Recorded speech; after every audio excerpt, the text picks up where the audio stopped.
New watch, no diamonds, no watch, good timing, yeah. New watch, no diamonds, no watch, good timing, yeah. Need no middleman, I'm the man, send it in. I like what I like, me, I know my rights, just sipping in. I like having fun, I do what I want, it's what it is. For my son and son, for my daughters, yeah, it's for my twin. I work through the night, I do what I like, get a check, I go for the ride. I've been down the ride for the win, still move on the hush, never run for none. I face my fears, I just drop a nine, month to month, still from year to year. New watch, no diamonds, no watch, good timing, yeah. New watch, no diamonds, no watch, good timing, yeah. I'm sporty and rich, I'm sporty and rich, I'm sporty and rich. Do it again, again, again. I'm sporty and rich, I'm sporty and rich, I'm sporty and rich. Do it again, again, again. Get some checks, I invest, and I spend a check.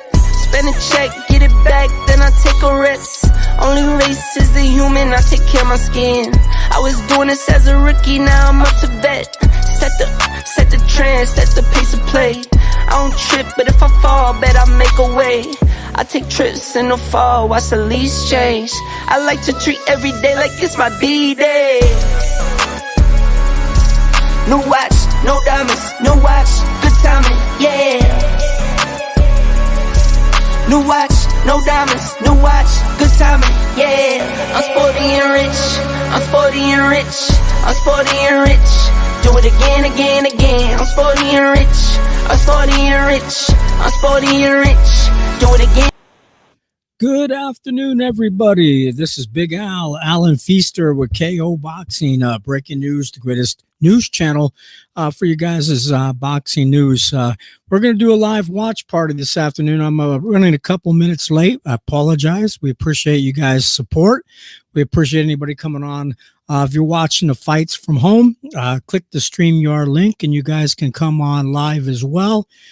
Share your thoughts on boxing. Let me post that real quick in the comment section, the StreamYard link to come on live to share your thoughts on boxing. I posted it right there in the link. It's right there as well. You guys can click that StreamYard link. Come on live, share your thoughts on boxing, show your handsome faces, your nice looking faces as well. If you're scared to show your face, you guys can just comment, share your voice. And we appreciate you guys' support this past 2 years, everybody. You have to resubscribe. If you have subscribed in the past, you got to resubscribe. We lost all of our subscribers. So please subscribe, hit the like button here this afternoon. And then 7 o'clock tonight, 7 p.m. Central Standard Time, the main undercard fights will begin, the main show. I'm just doing this to support the undercard fights, and they're getting ready to start right now. So we'll get into it. No, I cannot share any video because we'll get in trouble for a copyright claim.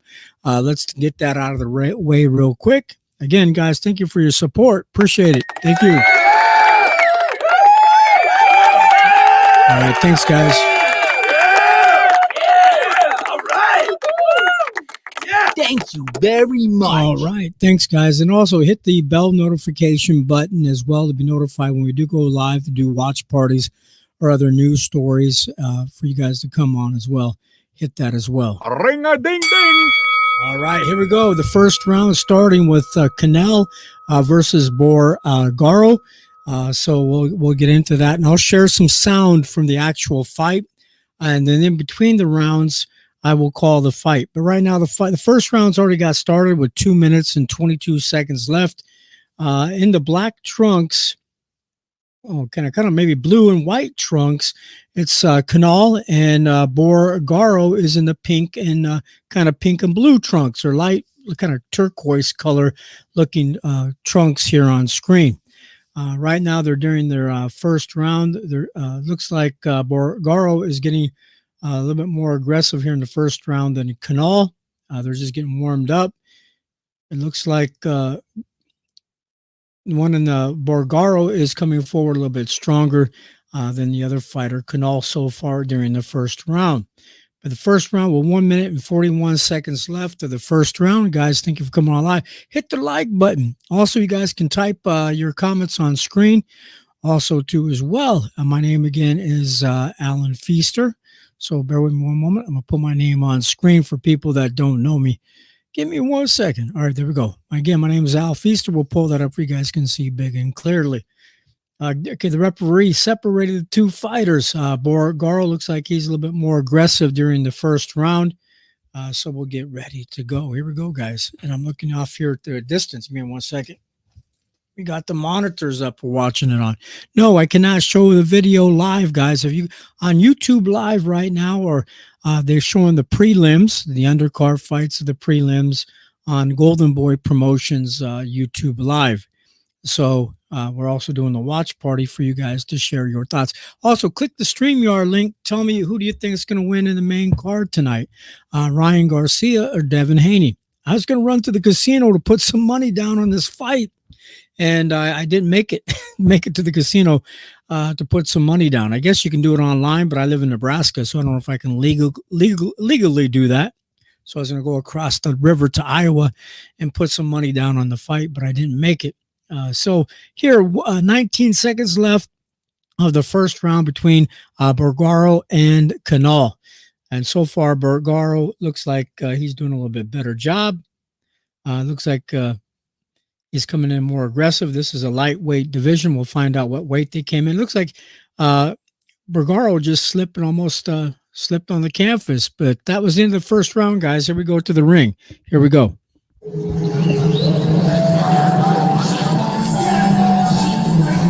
This is Borgaro's corner.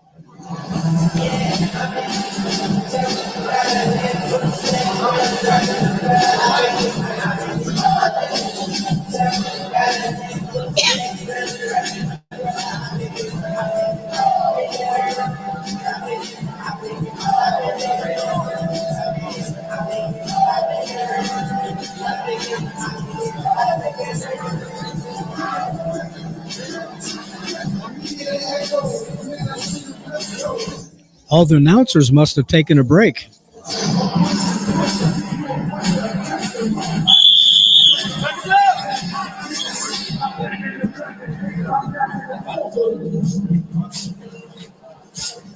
Round number 2 coming up, guys. Right here we go. Round 2. Here we go. For Shamar Canal there in round 1, but as mentioned, Pedro Borgaro doing some decent work in that opening frame as well. Yeah, I think he was probably winning the beginning half of that round, and then Shamar kind of took it over. Landed the big shots, the big right hands, gave him that round. Okay, round number 2. Here we go, guys. So far, Canal looks like he's coming on strong there in the blue, light blue and white trim, skinny trim trunks of the white trim, not a wide white trim, like a little skinny line down the side of his trunks. And he's a brother. Another guy's Borgaro. I don't know what nationality he is. Probably some Latin. We'll have to find out what country he's from. I don't know. Okay, we support all fighters no matter where they're from. Okay, the brother Canal is coming forward really strong. Looks like a pretty good boxer. Coming forward with some solid shots. When I seen him land a couple blows there, Canal, he kind of reminded me of Terrence. Bud Crawford when he connected with his timing on his punches. And that's how he looked during that beginning here of the second round. He came back with a nice left hook. Canal did. He's moving very well on his feet. He's kind of flat-footed a little bit, but he's slim and tall. He's a slim, tall, young fighter, looks like. I don't know his height. We didn't catch that at the beginning of the fight, but he's coming forward. The other young man's kind of breathing a little bit, sticking his tongue out. Borgaro was. He's getting caught with a real hard body shot by Canal. They get tied up in the corner. Referee separates the two fighters. So here we go, guys. Appreciate you guys coming on live here today. Hit the like button if you haven't want to hit the like button. Also, come on throughout the preliminary fights here. Hit the StreamYard link and share your thoughts on the fight tonight. Who you're going to think is going to win? Type your comments in the comments section. Tell me who you think is going to win the fight tonight between Devin Haney and Ryan Garcia. As you all know, Ryan Garcia's had tons of antics throughout the fight. I don't think he's really crazy. Some people think he is, but I think he's just doing that to get a lot of for example, getting a lot of a lot of likes, a lot of people commenting, a lot of people watching the show, thinking, "Man, this dude's out of his mind. How's he possibly going to win this fight?" Well, he might come forward. These two guys were friends at one time during the amateur boxing. They did like each other. They were hanging out a little bit, but as you move along, and looks like Devin Haney was stealing some of the glory as far as getting some of the championship belts, and I think Ryan Garcia didn't like that too much. But Ryan's getting a lot of the shine in the social media and all the social media platforms. So that was the end of the second round between these two gentlemen. Let's go back to the ring and see what they have to say.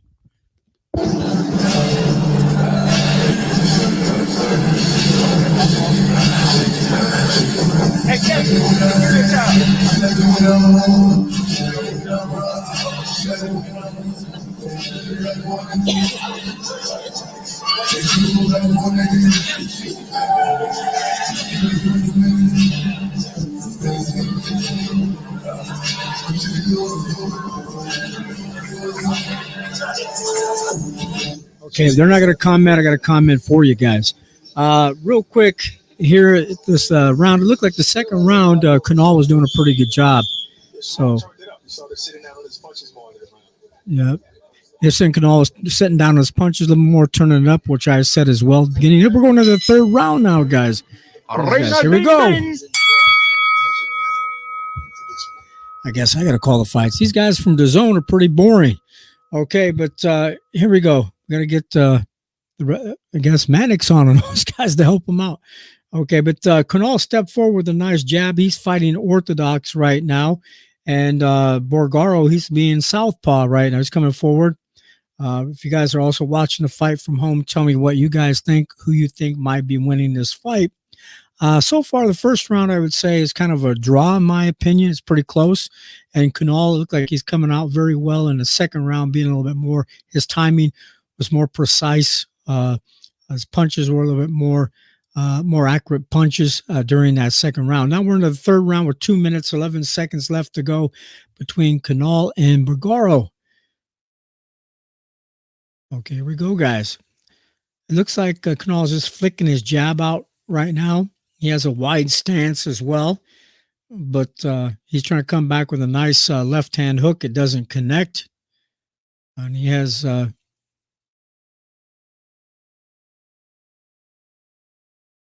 coming forward with a nice jab.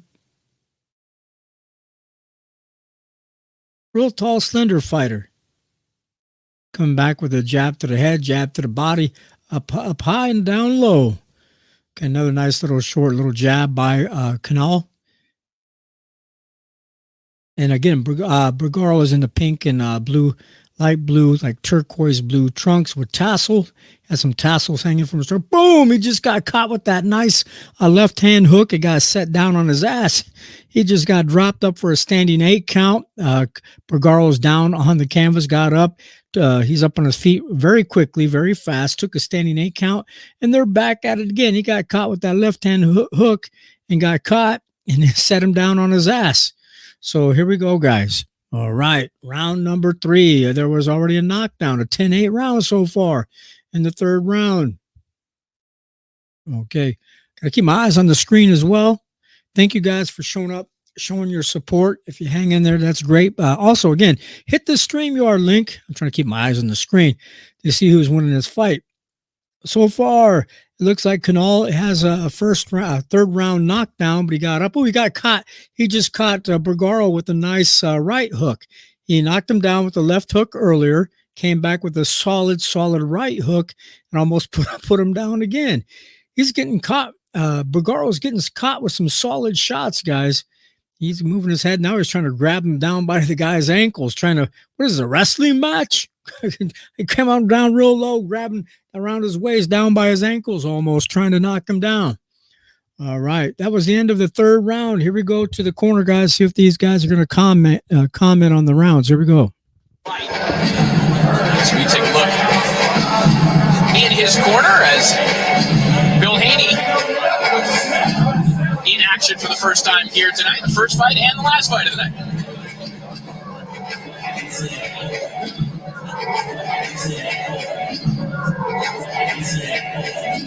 Ice cold beer. Perfectly timed counterpunch by Shamar. And down goes Bergara. I was wrong, guys. That was a solid right hand to the chin that knocked him down. I thought it was a left hand because I was looking at you guys. Then I went back to the screen. I thought, oh, that must have been a nice left hook, but it was a nice solid straight right hand by Canal, who knocked down Bergara. And here we go into the third round. Here we go, guys. All right, let's go, guys. Here we go. I'm sorry, guys. We're going to the fourth round. That was a third round knockdown, a 10-8 round. Now we're in the fourth round. I'm getting lost here. Got to keep up. What I was trying to do is hit the StreamYard link for you guys to click. Hit that StreamYard link. Come on live. Share your thoughts and your comments. Also, type in your comments on screen. Tell me who in the house, where you're from. Also, too, guys, tell me who you think is going to win the fight tonight between Devin Haney and Ryan Garcia. Right now, I'm going to say it right now. I think Ryan has a strong possibility to knock out Devin Haney, but if they go all 12 rounds and they go to more of a keeping the distance, and Devin Haney keeps the distance and outboxes Ryan Garcia, he has a strong chance to win. But if they go toe-to-toe, blow to blow, then Ryan Garcia has a strong possibility of knocking out Devin Haney, in my opinion. Here in the fourth round with 2 minutes left to go, already Canal had a solid right hand to the chin of Bergara, who got knocked down in the third round. And then he got caught with a nice right hook, almost put him down again, but didn't get knocked down. So, there's a little nice little left hand by Bergara on the chin of Canal. And looks like Bergara is the shorter fighter of the two fighters. He's trying to step forward, trying to get under the long reach, but there's that nice right hand again by Canal. So far, when I'm watching Canal a little bit here, based on his timing and how he's connecting his punches, again, he reminds me. This is the first time seeing the guys. I have no favorites in this fight, but it's the first time seeing this fighter, Canal. For me, he reminds me of Terrence when he was young a little bit, with those solid, crisp, great time shots. That's what he reminds me of. So here we go, guys. He might not be as fast, but we'll find out. He has that nice little right hand. He has his 10 chucked. Canal's very focused. He came back with a nice left hook. That time, he had his arm. Bergara had his arm wrapped around him, and he had his head up like this. He spun completely around like this, out like that to get out of that hold, that lock. So he has some great boxing skills as well. He kind of pivoted out of that hold, kind of like he just completely turned around and got out. So he's coming back with the nice little right hand body shots. I think he threw an uppercut there as well.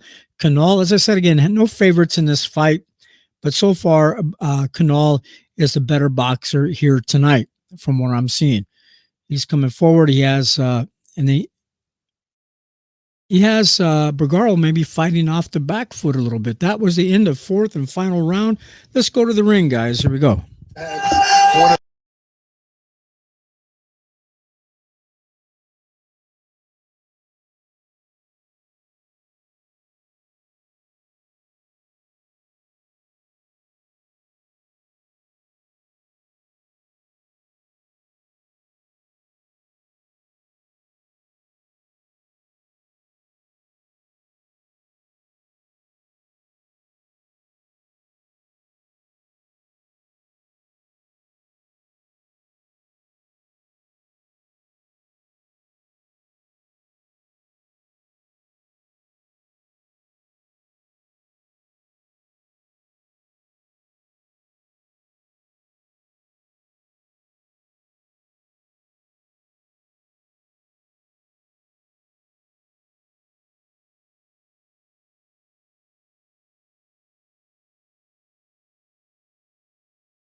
I think my sound got knocked out real quick, guys. We're in round number 5.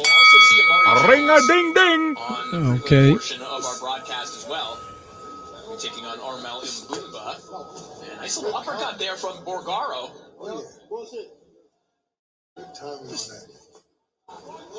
We're back, guys. I think I knocked the sound out somehow real quick. So let me go back here and make sure the sound is working.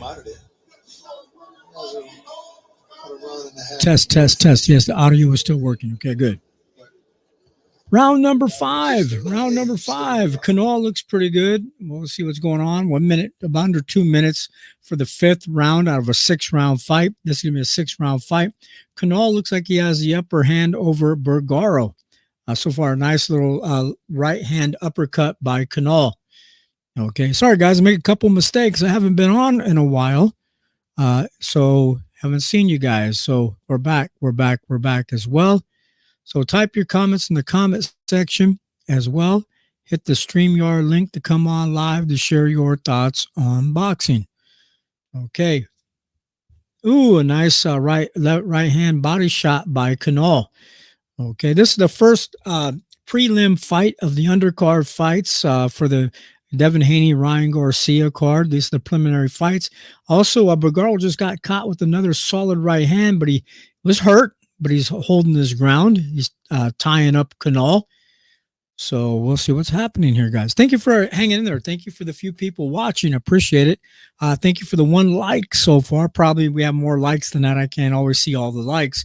But we're on YouTube. We're on Rumble. We're on X. You guys know it's Twitter. And also YouTube as well. Boom. Yeah, Borgaro's trying to come back, but his boxing skills and the length of his shots, his arms, look at his arm, a shorter arm length than Kanawha as well. But that doesn't matter. It doesn't make you a great fighter just because of a longer arm reach. But it does help. Okay. He's just a smaller fighter. It looks like Borgaro needs to maybe be fighting at a lighter weight class with smaller guys. We'll see what weight these guys are fighting at. Probably under lightweight, like 120 some pounds, 119 pounds. That's how small they are. We'll find out. Boom. Then finally, Borgaro comes back with a nice little left hand. That was the end of the 5th round, guys. We're about ready to go into the final round. Let's go back to the ring real quick. And this is the end of round 5.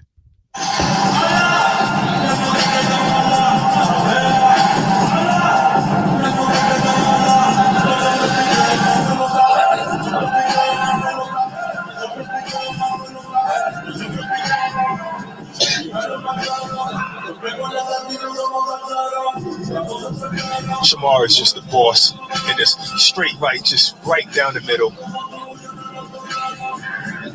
Kanawha wants to go to 8-0 with 5 knockouts. He's going to have to turn it up in this last round.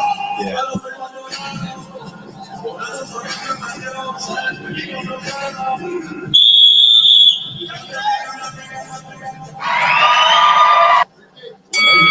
Ring-a-ding-ding. The final round, guys. Here we go.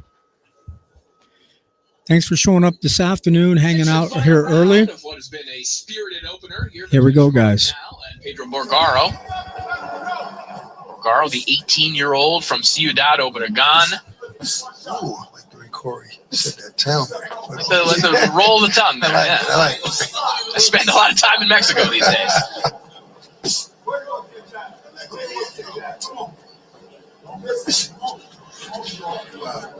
I think if Kanawha would have used his jab way more, that right hand would land even more so. Good work. To be honest, I see a lot of progression from the last time he was out this summer. Good right hand again there from Kanawha. I agree, Ak. I think you see the progression. I also think you very obviously see the reference points of working with Devin Haney. Some of the things he's doing look familiar. You know, the way that he throws the right hand as he's rolling to the right, the way he's pawing with the jab. It's clear he's spending a lot of time in the gym with Devin, and some of those things are rubbing off. Yeah, definitely rubbing off for sure. And I think it was a great decision for him to move up in weight class. He looks a lot stronger and less strained. A lot stronger.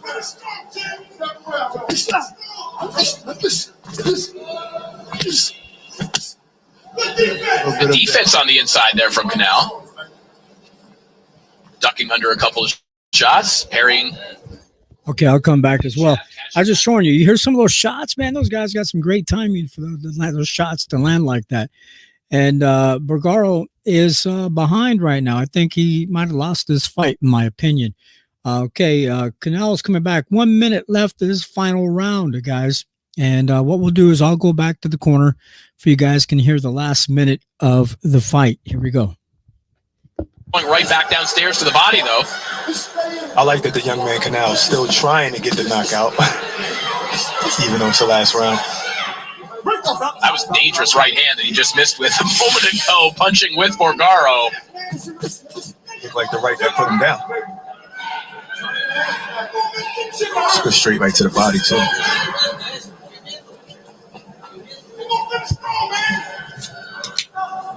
It's like he doesn't get the knockout today, but really solid performance.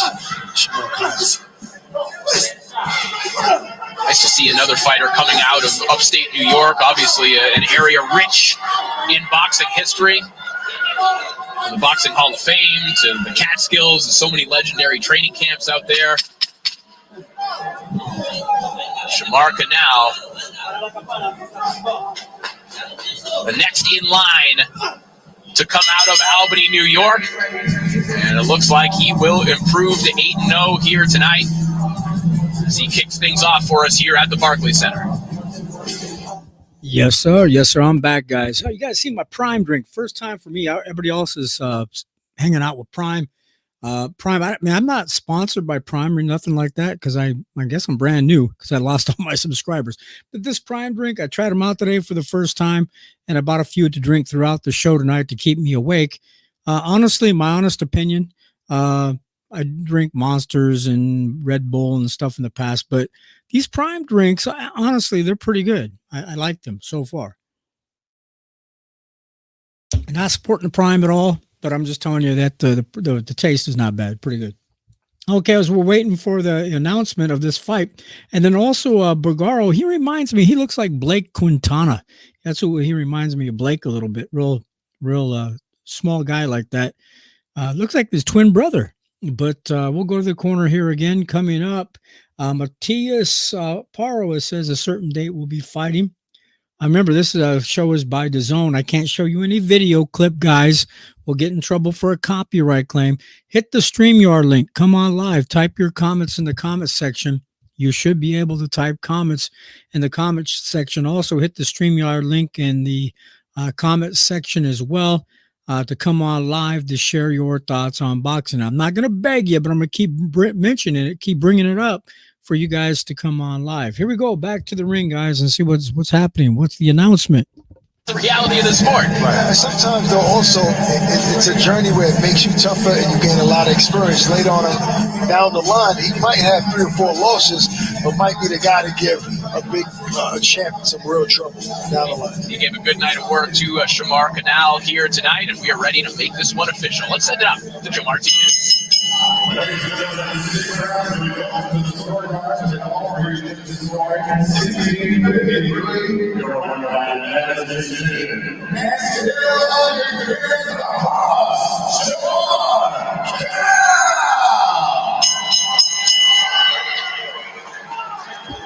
Yeah, Canal won the fight, guys, like I said. Remain undefeated, improving to 8-0 with 4 knockouts. Score 70-53 across the board.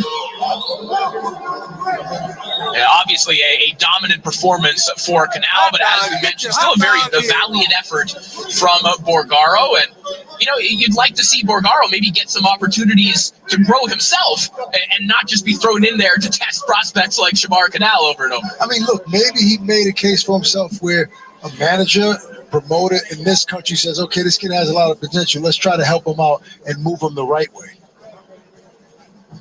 So we are off and running here from the Barclays Center. Shamar Canal picking up a victory as he sets the table for his stablemate, Amari Jones, who we'll see a little bit later on.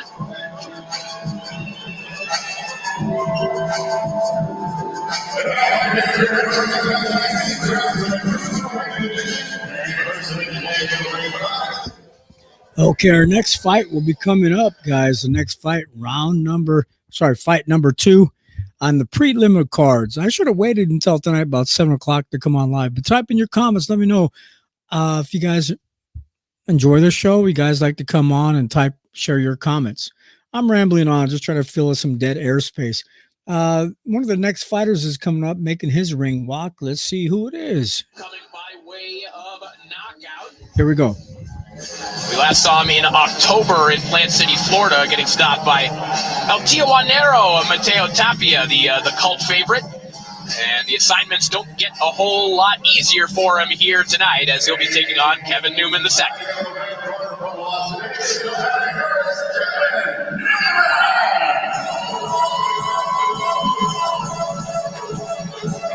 So the second coming, Kevin Newman II makes his way to the ring. Of course, with his trainer, the legendary Roy Jones Jr. It's funny, guys, back in 2018, Kevin Newman did an interview where he was asked who his dream opponent would be, and he said either James Toney or a prime Roy Jones Jr. And 2 years after that, Roy Jones Jr. signed on to become his lead trainer. This is the guy who's been under the learning tree of both Floyd Mayweather and Roy Jones now at this point in his career. Well, that's how you attract a legend. You say, I wish I could fight you. Doesn't get better than that. You know, both of these guys are 32 years old, Corey, but one guy has 5 years experience, the other 13. All right, we are ready for the action. Let's send it back up to Joe Martinez.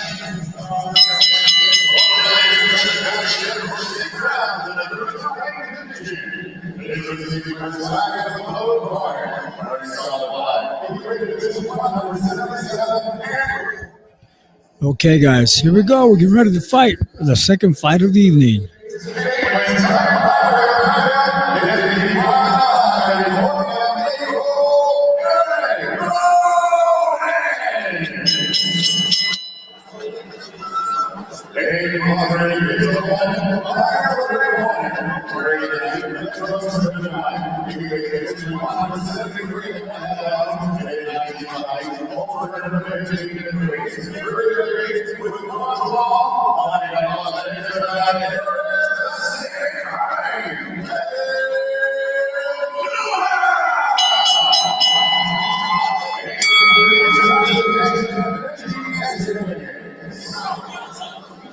Hot dogs, get your hot dogs here. I don't have no pictures. Well, give me some cake. Ice cold beer.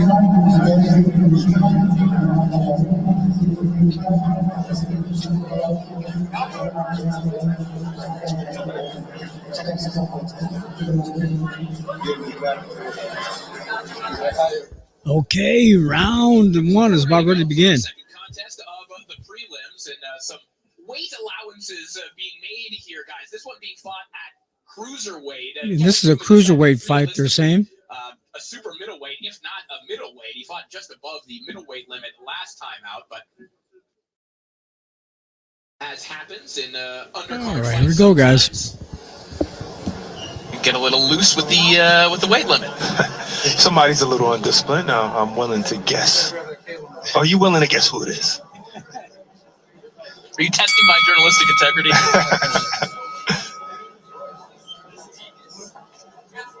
Looks like. For those wondering, Robles is no relation to popular trainer Manny Robles. Unfortunately for Kevin Newman, he has to have the tassels cut off, guys. That's heartbreaking. That's his whole look. That was the vibe. How could they do that? Oh, man. Is that a new rule in the commission? In Fighting over fashion. Are no tassels allowed here in New York City? Well, it's just clashing. It's clashing with everything else, you know? What? It doesn't match the ref's outfit. It just doesn't work. I mean, Hector Camacho had tassels on every portion of his body, I feel like. And so did Metal Payet. He had tassels on his gloves. Round 1 underway. Okay, round 1. We're beginning round 1, guys, between Newman, just says, look at Newman Jr. and Robles. Newman Jr. is in red and white trunks. He's trained by Roy Jones Jr., they were saying, as Roy Jones Jr. was walking out with him during the ring walk. He's wearing red and white, red boxing shorts with white trim and Robles is wearing black shorts, and Robles looks a little chubby, and they said there was some weight allowance during this fight. And it looks like Robles came in overweight. It's like he looks like a strong guy, he looks like a tough guy, but the problem is he hasn't been training. Come on, seriously. Come on, guys. Serious. Then also Newman had some tassels hanging from his boxing shoes, tied to his boxing shoes. And I guess some official made him cut his tassels off his boxing shoes. Serious? Come on. You gotta be kidding me, guys. Serious? How, baby? Right. We already had some comments. Mark Andrew Fernandez came on. Shout out, buddy. Hey, Mark Andrew, I just seen your comment. Mark Andrew Fernandez. Shout out, buddy. Thank you for coming on, leaving your comment on screen. We'll leave it up there for tonight. You're the first comment of the afternoon and first comment of the fight. So we'll leave your comment up until somebody else we'll leave it up for a little bit anyway. Appreciate your support. And then also, guys, thank you for subscribing. The few people hanging out. First round. Man, I don't know. This fight against Robles. Robles came in. Now, who knows? He might knock him out. If he can knock him out and come back and shape his next fight, he's out of shape. But let's see how well he can do. But he looks like a strong guy. Tough guy, though, but has tattoos on his arm. Both guys have tattoos marked all over their arms and on their back. Robles has a large tattoo on his back. Coming forward with the nice right hand by Newman Jr. Let's call him Mr. Newman. Mr. Newman is trained by Roy Jones Jr. again. He's coming forward. He needs to keep his hands up a little bit. Keeps dropping that left hand.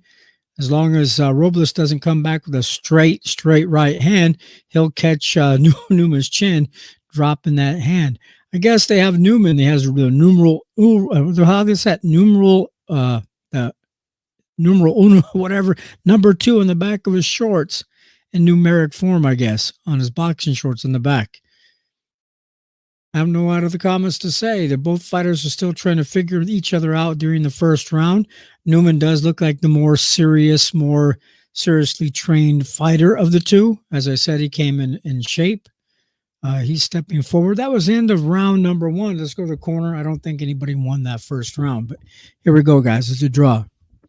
No. I mean, prime Roy is probably as fast as you've ever seen.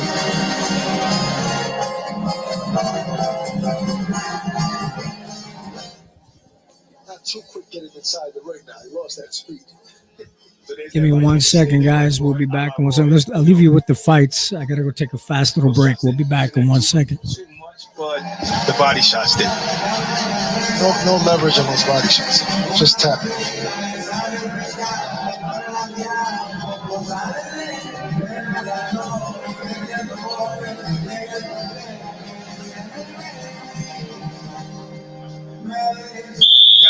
Roy thinks that Newman is being a little too patient. Fighting a guy like Robles here who's not engaged in too much offense.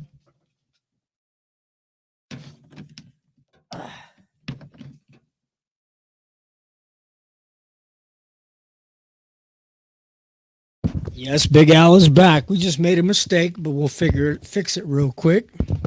Sorry, guys.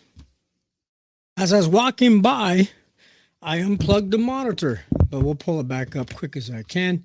So we're back at it. So what do you think about his tassels being cut off? Do you think that's fair?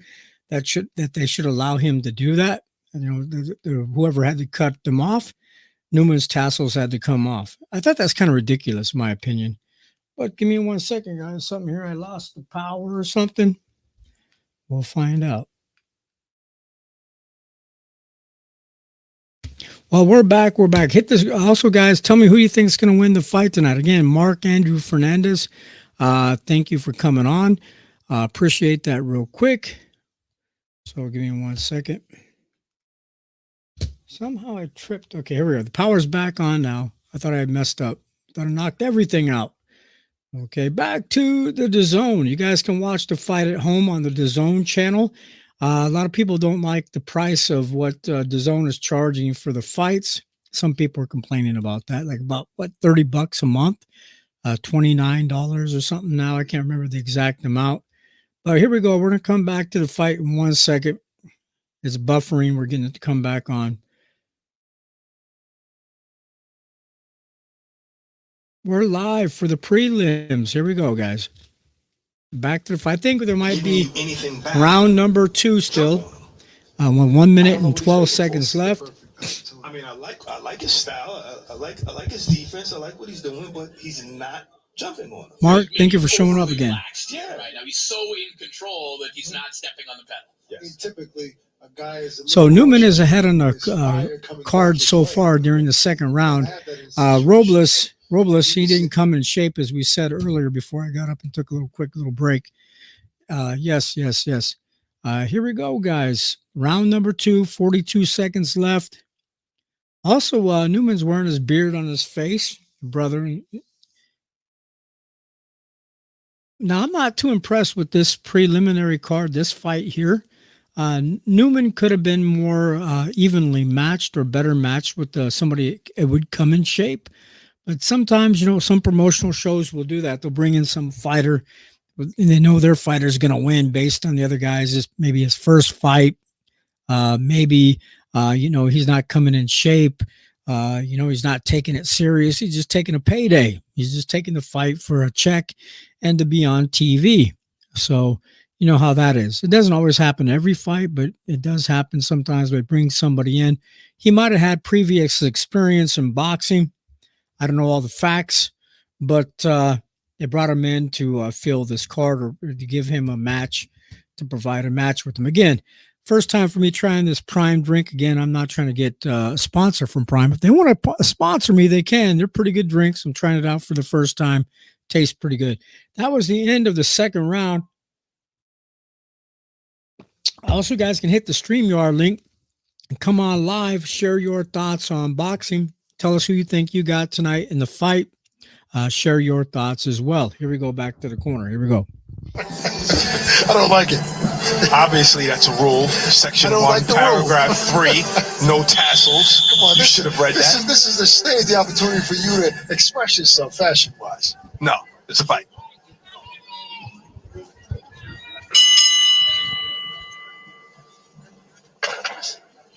Round 3 begins. Round number 3. Here we go, guys. Ring-a-ding-ding. And let me check my sound out to make sure the sound's still working good. Since we haven't been on in a while, we just want to make sure the audio is working good. So far it is. Okay. I didn't knock the audio out. Obviously, some allowances being made here for Eric Robles. There was a nice jab by Newman. Well, you think he turned it up a little bit? Yeah. Well, This is a 6-round fight, He guys. doesn't get the knockout, and he goes back. What do you think Roy tells him? That's a good question. We got the rounds that we needed, or you need to step on. You should have. He comes back with this short jab. Now, he's going to be a little bit awkward fighter, Newman is, because he's retrained by Roy Jones Jr. And you guys know that Roy Jones Jr., he has an awkward style. He's athletic, so he can get away with that when he fought back in the day. And I guess he's training some of his fighters to kind of carry that same style that he fights with, from what I've seen. Mark, what do you think about this fight? If any of you guys are watching the fight from home, tell me what you think. Sometimes the undercard fights, the prelims, sometimes there's really great fights on the prelims, and sometimes some of them could be a little boring, fall asleep. But tell me what you think. Again, guys, thank you for your support tonight. I really do appreciate it. Thank you. Appreciate it so much. Here this afternoon.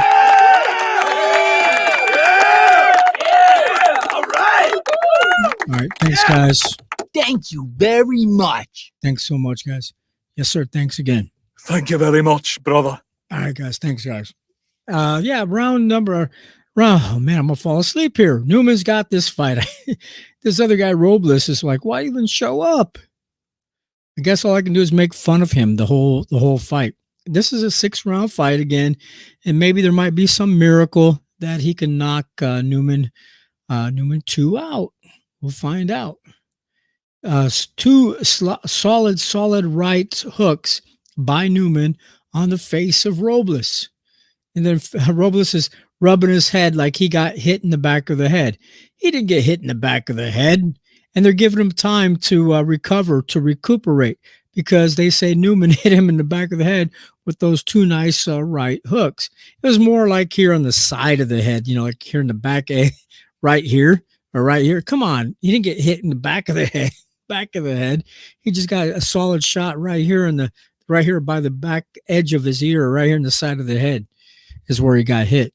But the referee allowed him, got a warning. Newman got a warning for that. And also he had Robles had a couple seconds to recuperate from that fight. There again is that nice solid right hand. And then he's trying to come back. Robles coming back with a couple right hand body shots to the side of Newman. Newman's coming forward. That was the end of that round. And still Robles is rubbing the back of his head like this. He keeps rubbing his head like this, like trying to complain. He got hit in the back of the head. He's still rubbing his head. Come on, seriously? Come on, people. That's kind of... I'm walking around like this the whole show. With my boxing glove. It looks silly. Okay, that was the end of that round. Let's go to the corner, guys. Here we go. For a way out. Because that back of the head shot grazed him and didn't really hit him that flush.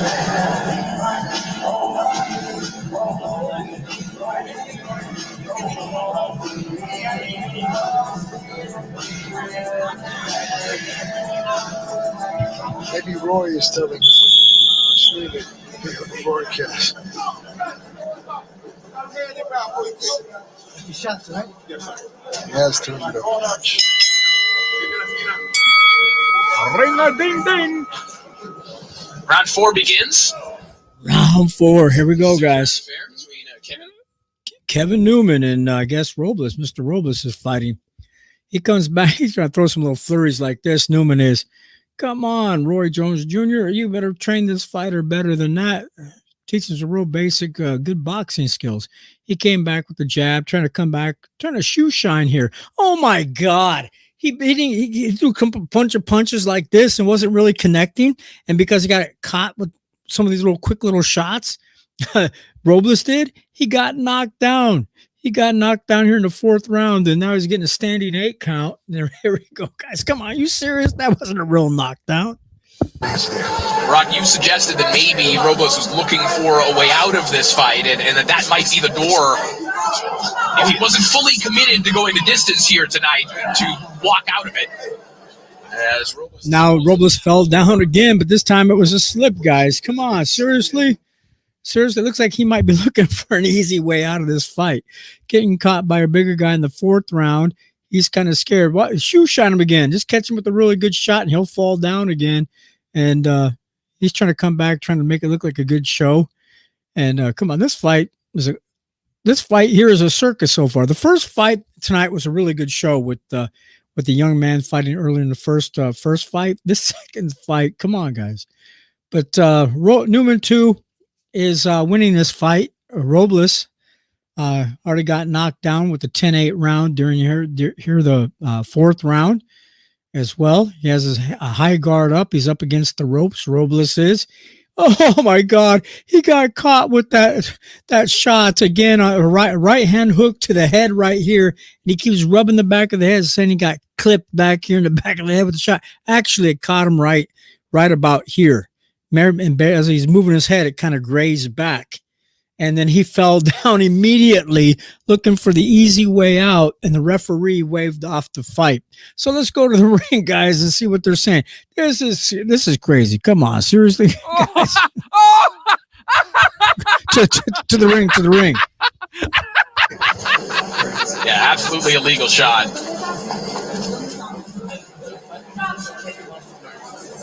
Can't find fault in that shot right there. And the ref knew that, and he knows what Robles is trying to do. And he said, that's it. You don't want to fight anymore. You gave up. Great call by the ref. I love when the ref can read between the lines. And GS7.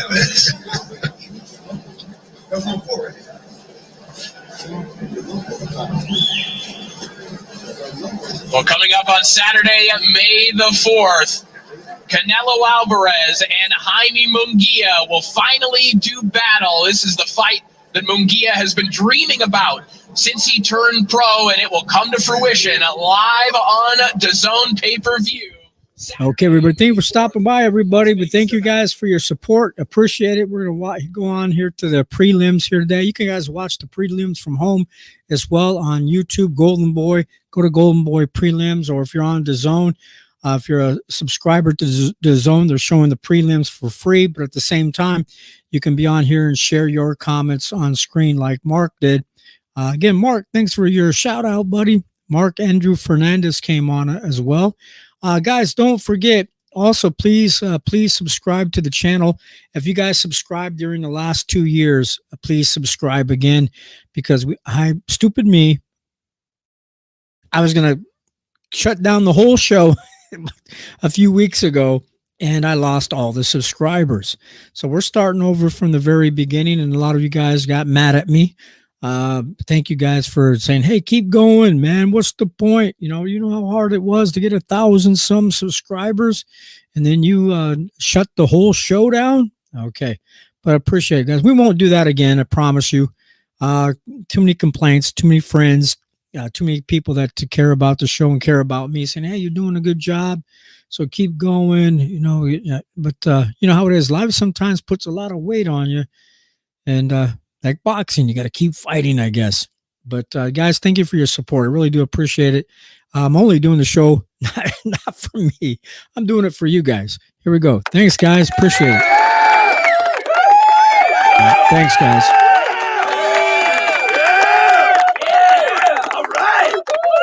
All right, let's go to the corner, see what they're talking about, see what the announcement's going to be.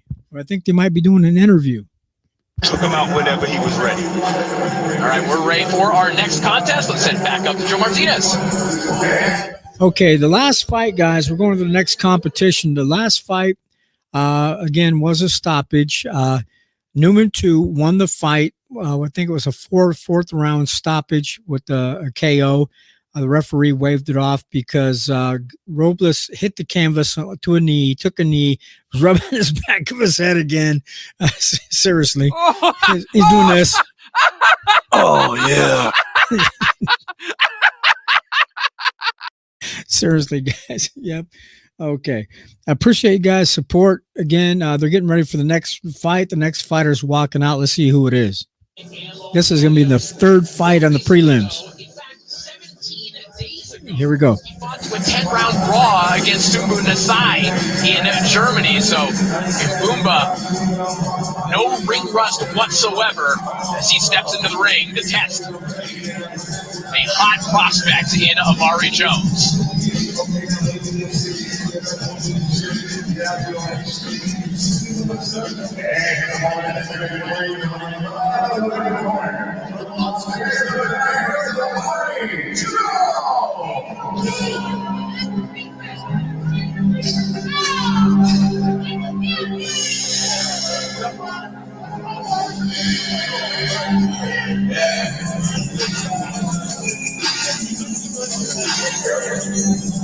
Well, the undefeated middleweight prospect Amari Jones has been a fixture on Devin Haney undercard throughout his young career, and he has done nothing but impress. 10 knockouts in his 11 victories, most recently that 5th round KO over Calista Madera in December of last year on the Haney. This is a Devin Haney fighter and Bill Haney fighter, Omari Jones. I guess he has 11 professional wins with 10 knockouts, and Bill Haney is up in the corner, up in the ring with him in the corner as getting ready to fight. So here we go.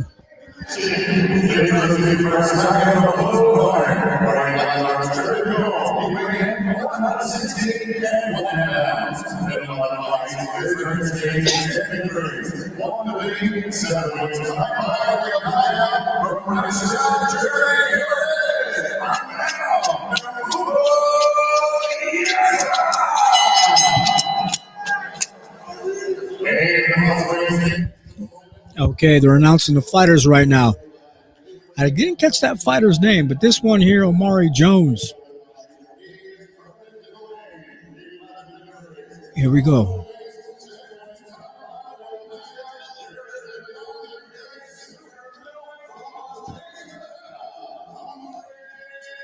Amari Jones, 11 wins, 0 losses, 10 KOs. He's from Las Vegas, Bill and Devin Haney fighter. Bill Haney's up in the corner taking off his leather ring jacket. I guess it's leather he has on.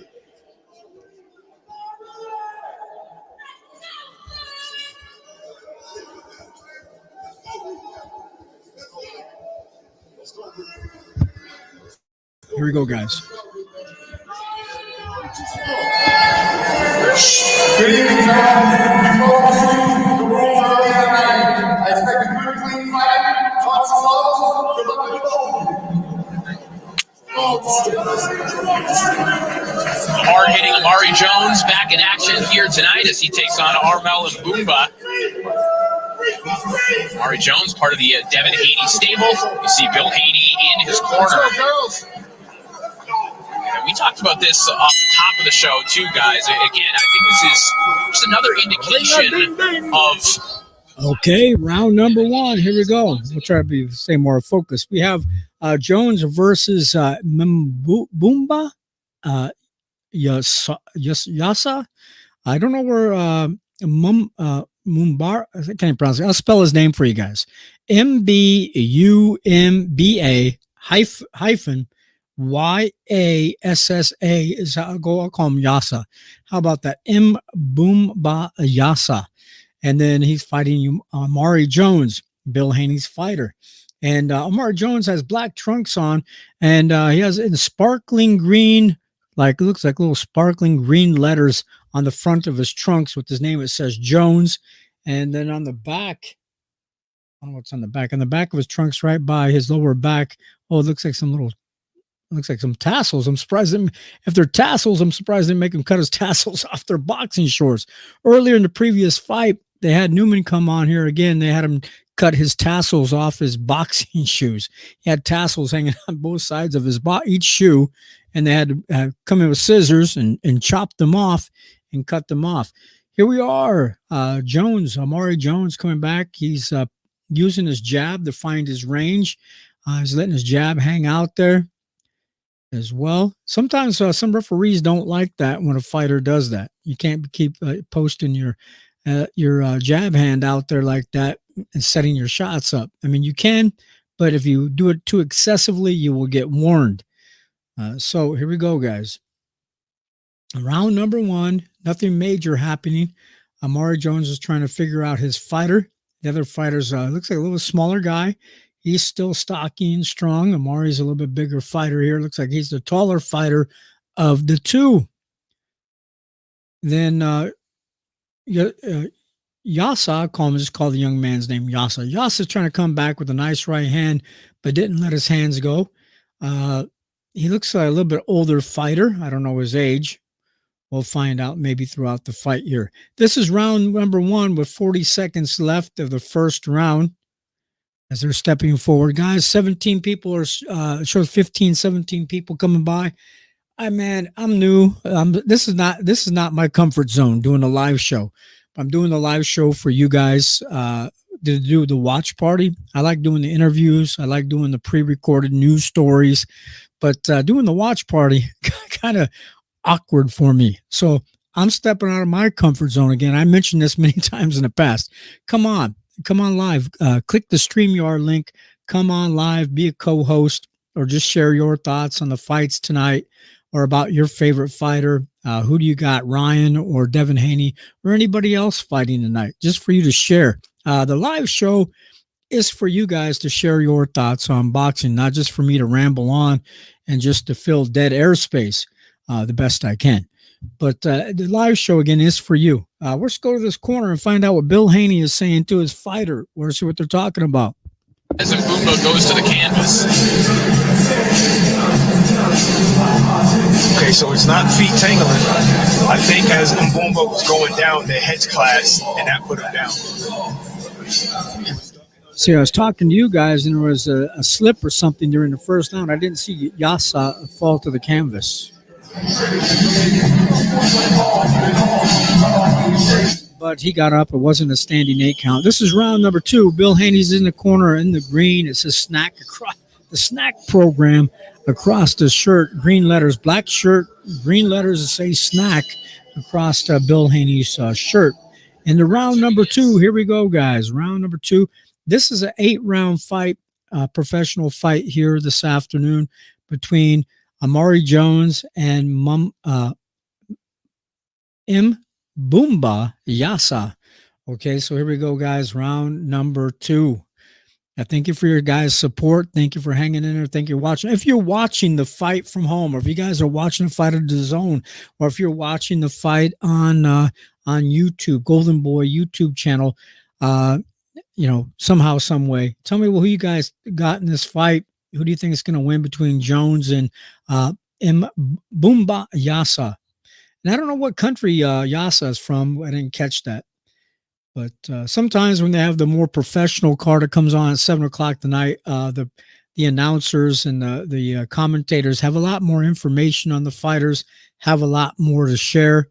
We're just doing a watch party here to support the fight, and also anybody from their home countries. Sometimes we get people on the show from the fighters' home country, from Africa, from some other countries, from the Middle East.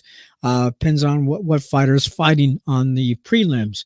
And so it gives the opportunity for somehow, some way, for family and friends to support their fighters if they can't actually see the fight from home. But right now, Yasa is trying to hold his own against Amari Jones. Amari Jones is trying to come forward. It looks like he's got a rat tail on the back of his head. He's got his hair tangled down with what they used to call those rat tails back in the day, back in the 80s, hanging down from the back of his. I didn't catch that. He had that, what do you guys call that, a mullet or a rat tail?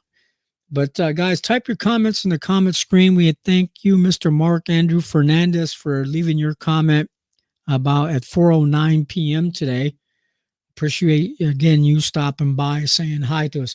Oh, there must have been a Lobo. Yasa is going by rubbing his nutsack, rubbing down below like this, like, oh, I got hit down in the nuts or something. No, it must have been a low blow. I was talking to you guys and I didn't see it, but there's a low blow.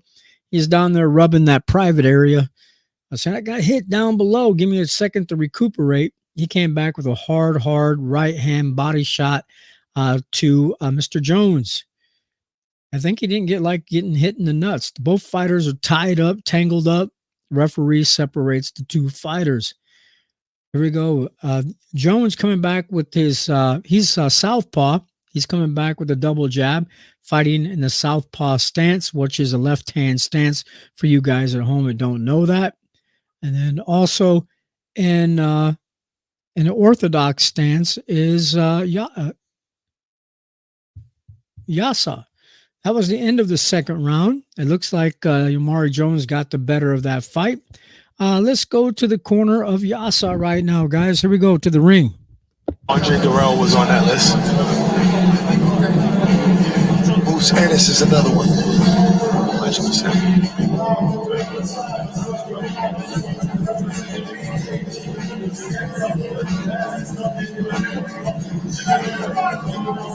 I mean, like you said, Mo was here to fight, had a little 1-2 of his own, but that shot was a little low. And Jones is contesting it a little bit. Now, come on, it wasn't that low. It was on the cup.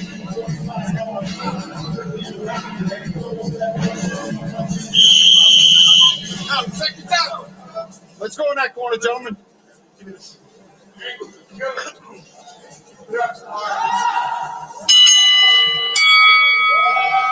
Ring-a-ding-ding. Okay, guys, ring-a-ding-ding. We're going to get ready for round number 3 as we're stepping to round number 3. So far, it looks like Amari Jones has the better of this fight so far. He come back with a nice left hand. He's fighting southpaw. Amari Jones is. Good. He has a little bit of good head movement as he's stepping forward, tries to throw a left-hand body shot down, straight left-hand body shot down to the body. It doesn't land. He's trying to tie up his fighter, but let's see. I don't know how many fights. We'll have to find out how many fights that Amari Jones. If you guys at home know how many fights Amari Jones has, we can find out. If I pulled it up on BoxRec, I'd take my eyes off the screen and I wouldn't be able to see what's happening during the fight. So looks like Omari Jones is throwing some kind of shots, one shot kind of low there.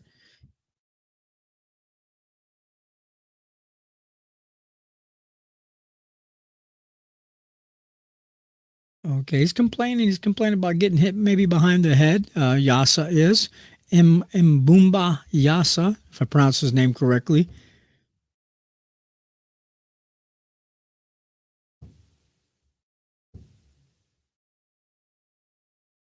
You guys hear some banging. And some neighbors maybe doing some construction work next door. I don't know. So we'll find out. Okay, boom. Nice little uppercut by Jones on the inside. He's throwing some crisp, short shots on the inside. No, Yasa threw a couple of close inside shots there. I thought it was Jones. Guys, sorry, guys. Yasa is coming forward, throwing some shots on the inside. It looks like his feet might be off balance a little bit.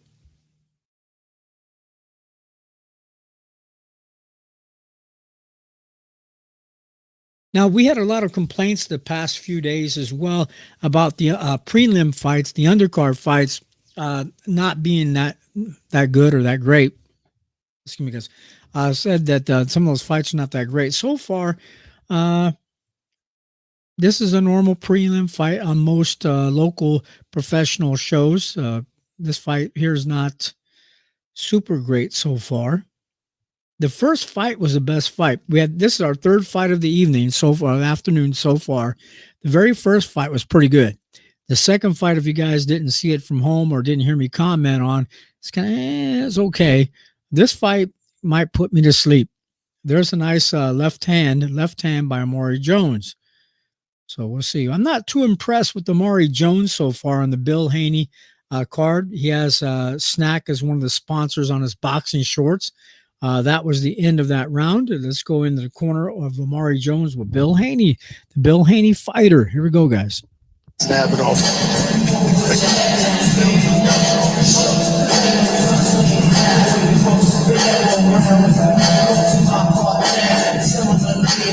Triple left hook by Omari Jones, followed by a right uppercut and a right hook. 2 right hooks. And this is where Mbumba was dazed, but he was able to hold on and regain his composure. Mbumba's a live dog, because that was that sneaky uppercut by him.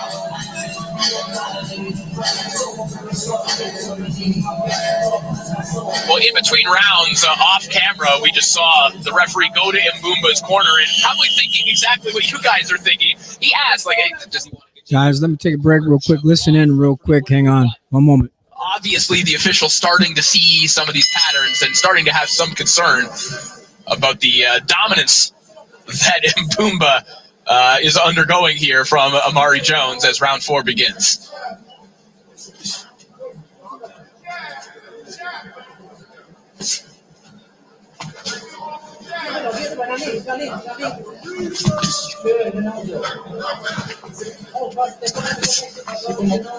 Last round, you pointed out the strength, the physicality of Omari Jones, especially on the inside, bumping Mbumba off. And remember, this is a guy who was a football player in high school who went to the boxing gym just to stay in shape and then realized, oh, I'm pretty good at this too. Right.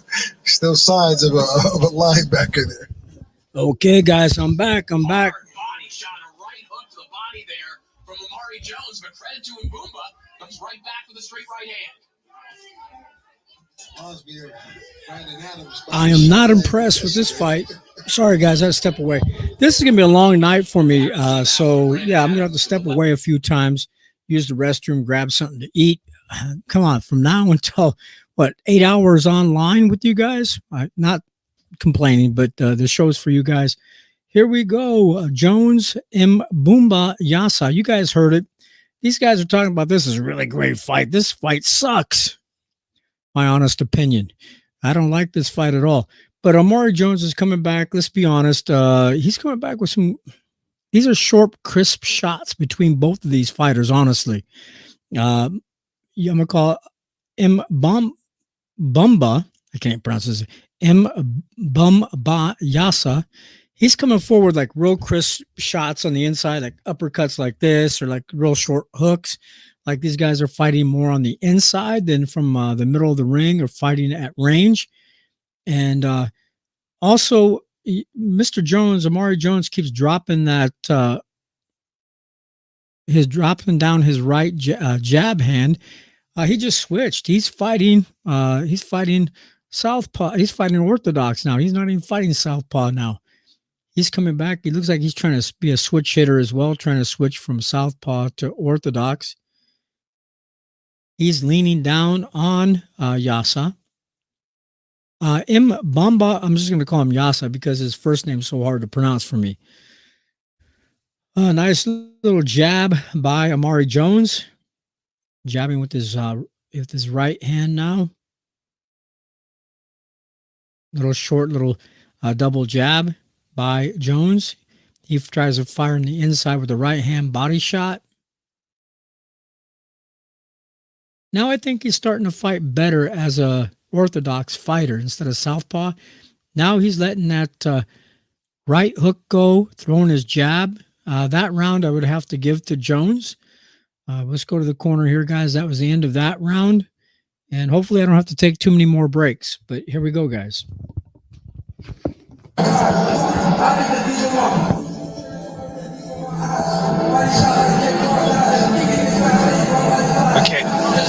McKinney asked the doctor to take a close look at Mbumba. He's taking a lot of shots that round.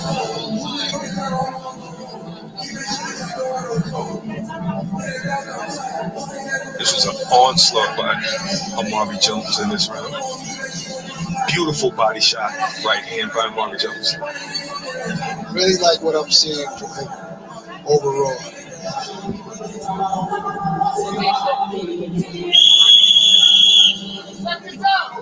Second down. Make a prediction that this fight ends. And if it does end, it'll end probably by body shot. Time. Ring a ding ding. Or the ref stop. Okay, guys, we're back. We apologize about that. I had some things to take care of. Sorry. But yeah, the referees, I guess the fight doctor's looking at Mbambo or Yasa. They're checking him out. I don't think he's that hurt. I just think they're trying to look for an excuse to take him out to help Amari Jones have a win on his record. I mean, he got caught with a good couple shots, but I don't think he's seriously hurt. They're just checking him out, make sure he's okay. Now they're going to go back in. Here we go, guys. They're going to start fighting right away. Now, Amari Jones switches back to southpaw. Again, this is the 5th round of the 8-round fight. So far, yes, Jones is winning the fight, catching with a lot of good jabs. You know, he doesn't have the best. He doesn't have a really great jab, but he is jabbing. And I think honestly, in my opinion, I think he fights better orthodox than he does southpaw. In my opinion, from what I've seen real quick here tonight before I stepped away, he moves his head pretty good. Now on the inside, coming in with some short, crisp shots is Yasa. He's ripping some body shots in the inside. And Amari Jones is a taller, bigger fighter of the two fighters. He keeps ducking his head too low. Mr. Jones ducked his head a little low a couple of times. He's trying to come back with a nice left hook. Now, like I said again, he needs to stay in the orthodox stance and stop fighting southpaw. He fights much better right-handed than he does left-handed.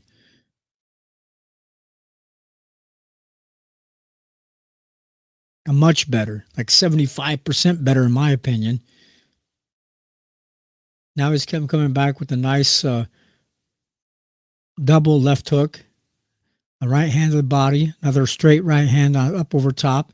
He keeps leaning, since he's a taller fighter, he keeps leaning down on Yasa.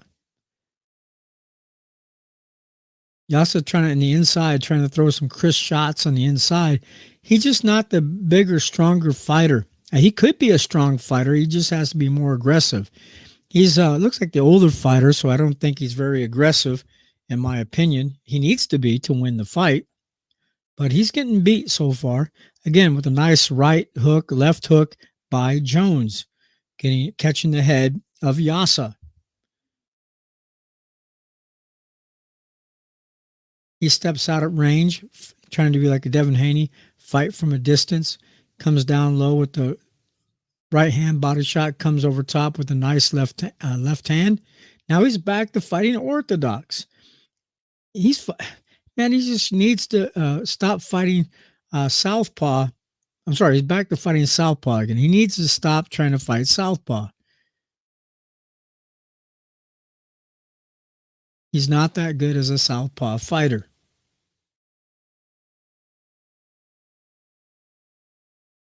I mean, he's still winning, but it just doesn't look good. That was the end of that 5th round. We're going to be going in, I think, into the next round here shortly. There's no stoppage. We're going to continue on. And I hope the fight doctor doesn't look at that fighter and come up with some excuse to stop the fight. But here, I should write the stories for this fight or choreograph the fight. Boom. He gets caught with some good, solid shots. They're having some replays here. Let's go back to the fight, guys. I'm tired of rambling on. But so far, Amari Jones is winning this fight. Still looking pretty good when he fights right-handed. When he switched to left hand, he doesn't do as well. But here we go. This is a methodical beatdown, and I'm just waiting for someone to say, okay, then Boomba's had enough.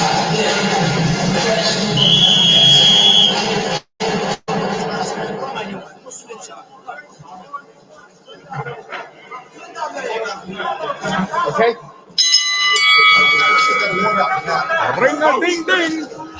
Okay, guys, round number 6 now. Round number 6 of this 8-round fight.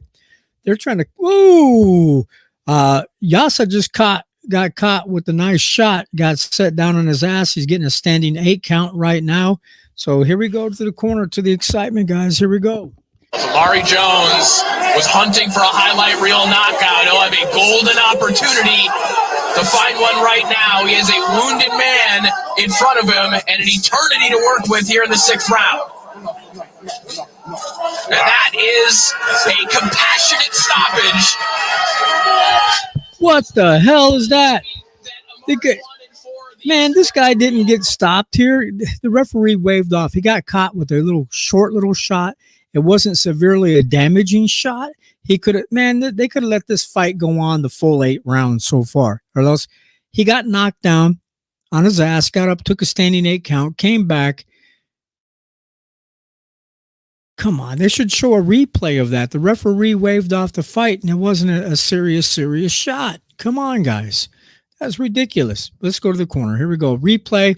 I'm doing replay real quick. Okay, they're back at it again. He gets caught with that nice right-left 1-2 punch, gets sit down on his ass. They're back to fighting again after the standing 8 count. He's coming back up, facing Amari Jones. Boom.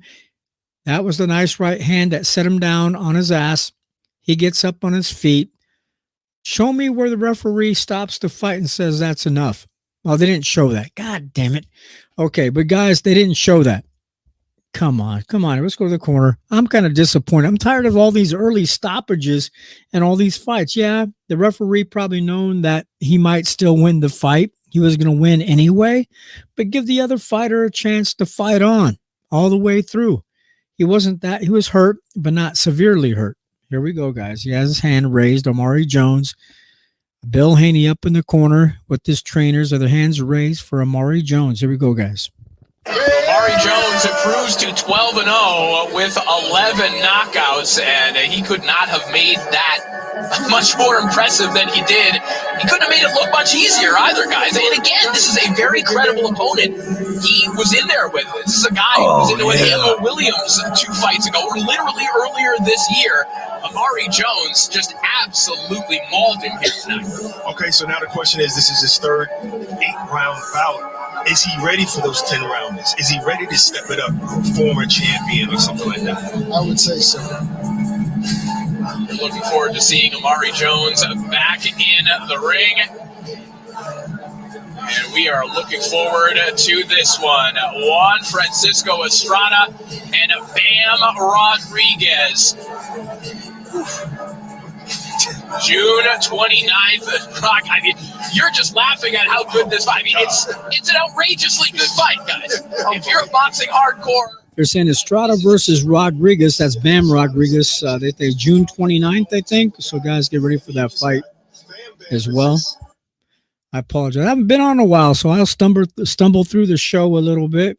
Hit the StreamYard link. Come on live to share your thoughts on boxing as we get ready for the next fight. Also, type in your comments in the comments section. Again, Golden Boy always has their Latin ring girls and up in the ring with them. But here we go, guys. Getting ready for the next card, the next fight. Here we go.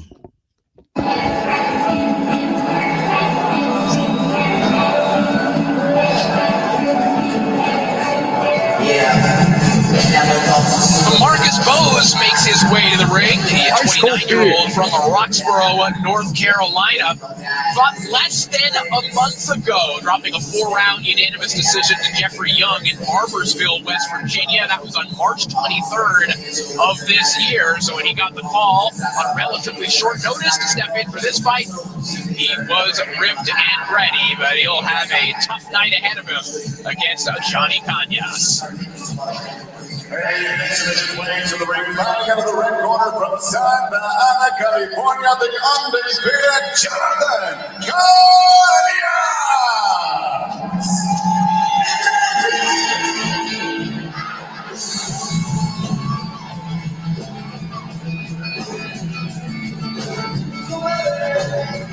Well, Johnny Cañas, one of the young prospects in the Golden Boy stable, a guy seemingly with a lot of natural talent. Only 13 amateur fights, but after just 8 amateur fights, he was already in the USA Elite Amateur Tournament. So this is a guy who grew up quickly in the amateurs and is still in the early stages of his pro career.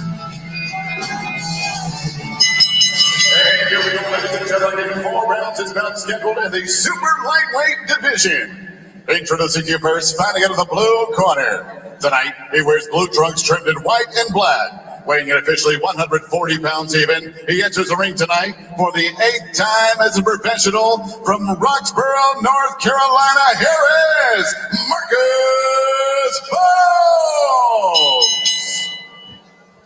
Has 2 wins, 5 losses, and a couple KOs. So not the perfect record, but here we go. 137.5 pounds, and in 3 bouts, this young professional stands perfect with 3 victories, no defeats, 2 wins coming by way of knockout. Here's the undefeated super lightweight from Santa Ana, California, Jonathan Sugarcane Cañas. And your referee in charge of the action is Harvey Perez. Bring him out. All right, boxers, receive your instructions earlier. As a reminder, Ice cold beer. at all times. Protect yourself at all times. Touch him up. Good luck. The super lightweight action here between Johnny Cañas and Marcus Bose, 2 guys whose lives have drastically changed as a result of the sport of boxing. Cañas was a union carpenter hanging drywall in Los Angeles. His dad was his boss. His 18th birthday was his first day on the job site. But as Beto Duran told us before the fight, he was watching Ryan Garcia and Luke Campbell. Okay, guys, we're in a second. This fight, first round of a 4-round fight. Cañas and Bose. Here we go, guys. So in the blue and white trunks is Mr. Bose. He has blue trunks on with the white. And then also in the green, it's kind of like a lime green is Kanye's. And then he has on one of his robes, it said sugar cane. So that must be his nickname. On the front, I'm trying to see the front of the shorts. He has green, lime green boxing trunks with lime green and white green boxing shoes. Comes forward with a nice orthodox fighter. Came back with a nice right hand. And he looks like he's fighting an older guy. It's been boxing maybe a little bit. This is a mismatch fight, in my opinion. The guy only has maybe a couple wins, a few losses, maybe 1 or 2 KOs. fighting against an undefeated fighter prospect from Golden Boy Promotions, trying to make him look good. You know how that is, guys. Come on, but came back with a nice shot down to the body, came back with a nice right hand. Let's see how he does. Lightweight division, 140 pounds. Looks like Kanye's can use some muscles, some muscle tone, do some push-ups or something. Come on, I'm just making fun of the fighter. Okay, here we go. And I apologize, guys. Bear with me and my silliness. Again, I'm getting used to coming back on live again, stepping out of my comfort zone to bring you guys the Watch Party live show. But again, the live show is for you guys to type in your comments on screen. Also, hit the StreamYard link. Come on live. Share your thoughts on boxing. And again, the live show is for you. I'm just doing it for you guys to participate in the show, to leave your comments. There it is. Hit that StreamYard link. Come on live. Tell me what you guys think. Share your thoughts and share your views on what's happening here tonight in this professional card with Devin Haney, Ryan Garcia, who's going to win the fight as well. So bear with me one moment. Okay, we're back to the show, watching the fight. Nice looping overhand right hand, that one shot. It keeps catching the fighters on this side of the head. And again, this fighter, Boas kept saying warning, saying again, oh, a guy, we'll call tonight, getting hit in the back of the head night. And all those fighters getting clipped right here in the side of the head. Say, oh, a guy hit in the back of the head. Come on, seriously. Or this side, I got hit in the back of the head. Okay. Here we go.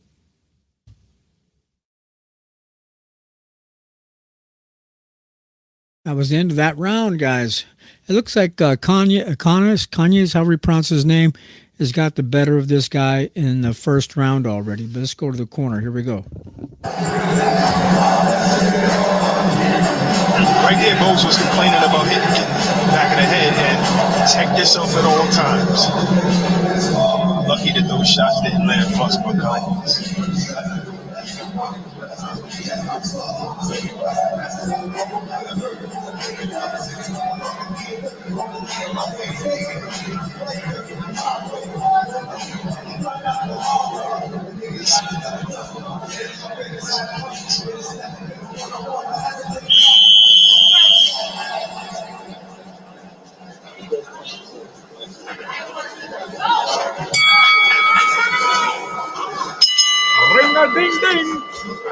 Okay, here we go. Round number 2, guys. Round 2 with Boas and Kanye. Kanye, is how you pronounce that?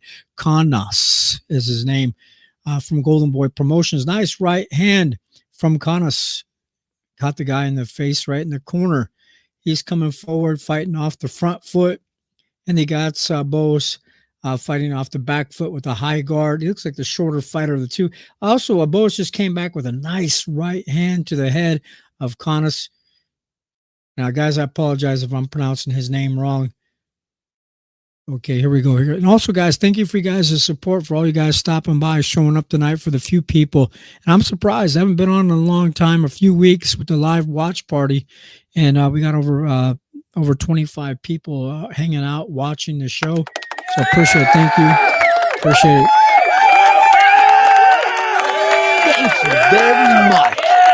All right. Thanks, guys. Appreciate it. Appreciate it, guys. Here we go.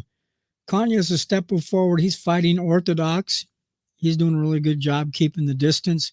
They're tangled up. The referee separates the two fighters. So Boas, he's not real scared. He's got a few professional fights, a couple losses, so he knows what it feels like to lose a professional fight. So he's in there to do the best he can. He's a strong young fighter. Strong shoulders on this guy. Nice right hand by Kanas. Coming forward, it has Boas up against the corner. Now they're back to the center of the ring.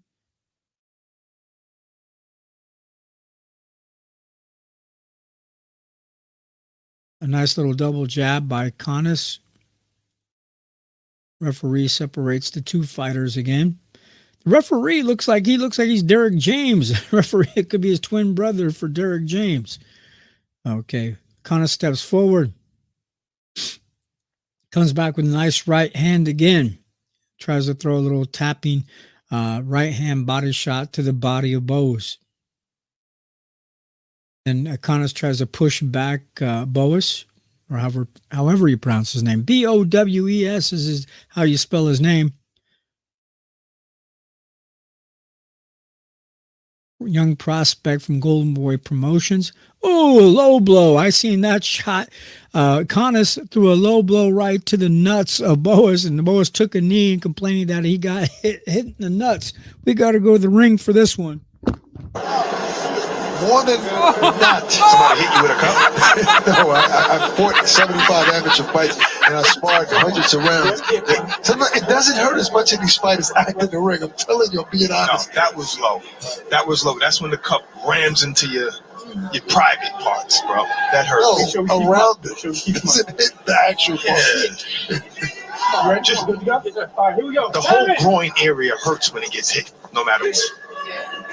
Look, you're a martial artist. You got kicked there. It's different, right? Marcus Bowes went fired up after that low blow. Nice. Hard left hook from Kanyas. And Marcus Bowes was on wobbly legs. I think holding on to Kanyas might have kept him up. But look at Bowes still firing back here in the closing moments of round 2. That was the end of round 2. Man, he came back with the solid. He came back with the solid. Boom. Left hand caught him when he's up against the ropes. Caught Bowes up against the ropes, and Bowes at that point, he stayed on his feet. I'm surprised he didn't come crashing down to the canvas. But as well, guys, hit the StreamYard link again to come on live to share your thoughts on boxing. We have like 37 people watching the show. Hit the StreamYard link. We appreciate you guys coming on live. We'd like to hit the like button. Don't be how Blue Blood Sports TV does. Swipe your feet at the door when you come in and hit the like. When you come into the house, you got to hit that like button. Appreciate you guys coming on as well. Yes, sir. And then a lot going on this week in Omaha, Nebraska. I'm not going to even talk about it. We guys already heard. Some of you guys have probably already heard. We're in Omaha, Nebraska tonight doing a watch party for you from KO Boxing Breaking News. Please subscribe to our channel. If you guys subscribed the past 2 years, and you guys have to subscribe again. We lost all our subscribers. So we appreciate it again for your support. Thanks, guys, again, so much. Appreciate it. Thank you.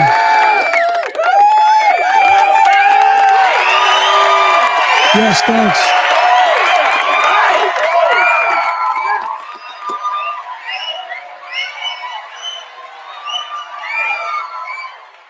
Thanks, guys.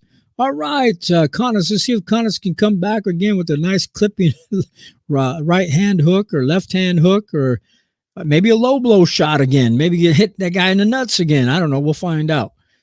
Okay, so far, he has his eyes focused real strongly on Boas.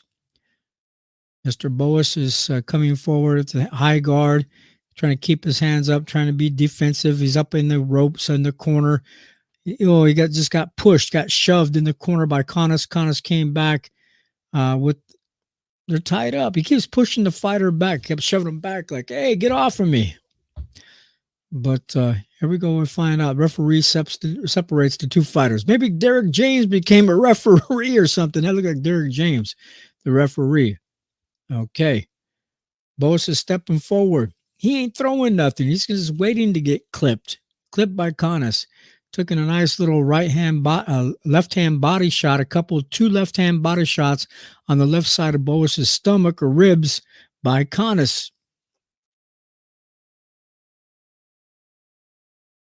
Looks like also too, Akonis looks like he is taking his time a little bit. He ain't rushing anything. Doesn't look like he's trying to press too hard during the fight. He's looking like he's trying to set something up perfectly to get this guy out of there. And remember, he has 3 professional wins, 0 losses in his young professional career. They said he only had 8 or 9 amateur fights, and then he started going to national tournaments already, and he turned pro. So let's see how well he does from Golden Boy Promotions. Akonis, Sugar Cane Akonis. That's a nickname, Sugar Cane, I think. They're tied up again up by the ropes. Referee separates the two fighters. Connors keeps shoving the fighter back. He's trying to focus, fighting off his front foot. Came back with a nice straight right hand. Came back. Ooh, he just maybe hurt Boas. They're tied up again. Referee's going to have to separate the two fighters. Here we go again. That was the end of that round, guys. Here's go to the corner, find out what's happening. Here we go.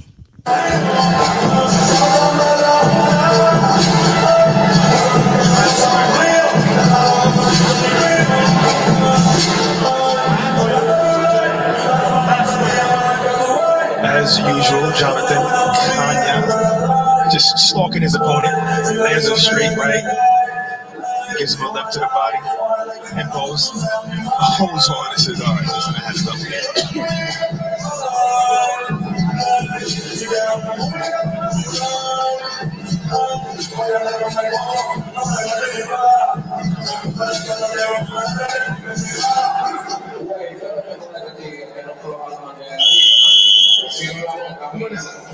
We're gonna touch gloves.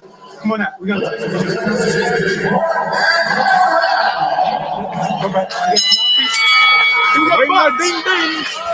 The last and final round. That's the fourth round of a 4-round fight. It looks like Connors has won this fight. Let's see if he can knock this guy. Ooh, a nice solid right hand to the chin of Boas. Boas was hurt a little bit. He got flushly caught with that shot, but he's still standing up. But you can tell he's hurt a little bit. He's trying to still fight and hang on. So Connors is trying to set his shots up, trying to get this guy out of there, trying to knock him out in the last and final round. So we'll see what happens. Guys, don't forget, subscribe if you haven't subscribed. Hit the bell notification button. Ring-a-ding-ding. To be notified when we do go live with news stories or other watch parties or we do live shows. We appreciate it. Thank you so much. I'm watching the fight, so when I turn my head here, I'm trying to see the fight as well. I need to get something up like a screen where I can watch it straight in front of me and comment as I'm talking to you as well. I've been fighting a cold this past week, so bear with me one moment. Hear me sniffle or clear my throat or clear my nose. We have a long night ahead of us. Many prelim fights still ahead, and we have the main card starting at 7 p.m. Central Standard Time tonight on DAZN.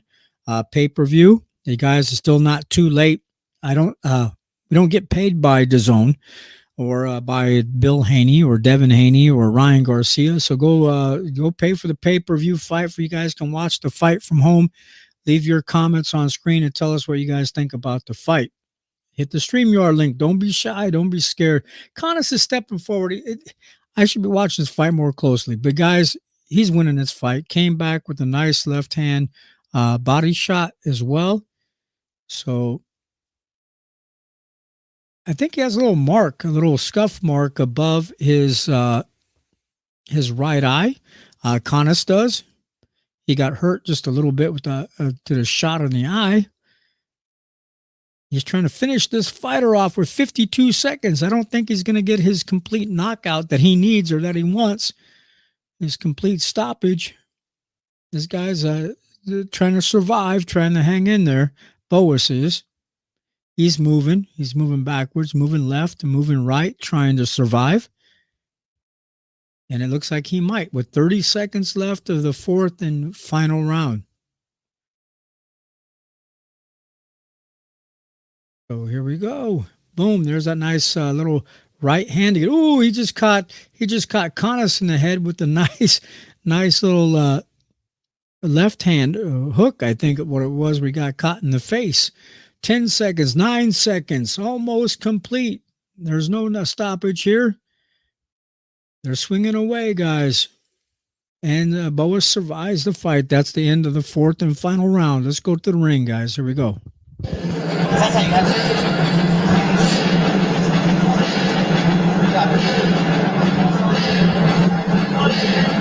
Well, coming up on Saturday, May 4th, it is a gigantic fight here on DAZN. It is the return of Canelo Alvarez.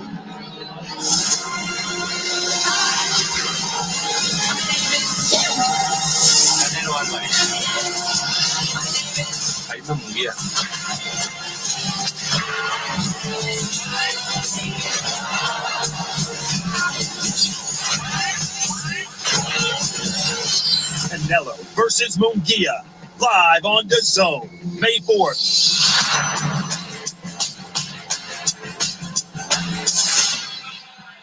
Back live here at the Barclays Center. That's coming up, of course, on Saturday, May 4th. But we've got a mega fight coming up later on tonight. Devin Haney and Ryan Garcia. You see the QR code on your screen. You can scan that to order the pay-per-view here on DAZN. Pay-per-view portion of our broadcast will start at 8 o'clock p.m. Eastern Time. Still plenty of action on our prelims, though. Darius Fulgham will be in action coming up next, and then Sergey Derevyanchenko and Vaughn Alexander in the, so to speak, main event of our prelims. Right now, we're ready to make this fight official. Let's send it back up to Joe Martinez.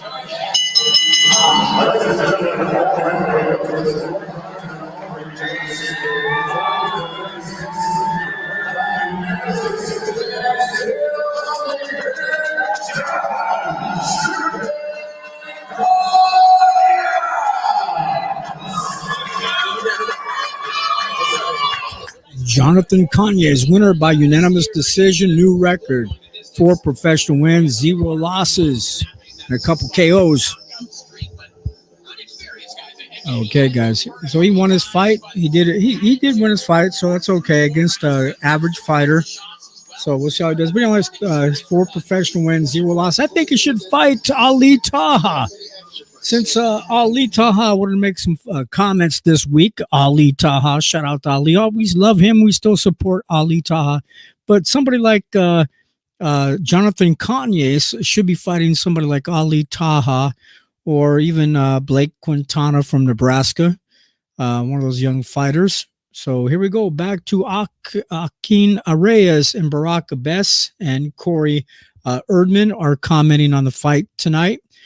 So here we go. Back to the corner here, see what they have to say. One of the young stars of the Golden Boy stable tonight, taking on Christian Olivas, one of the key trial horses that you tend to see on Golden Boy cards. He's tested a lot of good names over the years, and tonight Darius Fulgham will be on the other side of the ring. We're ready to meet the fighters. Send it back up to Joe Martinez. And fight fans, we are set to go on the next bout tonight. 8 rounds is scheduled in the super middleweight division. And first to make his way to the ring, fighting out of the blue corner from Tijuana, Mexico, Garcia and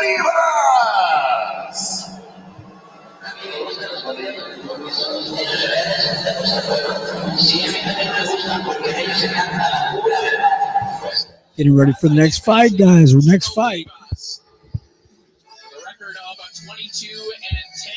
22 wins and 10 losses.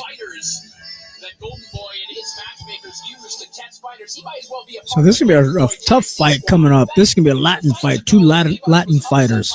This is going to be pretty good. Venetian undercard. Olivas was supposed to face Aaron Silva that night. Silva dropped out, but Golden Boy honored their contract with Olivas by giving him that fight anyway. He didn't come out on top, but again, Olivas always there to give contenders and prospects a good fight. And his opponent standing by to make his way to the red corner from Houston, Texas, here is Darius Fulgham.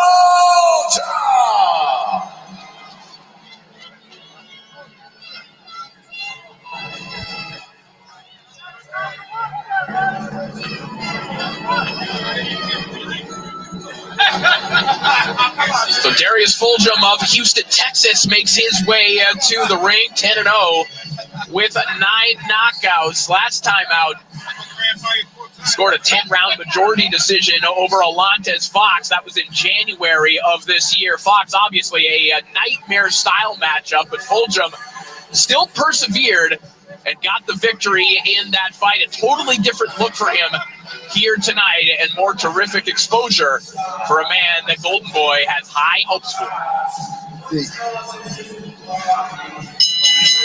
Once again, ladies and gentlemen, this bout is scheduled for 8 rounds, and it is for the WBA Continental USA Super Middleweight Championship. Introducing you first, fighting out of the blue corner, wearing blue, trimmed in gold. He weighed in 167.5 pounds. This 32-fight veteran holds a professional record standing at 22 victories, 10 defeats, 19 big wins coming by way of knockout. Here's the challenger from Tijuana, Baja California, Mexico, Garcia Cristiano Ovalis, 22 wins, 10 losses, and a few KOs. I didn't get to see that. Here we go, next fighter. Wearing white trunks trimmed in orange and red. He weighed in 167.5 pounds. In 10 bouts, he stands perfect with 10 victories. No defeats, 9 wins coming by way of knockout from Houston, Texas. Here is the reigning, defending, undefeated WBA Continental USA Super Middleweight Champion, destined for greatness, DFG, Darius Fulcher! 10 wins, 0 losses, 9 KOs from Texas, from the state of Texas. Here we go, guys. Getting ready for the fight. Ya te días reglas en el camerino. Protéjase todo el tiempo y obedeces mis órdenes todo el tiempo. Gave you the instructions in the dressing room. I expect a good, clean fight. Protect yourselves at all times. Obey my commands at all times. Touch them up.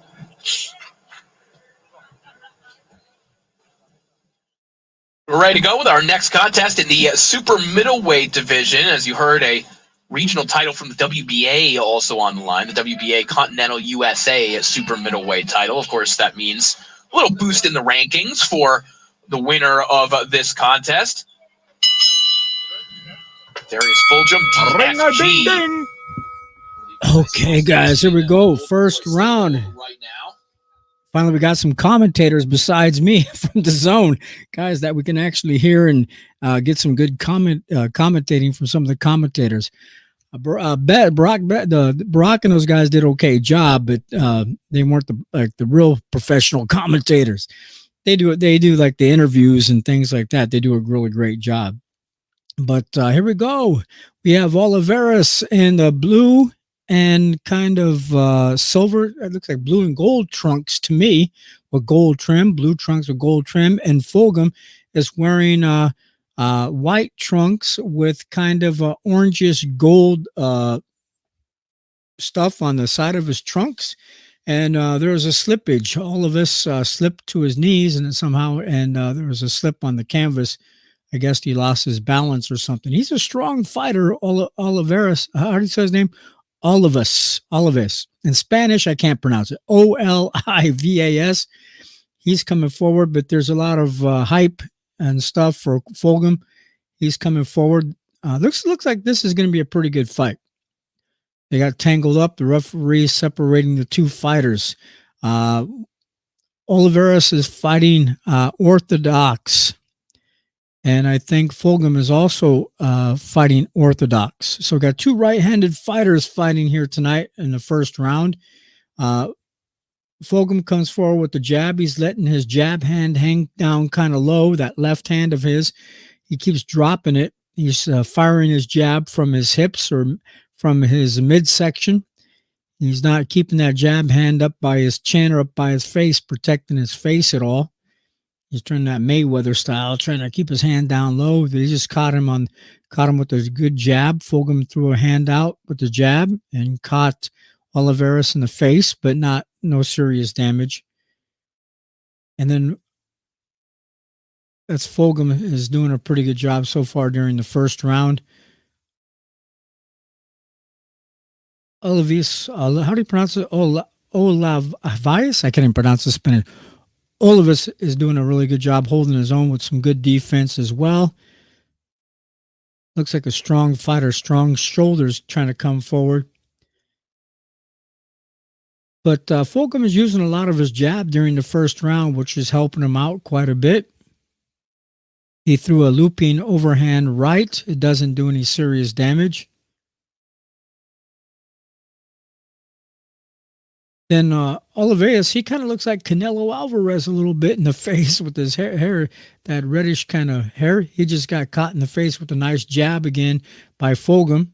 That was the end of the first round. We got to give that first round to Fulgham from using his jab, a really terrific jab during that first round.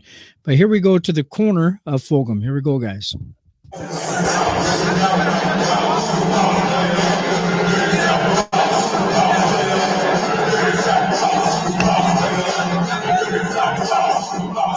Fulgham touching Olivias with his jab. Like I said, ring reconnaissance. Short uppercut there, counter. And just controlling the pace with the jab.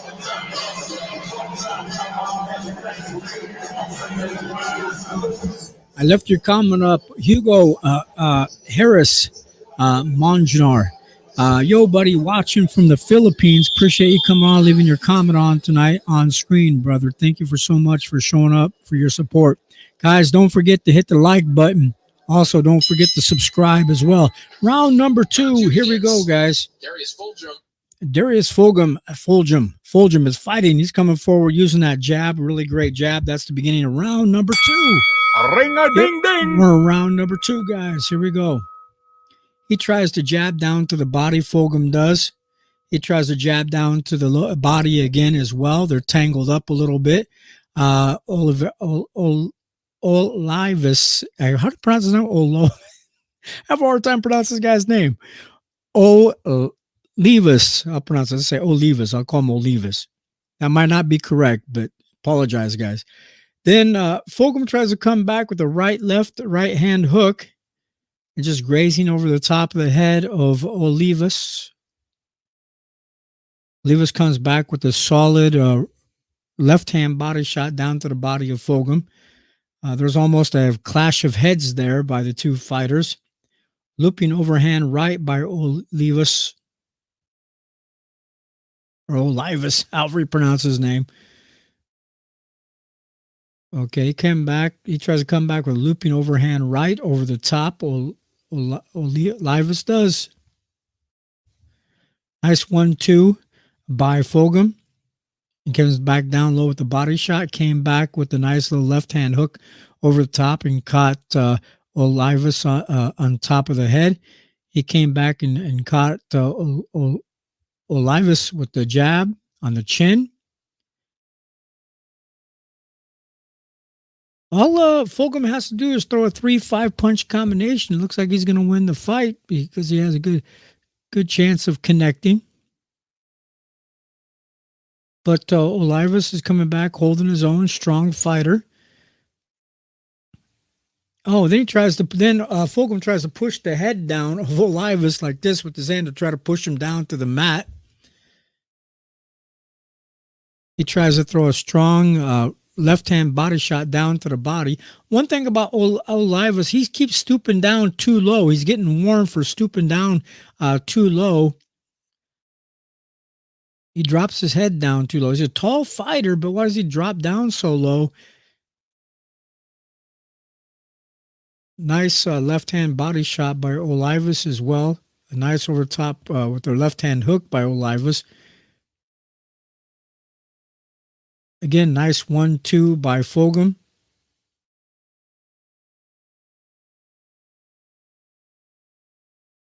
Nice right hand by Fulgham. He's pushing the head down of Olivas as well, but Olivas keeps dropping his head too low, so it's easy to push his head down. Then also Fulgham tries to use his left hand to push down the head of Olivas as well, kind of fighting dirty just a little bit. But here we go. Now, Olivas looks like he's like frustrated or like he's discouraged a little bit, but he has that look on his head of frustration. But we'll find out. Here we go. They have a replay. Nice 1-2, nice right hand to the head of Olivas. The nice thing about Fulgham, he realizes he has the fight under control.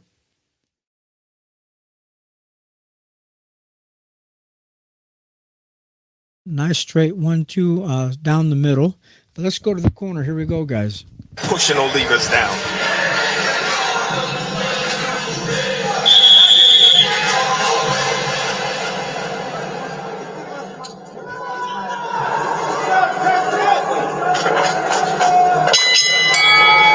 Ring-a-ding-ding. Round number 3. Darius Fulgham can pick up where he left off at the end of round 2. Really start.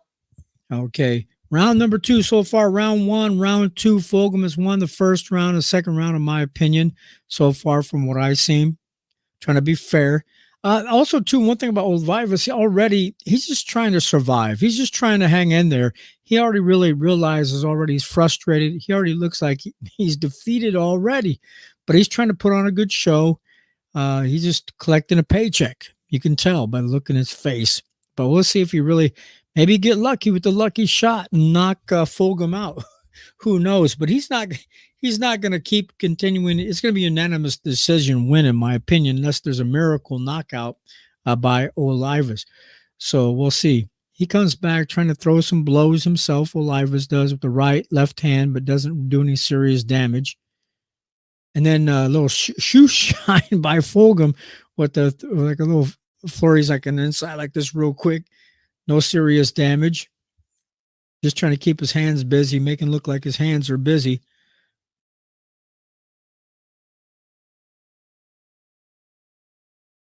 Also looks like Olivas is kind of breathing hard a little bit. But he's a tough fighter. You can tell he's trying to hang in there, trying to survive. Just getting his paycheck. Boom. He just got caught with that jab hand again by Fulgham. He came back with looping overhand right. Doesn't do any serious damage. Nice crisp left hook by Fulgham.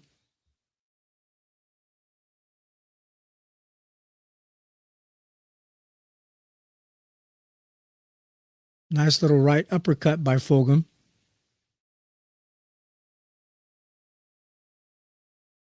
He just keeps trying to touch Olivas up against the ropes with whatever hands. Not solid, but there he is with the solid left hook to the head of Olivas, however you pronounce his name. Another nice left hook to the head of Olivas.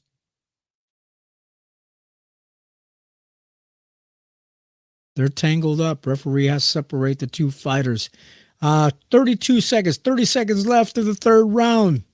And Fulgham is doing really well. They're tied up as well. Referee separates. Then Olivas getting warned for holding by the referee. Nice little flurry of punches by Fulgham. No serious damage. There's another nice left hook by Fulgham to the head of Olivas. Fulgham looks like he has this fight, and the look on his face that he has this fight in complete control. Not angry, not mad, just looking like, hey, I got this. This is just like another sparring match. I got this down. He sits down. He looks comfortable. He's in the corner. Let's go back to the ring, guys. Here we go.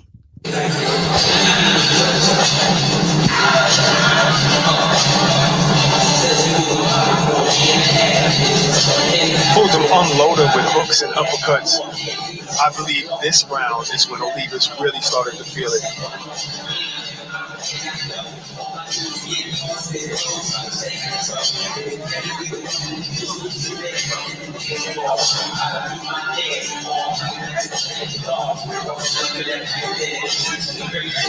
Ice cold When the referee stays in your corner the whole break, he's paying attention to the mannerism to see if you should continue. Hot dogs, get your hot dogs here.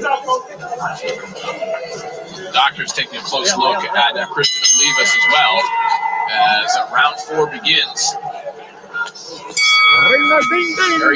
Round 4 underway, guys. Round four. Yeah, they said the fight doctor was looking at Olivas, checking him out, make sure he is okay. He's not hurt. He's just looking at him, making sure he's okay. He's not severely hurt. Nice little right hand body shot by Fulgham down to the body of Olivas. Excuse me, guys. As well.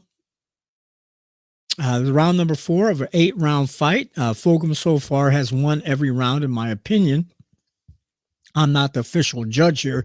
You guys know that. But I know boxing pretty good. There he tries a little throw, a fast flurry. Fulgham. Come on. The referee stopped the fight. You serious? All Fulgham was doing is just throwing some quick shots like this, just not hard shots. It's like shoe shine type of shots. Just like keeping his hands busy.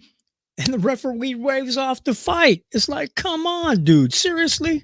This is ridiculous. Come on. You got to be kidding me. That's the nursing. We're not going to always get the highlight reel knockout, and the fight's not going to always hit the mat. But when you're getting these many shots and you're not answering back, left hook was flush. The ref is just bound to step in. As we learned last night with the Kurt Scooby fight, you have to let your hand go. You cannot be on the ropes, not defending yourself. The referee should not have stopped the fight. Seriously, guys. Come on. You ridiculous? Come on. Man, any more about boxing? I don't know what to say about boxing anymore. These referees this past year and a half, past 2 years, I've been watching boxing, being involved in boxing again. There's some suspicious stoppages. Let's put it that way. I mean, come on. You serious, guys? Come on. What's going on here? You tell me. I don't know. This is what I think about that stoppage. This is what I think, guys. This is what we think here at KO Boxing Breaking News. This stoppage, this is what we think. You know, there's something awfully screwy about this fight, or my name isn't Larimore, and it isn't. Come on, man, he was winning the fight already. He was a unanimous decision. He's winning every round, but just because he got tapped a little bit, not one serious shot, not seriously hurt, has his hands up, getting caught. One of the shots even missed. It just went, one hand went up, missed the fighter, missed Olivius, and the next two just barely touched him, and the referee waves it off. Come on, seriously? Back to the ring, back to the corner. And join us at 8:00 p.m. But right now, we're ready to make Darius Fulgham's 10th career knockout official. We send it back up to Joe Martinez.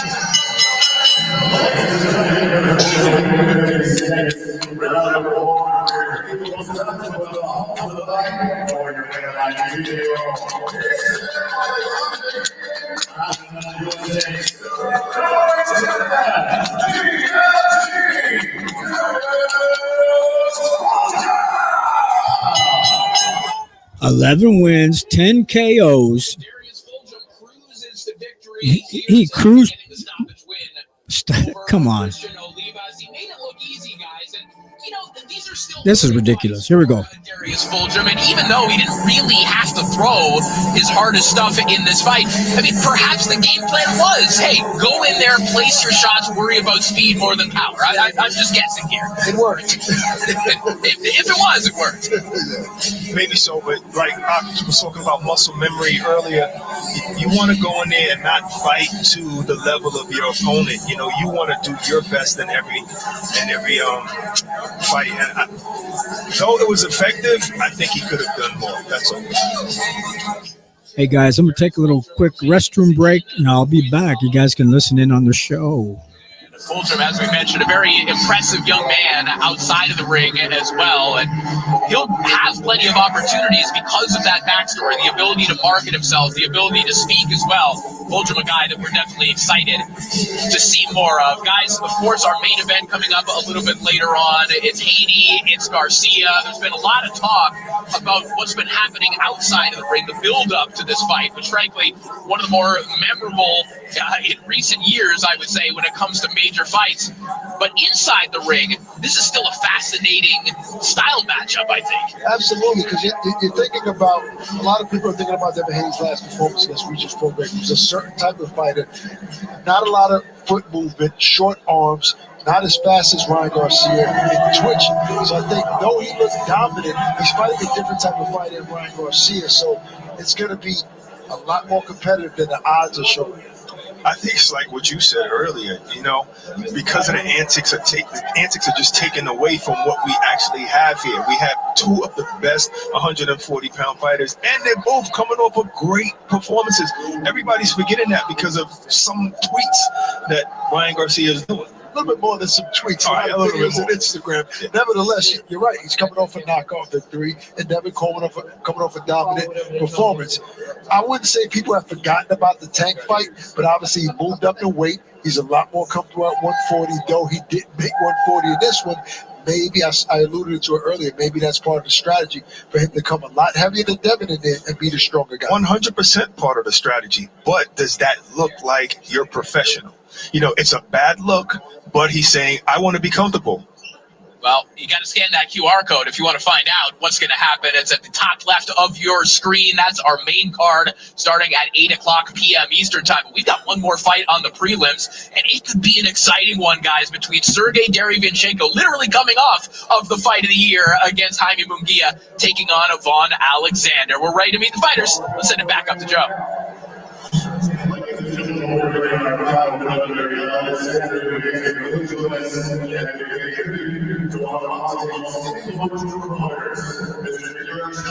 Thanks, guys, for the likes. Appreciate it. Hit the likes. If everybody that hasn't hit the like button, please hit the like. Appreciate it. Thank you so much for the likes already.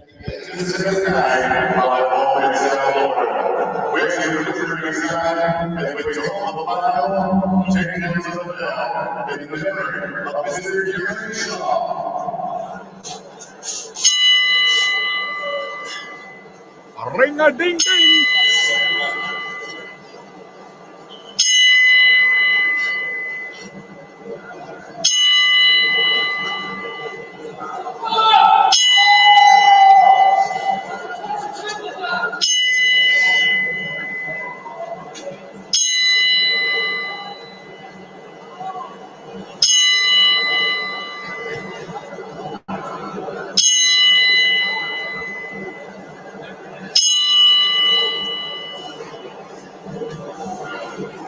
Thank you for your time.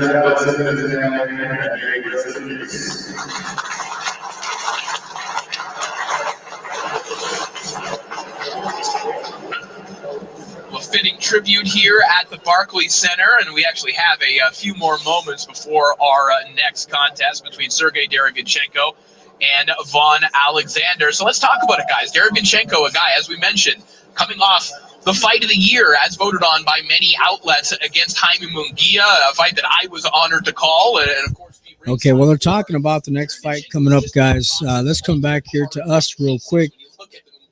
Again, I appreciate you guys stopping by tonight. I was really shocked that we have this many people stopping by to watch, even from all the way from the Philippines.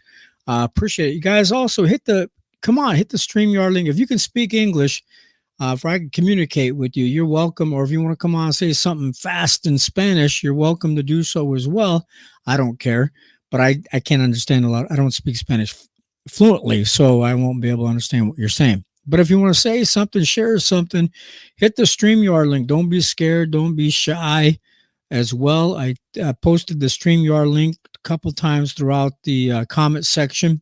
We have some people watching from Facebook tonight as well. Mark Andrew Fernandez came from Facebook. Hugo Harris came on. I'll show those guys comments real quick. You guys can post all your comments like this on screen.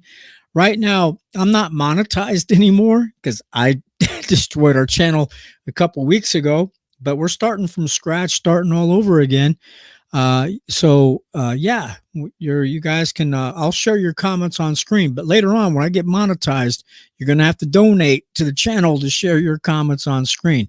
That's where I made my mistake the last 2 years, but you're welcome now to share your comments on screen for free now. No charge to you to support the channel. We appreciate it. Hit the StreamYard link again. Don't be shy. Don't be scared. I got to beg you guys all night to come on and to share your thoughts. So go ahead and hit that StreamYard link. Come on live. Share your thoughts on boxing. Don't be scared. Don't be a wussy. I'm coming on live, stepping out of my comfort zone for you again several times this past 2 years. And it's sometimes uncomfortable to me because of head injuries from boxing and fighting in the past, and still doing it for you. Appreciate it. So they're still talking, still sharing about some stuff. It says Matias Perro fight Saturday, June 15th. Estrada versus Bam Rodriguez, Saturday, June 29th. Those fights are going to be coming up on the Zone. Also, I don't know what this is. UWCL semifinal, second leg. Chelsea versus Barcelona. Okay, it must be soccer or something. Okay. Ramirez Bartolome will be next Saturday. Canelo Alvarez versus Munguia, as we all know, was going to be on May 4th, Cinco de Mayo weekend. And Fury versus Usyk is Saturday, May 18th, live on DAZN worldwide. Buy it now. I don't support DAZN. They're just saying. Okay, so don't forget these fights coming up, guys. We're going to get ready. They're talking about Ryan Garcia. Come on tonight. Who do you think is going to win tonight? Ryan Garcia? While we're waiting here as well, I can pull up some boxing news, some boxing headlines. Let me pull that up and see what they have to say or share. Anything exciting in the boxing news. Haney's team is desperate to fill seats for the Ryan Garcia fight tonight. This is what they were talking about earlier. This was posted earlier, so what they were saying about this. Let's go through that real quick. What they were saying, this is kind of funny. I'm just sharing it. This was on the 20th, earlier today. Whether you feel the fight should be going ahead or not, whether you give Ryan Garcia a shot at winning or not, and whether you actually fear for Garcia's well-being going into his fight with Devin Haney or not. We are now just hours away from the first bell live on DAZN pay-per-view. And after one of the wildest and one of the most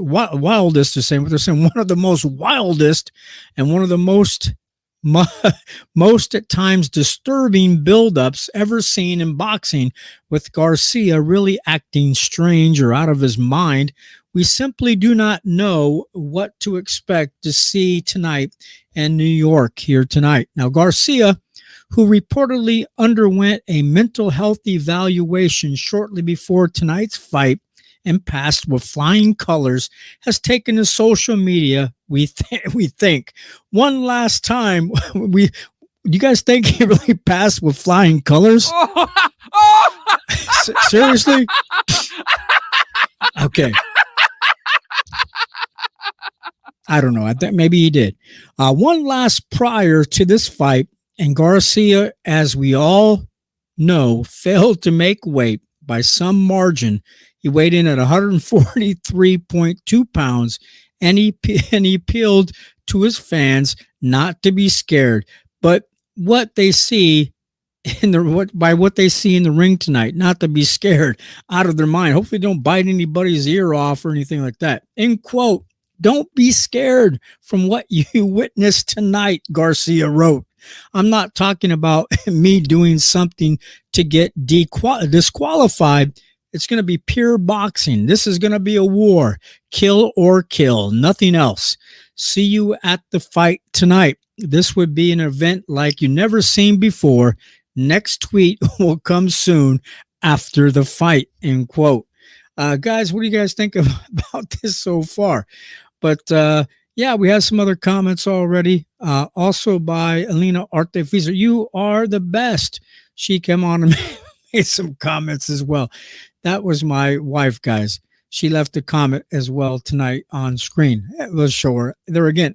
We'll leave her comment there as well tonight. So, yeah, guys, we'll get back into the story here real quick as well. So give me one moment as we pull that back up. Okay, we'll finish that out. What are they also saying in that comments in that story? What they go on to say, I guess the next fight's coming on. I guess we got to stop the news story. The next fight is about to begin, and the ring announcer is bringing up the next fight. So here we go, guys. Again, here we go. Back to the ring.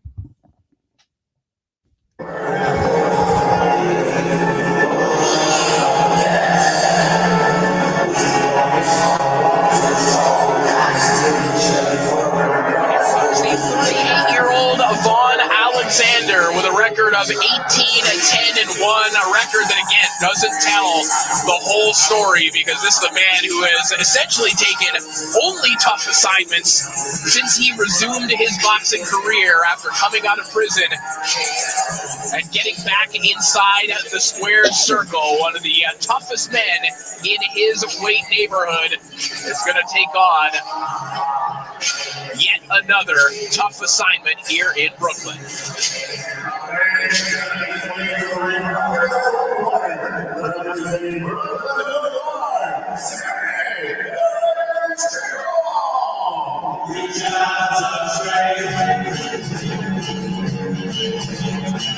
Fighters are doing the ring walks, guys. Here we go. Fresh off the fight of the year against Jaime Munguia last June, here comes Sergey Derevyanchenko. Derevyanchenko feels that he really won that fight. Again, he's been in that position many times in the past, still trying to get over that hump. And you know that there are a lot of fans rooting for this man to finally break through. He's looking to stay busy and get back in the win column here tonight.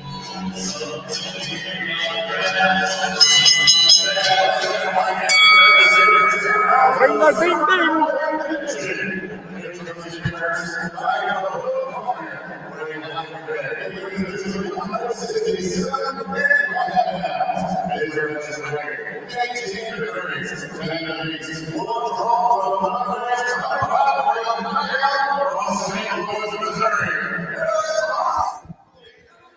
Okay, guys, they're announcing Vaughn Alexander, 18 wins, 10 losses, 1 draw, 11 KOs. St. Louis, Missouri, is fighting tonight. Here we go, guys. Back to the corner. It's hard to hear the ring announcer. 19 professional bouts. His record stands at 14 victories, 5 defeats, with 10 wins coming by way of knockout. Here's the 3-time world title challenger from Brooklyn, New York, the technician, Sergey Derevyanchenko. 14 wins, 5 losses, 10 KOs. Sergey. Here we go, guys. Coming up. Next fight. Give me a second. I have to clean something. There's something sticky over here. All right, gentlemen, you both received instruction in the dressing room. I want you to obey the commands. Protect yourselves at all times. Right now, I'm going to call on the letters here. I'm going to call on the letters here. Tap it up. Let's go to work. So here we go with the main event, so to speak, of our prelim broadcast. Sergey Derevyanchenko, former world title challenger, taking on Vaughn Alexander. 10 rounds in the super middleweight division. A division that someone recently, Derevyanchenko, said he wasn't even all the way comfortable at, but seemingly seeing it. Okay, round number 1 of their fight, guys. So here we go. Get started. Now, guys, I had to move my mouse pad. I had something sticky on it. So here we go. Round number 1. Derevyanchenko. I have a hard time always pronouncing his name against Alexander. Now, I can see why some of the people are throwing a fit. There's a couple good fights here in the preliminary undercard fight tonight, but some of them might not be so good. I know this guy here, Derevyanchenko, is a pretty tough guy, and I think some of his defeats were like, come on, kind of questionable in the past as well. So, guys, don't forget, hit the StreamYard link, come on live, share your thoughts on boxing. Also, type your comments in the comment section as we're doing this show tonight. And for the few people watching from around the world, we have about 43 people watching that I know of. We are on Rumble. We are on Facebook. We are on Twitter. We are also on YouTube, 5 different sites. And I think I'm going to be adding at least 1 or 2 more other sites where we're sharing our show. And the live show is also for you guys to come on live to share your thoughts and your comments on screen. To help participate in the live show. Here we go. Both fighters are getting warmed up during the first round of their fight for a 10-round fight. I hope this is not going to be a boring fight because it's 10 rounds unless somebody gets knocked out or an early stoppage. There was a nice left hook by Derevyanchenko. He's coming forward. He's the shorter fighter of the 2 fighters. Alexander's a taller fighter. Alexander's wearing red and black trunks. He's wearing black trunks with red trim. And Derevinchenko is wearing also black trunks with gold trim. Coming forward, he's fighting Alexander, who's a taller fighter. I don't know his height, but he looks like he's 6 foot something. Derevinchenko might be a shorter fighter. He's coming forward with his jab hand. He just pivoted out, turned on Alexander. Alexander looks like a big, strong fighter, big, strong guy. We'll see how well these two fighters, in my opinion, are probably evenly matched based on their record. So I don't think it's not a uneven match. It's an even match between these two guys.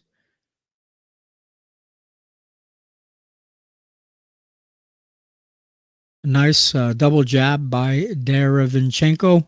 Another double jab by him as well. He's moving, he's circling to the right, and he comes back and he circles to the left. He does really good on his foot movement. That was the end of the first round. Let's go back to the ring, guys. Here we go, back to the corners. I think they're in Derevinchenko's corner right now.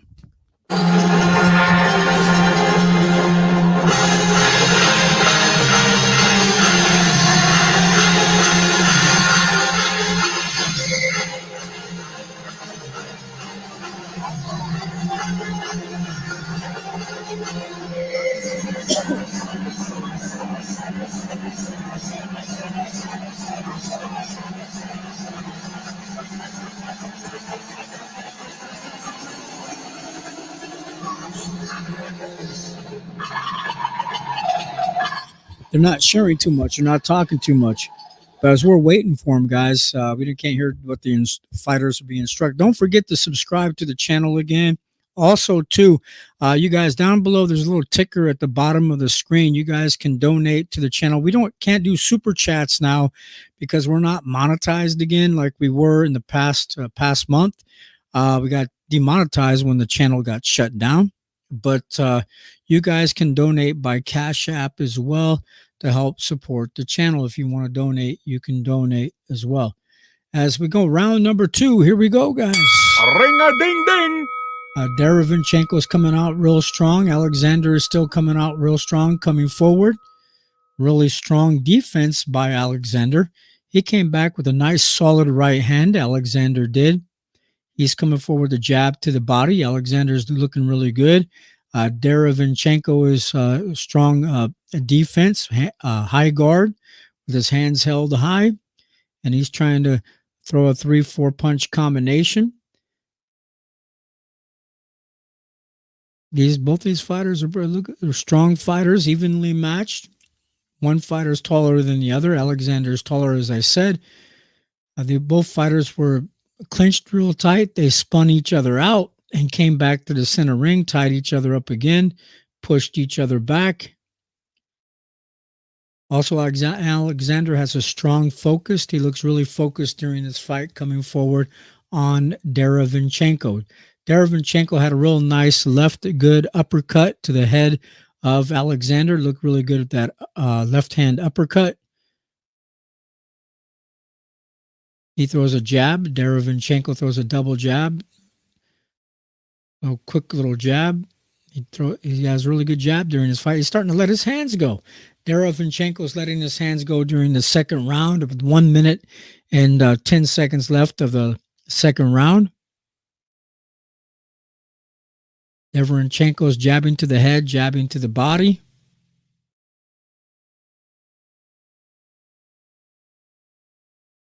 So, guys, tell me what you think here as well real quick. Let me go back here, and I need to adjust my mic real quick. So let's come back to the ring, and I'll make a little adjustment. So don't forget, subscribe to the channel as well. Don't be afraid. Don't be scared. And also donate to the channel through Cash App if you can as well. So please support the channel. There we go, guys. Thank you so much. Back to the ring. Here we go.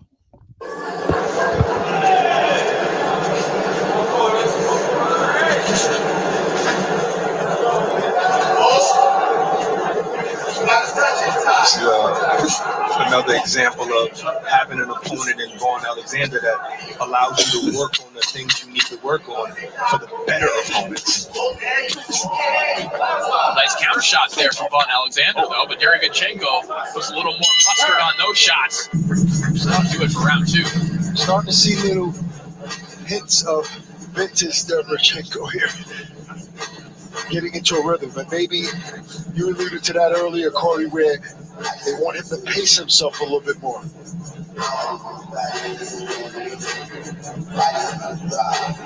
I love the way Derevyanchenko went to the body, then right upstairs with the jab.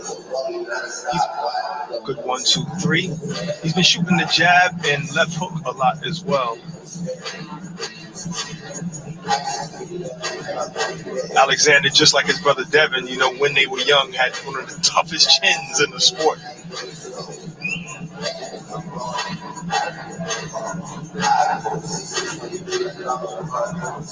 Ice cold beer.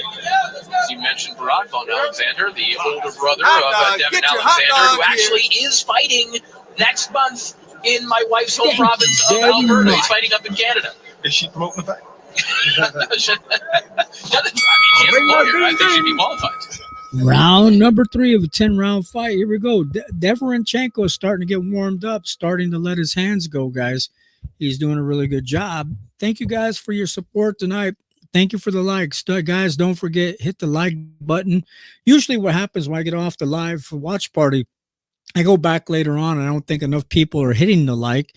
And I see that some of you hit the like button, more likes than what I thought. But tonight I'm only showing 2 likes. So if there's more likes than that, hit the like button. And I know everybody watching on Facebook or some of the other places can't maybe hit the like button, but anybody watching on YouTube tonight, please hit the like button on YouTube.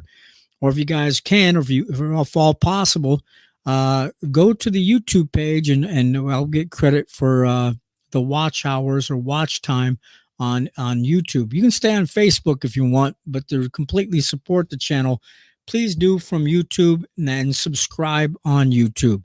Appreciate it. KO Boxing Breaking News. Appreciate you guys' support. Thank you again, guys, for showing up. Thanks.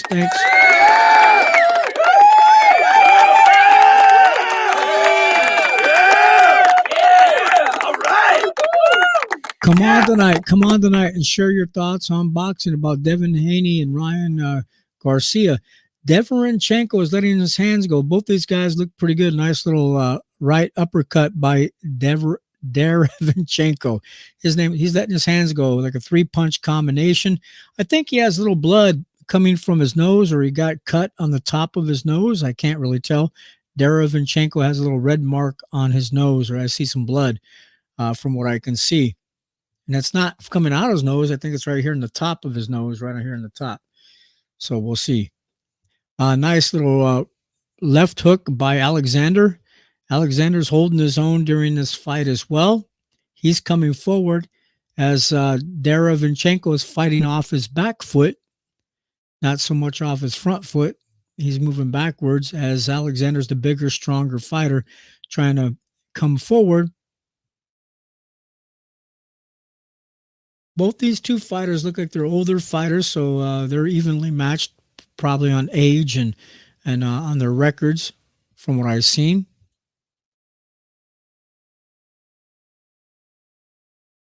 Nice left-hand shot on the inside by Alexander. 3-4 punch combination by Derevyanchenko.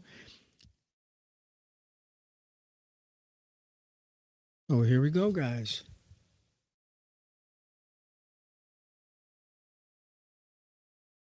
Nice left-right hook by Derevyanchenko at the end of that round. Let's go to the corner again, guys. Here we go.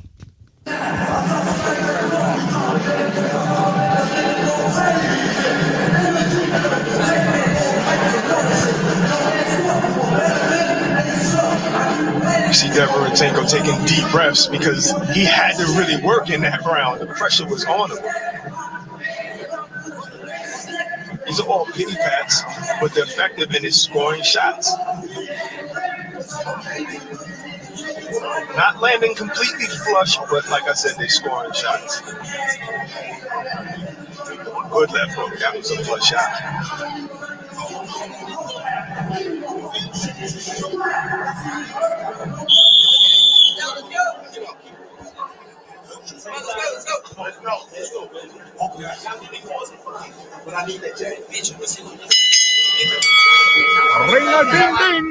Okay, round number 4, guys, of the 10-round fight. Derevinchenko looks like he's got the better of the fight so far, but it's not an easy fight for him because Alexander's coming forward, putting pressure on Derevinchenko, but Derevinchenko has a bit more combinations. Like he throws a jab, then an uppercut like this. He throws a jab out like this and comes back with the uppercut, like boom, like that. Does some shots like that. So he has some good experience from his amateur days in boxing. So really good boxing IQ as far as using his jab, hooking off his jab, throwing uppercuts off his jab. Most fighters have a hard time doing that, and he doesn't. So I like that about him. And then also Alexander's coming forward because he's the bigger fighter. He keeps pressing forward by stepping forward on that right front, on his left front foot. He kept stepping forward, and covering up some of those shots. But at the same time, he's getting clipped on some of those shots by the jab and the hook, and getting that jab just stuffed in his face by Derevinchenko as he's coming forward. Also, that's one thing. Alexander needs to let his jab go more. I mean, he could use his jab as much as Derevinchenko is using his jab. They're both fighting orthodox. Neither fighter is fighting in the southpaw stance. Derevinchenko did have a cut on the left side of his nose, on this side of his nose, during the corner before this bell sounded, before they came out. They were touching up his nose with some Q-tips and some gauze to stop the bleeding, or to keep the cut from spreading. Now he just pivoted, he just moves. He's starting to let his hands go during the last couple rounds, throwing more combinations. He just pivoted and turned Alexander. But Alexander is not getting tired. He looked like, for a big guy, he's holding his own, keeps pressing forward, keeps trying to cover up. Has a really good defense. He tried to lunge in with his jab there, tried to leap in with the jab hand, Alexander did. And Derevinchenko just threw a combination again, 1, 2, 3 punch combination. Ooh, he just turned to the left and came back with a nice left hand. Three punch combination. 1, 2, 3 punches. He's letting his hands go a lot now. Derevinchenko stepping forward, stepping it up. So let's go to the ring. Here's some of their ring announcers. He's starting to show out here during this fight. Derevinchenko is starting to pick up the pace. Here we go, guys. Alexander stopped. It was a body shot from Ian Green. Took him out. That was 3 fights ago. Derevinchenko just keeps peppering him with that jab. Von Alexander still there, bringing the fight, still standing right in front of him.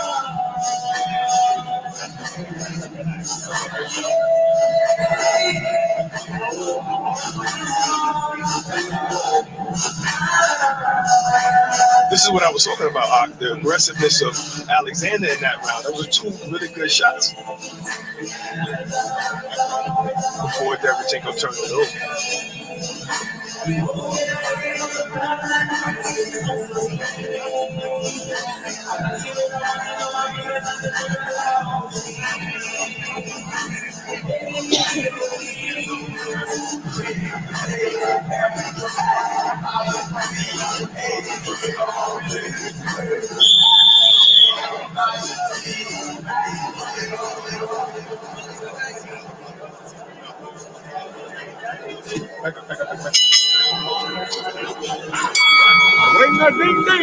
Round 5 underway.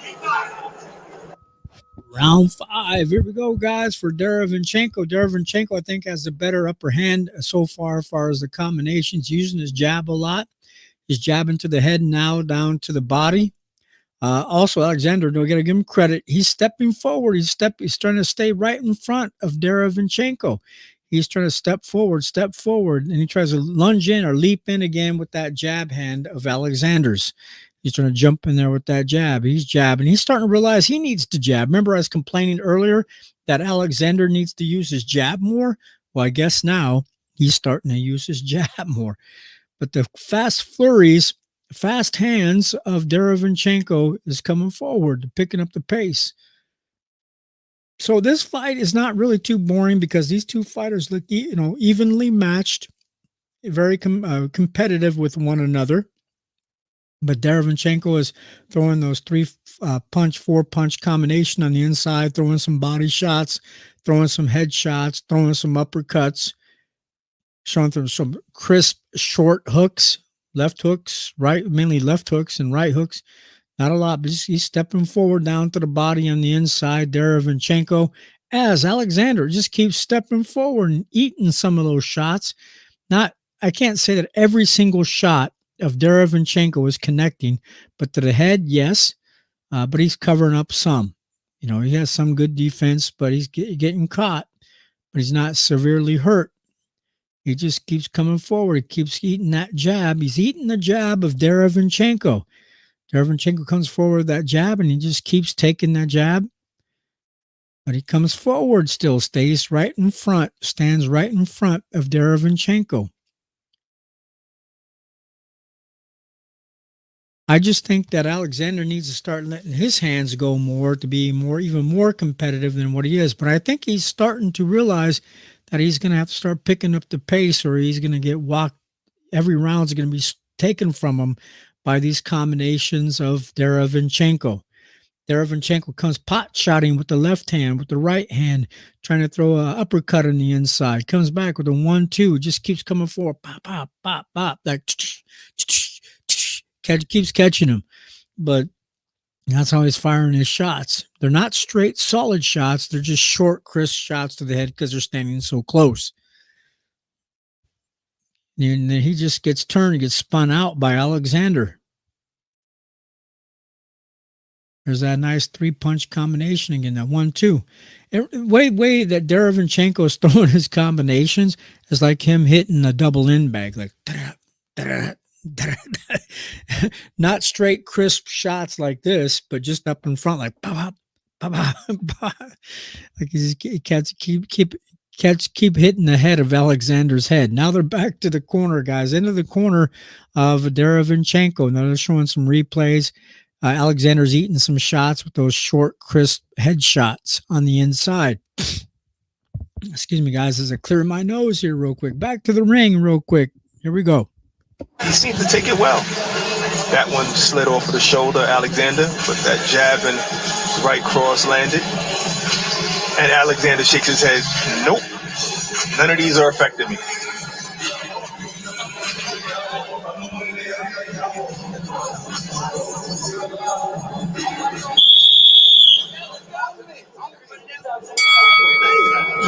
I thought it was 38 years old, but Alexander's not sitting down in between rounds, even though they're taking school out. Okay, guys, back at it. Round number 6 of a 10-round fight. Okay. We'll see what's happening. Boom. Nice right hand by Alexander to the head of Derevyanchenko.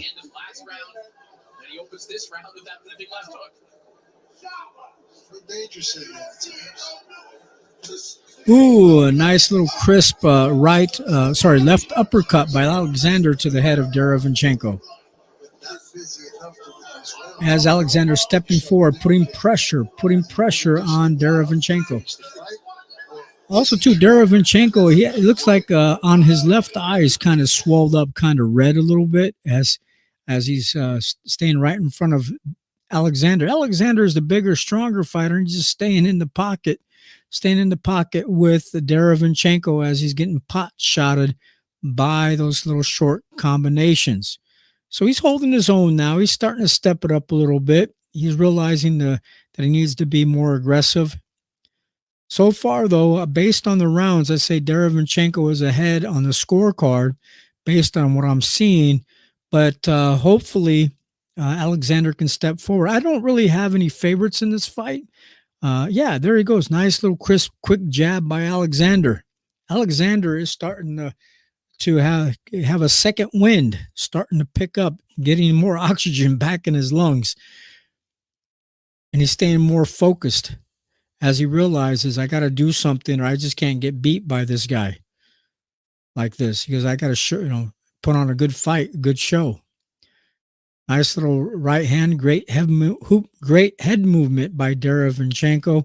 He moves his head left to right. These guys had their heads head to head, touching each other up close and personal. They had their heads so close together, they better be careful of headbutt. That's how close their heads are together. Two bulls, like their heads are this close together during the fight. They're moving around. Their heads are like rubbing up against each other. Come on, there we go. Toe to toe, blow to blow, they're going right now. That's what I like about this so far, this fight. They're not scared. Great. Derevinchenko's letting his hands go. And then also now Alexander's coming forward, letting his hands go with the nice right body shot on the inside.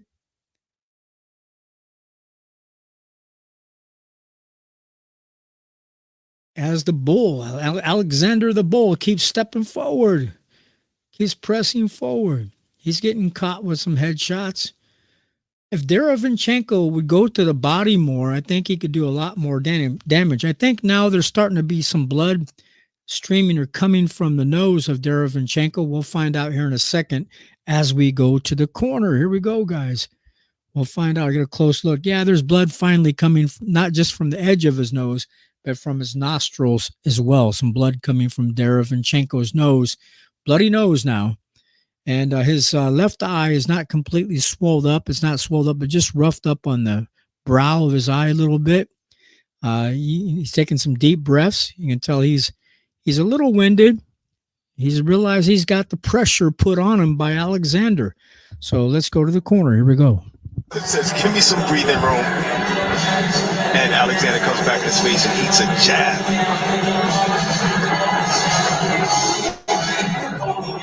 Beautiful spin work by Derevinchenko, just controlling the fight, controlling the ring.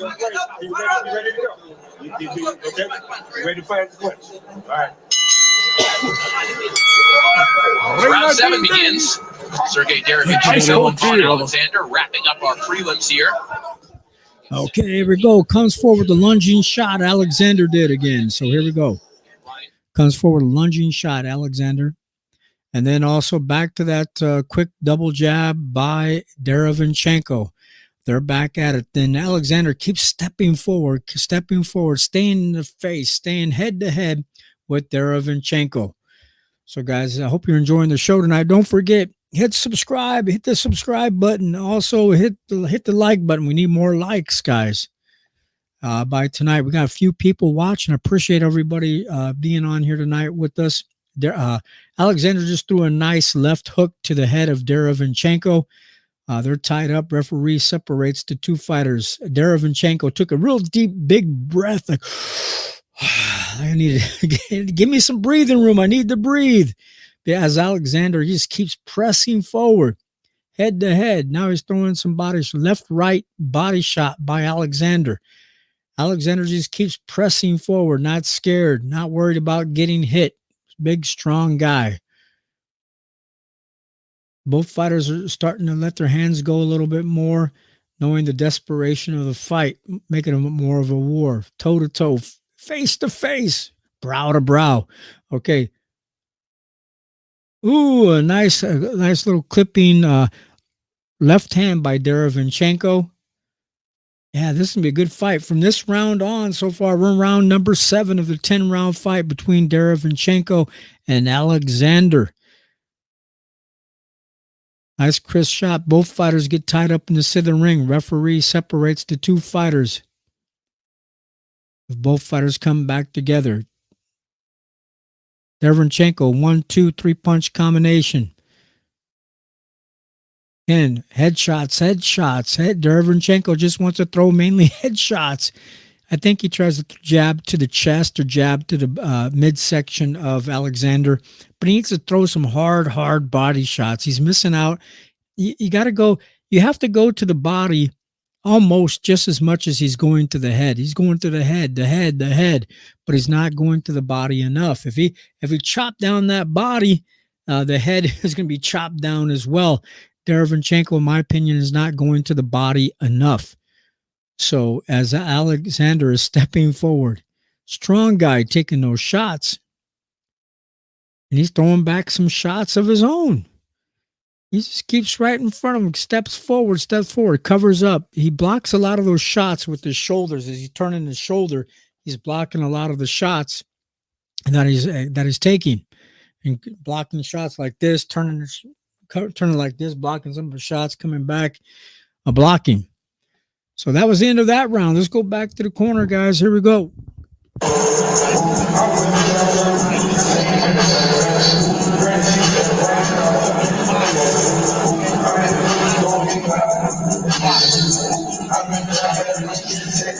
Alexander still doesn't want to sit down. He almost didn't want to go in his corner.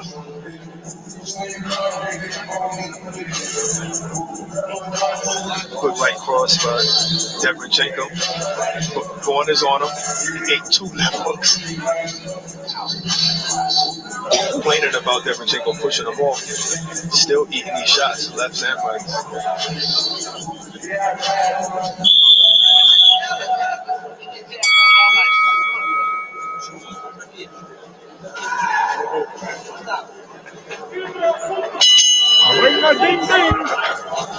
Okay, round number 8, guys. Round number 8. Now, one thing about,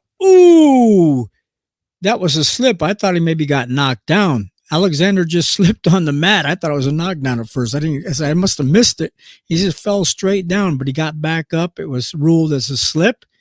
He's back up. Then finally, Derevinchenko jabbed to the body. He's up in the corner. He tries to sidestep out of the corner to the left. He's throwing a double jab. He's jabbing and then trying to hook off his jab, which a lot of fighters are not experts at doing, but he's doing okay for the guy he is. Then Alexander just keeps stepping forward, eating some of those shots, covers up a little bit, blocks some of those shots. But Derevinchenko is getting winded, getting tired. By the 10th round, he should be completely exhausted. He's sweating pretty good. Now he's 3, 4, 5 punch combination. A 1-2 punch. There's a jab, double jabs. A lot of jabs by Derevinchenko to the head of Alexander. There's a flurry of punches by Derevinchenko to the head. Man, Derevinchenko, as I said again in the last round, needs to go to the body a lot more. He's not going to the body enough, hardly at all. He just need to throw some hard-ass body shots to keep this guy from coming forward. It's like, wham, a hard left body shot, right body shot to slow this guy down because he keeps up in the face of Derevinchenko. Alexander is. And all Alexander has to do, because he's a little taller fighter, man, is just use some straight shots, start jabbing, just, letting, step back a little bit, give himself some breathing room and just throw some straight shots down the middle, because the head of Derevinchenko is right there on the center line, just waiting for those shots. Then Alexander threw a nice little right uppercut to the head of Derevinchenko. Derevinchenko has to keep moving left. He has to keep moving right. He had to move right first, then back left, because Alexander's right there in front of him. There's a little crisp 3-punch combination again by Derevinchenko. There's a nice little left hand shot on the inside by Alexander. Alexander's throwing some shot. Oh, it looks like he got nailed with a body shot or something. He took a knee. It's going to be a standing 8 count. It's a count. He's getting counted, guys. Here we go. Alexander in agony right now. Will he get back up to his feet? Alexander's corner assuring him that he's good. Derevinchenko. Sit over there. A lot of time being wasted here. That's Derevinchenko's fault. Get in the neutral corner. Derevinchenko had an opportunity to maybe close the show there. A little bit too anxious. Hey, I called it. Go to the body. Did I not say that earlier? No, I said that. You didn't say that. Remember when I said go to the body? Go to the body. I guess when I was talking to you guys, there that was, that hard right. It was a hard left body shot that brought Alexander down to his knees, guys. It was a hard left body shot that brought Alexander down to his knees. Remember, I kept saying that. I said, he's throwing some hard body shots. Boom. He threw that hard body shot again, and he went down to his knees. But, guys, give me 1 second. I had Alexa come on and making some comments. Oh, she's off now. But, man, it was a hard left body shot, and it brought him down to his knees. We're in the rounds. And then also Derevinchenko would not go back to the neutral corner. The referee kept saying, go back. And then when he wouldn't, he kept wasting time every time he told him to go back before he said, hey, let the fight continue on. Now we're into the 9th round. Also, all Derevinchenko has to do is come back with those hard-ass body shots. He might stop this fight. But they're back at it again with those head shots. 3-4 punch combination, 3-punch, 2-punch combinations to the head. He just needs to come back down to that same side. Come back down to the same side with another. Just keep hitting that left side with body shots, and he's going to drop him. He ain't going to drop him with no headshot. He's going to drop him with the body shot. He could stop the fight with the body shot, and he's not doing it. Man, come back down. Set your shots up for a left-hand body shot again. That's what he should do. He's an experienced fighter. He should know that. We'll find out. He keeps coming back to the head. Derevinchenko keeps looking for those headshots. Alexander just keeps coming forward. All he has to do is come back with those body shots again, and they're going to be there because Alexander's standing so close. Come on, people. All right. Then he tries to throw a flurry of punches again. Derevinchenko throws those flurries of punches. Jab, hook, jab, jabs off his, hooks off his jab. Now throw that left-hand body shot. Boom!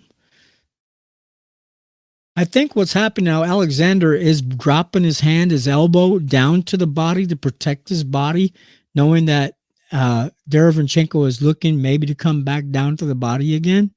But he just keeps pot-shotting the head. Not enough body shots. Okay, we're round number 9. 1 minute and 5 seconds left of the 9th round. There, Derevinchenko tried to throw a left body shot, but he's not throwing that body shot hard enough.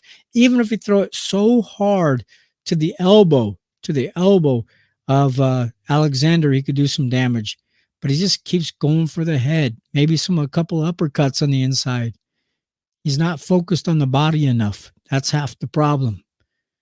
But the last round would be a 10-8 round because Alexander got dropped during the 8th round. But here we go, guys. We're watching the fight so closely.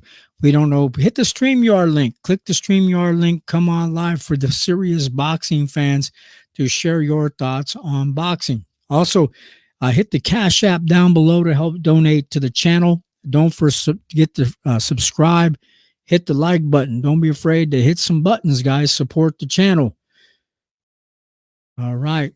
We need all you guys to come back and subscribe again. Also, likes for YouTube will show this with other people. Okay, guys, we're getting close. It's like 6:29 Central Standard Time. In about a half hour, the main card is going to start. So, yeah, Alexander's staying up on his feet. He's not even sitting down. And they're putting an inswell on the right, on the left eye or the cheek right here of Derevinchenko during the corner right here. Let's go to the corner, guys. That was a 5-6 6-punch combination. Pushing Devin Alexander. Pushing Vaughn Alexander back.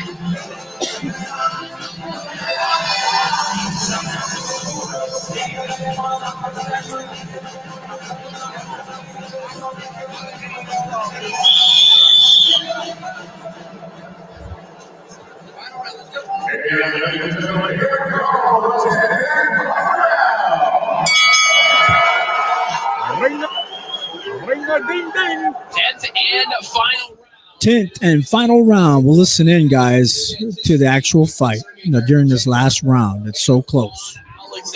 It's not really a close fight. Derevinchenko probably won a lot of rounds by throwing so many punches, outpointing Alexander. But here we go, guys. As I'm thinking about the moments that Alexander had in the fight, big shots, has he won a round in this fight? Because I don't see it. I can't think of a round that he's done enough to win the round. Maybe he'll win the 11th round, but he hasn't won these rounds. You know, I think Derenchenko now knows what it feels like to fight himself. You know, a guy that just keeps coming. He's just not throwing a lot of punches, and that's the only thing. I mean, was this enough for Alexander to get another opportunity? I think so. I think for Alexander, if he goes the distance with Derenchenko, who was, you know, inches away from maybe beating Jaime Munguia, obviously a well-regarded fighter. You know, obviously Vaughn Alexander comes into these fights hoping he's going to win, but plan B is he wants to get another good assignment, another good payday, and he's shown that he can still be very durable. There are younger fighters who would very much benefit from this type of fight. Yeah, you know, it amazes me because when he is offensive, I mean, he's very effective. Had he thrown more punches, I mean, how competitive would he be with anybody? I think a guy with a style like this and a chin like that, if he threw more punches, can probably beat some of those younger guys just by overwhelming them. I'm not sure if it's a conditioning thing or not wanting to be in the line of fire for that long and risk anything. Well, Alexander, he'll pull those upsets off once in a while. He's lost 4 of his last 5, but the one win, that was an upset win over Brian Chavez, so he will pull them out.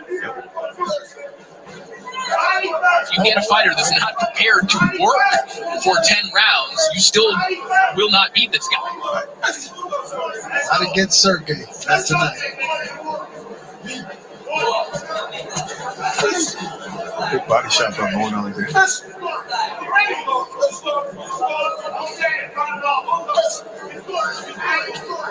Again, on the final 30 seconds of this contest, Derenchenko hit Vaughn Alexander with absolutely everything. Vaughn Alexander made him work for 10 full rounds. 5-punch combination by Derenchenko right there in the 10th round. Wow. And another one, a 4-punch combination. Seemingly most of those landing as well. Wow. Another 5-punch. Truly one of the best chins in all of boxing. I don't think I'm going too far in saying that. Vaughn Alexander. It's a safe statement.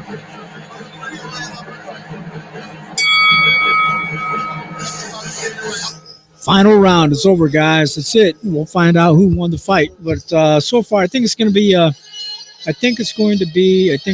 a unanimous decision by Sergey Derenchenko winning the fight here tonight. We'll find out an official call, and then also, if Alexander would have let his hands go, man, because he's right there with him, toe to toe, face to face. Well, you know, I think he would have had but he did put on a good show. He hung in there. He stood right there. He did really well. But Derenchenko came in Sergey came in shape for his age. He came in really great shape. He was ready to fight, and he was winded a little bit, but he gave it his all, and he pulled it out by all those real quick combinations. But he could have ended the fight. He could have had a stoppage if he would have just dug to the body even 30% more than he went to the head, in my opinion. But they're showing a replay of that body shot, that droppage by the left hand body shot, and he just went down in pain. Alexander did. They're replaying that over again. But guys, here tonight, hit the StreamYard link. Come on live. Type your comments on screen as well. Don't be scared. Don't be shy. I'm thankful tonight again to you guys tonight for everybody who's hanging in there, watching so far. There's still quite a few people watching the live stream. The live stream is for you, and I appreciate you guys again coming on tonight. Thank you guys so much. Thank you guys. Appreciate it.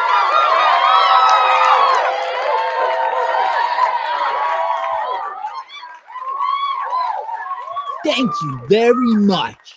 Thanks, guys. But Derenchenko just got his hand rose. He's official now. He's the winner of that fight. 15 wins or 16 wins and 5 losses in his career. He's happy he won that fight. He did put on a really good show.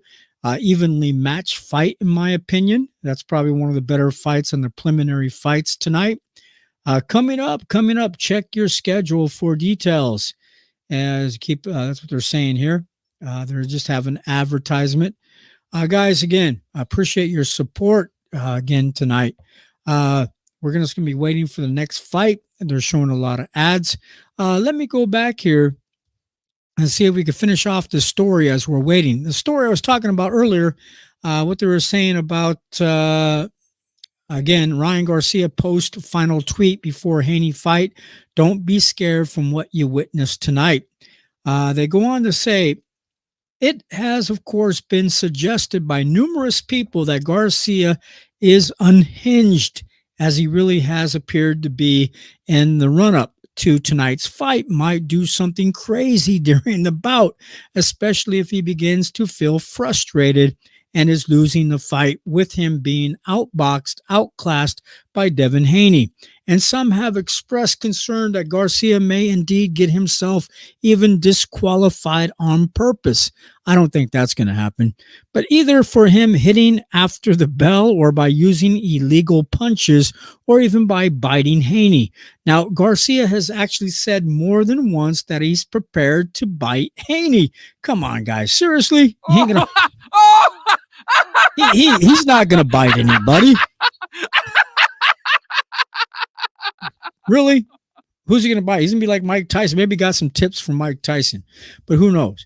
But if Garcia's, even Garcia's own family, along with his trainer and his manager and his promotional team, are not willing to take a stand and pull him out of the fight, then what can anybody else do? Sure, New York Commission could step in and postpone the fight, but this is not going to happen. Dan Raphael, who spoke with IFL TV, said the dollar signs are all that really matters. The dollars, the amount of money they're going to make. This is why the fight is going ahead. It's tough to disagree. There's going to be a lot of money made here tonight. But guys, tell me what you guys think in the comments section. What do you guys think about this? They go on as well. It would be, of course, be awful if Garcia did have some sort of episode in the ring tonight. And people have been thinking about Oliver McCall and his infamous ring meltdown back in 1997 in his rematch with Lennox Lewis. Now, there was no way McCall should have been in the ring that night, and you could be sure argue it's exactly the same with Ryan Garcia. Ask yourself if Garcia was a family member or a dear friend of yours. Would you guys be happy seeing him go ahead with tonight's fight, or do you want your family member to pull out? Now, Garcia may quit on his stool. He might quit during the fight if he doesn't get a quick win. This is according to Eddie Hearn and others. While other people fear Garcia will do something, for what of a better word, is Ryan nuts? Sometime during the fight, if it's not going to his way, or even if it is going his way, there could be a powder keg waiting to happen or explode tonight. Above all else, let's hope both fighters come out safe, very safe and healthy during this fight. Now, Garcia sure has got plenty of people worrying about him right now. Have we ever actually seen a fight promotion quite like this one? No, and we don't want to see one like this again either. Now, the sport of boxing will be under quite incredible scrutiny tonight if something bad might happen. So, guys, tell me what you guys think about this news report. Tell me what you guys think. We'll go on with the fighters. We're waiting for the next fight. Tell me your guys' thoughts. We're just sharing some of the news reporting as we're waiting for the next fight. And we go on. Let's go out, check out some other headlines as we're waiting here real quick. Is there anything brand new in the media? We're also tonight, don't forget, the face of Arnold Barboza Jr. will be fighting tonight as well. The Dream versus the King, Haney versus Garcia. That's the big matchup tonight.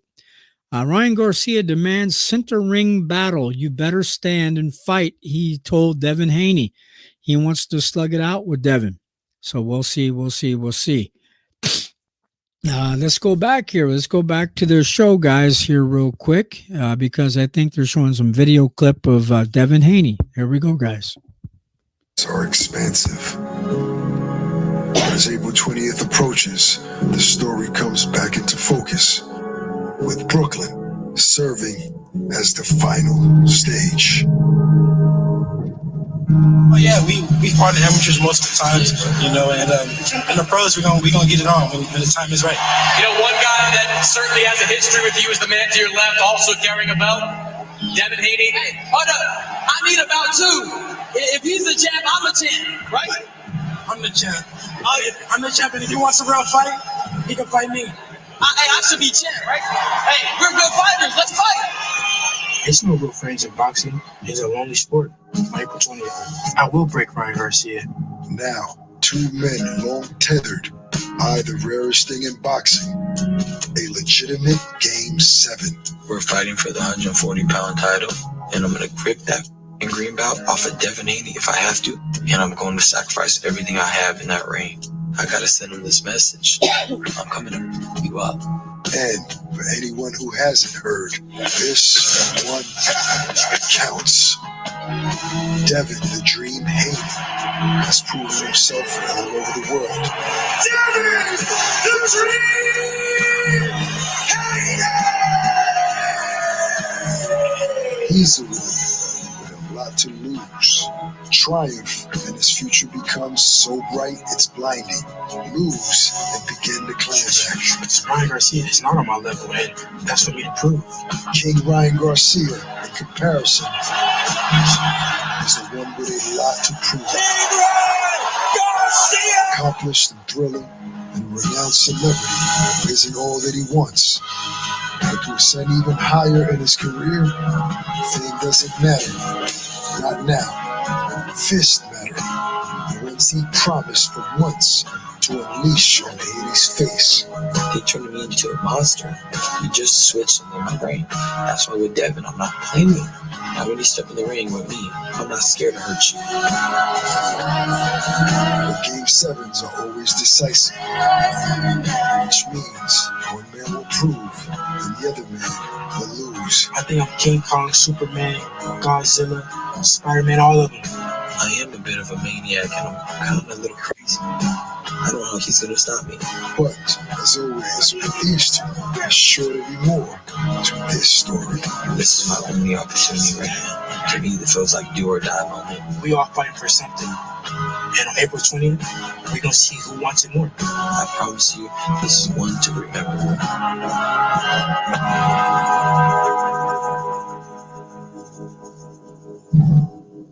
All right, guys. You guys heard some of the advertisement for their fight. They're actually showing some video clip, some audio. So, guys, tell me what you guys think about that. We had somebody come on, but it says your device is not connected. It says you. And I don't see any. It says here, device not connected. Well, we'll try to pull it up. Nope, it's not connected. I have to remove it. You have to come back on. If you'd like to make any comments, guys, hit the StreamYard link. Then here shortly, it's 6:43 in about 15 minutes, shortly, about 15, 17 minutes, the main card is going to fight with the undercard fights first, and then we'll be hitting the main card. So, guys, thank you for your support hanging in here this long from around the world, from the Philippines even. Appreciate that, guys. We even had somebody support our channel all the way from Colombia, from where was that? The UK, people from the UK, everybody over in the UK. Thank you for watching the show tonight. If you're on here tonight, everybody from the United Kingdom, from Great Britain, from the UK, or other places overseas. Appreciate that. From wherever you're at, hey guys, hit this, type in the comments section. Tell me where you're watching from. If you're watching from some other state here in the United States, or from Omaha, Nebraska, somewhere down South America, wherever you're watching. If you can speak English or broken English, tell us where you're watching from. We'd like to know as well. We had some comments from Facebook earlier. We want to hear some comments as well from YouTube, if you're watching from YouTube. And we're waiting for the main card to pop up. I think the prelims show is over, but we're waiting here on the zone. Let's find out. Okay. They might have taken a break. So give me a second here. I don't see anything. We're waiting. The zone, there's nothing there. Their prelim show is probably over. We're waiting. They might pop up with some more commercials. But tonight, tell me what you guys think. Let's go back here and make some comments. Ryan Garcia demands center ring battle, as we heard earlier during the weigh-in and press conference, things like that. Let's go back here real quick and take a look what he's saying here. Okay, give me a second, guys. We'll pull this up. Give me 1 second. I'm still here with you. Let's pull this up here. Ryan saying, after missing weight on Friday, popular star Ryan Garcia demanded unbeatable WBC light welterweight champion Devin Haney to fight him in the center of the ring on this Saturday night, and their headline on DAZN pay-per-view, which is coming up shortly. Now, King Rye wants to use Haney's head as a stepping stone to stardom in boxing. He's already a superstar, but a superstar in boxing. He's already a superstar in boxing. What are they talking about? Ryan, who's now 24 big wins, 1 loss, 20 KOs. Now, they say tonight, my opinion, let's stop here. They say if Ryan loses tonight and he doesn't put on a great show, his boxing career should be over. Well, there's a lot of boxers out there that have 3 losses, 2 losses, 5 losses. Like earlier tonight, the fight right before this, the one we were watching, had 5 losses. So Devin's 24 big wins, 1 loss, 20 KOs, still excellent record.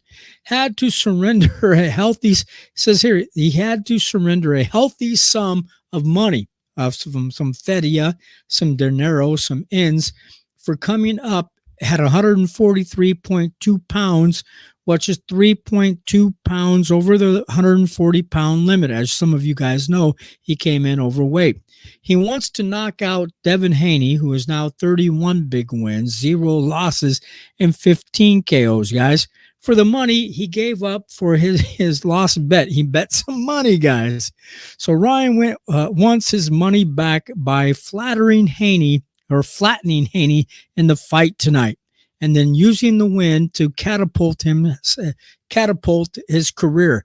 Now, if he beats Devin Haney tonight, he's already a superstar, but he's going to be a mega superstar tonight if he knocks out Devin Haney. You guys tell me what you think. But also, Haney didn't nod when Ryan demanded he stand and fight, which would have been a sign that he was not going to do what he said he would do. He could be that Haney is having cold feet about his brawl promise, and it's going to be a class act like Ryan was with him paying his bet. Guys, I don't think Devin Haney should go toe-to-toe with Ryan Garcia tonight. I think he needs to keep distance and just outbox Ryan Garcia. Use his jab, pivot, move, use footwork, stay at a distance, and he can be like he did with Kambosos, in my opinion.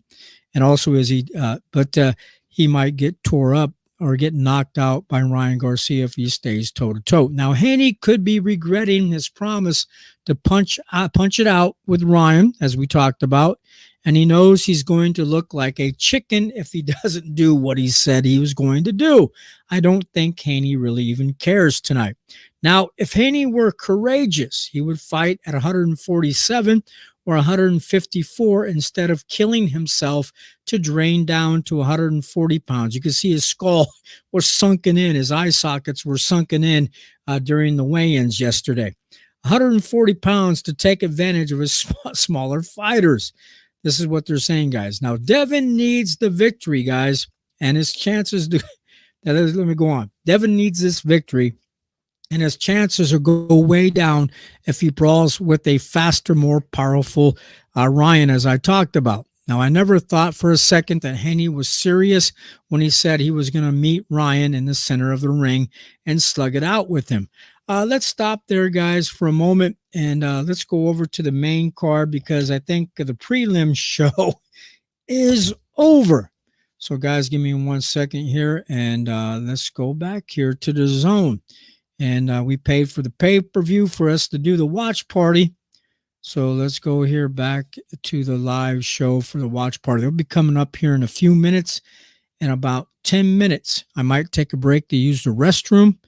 Might go get me another prime drink. Yes, sir. The pay-per-view live show will be coming up shortly, guys, at 7 p.m. Central Standard Time. Let's go to the ring here, guys, and let's see what they're saying here. Give me one moment. They're talking again, Ryan Garcia and Devin Haney from the show this week. So let's go back here real quick. I'll pull it back up. We'll try to find the actual pay-per-view.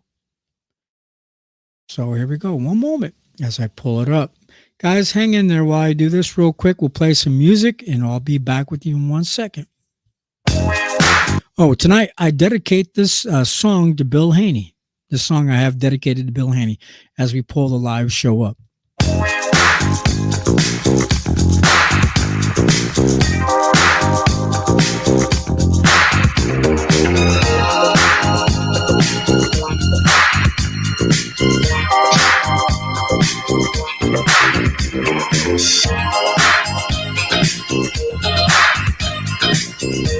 What we're going to do, guys, is I did find it. They are talking. So I'm going to take a little quick break and listen in as they talk, and we'll get ready for the live show here in a second. Here we go, live pay-per-view. Here we go, guys. Ryan fights the same way. There's the same things. I mean, obviously he's got bigger and stronger, but it's the same thing. I would imagine, Ryan, you think you have developed some new things. What do you think's different about you since those days? I know the steps I've taken. I think he's a one-trick pony. Oh my gosh, bro! It's annoying because he's just using that tank. Like, how am I using? It's the truth. No, it's not, bro. Have I knocked people out with a right hand before? But once they have I knocked out somebody with a right hand before? Who? I don't know, but have I? Who? Have I? Who? Have I knocked out somebody with a right hand? Tell me who. Have I knocked somebody out with a right hand? Tell me who. I just said, have I knocked out? No, I'm talking about on the elite level. Oh, okay, that's what you're saying.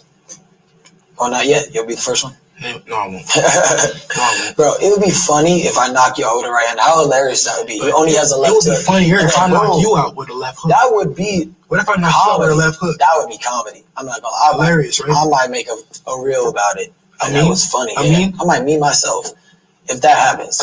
Stamp it. But what happens when I knock you out with a right hand? It won't happen. Okay, so you don't even want to take that possibility. You know, it won't happen.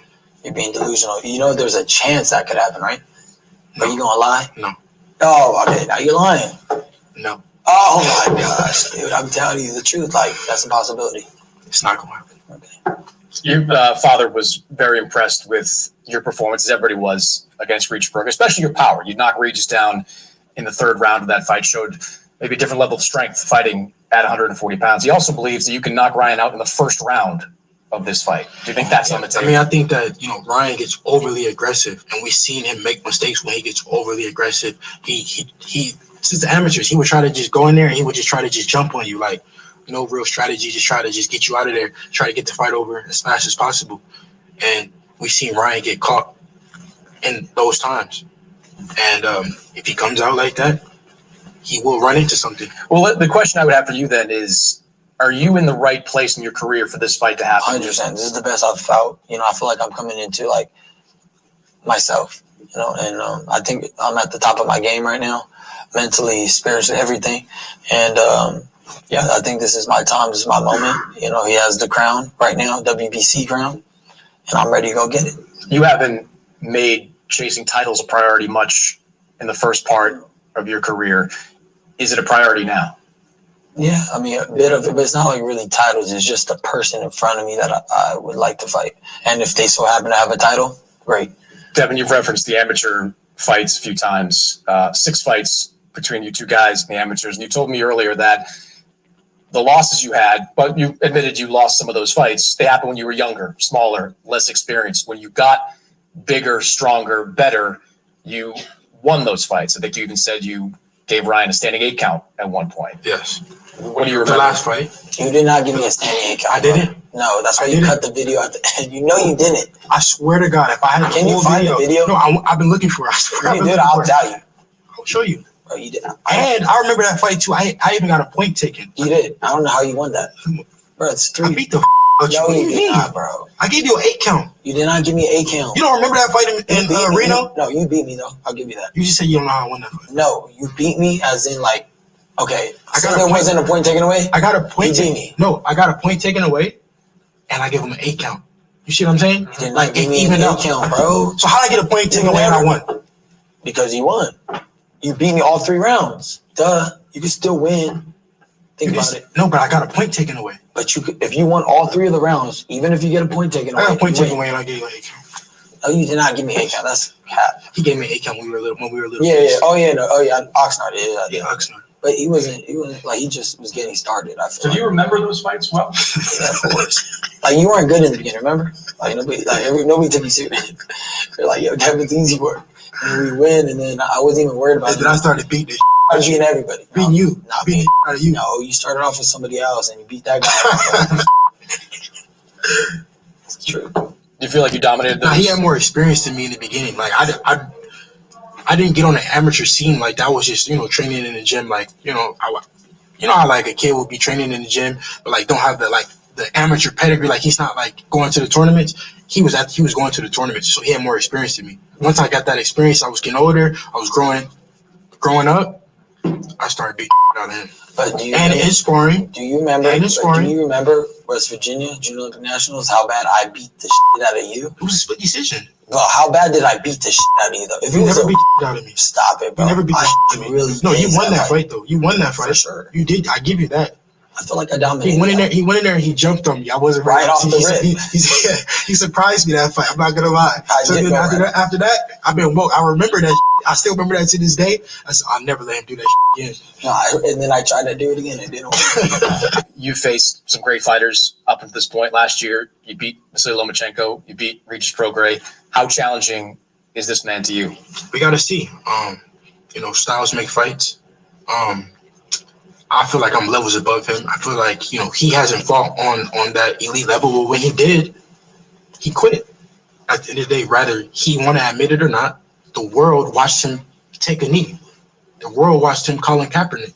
So at the end of the day, what has he really done on the elite level? I feel like I was handicapped. Obviously, I don't want to get into that. But you quit though. I was handicapped. But you did quit though. So you have that in you. It's installed in you. We did see you quit. We're listening in right now. We're getting ready for the live undercard fight with the pay-per-view show. I had to take a little break. Saad Pre-Kuruga, I'm sorry if I pronounced your last name wrong. Saad says, you show live box or no? Again, Saad, we cannot show the actual live video. I can't actual video of the pay-per-view card because especially during the actual live, because I'll get into trouble for a copyright claim because we're on YouTube and then also on Facebook. So Facebook and YouTube will Facebook will ban me for a copyright claim. That's one. So we can't show it on Facebook. And then anybody that does, if they get caught doing it, eventually they're going to be banned. And then also too, the only way that somebody can show it maybe live at home if they're watching it live on television, and then they take their cell phone and they set their cell phone up and they record it. They can do a live on Facebook. Some people get away with that a little bit, but I can't because I'm live on this platform like I am a professional platform. Showing it, can't show any video clip. And most people do know that, but every time I do a live watch part, people say, well, show the video. I can't show the video because I'll get in trouble for a copyright claim, even on YouTube. So all we can do, and sometimes I get a copyright claim for sharing when some of the fighters do a ring walk, where they play like a hip hop song or a rap song, and they're coming out doing the ring walk. I get in trouble for a copyright claim for that song, but then I got to sit there and put a dispute in and dispute that to get the full video to show up on Facebook or YouTube. So no, I can't do that. The most I can do is share sound of the fight or me making me calling the rounds like I've been doing during the fight. That's all we can do. This is just a live watch party. So if you guys are watching the fight from home on television, you can come on and you guys, it's like a community. We're building a community here for we all can watch the fight together. You can be watching the fight live from home I could be watching the fight here live, and we both can share our thoughts, and you guys can come on live and say, hey, this is what I think is happening during the fight, to come on live and participate as far as being part of the community. That's all we can do. I'm rambling on, but that's all we could do. So I apologize. But yeah, I wish I had permission to show it live, but I don't. And because it's a pay-per-view fight, and we support boxing, we support the professional fighters. So for you people, I'm not trying to be a dick or I'm not trying to be a jerk or asshole. Let's put it that way. Using the only profanity you might hear me use, unless I'm super angry or super mad. But what we will do is share what we can share. That's all we can do. And then I say to those people back at home, if you want to watch the fight live, pay for the pay-per-view like I did and support boxing, support the fighters, pay for the fight. Don't steal the stream however you think you're going to get away with doing it. And I'm sure some of you people do out there. Do not steal the stream. Do not steal the fight for free. Support boxing, support the fighters. We support the boxing and the professional fighters, even amateur fighters, 100%. So no matter who you are. Okay, guys. So they're getting ready to do the live undercard, or the live fight, the live main card. Here we go to the ring, guys, to the show. Here we go. This is what I can share. New York. Brooklyn, New York, guys. Here we go. Amateurs meeting as professionals. Devin Haney and Ryan Garcia have been circling each other for years, and now is the time. We're in the Barclays Center for this one, the home of the Brooklyn Nets. This venue has seen its fair share of major boxing events, and tonight will be no different with a sellout crowd of 19,000 people. Very good evening, everybody. Very warm welcome along. I am Kate Abdo. Tonight, I am joined by a two-time welterweight champ, Showtime Sean Porter in the building. Good to see you. And the undisputed middleweight champion of the world, two-time Olympic gold medalist, Clarissa Shields. Good to have you both with me tonight. I'm not the only person who's been saying it's good to see you. This is your former home, and people are happy to see you back. Man, and I've been gone for a long time, but to know that people still like when I'm around, welcome home is what I've been hearing, and it's been a great time. It must feel good. Absolutely. I thought you were going to chicken out. I thought we were going to switch to the sneakers. You decided to stay with the boots. I had to rest just for that time. Oh, I got you. We're going to go in and out. All right, so let's talk about what we saw yesterday, because obviously that's a huge talking point coming into tonight. Yesterday was the weigh-in. Ryan Garcia comes in 3.2 pounds over the 140-pound limit. Surprised, Sean? It felt like a conscious decision of his. It seemed very conscious. The only surprise was the fact that Devin Haney reached out and said, hey, 500 a pound. And he did no hesitation, say he took the bet. So a little surprised to see him come in overweight. However, when you take a look at all of the antics that have been going on with Ryan Garcia, even all the way up to drinking what appeared to be a bottle of beer, we all know that it wasn't. But it just hasn't stopped yet. I thought it might stop at the weigh-in, seeing that it hasn't. I think he's just playing this one all the way out. Why on earth would you make a bet, Clarissa? Because we're saying it seemed like a conscious decision. It seemed like he decided, I'm not going to kill myself. I'm not going to do what I did when I fought Tank. I'm going to leave myself that breathing room and have these couple of extra pounds. So why would you do that? I wouldn't, and I don't know why they did it, but I will say that I was shocked to see him miss weight. I thought that he was kind of tricking everybody and making everybody think he was off focus, and I thought that him coming in on weight would have just blew everybody's mind and made it all just kind of be like, you know what, he was playing us. But to see him miss weight, it was like, okay, has he been playing us for real? It's confusing, right? Yeah, it's hard to know. What it means, of course, the implications of that is that Devin Haney's WBC 140-pound belt, the super lightweight belt, is on the line for Devin Haney in the sense that he can lose it should he lose this fight, but Ryan Garcia can't win it. Again, like the opportunity to become a world champion is something that you would think that Ryan would be desperate for. He's chosen to sacrifice that. The belt is like an incentive, you know what I mean? So when you take away the incentive by not making weight, now you're not. Now the question is, are you going to fight hard when you need to? Nothing's on the line anymore beyond the reputation, beyond the pride of winning a championship fight, but you no longer win the championship title. So that's why we have the weight classes, and that's also why we have the belts. The belts it's for legacy, but it's also for, hey, here's the incentive to be as best as you can be. So okay, blah blah blah. Sean Porter, the guys, really the commentators. Okay, guys, this is the show here tonight, the live portion of the show. hit the like button, hit the bell notification button. If you're watching from YouTube or if you're watching from Facebook, step over to KO Boxing Breaking News, even on YouTube, and that way we get credit for watch time. If you're watching from Facebook, we don't get any credit far as watch time or watch hours.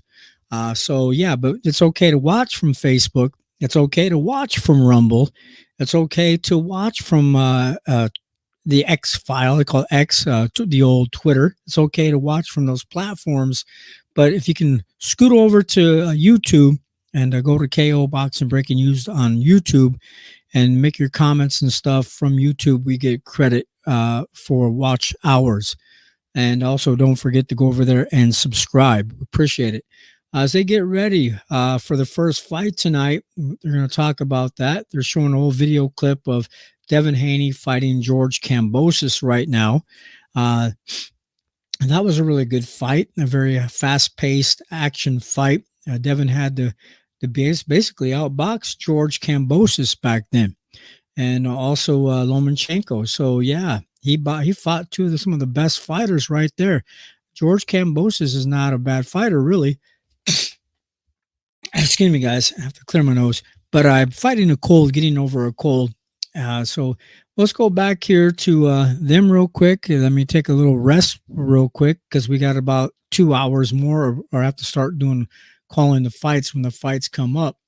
So here we go, guys. Back to the show, and we'll get ready. Distracted by conspiracy theories and tweets and horses as we come into press conferences, you can kind of forget just what a live fighter he is in this fight, right? How gifted do you think he is? Brian is just as gifted. I'm not saying he's just as gifted, okay? Watch this left hook right here. He knows how to throw him and land him, okay? That left hook is special. He finds timing, rhythm, explosiveness, like we just saw right there against Luke Campbell. He can get down. Okay, and at the end of the day, all of these antics have led to one thing: was it all an act? If it was all an act and he comes in here ready, he can get the job done. Just as gifted, is he just as honed a fighter as Devin Haney? I think that Devin Haney is more skilled, but as far as the natural ability, I mean, anybody can look at them both punch. We can say that Ryan Garcia is the faster puncher. He is more explosive, and but he's not as defensive minded as Devin Haney. Yeah. And sometimes he leaves his chin in the air, like we said against Tank. Now, has he changed that up? I don't know. We might even see a shoulder roll tonight. I don't know. Do you want to see the shoulder roll again? If he does it right, yes. Okay, well, it's definitely been a wild and at times disconcerting build up to this fight. Is Ryan really just trolling? Only this fight is going to tell us. Headed to the top of the Empire State Building, right here in the heart of New York City.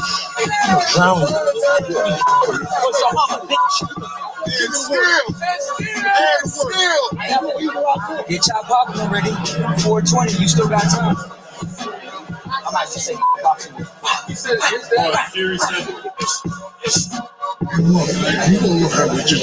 Okay, they're just showing some old video clips as we're getting ready, guys. They're just showing some video clips of the press conferences and everything that happened the last couple of days. Real quick here tonight, we want to thank everybody again for coming on live, to showing your support, hanging out so long with me. Right now, we're about 52 viewers that I know of, probably more than that, but at least 52 people, 51 people now. Appreciate your support, guys. Thank you so much. We're back. KO Boxing Breaking News. We didn't give up. We're still here. So appreciate you guys' support.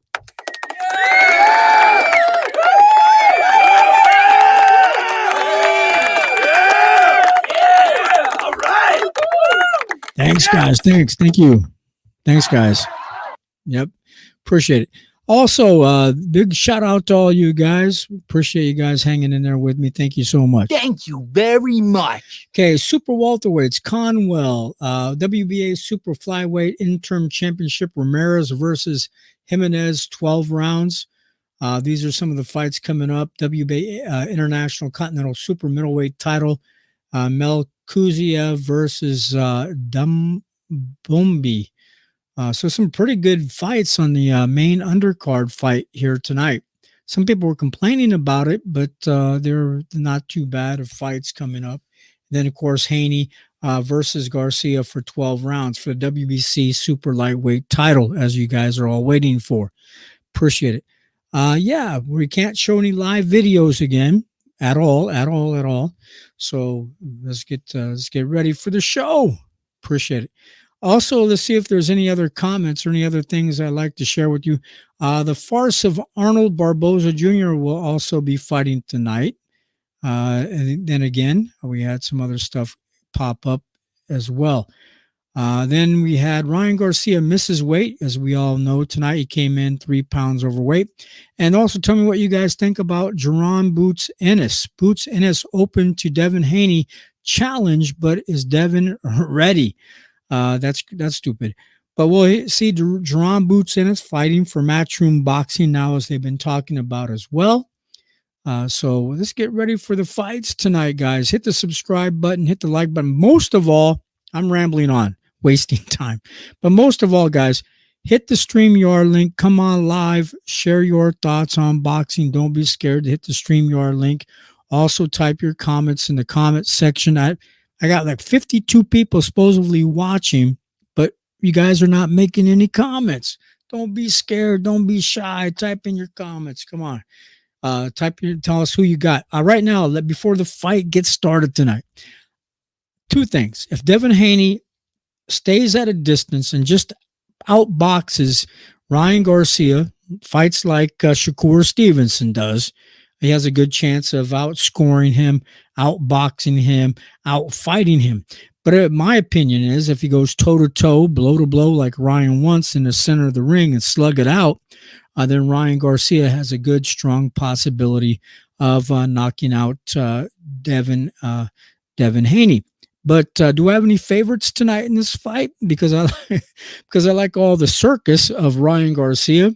I mean, I like both guys. I don't really have a favorite in this fight tonight. But if I was going to choose a favorite tonight, I would like to see Ryan Garcia not outbox the boxer, which would be really awesome if he could do that. But more importantly, I like to see Ryan Garcia knock out Devin Haney to see if it's possible. So I like to see Ryan Garcia knock out Devin Haney. That's my opinion. We'll see if it happens or not. That's what I'm calling for. But if Devin outboxes him and Ryan makes some stupid mistakes or does something stupid like disqualifies himself, or if Ryan gives up and quits to be a quitter like he was against Tank Davis, then I'm not going to be a supporter of Ryan Garcia anymore. So, guys, we're going to get ready. Let's go to the ring. Let's go to the show, and we'll get ready for the first fights coming up.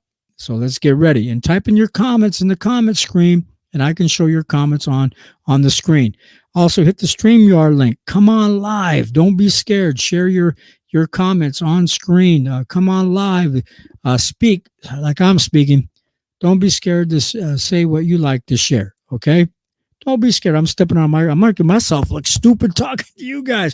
Come on. You can be one of our first,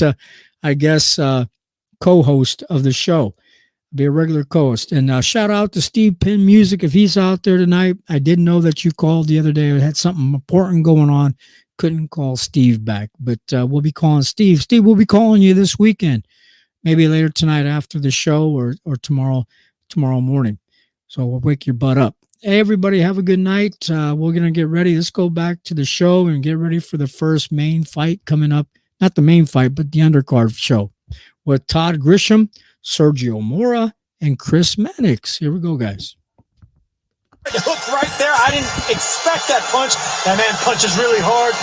Great fans, great atmosphere. But here it comes. Here it comes. I had to get it back. He went for the kill. And when you go for the kill, hey, you're susceptible for the kill. So here I go. I'm trying to get away. I'm setting up on the left hook and boom, right on the chin. That's the good news. The bad news is he got up and stopped me the next round. Don't let the details get in the way of a good story, Sergio. That was indeed the round of the year back in 2015. Let's talk about the fight tonight. You fought for over 2 decades. You never missed weight once. Ryan Garcia not only missed it by 3 pounds, but he was extremely unapologetic for missing weight. What does that tell you? Well, it tells me that he doesn't care what people think about him, and the erratic behavior, he's not responsible. I mean, look, a professional fighter, especially on the championship level, on the big stage, you're responsible for a lot of duties. You know, you have to take care of the press, you have to take care of the training, come in here and shape, but of course you have to make weight. Fighters lie, promoters lie, the scale on the numbers don't lie. So he didn't miss weight. He wasn't ready for this fight. It's definitely unprofessional, and it's definitely disappointing because one of the narratives around this fight was Ryan Garcia going for his first world title. Now that is off the table, but you don't have to look very far to find examples. Okay, if you guys would type your comments on screen and also hit the StreamYard link to come on live, we could share your comments on screen, or you guys coming on live to share your thoughts. Instead of hearing these bozos on screen, instead of Chris Mannix and Sergio Mora and these guys talking. But yeah, or else I could read, I could bring up news stories or news articles for you. Let's go back there real quick and see if they got any new postings as well. So let's refresh that tonight. See if they got anything fresh for us as we're waiting. We will have, also tonight, in between the rounds, I'll recap or review with you guys as well, live boxing results tonight versus Haney versus Garcia. So as some of the fights have been completed, we will go back and we will do a review, doing some live boxing results tonight here on my show. Now, yes. Then also, Haney's team is desperate to fill seats for the Ryan Garcia fight. So that's another thing. Here tonight, we're going to find out how many ticket sales they actually sold, or how many pay-per-view sales they actually had. Yes, I had to pay to do the pay-per-view to do the watch party. But how many of you guys from home paid for the pay-per-view to do the watch the fight from home? We like to know. Also, tell us what your thoughts are. Who do you got tonight? Who do you think is going to win? Starting right now, I need you guys to type in the comments. Don't be scared. Don't be shy. 50 people watching. You guys can't type in the comments saying, I got Ryan Garcia. I got Devin Haney. Who do you got? Don't be scared. Tell us who you got. Also, in the comments section, also type in as well where you're watching from. If you're watching from the Philippines, we had one gentleman from the Philippines. If you're watching from the UK, if you're watching from here in the United States, type in your comments. Tell us where you're watching from. Yeah, we're doing the watch party again for you guys. We're doing a live show for you guys as well, to be a community. I'm not doing it just to show the fight. I'm not doing it to get any clicks or views. I am getting some credit from that. But what we're mainly doing it is for this to be more of a community, for you guys to share, to be a boxing community, to be a boxing group, to be a boxing group of guys and ladies that love boxing, to share your thoughts. So that's what we're mainly doing this for you. And to keep up on what's going on in boxing, to build boxing, to come together as boxing fans to support boxing. First tale of the tape, Charles Conwell, 26 years old, versus 35-year-old Nathaniel Gallmore. Charles Conwell is 18-0 with 13 knockouts. Nathaniel has a few. I didn't get that. I was talking to you guys. I missed the show. But this is our next fight tonight, Conwell. So here we go. The first main fight. We're getting into the show. Here we go, guys. As well, just get ready tonight. Of world-class professional boxing, all brought to you by Oscar De La Hoya's Golden Boy Promotions. This evening is sponsored by Wild Casino, America's most trusted online casino. Wild Casino, get wild. OnlyFans, where creators earn. And Everlast, the choice of champions and preeminent choice and leaders of boxing since 1910. And now, fight fans, we are set to go with our first bout this evening on pay-per-view. 10 rounds in the super welterweight division. And first to make his way to the ring, from Chicago, Illinois, Nathan Gallimore!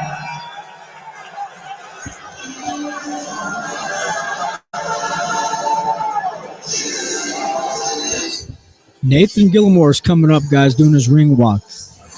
Nathaniel Gallimore got a late start in the sweet science, took up boxing at the age of 22, grew up in Kingston, Jamaica before his family moved to Illinois.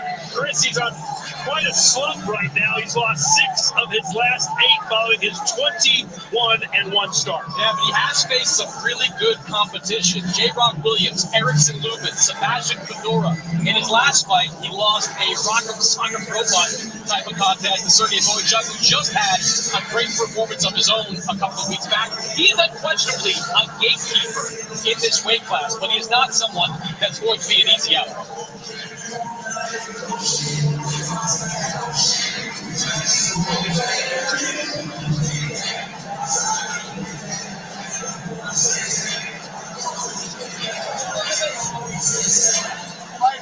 Taking his opponent, fighting out of the red corner, the undefeated native of Cleveland, Ohio, here is Charles Cardwell!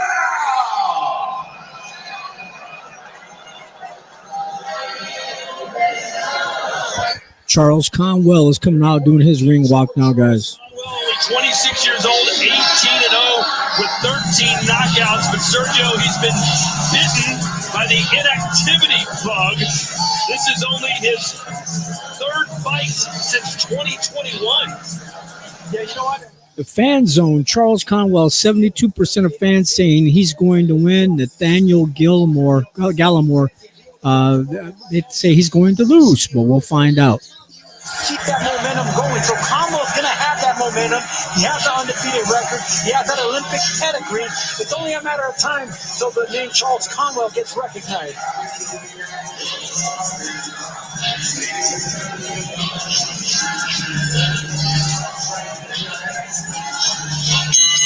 Once again, ladies and gentlemen, this first fight tonight scheduled for 10 rounds of the super welterweight division. The 3 judges scoring at ringside: John Basile, Anthony Paolillo, and Waleska Roldan. Inside the ring, your referee, John. Also, guys, if you guys are watching from Twitter, from X, I call it the X Files. If you guys are watching from Twitter, please, you guys can type in comments as well. I think now that we can share comments from Twitter as well on screen. So don't be scared if you're watching from Twitter. Share your comments on screen. I think we can pull them up. Let's find out for the first time tonight. So I think we can do that now. Also, let's get ready for the fight. Here we go, guys. Wearing green with black, he too weighed in 153 pounds. In 18 professional fights, he is perfect in the ring. 18 victories, including 13 wins coming by way of knockout. Here's a 2016 U.S. boxing Olympian from Cleveland, Ohio, the undefeated Charles Bad News Conwell!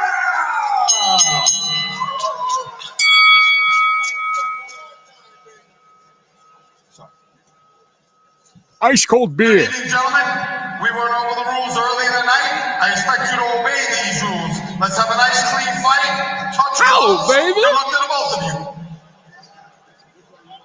So it's Charles Bad Oh, News yeah, Conwell sounds good. taking on Nate the Great Gallimore. And I mentioned this a few minutes ago. Sergio Conwell said, I can't just beat this guy. I can't get a boring decision win. Got to make a statement. You know, all eyes are on him, and this is an opportunity that fighters like him wait for. You know, so yeah, absolutely. And he has the power to do it. He's a strong, stocky fighter. Okay, guys, we're in round number 1 between Conwell and Gallimore. So let's get ready to go. They say that in the orange, Gallimore has fought some outstanding fighters, and he lost to some really good fighters. So I guess he's really not a bad fighter. He just lost to some tough competition. He's wearing orange trunks tonight. And we have Conwell, who is in green trunks tonight, boxing trunks. So we'll see who the better fighter is, who wins. I have no favorites in this particular fight here tonight, but we'll see who wins. Okay, guys? So here we go. Back to the ring for a moment. Scheduled for 10 rounds. Neither one of these gentlemen has fought in over 14 months, so it's rust versus rust. Yeah, nowhere to shake off that rust. It's a jab, get those cobwebs off, Excuse me, guys. So you heard these guys haven't fought in a while, 14 months. Well, we'll see who's going to win here. We'll find out. And thank you guys for showing up tonight. Guys that are on X, I appreciate you guys watching from the X File from Twitter. But if you guys can go to K.O. Boxing Breaking News over to YouTube, I do get credit for you guys watching the show. And click when you go to KO Boxing Breaking News on YouTube, you go to the live videos and you see videos, live videos or shorts. Go to the live video and you'll see the live watch party. We get credit for watch time off of YouTube. If you guys could do that, please. I don't mind you watching from Twitter. That's part of this before we could get more people viewing, but to get credit for watch time and the likes and such, we get it from YouTube. So thank you. Here tonight so far, Conwell is coming forward. Gallimore is coming forward with a nice jab. Let's get focused on the fight. We're actually into the show now. Let's get into the fight. Real nice jabs from Gallimore as Conwell is trying to step forward. Two brothers fighting in the ring tonight, both young guys. Very good professional boxers. Both are in really great shape, looking good. Also, Conwell stepping forward, trying to cut the ring off on Gallimore. We'll see how well that works. So far, he's stepping forward. Looks like he's the shorter fighter out of compared to Gallimore. He's shorter. He's pushing Gallimore forward. He's trying to come forward. He's letting his hands go. He's throwing some hard body shots. He's coming over the top with some strong head shots, strong body shots. That's what I like about a fighter. So far, I like this about Conwell so far. He's coming down low real hard, and he's coming over our top real hard. He's equaling his punch placement. He's going down low, and he's coming up top. He's doing both. He's not just focused on the head.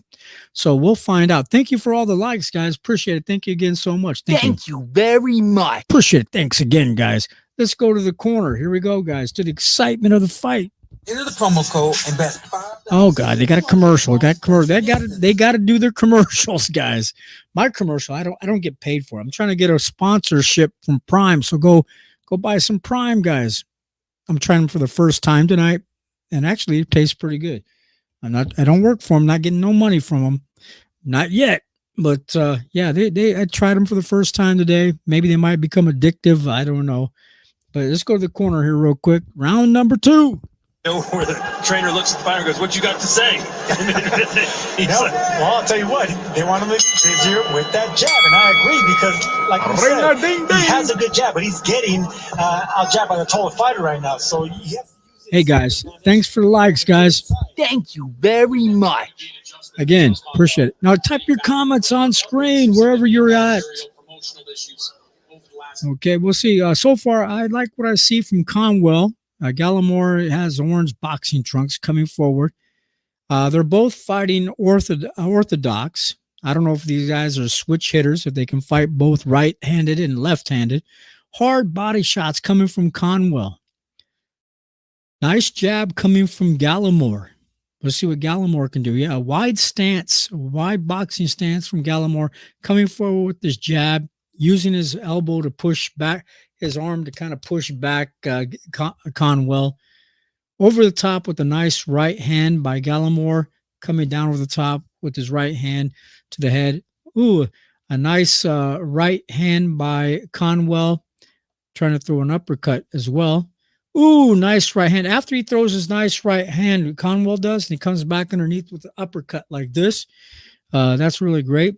A skill that some boxers are not good at. So he's doing good so far. Coming forward, cutting off the ring, moving to the right.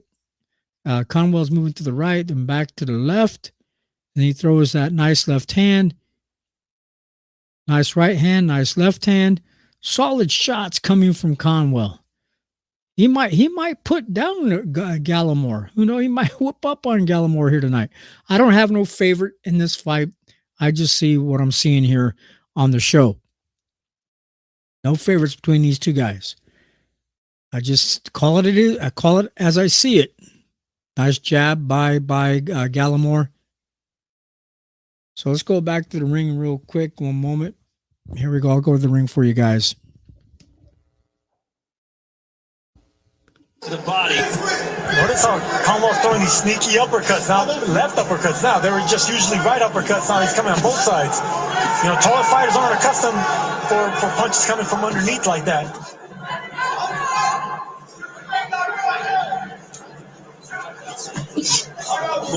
Gallimore wanted that one. Conwell nowhere near.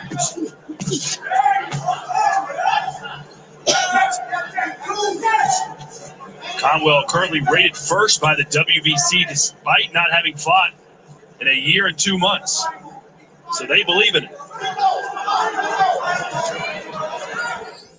Okay, I'll come back. Nice shots by Conwell. Ooh, nice left hook, right hook by Conwell. That was in round 2.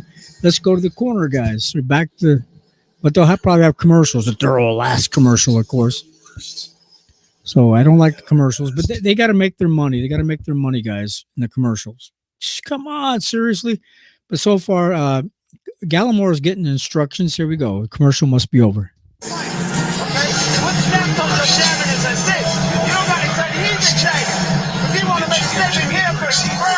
Let him do all the thinking. Let him do all the worrying. Just catch him coming in. Just stay calm and relax. He's going full for the track. But you got to set it up. Set it up nice. And stay away from the damn rope. Easy money. A little head movement here and there. This easy money. Look at how smooth and collected this is by Charles Conwell right here. He got that right hand in, right on the chin. You got to give credit to Gallimore. Like I said, he could take a punch, but at the end of that round, Conwell made a smooth move with the shoulder roll, came back with a beautiful right uppercut that shook Gallimore. Round number 2. Let's go, guys. Conwell is looking. So Conwell looks a little bit more aggressive, as they were saying, as I'm saying. He's stepping forward, doing a really good job. I'm sorry I can't show the live video, guys, but we'll get in trouble for a copyright claim. But type your comments in the comment section. Mainly what this is for you guys to share your comments on screen, share your thoughts. I'm going to keep begging you until you do. I'm going to brainwash you and say, hey, you got to come on and make some comments. Nice right hand again by Conwell. Conwell is coming back with some hard. His timing is just kind of perfect. His shots, but he's coming back with hard with speed. Hard body shots. But see, he's coming down to the body, hitting with the left body shot, right body shot. After he throws a body shot, comes back with an uppercut, then comes back over top. One thing about Conwell, I guess that, nice left hook by Conwell. Conwell does a little bit of everything. He throws some body shots. He throws some straight right hands. He's throwing a left hook, right hook. That's what determines how great a fighter is. Can he throw punches with either hand? Not just a right hook, but also a left hook. And on top of that, not just a hook, not just a body shot, he's throwing some uppercuts. He's throwing a little bit of everything. So I'm just trying. Hey, there he goes again with trying to throw an uppercut, but doesn't connect. Another right hand body shot. Conwell comes wild with the right hook. It doesn't connect. Maybe he needs to settle down just a little bit. He's doing a great job. Just needs to settle down just a little bit, not throw too wild. And there it is, a solid right hand hook. Body shot. And Gallimore is getting torn up here in the second round. With he's throwing some punches, but he's getting overwhelmed because this guy Conwell is a great fighter because he's throwing right hands, left body shots, right hooks, left hooks, uppercuts. He's doing everything you need to do in boxing. There's that uppercut, that right uppercut again by Conwell. Left hook by Conwell. Come on, guys. Gallimore ain't going to have a chance here tonight if you don't start. What Conwell needs to do, he's staying in the pocket. He needs to step back, use his jab, use movement. He needs to fight off his back foot. He can't go toe-to-toe with Conwell or he's going to get his ass torn up. So he needs to step back, throw his jab, keep this guy off with his jab, stinging jabs. And his jab is not fast enough. Gallimore's jab is not a stinging jab. And that's the only way that he's going to beat Conwell here tonight so far. He needs to use a stinging jab. That was the end of the second round. He got outboxed, in the second round by Conwell. Let's go to the corner. Let's go to the ring, guys. Soft stuff. You know what I'm saying? We got to serve that all the time. We talked about Charles Conwell experiencing the business side of boxing. He's also seen the dark side of boxing. In 2019, Patrick Day, just 27 years old, died as a result of injuries he suffered during a knockout loss to Conwell. Conwell told me it took him time to move past that, and that frankly, he still kind of lives with it. He said he's just found a way to channel his feelings into something positive. He doesn't mind talking about Patrick now because he hopes by talking, people remember Patrick for the person that he was. Do you see there? Where's that label on his trunks in his fights? Breathe. Let your hands go. Give me a good jab. Oh, yeah. Come on. Ring a ding ding. They're already going to take Charles. Yeah, they got to take a look at. They got to look at Gallimore already. The fight doctor's already shining the flashlight already in Gallimore's face. Come on, guys. Time in. Here we go. They're ready to go. Round number 4. Sorry, guys. Round number 4 of a 10-round fight so far. Gallimore is getting his ass whooped. I just got to tell the truth. Tell it how it is. I mean, I don't have a favorite in this fight, but so far he's getting beat up. There it is again. Let's go. Come on, Gallimore. We want to say some good things about you too. Start showing us something, or they're going to stop this fight later on. You're going to receive too much damage. Okay, here we go, guys. So, guys, what do you think from home? Type your comments on screen from Twitter, from X-Files. You guys type your comments as well. We'll see what we can do. 46% connect rate by Conwell. Jab, man. You can't throw a stiff jab. On Conwell, you can't use a stiff jab. You have to use a stinging jab. Your jab has to snap out like a cobra striking, like boom. I mean, fast like that. Boom. I mean, my jab right here on television on the screen is faster than Gallimore's jab. His jab's more like this, but like this.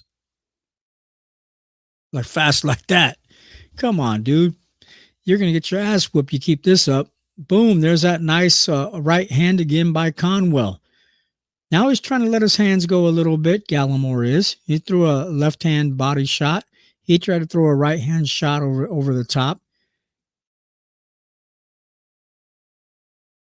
Yeah, getting caught with all those solid shots is going to be very discouraging for Gallimore. Ooh, solid shots. Right, left by Conwell.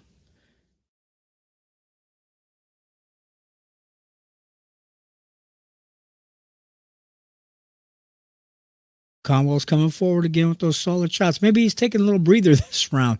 But no, he's coming back right, left. And you guys hear that in the past when he fought this guy, Patrick Day. I guess the guy passed away during a fight that they had in the past. I didn't get to see that fight. But he's wearing a patch on his shorts to say Pat all day, every day, I guess. Pat all day. I didn't get to actually see it. I'll get to see it here later on. But it says Pat Day all day on his boxing shorts, a patch. But for Pat and memorial and remembrance of Patrick Day. Okay, here we go. Conwell stepping forward again. Let's see what happens. Round number 4, 16 seconds. Gallimore is picking up his pace a little bit more in this round, but still getting outboxed or outpunched by Conwell. Conwell slowed down a little bit this round, probably taking a little bit of a breather. Ooh, nice right hand by Conwell again. End of that round. Back to the corner, guys, after the commercial. I'm sure they're going to have a commercial. McGrail versus Leach next Saturday on the Zone. That's going to be next Saturday. McGrail versus Leach next Saturday. Here we go, guys. Around into the corner. Here we go, guys. Champagne wishes and caviar dreams.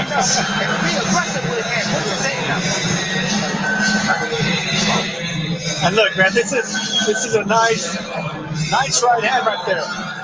right on the temple. But these are the things that I give Gallimore credit for. He stays so loose. You know, he's so loose with those shots. Sometimes he rolls with it. Sometimes he takes the power away from it because whenever you're dealing with a veteran, they know how to do that. They know how to roll with the shot, stay calm, take the power away from the punch. Nathaniel Gallimore, a tough guy, and he takes on tough opposition. He's fighting his fourth undefeated opponent in his last 5 fights. His phone rings, Chris. He's answering it. Round 5, scheduled for 10 here at the Barclays Center. Ice cold in beer. Brooklyn, New York. Charles Conwell, in his first fight under the Golden Boy banner, promised to impress. And so Yes, Conwell is now under the Golden Boy banner. They said, have you guys heard that? He's fighting for Oscar De La Hoya's Golden Boy Promotions. Let's see how Gallimore does. Come on, guys. You have to step up. This is round 5 of a 10-round fight, so they're almost halfway. At the end of this round, they'll be halfway through. So far, round by round, Conwell is it's going to be a unanimous decision if Gallimore don't start to do something. He throws a jab. His jab speed has to pick up a lot. He tries to throw a right hand body shot down to Conwell. He's going to have to start letting his hands go, start pivoting on his hips, and throw straight shots down the middle. That's one way to slow down Conwell. Throw some shots straight down the middle. Use your reach. Use your distance. He has long arms. Use them. Don't let that guy be up in your chest, and use your jab to keep the guy off of you. And he ain't using no stinging jab, so he's not going to keep Conwell off of him. So Conwell's going to be pressing the pace up in his face all night long. There he comes back over the top with a nice right hand, Conwell. Okay, guys.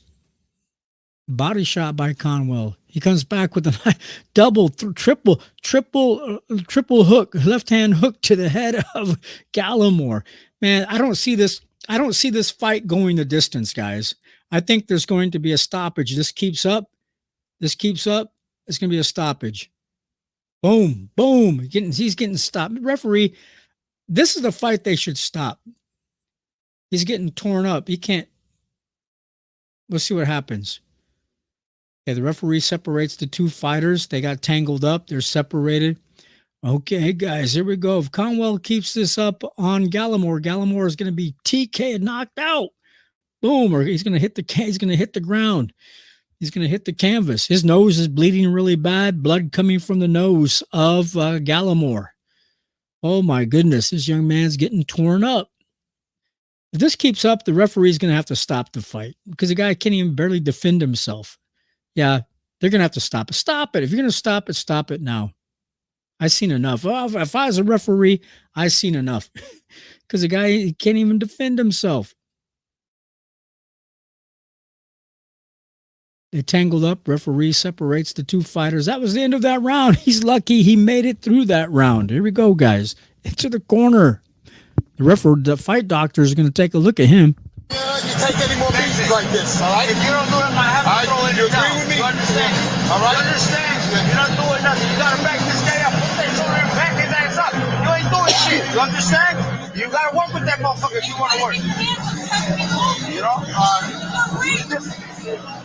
Look, if you want to win a fight, you got to fight back. You understand? All right, Todd, here you go. Look. In slow motion, of course. Okay, that's a nice shot. That's the one I got. That's what I said came from the bottom. Okay. I like that punch. It was a trajectory. The fact that Gallimore didn't expect that punch coming from the shorter fighter. There's two nice left hooks. Then he started rolling with it from here on. This is where it got good at Gallimore, but they weren't landing as solid as you saw. It looked worse than it was, but I'm telling you, Gallimore is a veteran.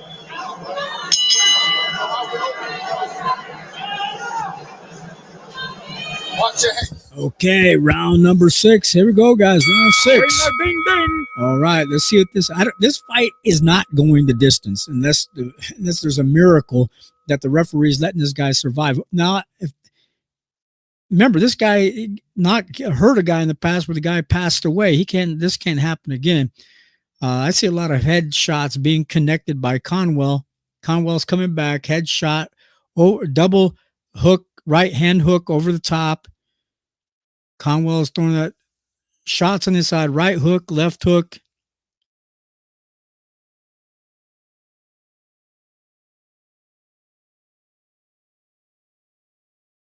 Okay, Gallimore's trying to come back with a couple shots of his own.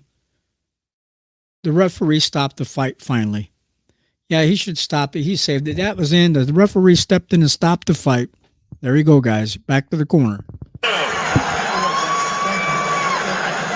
I'm here for your safety, my friend. You're taking too many headshots, bro.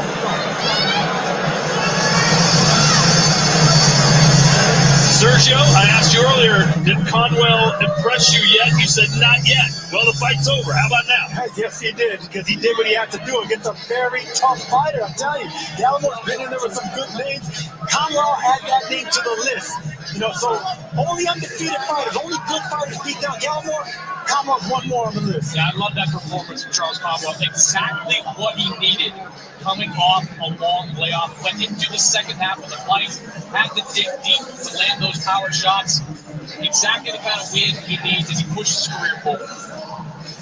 Only the WBC has him rated. Chris, what do you think his future will look like now? I don't think if you're Charles Conwell, you worry too much about world title opportunities. You just want activity. You just want chances to do stuff like this. Look, I mentioned right before the stoppage, Arthur Mercanti would have been well within bounds to make that kind of stoppage. There was nothing coming back from Nathan Gallo. No, I hear that. It was more the fact that he wasn't punching back. His body language was starting to, he was starting to shift too much with those power shots. Even though they weren't even that clean landing on the chin, they were still blocking the reaction, and the body language was just bad. So yeah, I agree with the stoppage. Yeah, and if you're Conwell, as I mentioned, you want to get 2 more fights in this year. Golden Boy has a pretty robust schedule. They do a lot of shows. You want to get him out there summertime. Again, late fall. Keep him busy as he builds towards that world title opportunity in 2025. What a schedule we have coming up on DAZN, perhaps none bigger than Tyson Fury versus Alexander Usyk for the undisputed heavyweight championship. Yes, get ready for that fight. Okay, that's it. We'll wait for the announcement of the fight stoppage by Conwell. Here we go, guys. Back to the ring. They're going to announce it, I guess. Told us, I'm going for the knockout. I want to turn some heads. I want to make headlines. He got that stoppage, and it'll be proven with Joe Martinez's announcement now. I stumbled through that. Ladies and gentlemen, comes officially 52 seconds. Round number 6. Referee Arthur Mercanti puts a halt to the fight for your winner by TKO and still undefeated, Charles Bad News Conwell! So good news for bad news today. As he improves to 19-0, and as Chris Mannix mentioned, he wants to get back in the ring as soon as possible, build on that resume. Sergio, he's only 26 years old.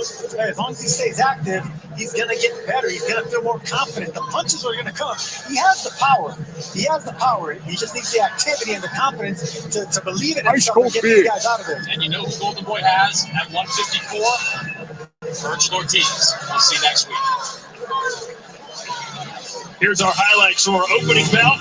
Charles Conwell versus Nathaniel Gallo. Yeah, you know what? You got to give Gallo more credit, which I think I did in the early rounds, presenting some good jabs. But then the activity and the combinations, Conwell just a better insight. Yep, exactly. They're showing a replay. But Charles Conwell, what I noticed about that during that fight, like I said again, he threw body shots. He threw left hooks. He threw right hooks. He threw uppercuts. He threw everything from every angle possible. I mean, right hands, left hands. I mean, you can't beat that. We can't show the video. Show the video, please. We can't show the video because Humphrey, Ariana, or ARA&I. Hey, brother, thank you for showing up. Show the video, please. We can't show the video because then I get in trouble for a copyright claim because we're mainly on YouTube and we can't show the video because if we do, I can show it, but then I get it shut down. I don't get any credit for it. And then I get a copyright claim. So I can't do that. And some people should know that. You young people out there, you young guys, young ladies, especially young guys, should know that I get in trouble for a copyright claim. Are you guys smart or what? Come on. And if you want to see something for free, we support boxing here again. I want to reiterate, we support boxing. Next, final punch stats. It says 136 punches landed. See, I was talking to you and I missed the punch stats. But fight card coming up next will be John Ramirez versus David Jimenez in a WBA Super Flyweight Interim Championship. That bout is coming up next. And then after that, we have Bektimir Melakuziev versus Prairie Daibumbi, if I pronounce his name correct. And then the co-feature is Arnold Barboza in the co-feature bout. And then Devin Haney and Ryan Garcia next. Show the video, please. You're begging to show the video. Guys, on a serious note, joking around, all jokes aside, you guys know, again, we cannot show the video. So either join the watch party, be a part of the community, do the pay-per-view, go pay for it like everybody else, go pay for it like I did, and join the community, support boxing, support the boxers by paying for the pay-per-view. Again, we cannot show a video at all. I don't have to do, every time I go live doing a watch party, I have to explain that. Beating a dead horse every time I come on. I just said, it can't show video. Sorry. I don't mean to go off on a tangent or go blah, blah, blah, blah. They're showing some video clip of Ryan Garcia earlier, doing some autograph signing. I think they're showing Devin Haney in the grocery store, just speaking with some fans in the grocery store, which is pretty cool. Yeah, guys, if you want to participate in the show, this is all you got. I can share some sound clips from the fight. I can call the fight. That's what the watch party's for people that can't afford to actually watch the fight live or can't pay for it or can't see it live. At least you can hear it live or hear me commentating on the fight. Also, guys, thank you for your likes. Appreciate it. We have 5 likes that I see on screen. There's probably more likes than 5, but that's all I see on my screen. Appreciate you guys doing that again. Thank you so much. Appreciate it. Thanks, guys. Yeah. We do. Where's that at? Cheers. Thanks, guys. Appreciate it. Thanks.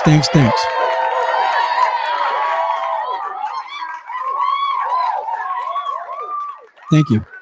Thank you very much. Yes. Thank you very much, brother. Thank you, guys. Thank you, ladies, to anybody that subscribed or made a comment as well. Show the video, please. We can't show the video.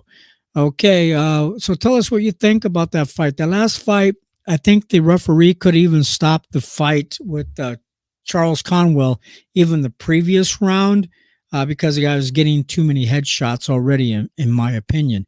And I knew that fight, based on how many times he's been hit in the head, I knew that fight wasn't going to last. Seriously, come on, people. Save these fighters too. Sometimes this is stupid. Sometimes the referees let the fights go on too long, which is okay to a point. And then you got some referees that'll stop the fight too damn early. Come on, you guys need to get on the same page. Take some classes or something. Come on, refs. They should have some regulatory type of training for the referees more than what they already have. We're at the Barclays Center tonight in New York, getting ready for the rest of the fights this evening. So also, thank you guys so much. Let's go back to the show real quick, see what they're saying. We'll share some of the show as well. Here we go, guys. Devin Haney, Ryan Garcia. I don't know what he's talking about. We'll go after him. We'll go get him. Simple. They just keep lining him up, and I'm going to just keep knocking him down. This is a Ryan Garcia fight. Like, this is a show. I'm just on a different level. And it's time to run it, you know? Well, next week, DAZN has more live action for you. Yoenis Tejas takes on Joseph Jackson on Friday, April 26th in Orlando. A day later, we got the former British super bantamweight champion Mark Leach stepping in on late notice to face Peter McGrail at the Exhibition Centre in Liverpool. Later on that day, you got Jose Ramirez making his 2024 debut with a headline bout against Rances Barthelemy. Virgil Ortiz Jr., by the way, also fighting on that card. All of that and so much more is available to you live on DAZN. In fact, make sure that you check out the full boxing schedule on the DAZN platform. You can find everything that DAZN has coming up, including a huge Cinco de Mayo fight for undisputed at super middleweight between Saul Canelo Alvarez and Jaime Munguia.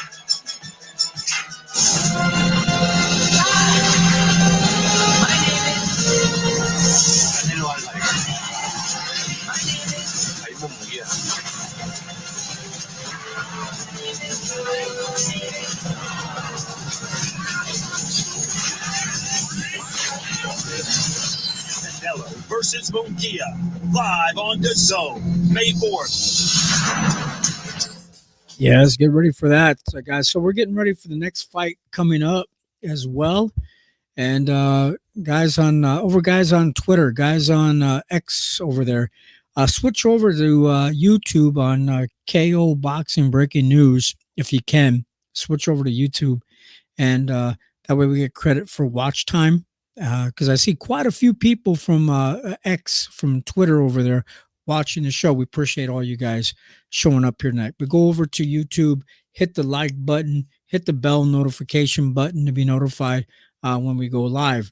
Also, don't forget, hit the StreamYard link. The StreamYard link is going to be on YouTube, and you guys can come on live to share your thoughts or your comments on screen.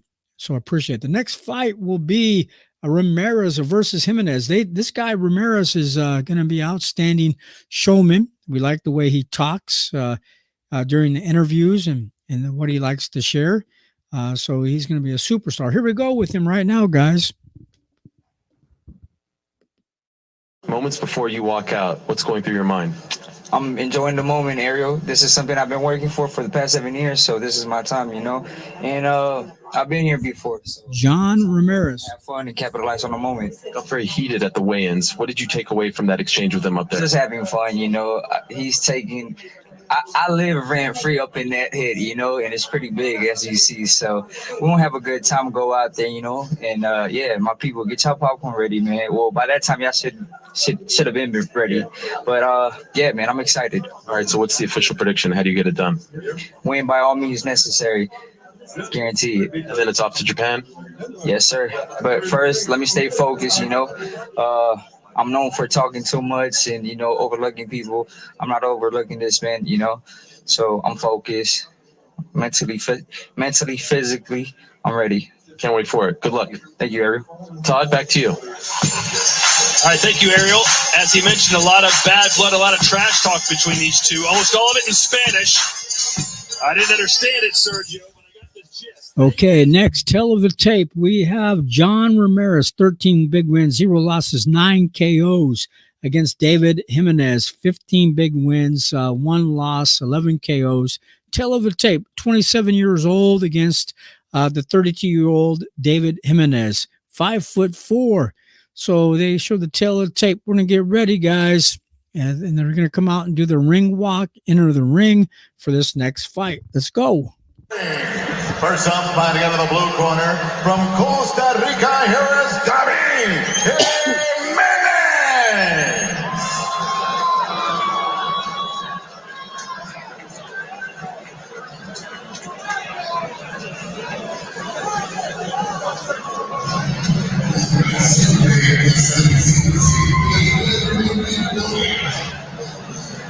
You know, I think this has the potential to be one of the best fights that we're going to see tonight. It's certainly the best fight of the undercard in this minute. David Jimenez is a big reason why. A couple of years ago, we saw Jimenez upset Ricardo Sandoval at 112 pounds. Sandoval, of course, has resumed his career as a top prospect in the Golden Boy stable. After that, Okay, they say, who's going to win? The fans say 58% says John Ramirez is going to win. David Jimenez says 42% of his fans are saying he's going to win.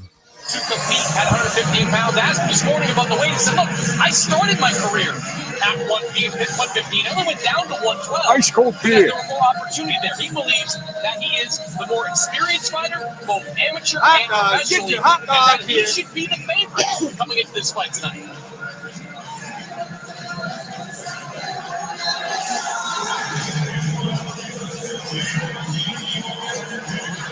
And his opponent, ready to make his way to the ring, fighting out of the red corner from California. Here is John Meehan.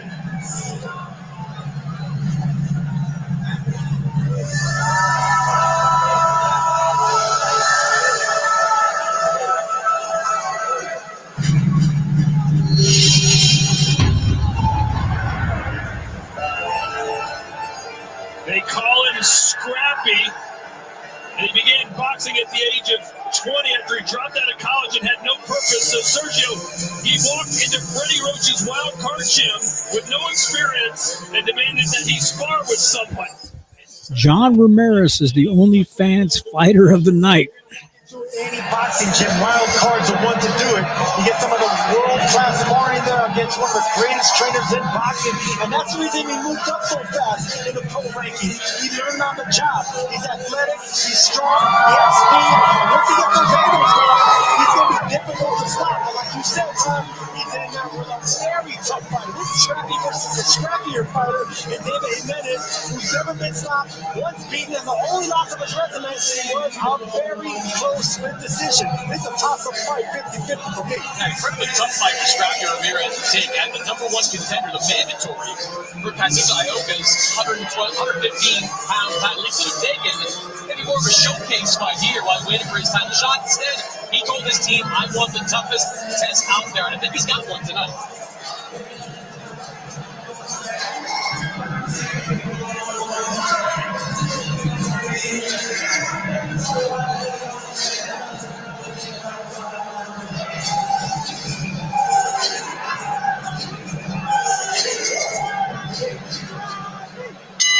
And now, ladies and gentlemen, here we go. 12 rounds of boxing this schedule for the interval, for the interval, for the interval, for the interval, for the interval, for the interval, for the interval, for the interval, for the interval.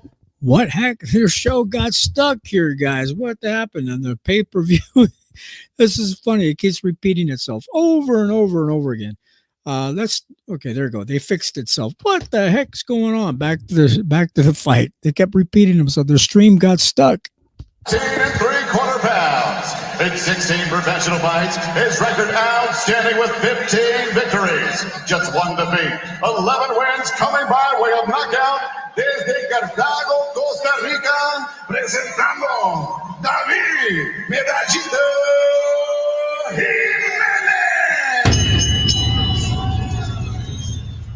And across the ring stands his opponent, fighting out of the red corner, wearing red trunks with black. He weighed in 114 1/4 pounds. In 13 bouts as a young professional, he is perfect in the ring.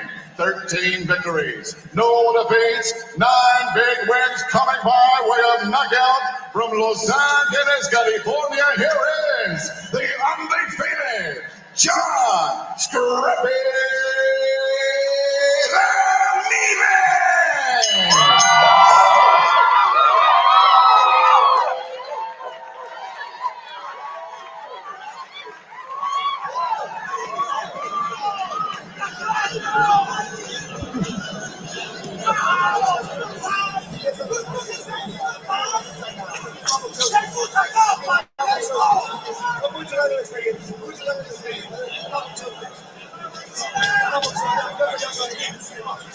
Ok, caballeros, vamos a ver mis instrucciones, una pelea limpia, obedezcan mis instrucciones todo el tiempo, ustedes en todo el tiempo.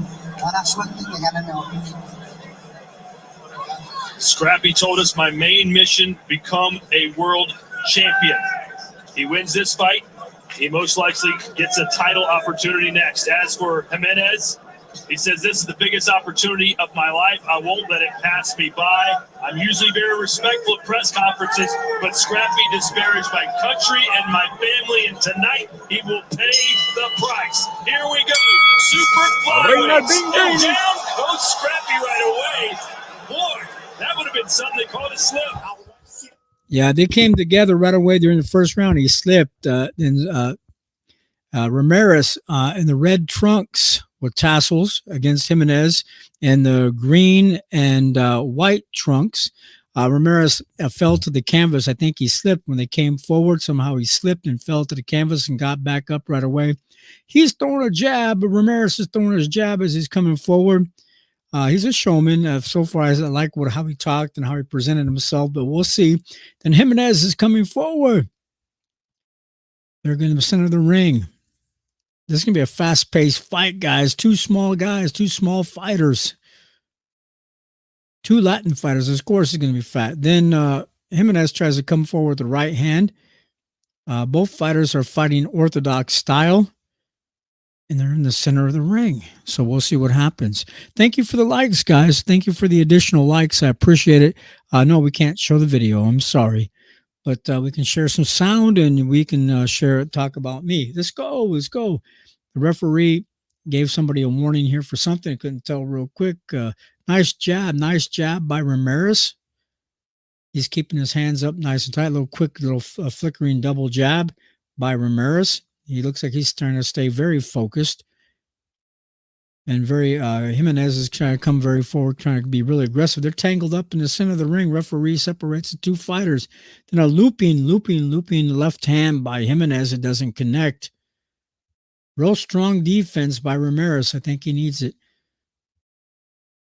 Nice little right hand by Ramirez. Flickering his the little double jab by Ramirez. No serious damage from neither fighter. Fighters are tangled up on the inside. Little holding going on by Jimenez. They're back to the center ring, letting their hands go, figuring each other out. A little jab, double jab by Ramirez again. A little aggressiveness by Jimenez coming forward. I don't think either fighter right now has an upper hand over the other. I think it's pretty even round so far during the first round. I think Jimenez comes forward and tries to tangle up Ramirez a little bit more. He came back with a nice little right hand over the top. Jimenez did. Nice little jab. Nice focus by Ramirez. Nice little double jab by Ramirez. A 1-2 double jab. Right hand by Jimenez. End of the first round. Here we go, guys, to the corner. Probably they're going to show a commercial first, and then we'll see. Here we go. Back to the corner. No commercial that I see. You can get an instant victory. Oh, yes. Commercial by Sean Porter. DraftKings commercial. We have to wait 1 second, guys.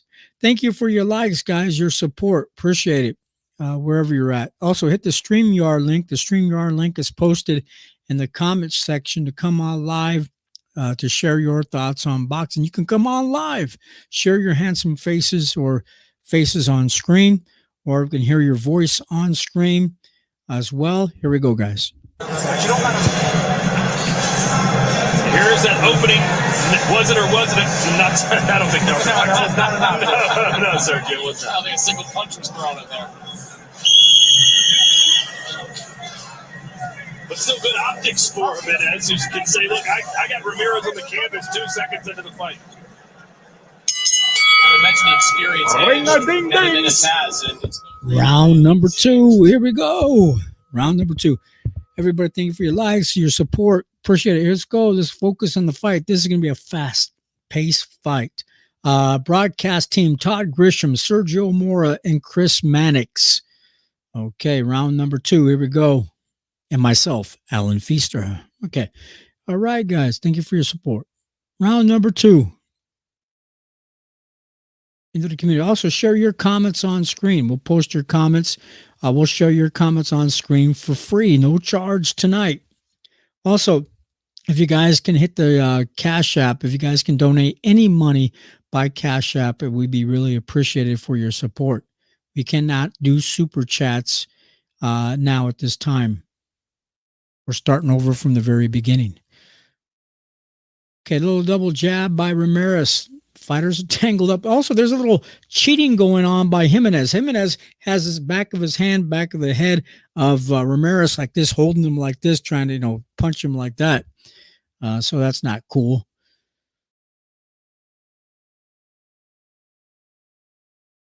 Should have got a warning for that. If I was a referee, I would have seen that. Hey, I got to give you a warning real quick. No holding like that.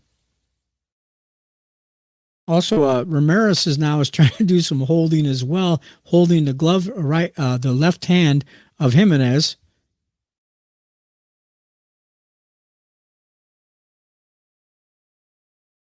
They're tangled up on the inside, trying to throw some short shots on the inside, with some little body shots on the inside or uppercuts, because they're so close together on the inside right now, head to head. They keep their heads like this together, they're going to be having a head clash, and they're going to be exhausting themselves as well, wasting energy.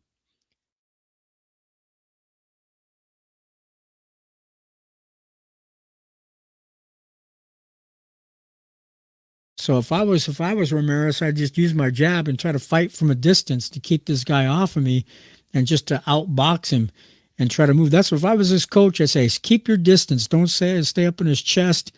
Keep the guy off you. Keep Jimenez from tangling you up, and just pop, pop, pop. Fight like Devin Haney does this to beat this guy. That's all you got to do, is just outbox him. Don't let this guy come in aggressive. But they both have the same kind of style, of fighting style. Want to go toe-to-toe, throwing some shots on the inside, some sneaky shots, holding a little bit from both of them. It's pretty even, I'd say, so far, with 10 seconds left of the second round. I'd say it's a draw, in my opinion, during the first 2 rounds, because they're tangling up so much, trying to get their sneaky little shots in. All right, that was in the round. I got a commercial from AutoZone, and after that commercial, we'll go to the ring. Guys, type your comments in the comments section, and we can share them on screen on Facebook. Somebody told me we could share comments now from Twitter, but I don't know if we can or not. So we'll find out. I don't like calling it Twitter no more, because it is X. We appreciate your support, guys. Here we go to the ring.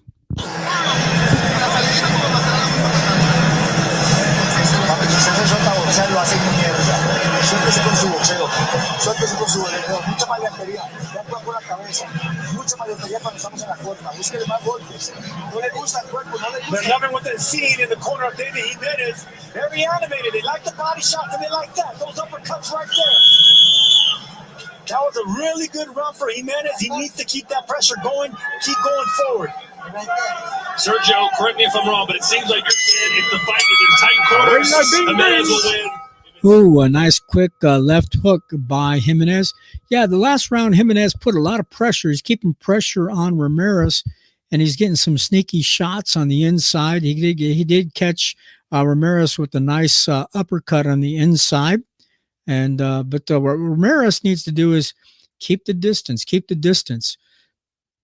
But both these guys are small, compact fighters, so it's going to be kind of hard to do. But since they're the same size, they could possibly fight, like, outbox, some straight shots down the middle. But they're tangled up, some little holding going on by Jimenez again, with the head behind like this, holding. So we'll see what happens. Come on, there we go. Both of them have a little aggressive style, but if he keeps letting Jimenez come forward real close like that, those sneaky inside shots can win the judges over.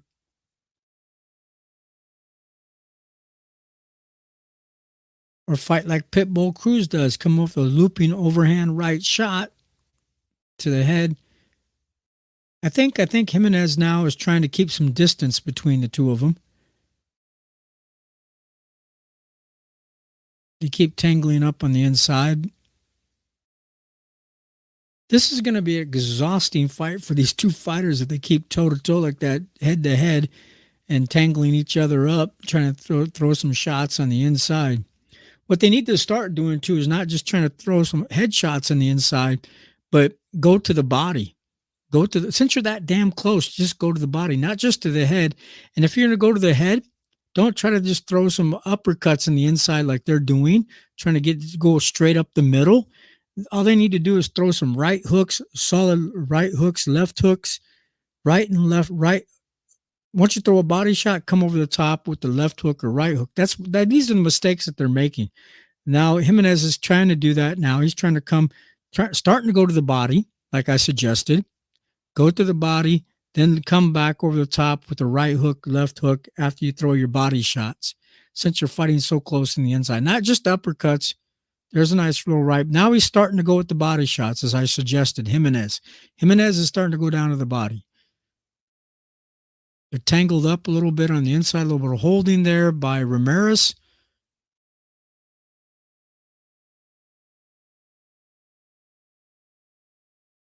Ramirez now is trying to box now. They're tangled back up on the inside. Referee separates the two fighters. So, guys, show the videos. We can't show video on screen again tonight for anybody to ask. Sorry, we can't. Okay, they're back toe-to-toe. Now, Ramirez is up against the ropes. That was the end of that round. Third round, man, this is a close fight. It'd be hard to judge this fight. Here we go, guys. The Dream Haney taking on King Ryan Garcia. And moments ago, he's in the building. Ryan Garcia is in the building, walking down the hallway in the corridor. Ryan Garcia is here and free to shirt. Devin Haney is now minus 800. Ryan Garcia plus 550 on DraftKings Sportsbook. He has the popularity, but he's in there with a sniper in Devin Haney and a world champion. Ryan Garcia coming down the corridor of the hallway. He looked focused, like extremely focused. He has rehydrated pretty well. Remember that last fight against Regis Prograis? He was around 160 pounds for that fight. Expect him to win. Devin Haney is also in the house. Devin Haney's in the back of the dressing room, slapping hands, giving love to his team, his supporters. He's in the back of the dressing room now.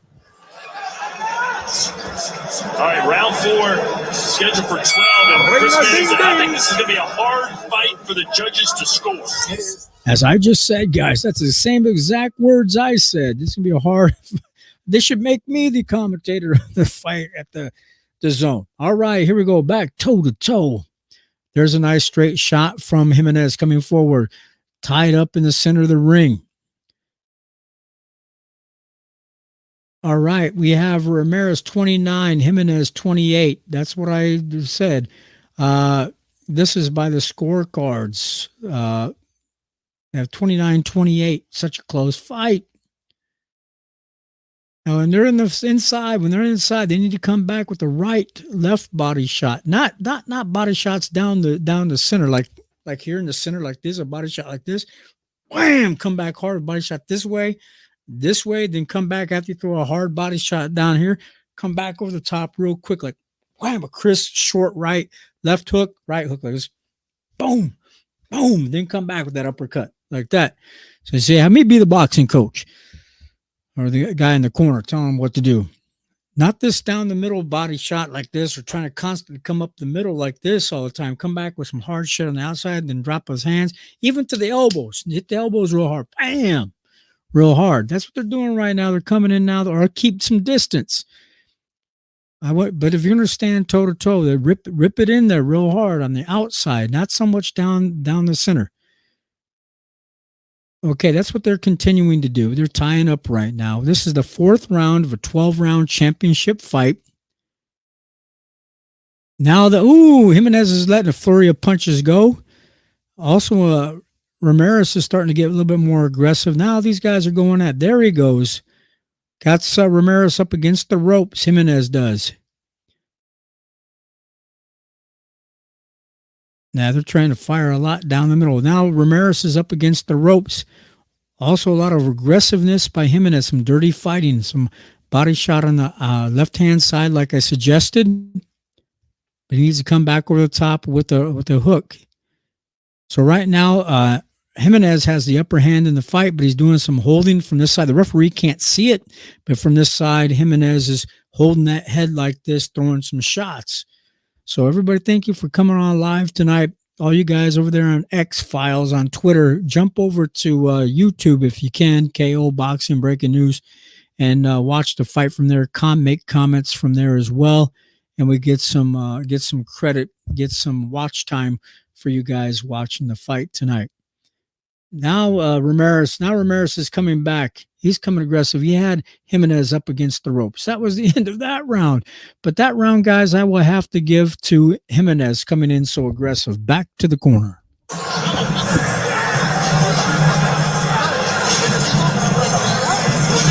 I need you get a counter punch.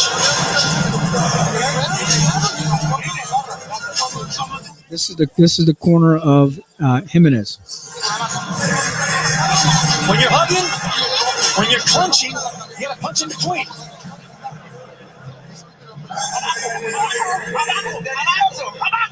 And you got to go downstairs. Go downstairs. And there's going downstairs, missing both of them, going for the uppercut, but it's Jimenez landing.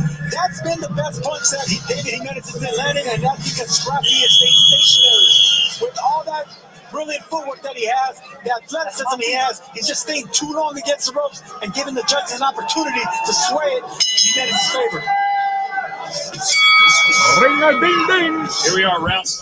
Okay, now we come out round 5. Ramirez comes out from the distance, not trying to stay in there. He needs to fight from the outside. Stop this aggressiveness and fight from the outside. Sting him with stinging jabs and move. Pivot and move. Pivot and move. If I was his coach, you got stinging jabs, 1, 2, 3 punch combination, down to the body, stay on the outside. Don't stay up in this guy's face. By staying up in this guy's face, you give a chance for him to steal rounds. Giving Jimenez a chance to steal some rounds. Could keep him. There you go. Keep at the distance like that. Use your jab, double jab, triple jab, hook off your jab, and then set up all your combinations off that jab. Don't let this guy come forward. Pivot, turn out of the corner like he just did. Ramirez just turned him out of the corner. Use that jab. Keep him at range. Don't let him get close. There you go. Now he's starting to fight smart. Ramirez starting to fight. He's trying to use some brains now in this round. There you go. And use that jab hand to keep him at range, keep him at a distance.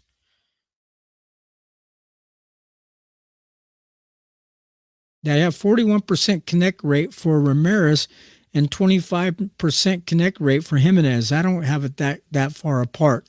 This is power punches thrown in round 4. That's okay. In that case, Ramirez, I don't know. I wouldn't say that in round 4. Now they're in round number 5, guys. Again, back toe-to-toe for Jimenez.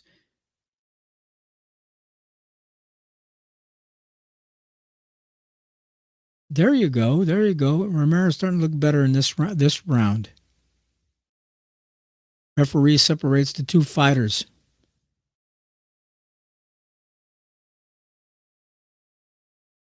Also, Ramirez is starting to look a little bit winded, just a little bit.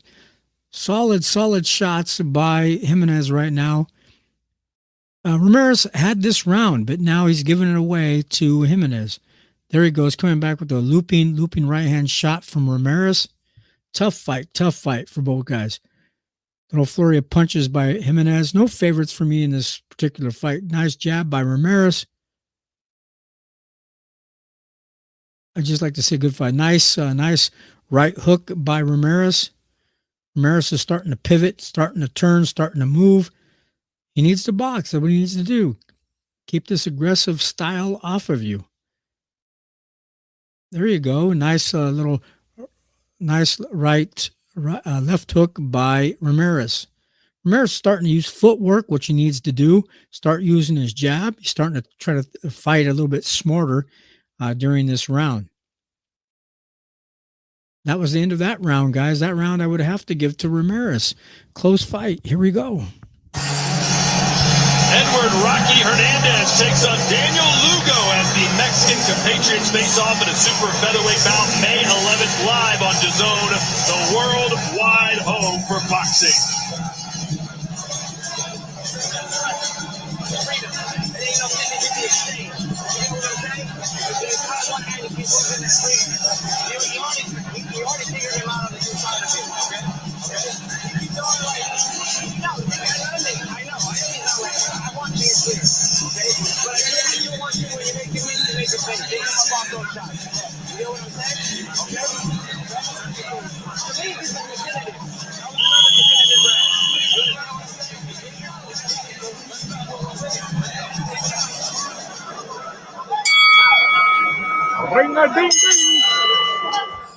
Let's go. Round number 6. We'll see what happens now, guys. Here we go. Double jab by Jimenez. Ramirez tangles him up, ties him up. Then some holding going on by Jimenez, holding that left arm of Ramirez. They can't go back banging this in the ring toe to toe because then Ramirez is gonna. I think to the advantage of Jimenez, if they go toe to toe, he has a chance to win the fight because of his aggressive style. But Ramirez needs to keep that distance, use that jab, use that footwork, pivot, turn, move, in and out, in and out. There he throws a nice right left hook. Ramirez does. It's tangled up again. Some holding going on by Jimenez. Let's see what his trainer says. Yeah, especially early on. This has got to become a fight in the phone booth. Are you happy with that? Yeah, I mean, I'm okay with it because he's more effective in the phone booth. Even though the guy's acting, Scrappy's doing a good job of catching and rolling off his shoulders. But yeah, I mean, the outside, he's dominating more. So if we can stay out there more, but this guy's putting a lot of pressure. He's coming with his head forward. He's going winging shots. So yeah, we can fight him inside too. Scrappy's good in there. Actually. Surprised that he used the word dominating, Sergio? Very surprised because, Julian Chua is, I have a high respect for him, but this is a close fight. I mean, it could be a 3-2 type fight either way, but on the outside, I agree. He is controlling. The problem is he then just closes that distance and that range. That's exactly what I said, guys.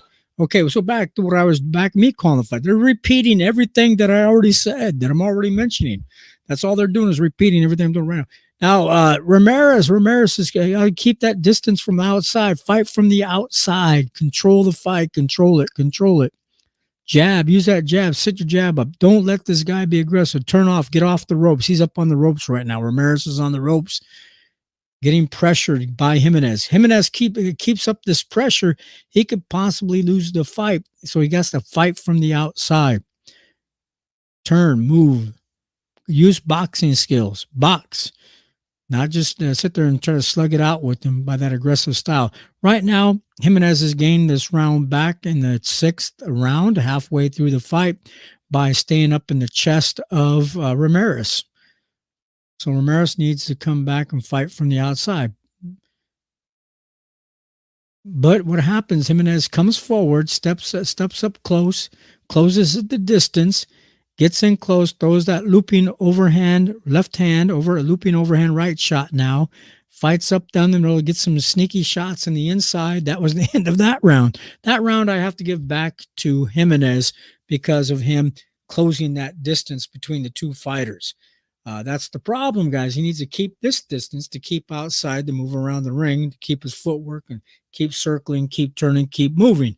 Not be up close and personal with each other. Keep the distance, fight from the outside. What's going on here? Okay, Betamir Melkuziev is in the back warming up on the punch mitts with Perrier Dai Bombay, however you pronounce his name. Bombay, I guess. Pierre Dai Bombay is how you pronounce his name. Here we go, round number 7, guys. And Jimenez looks like he's not exhausted. He's ready to go. Like he says, I'm ready to go in there and throw some blows. Deep breaths by Ramirez. He looks like he's winded. And now we're going into the next round, guys. Here we go. Ring-a-ding-ding. All right, round number 7. Boom. Comes back with some solid hands there by Ramirez. Covering up. Jimenez is covering up on the inside. Scrappy is trying to get scrappy with Jimenez now, which I think is a bad idea. These guys are tangled up, trying to turn each other, throw each other around a little bit. There you go. Ooh, there's a slip. I guess Scrappy caught him with a good shot, and he slipped and he fell. I thought it was a knockdown, but it was a slip. See, that's what Scrappy, what Scrappy Ramirez needs to do is fight from the outside like he just did. Throw those straight shots. Box. There he goes. He's starting to let his hands go from the outside. Use your pivot on your hips and box. Ooh, solid left-right hands by Jimenez. Jimenez is letting his hands go. They tangle up in the center of the ring. They're tangled up with each other. Now Ramirez has Jimenez up against the ropes. There he goes. He does better with those straight shots. Now Ramirez does. Then Jimenez does better by staying up in the chest, being personal with Ramirez. Ramirez is up against the ropes right now. Jimenez got slugging it out with him. This is going to be a close fight, guys. Hard to score, but based on what I'm seeing, more of in favor of Jimenez right now. As long as Jimenez stays in the chest of Scrappy Ramirez can get beat. Ooh, left, right hands over the top, up the middle by Jimenez.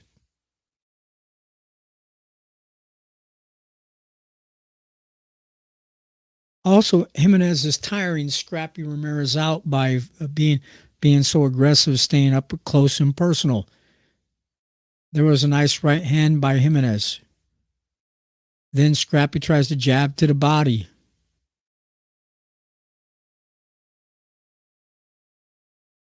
Now he's throwing double jabs. Ramirez is throwing double jabs. He's trying to fight from the outside, but then Jimenez comes up and closes that distance, gets up in his face again. He cannot allow Jimenez to step up on him, to be aggressive like he is. And we're in the 7th round, guys. Let's see if Scrappy can pull this off. It's so close, guys. They're tied up again. End of that round, guys. Let's go to the corner. Here we go, guys. Maybe without a commercial. Let's go. Middle of June, we're headed back to Puerto Rico. Subriel Matias returns to action, looking to keep his impressive knockout run alive when he takes on unbeaten Australian Liam Paro, June 15th, live on DAZN. That should be a banger.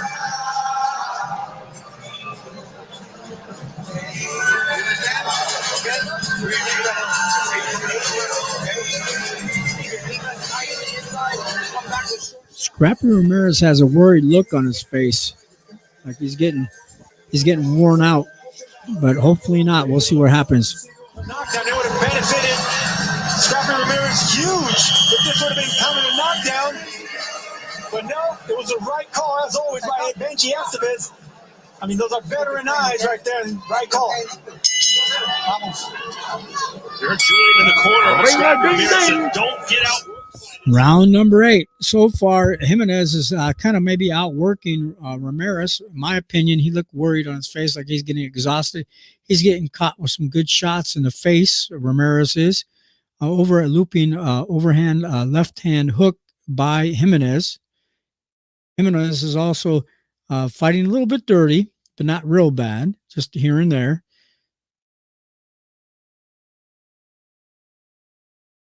Now, Scrappy Ramirez is going to have to start outboxing this guy. He can't stay toe-to-toe with him. He's getting worn out. He's getting burned out by Jimenez going toe-to-toe. It's such a close fight. They have Ramirez down 65, Jimenez 68. That's exactly probably how I would score it, honestly, guys. That's probably the exact score I would give. 68 to 65 right now, up 68 up for Jimenez based on his aggressive style, wearing down Scrappy Ramirez. Over a looping overhand, left hand by Jimenez, catching the head of Ramirez. Ramirez is trying to tangle him up, but by tangling him up, staying up and close and pro, trying to tie him up, he's just wearing himself out, burning up energy. Come on, come on. And he's trying to throw a little chopping little right body shots, but not solid body shots. And he's trying to headhunt now for Jimenez's head. What Scrappy needs to do is go down with the slow Jimenez's ass down. He needs to come back with some solid right, left body shots. Wham! Slow him down go down to the body. If he wants to come aggressive like that, go down to the body. Stop trying to headhunt and just slow his ass down with body shots. That's what Scrappy Ramirez needs to do. You want to come forward, want to be aggressive, I'm going to tag your ass, and maybe with those hard-ass body shots, slow him down, and maybe even put him down with the solid body shots. Then come back over the top with some right, left hands, hooks over the top. They should have me be the coach What the hell's going on here now? Either you fight him from the outside, outbox him from the outside. If you can't box him from the outside, slow his ass down with those hard body shots. See, he's trying to go for the head. Don't go for the head. Come back with the body. Wham! See, now Jimenez is trying to throw some body shots down low and come back over the top. So he's going to get outworked this round. So far, Ramirez, 17 seconds left. Ramirez is going to lose this round based on his performance. Either you're going to have to outbox him from the outside, or you have to get a knockout or slow his ass down with body shots. Okay, that was the end of that round, guys. As long as there's no commercials, we can go to the fight, go to the ring. Okay, here we go, guys. They're showing the guys in the back of the dressing room. Ryan Garcia is getting warmed up right now, shadow boxing. And while Ryan Garcia is shadow boxing in the back, guys, you can think it's funny. Ryan Garcia in the back, they're having 1, 2, 3, 4, 5 ladies. No, there's 3 ladies and 1 guy playing violins. They're playing violins back in the dressing room while Ryan is getting warmed up. Seriously, guys, here we go. To the left, either way, man. I want to see what's coming. What a show. No rap music, no rock music, but symphony in the corner. And a smile from that man right there. You gotta love it, man. Ryan Garcia had people playing the violins back in the dressing room. 4 people going on the violins, playing on their violins while he's getting warmed up, shadow boxing. Seriously, Ryan, come on. Violins. Serious. Oh my goodness. What's this world coming to? Okay, back to the fight. The 9th round. Right now, in my opinion, Scrappy Ramirez is getting the fight stolen from him. The only possible way he's going to win this fight is slow this guy's ass down with some hard ass body shots, or get a knockout. But right now, he's getting getting the fight stolen from him. Some hard body shots coming from Jimenez. Then Jimenez comes back, like I said, throw some hard ass body shots down low. Come back over top with the nice solid right hook, left hook back over the top. Watch Jimenez is starting to do a little bit. Okay, let's see what happens. Scrappy's got to do something. He can't stay up and tight and personal like that. Oh, no. That aggressive style is tiring Scrappy Ramirez out. Then Jimenez comes back with a looping right hand hook over the top and catches Ramirez on the head. And then he's getting torn up on the inside just a little bit. Good. He's hanging in there, but he's getting caught. And the judges are going to see that. Then he tries to come back over the top with some hooks, finally, right and left. Jimenez does. But he's going to have to come back with some solid shot. The problem with Jimenez, the problem with Ramirez, he's trying to headhunt too much. There's that right, left hand, letting his hands go, Jimenez.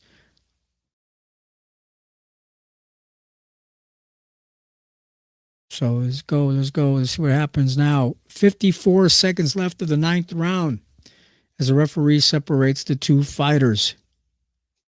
Let's see what the guys are saying here real quick in the corner, guys, in the ring. Let's go back to the ring real quick. The majority of these rounds could have swayed to whoever threw a flurry at the end of a shot. You know, Scrappy has that in his arsenal. He has the speed. He has the speed advantage over Jimenez. But in close rounds, he's not using it. It's like the opposite of the middle school dance we all used to go to, where you had to stay a foot away from the girl you were dancing with. It's the opposite for Jimenez. He can't even be a foot away. He's got to be right up against Scrappy on the inside. That's what he can do is damage. Maybe for me and you, Todd, I don't see sense in high school. And once again, getting outworked right here. Scrappy Ramirez bleeding on the back foot, not throwing enough punches. The crowd really appreciating what they're seeing from Costa Rica's Ramirez.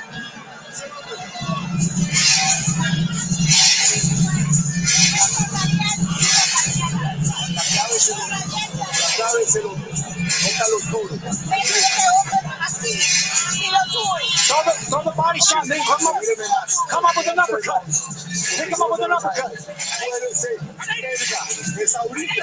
Right now. Your moment is now. No more messing around. 3 more rounds. Let's go. This is a close fight. Jose Ramirez makes his Golden Boy debut against Rancis Barthelemy. Plus, Virgil Ortiz Jr. goes up against Thomas Delorme next Saturday, live from Fresno, California, as part of your DAZN subscription. In Scrappy Ramirez's corner, they're tending to his injuries on his face. In Jimenez's corner, he's kissing his trainer. He just comes out and throws 8-9 punch combinations. And I love what they told him in his corner. Ernesto Sandoval in the corner of Jimenez told him this is a close fight. That just wants, they want Jimenez to keep punching, not to be satisfied with what they think is a lead. They tell him it's a close fight. I love it. Hey, it may not be a lead, Sergio. This is boxing after all. Okay, guys, real quick, got to go grab something real quick. A little snack to hold me over. You guys are making me work too hard. Okay, but so far what I'm seeing is exactly what I said. If Jimenez keeps us up throwing all those punches, this fight's going to be be taken away from Ramirez. Ramirez, basically, in my opinion, at this point, to win, he needs a knockout. I said, Ramirez, I got 10 rounds. I got 2 rounds left. You need a knockout. You need to knock this MFer out. Kick his ass, knock him out. Any comments on screen, guys? Type your comments on screen. I'm going to support Prime. Prime is not giving me no money, but hey, first time drinking this stuff today. I think so. I'm going to have to be the last one I drink tonight. I'm getting heart palpitations already or something. I don't know. This stuff's pretty strong. Okay, guys.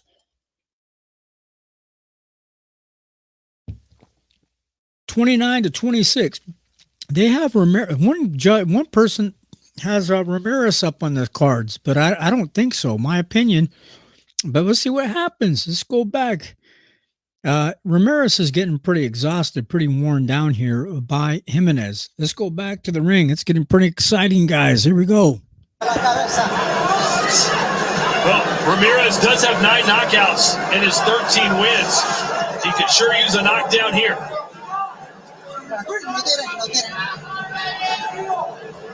A knockdown. He needs a knockout.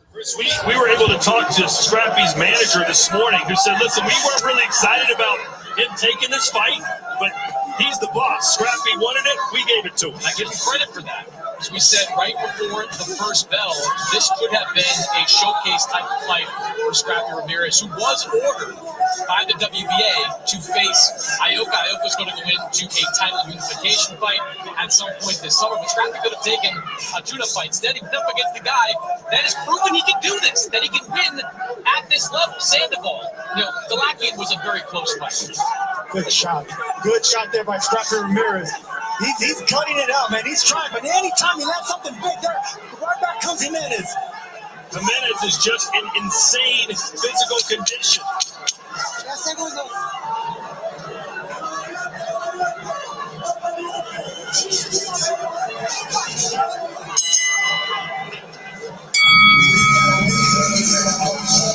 Okay, guys, we'll go back to the corner here, and then we'll start commentating again.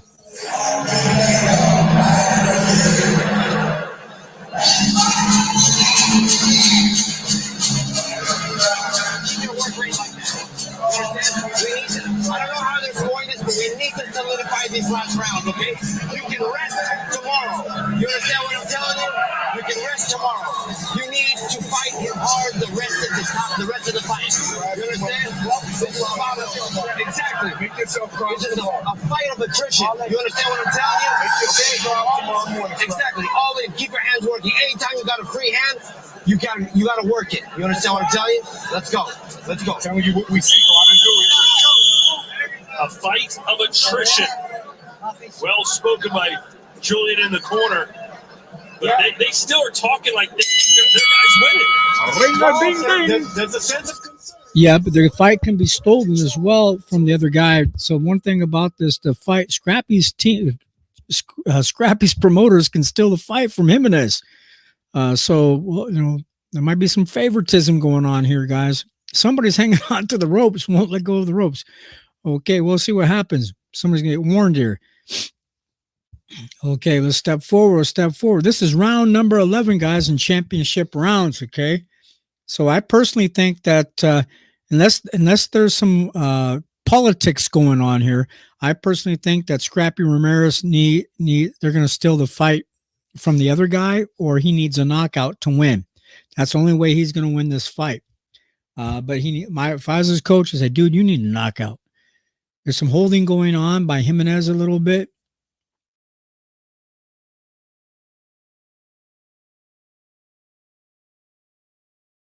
Now they have 92-98. Ramirez is 92, and then Jimenez is 98.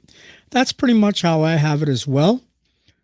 So he's only maybe won like the first round and the third round, Ramirez. All the other rounds go to Jimenez.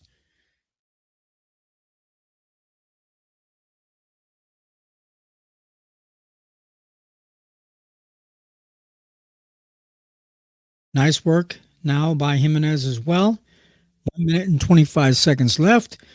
We have a person maybe coming on live. Mick 1994, a special guest. We'll see if they're there. Sometimes people show up and they show up and disappear.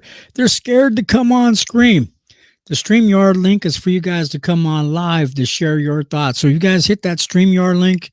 It'll give you a chance to come on live to share your thoughts on boxing. Don't be scared to come on live. That's what the StreamYard link is. Come on live, share your thoughts on the boxing.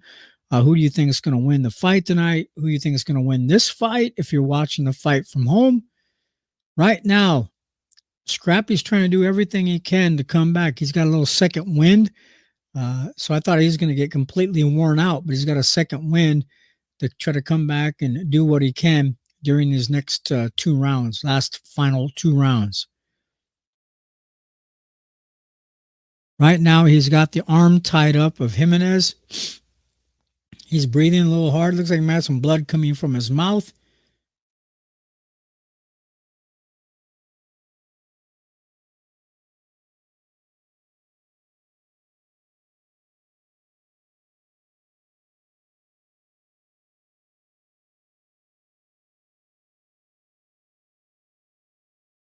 Right, left hand by Scrappy Ramirez. That's the end of the 11th round. Let's go with maybe a commercial time. Let's go to the show, and then we're into the final round. My opinion, unless there's something fishy going on, Scrappy Ramirez has lost the fight. Here we go, guys. Devin Haney's getting his hands wraps put on right now, getting tape on his hand wraps. Here we go, guys. He always looked gone. He looked like he was dehydrated. But look at how he refills back. There's a good look. There's a good glow on his face. He's smiling. He's refueled. That's what you want to see with the champ.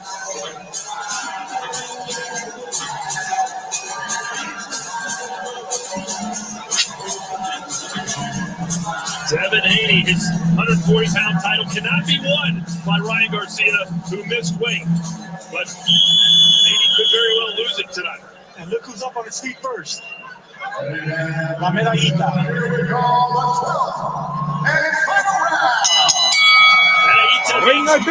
He said that's because I can't. The last and final round. Here we go, guys.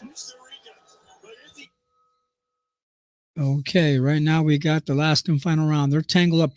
Now Ramirez is pushing back Jimenez up against the ropes, and then Jimenez is coming back, slugging away. He has Scrappy up against the ropes, throwing some hard shots. He's getting outworked by Jimenez a little bit here. He's trying, but he needs a knockout, in my opinion.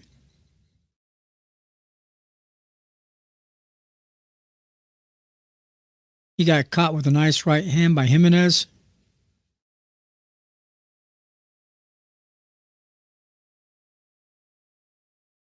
The referee separates the two fighters, trying to get these guys to slug it out in the center of the ring. Nice strong shots by Jimenez. Right hand, left hand over the top, like the hooks. Right hand, left hand hook. Referee separates the two fighters. 1 minute, 50 seconds left of the last and final round. They're slugging away on the inside. Give me 1 second, guys, real quick. I'm going to have to take a quick break. Now, I can't do this. They're slugging it out. I can't take a break real quick. Let me go to the ring real quick. The mouth, the eye, not a good look. Good closing round so far for Jimenez. But I want to stress again, this has been a very tough fight to score at least some of the rounds. There were some clear wins for Jimenez, a couple for Scrappy, but those middle rounds, who knows?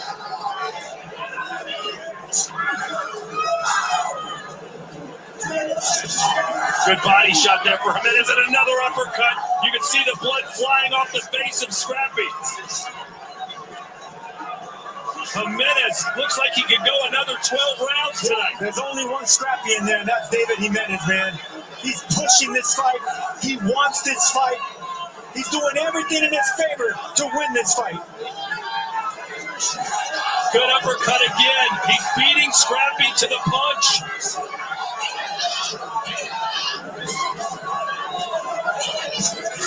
The biggest fight of his life. Jimenez may have put up the best fight of his life. As blood pouring out of that right eye of Scrappy Ramirez. Blood is pouring down the face of Scrappy Ramirez's right eye.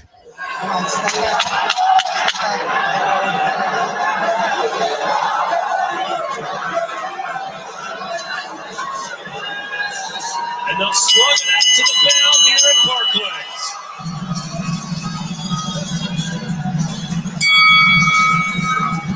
Well, see what happens, guys, and be going to the scorecards. But I think Scrappy Ramirez lost the fight, in my opinion. He lost, but if he wins, it's a robbery. Okay, here we go, guys. Back to the show. Here we go. We're back. There's a clean uppercut on the left eye, but there's the headbutt right there. And I said it earlier in this fight. Jimenez knows how to slightly use his head. It worked in his favor, but no complaint from Scrappy Ramirez saying it was a headbutt. The referee didn't even see it was a headbutt, so it's just a bad look. Continues to be a worse look, but the uppercuts like that were easy to see for Jimenez, and this is the reason I think he deserves this fight. He earned this fight. War of attrition. That's the warrior that deserves it. I have nothing to lose and everything to gain. That's what Jimenez said coming into this fight, and he may have just gained an opportunity at a world title. And he fought like it, Todd.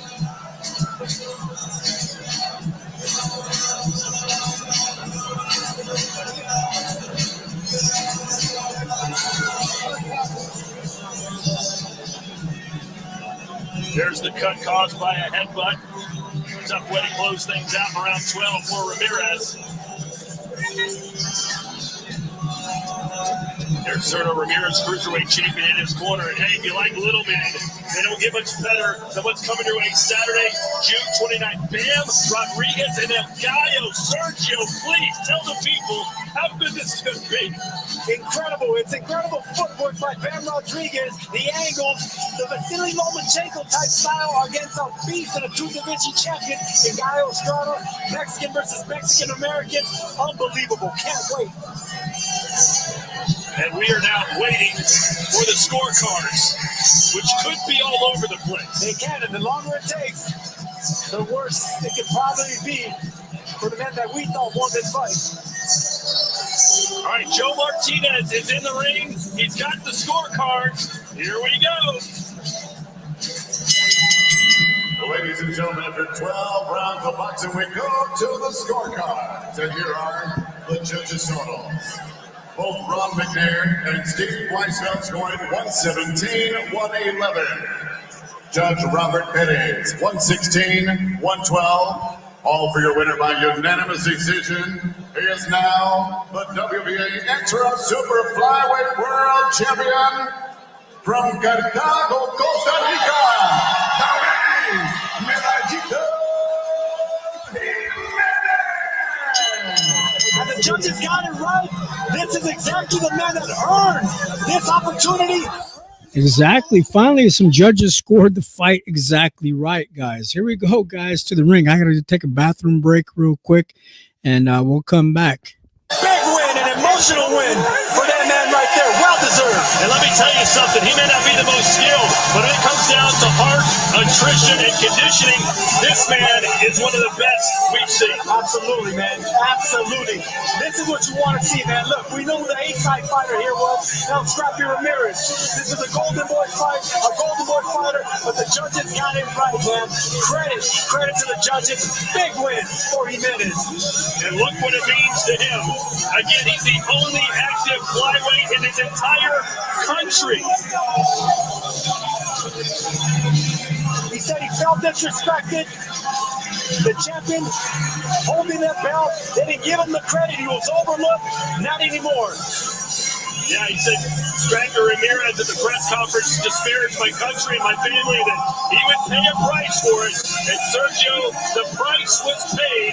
A decisive victory in the end for David Jimenez. The price was paid in blood and early from the mouth of Scrappy Ramirez because he was getting outworked against the ropes. And there's the head that I was talking about earlier. I knew that was going to be a factor.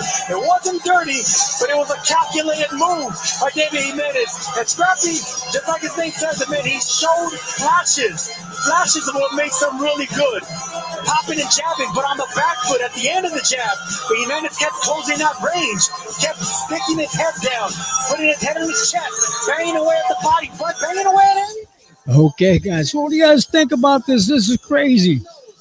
And when no punches are coming back in return, it's easy for the judges. Right. I told you that Scrappy Ramirez would need a knockout. I didn't mention that. I told you guys that this dude needs a knockout to win. And so emotional. Here we go. Back to the ring. Back to the corner. Here we go, guys. To Chris Mannix. David, congratulations. For the second time in 2 years, you come on to a Golden Boy show and meet one of their top prospects. A lot of emotion going on your face after you heard that scorecard read. What were you feeling? Soy un hombre luchador de Cartago, apasionado. Todo lo que dejé en el ring fue por mis hijos. Y estoy haciendo historia por Costa Rica. 112 libras y 115. Eso quiere decir que hay talento. Agradezco a Ferco y a mis promotores y a mi manager. Y a Golden Boy por invitarme a estas fiestas. You know, I'm a hard-working man from Cartago. I come from nothing. It's the second time I've done it. This is making history for my country. 112, 115. Thank you, Bob. Thank you to my promoter, my manager, and Golden Boy. You felt all week that you were not getting the respect you deserved as a champion. You felt you were disrespected this week by Scrappy. How much of that energy did you take into the ring? Todo eso me lo guardo y me lo traigo al ring. Y eso fue lo que pudieron ver acá hoy en cuadrilátero. Yo, pues, quería ir a los entrenamientos abiertos, quería ser parte de todo el show, pero al final eso lo que hizo fue que me relajara y tuviera más tiempo de llegar descansado a la pelea. You know what? I kept everything in my heart because I wanted to be part of the show. I wanted to go to the public training. I wanted to be in the interviews. I wanted to be in the press conference. And I wanted to do everything that they've done. But they didn't invite me. But I took that time off to rest, think about the fight, and look at the results.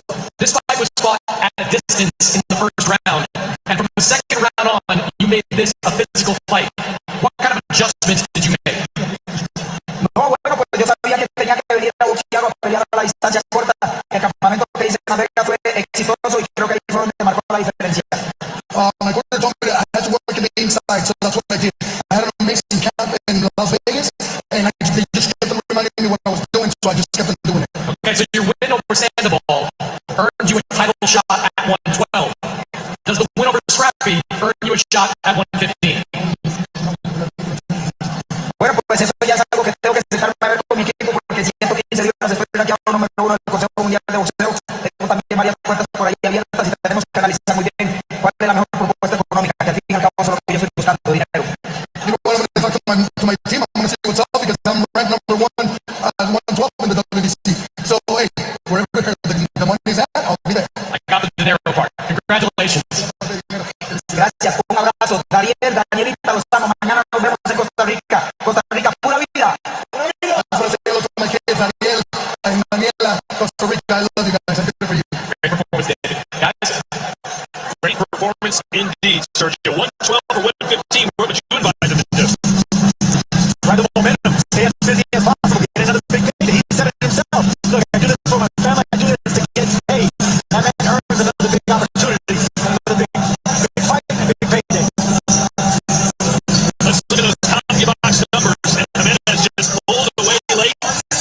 Okay, CompuBox on final punch stats. 142 punches landed by John Ramirez. 191 punches, David Jimenez. Man, missed that fight card coming up. Okay, after David Jimenez and John Ramirez, we have Bektemir Melikuziev and Pierre Dibombe coming up next. You guys hear me clearly because of the sound. Bektemir is coming up next. That's the next fight coming up. Here we go, guys. Back to Sergio Mora. The bet on the site. Okay, they have a guest talking about DraftKings promotion. Bektemir Melikuziev is minus 1,400 versus Pierre Dibombe, if I pronounce his name correct, plus 700 by the money line. I'm not into gambling, but this is what they're saying, guys, if you guys are. Okay, type in your comments in the comment section. We haven't had nobody type any comments in lately, but we have 50 people watching, probably from the X-Files, from Twitter. Nobody from Facebook, nobody from YouTube that I'm seeing. Everybody over there on the X-Files, switch over to, from Facebook, we have one so far. Everybody switch over to KO Boxing Breaking News on YouTube, and we get credit for watch time or for video time as well. We do have people watching from Rumble. Everybody watching from Rumble, thank you for as well. If you're on Rumble, please switch over to YouTube, KO Boxing Breaking News on YouTube. Hit the live video portion, live videos, and find me there. You guys can subscribe to the channel. I appreciate that. I wish I had a link or something I could post for you guys to come on to subscribe from YouTube. Let me see if I can do that real quick. Let's see. Give me 1 second.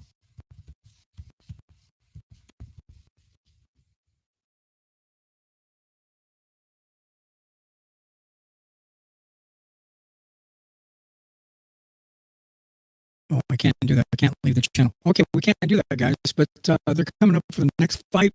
We have. Let's go back and go over a review for tonight. I apologize. Give me 1 second, and we can do that. Give me 1 second. That's not what I'm looking for. That's not what I'm looking for. Give me 1 second. Okay, live boxing results tonight. Now already, we're just going to do a real quick review for us, so the people just come on here tonight. Okay. Okay, David Jimenez. We just talked about that. 16 big wins, 1 loss, 11 KOs.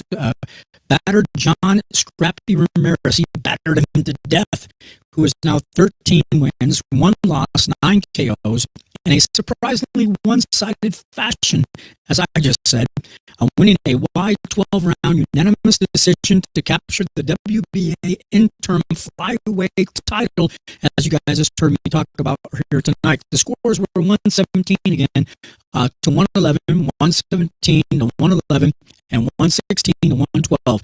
Unbeaten junior middleweight contender Charles Conwell, who is now 19 big wins, 0 losses, 14 KOs, made easy work of Nathaniel Gallimore, who is now 22 big wins, 8 losses, and 1 draw, 17 KOs, stopped him in the 6th round of a non-competitive fight. The referee had to stop the fight. Conwell hit the struggling Gallimore at will the entire fight, forcing the referee to finally step in and top the mismatch at 52 seconds of the round number 6. The fight would have been better off in the prelims. Now, it was not at least entertaining or competitive. Conwell recently signed with Golden Boy Promotions, and they gave a soft opponent for his first fight with them. They go on to say, super middleweight contender Sergey Deverenchenko, sorry guys, I mispronounce his name all the time, 15 big wins, 5 losses, 10 KOs, put on a combination punching clinic tonight, beating Vaughn Alexander, who is now 18 big wins, 11 losses, and 1 draw, 11 KOs, by a 10-round unanimous decision in the preliminary card. Now, in the 9th, Derevinchenko knocked Alexander down with a left to the body and had him close to being stopped. Now, Alexander barely made it up at the count of 9.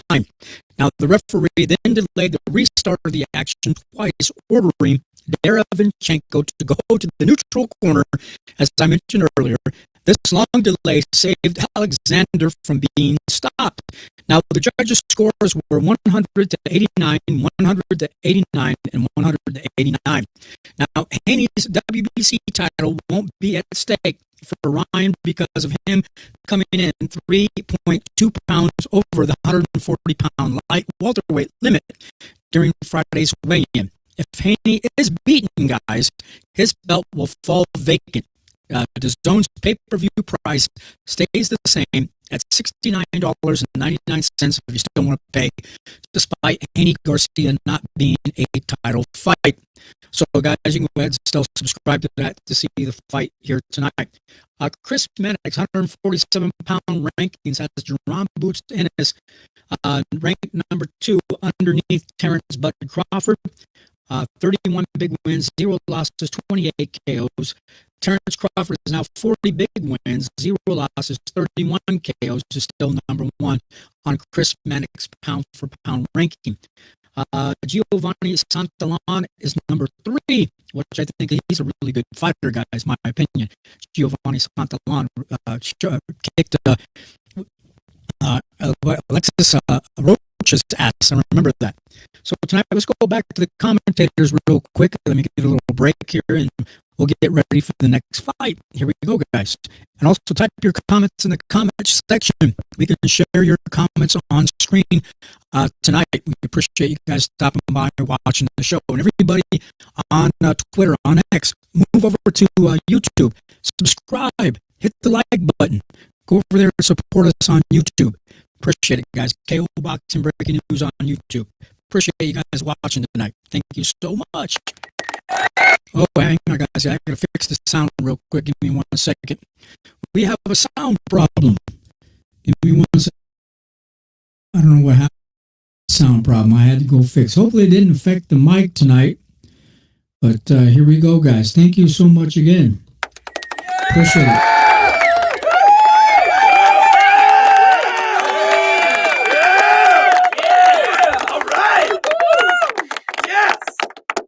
Appreciate it, guys. Thank you for your support. Hopefully the sound didn't get screwed up earlier. Go over again to YouTube. Subscribe on YouTube, guys. And hit the like button. Support us on YouTube on KO Boxing Breaking News. Let's go back to the show. Here we go, guys. Wants to earn the title. Nobody wants to be given anything. Like, I mean, people call me a self-proclaimed GOAT, but I got 13 world titles and 3 times undisputed. Like, at first it was self-proclaimed for sure, but after you go out there and you get the belt and you win. Carissa Shields is commentating. You can barely hear the crowds getting so loud in the arena. Like, he fought the big guys, he had like the fight, but every fight moving on from this. When you win, they're going to be like, it was a good one or a bad win, and they're going to rate him against the best top guys. Why don't you put some money on it with Eddie Hearn? Why don't you do that? No, I'm not going to do that. You seem very confident. His bank is a little bit bigger than mine. It's a no? No. Okay.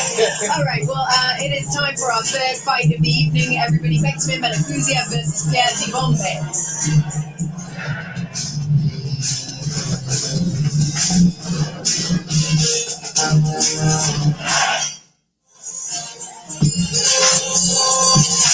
And we welcome you back here to Brooklyn, New York, for this, our third fight of the night for the WBA Intercontinental Super Middleweight title. Maxime Malakuzia, one of the most vicious body punchers in the world today, is 28 years old, identical 5'9.5" to Pierre Dibombe, fighting out of France, believes this is his opportunity to make a name on the worldwide stage. Here's Joe Martinez. And now, ladies and gentlemen, we welcome the super middleweights to the ring. First to make his way, fighting out of the blue corner. From France, here is Pierre Dibombe.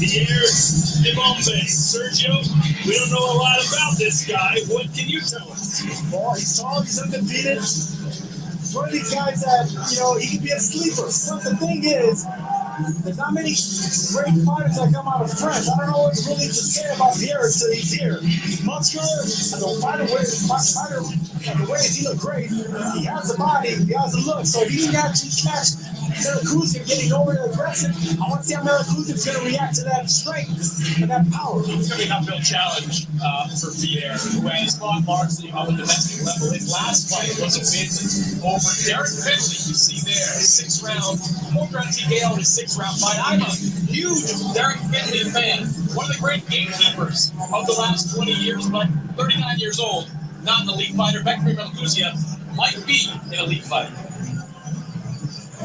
And his counterpart ready to make his way to the ring, fighting out of the red corner from Uzbekistan. Here is Bekmir Melacuzian.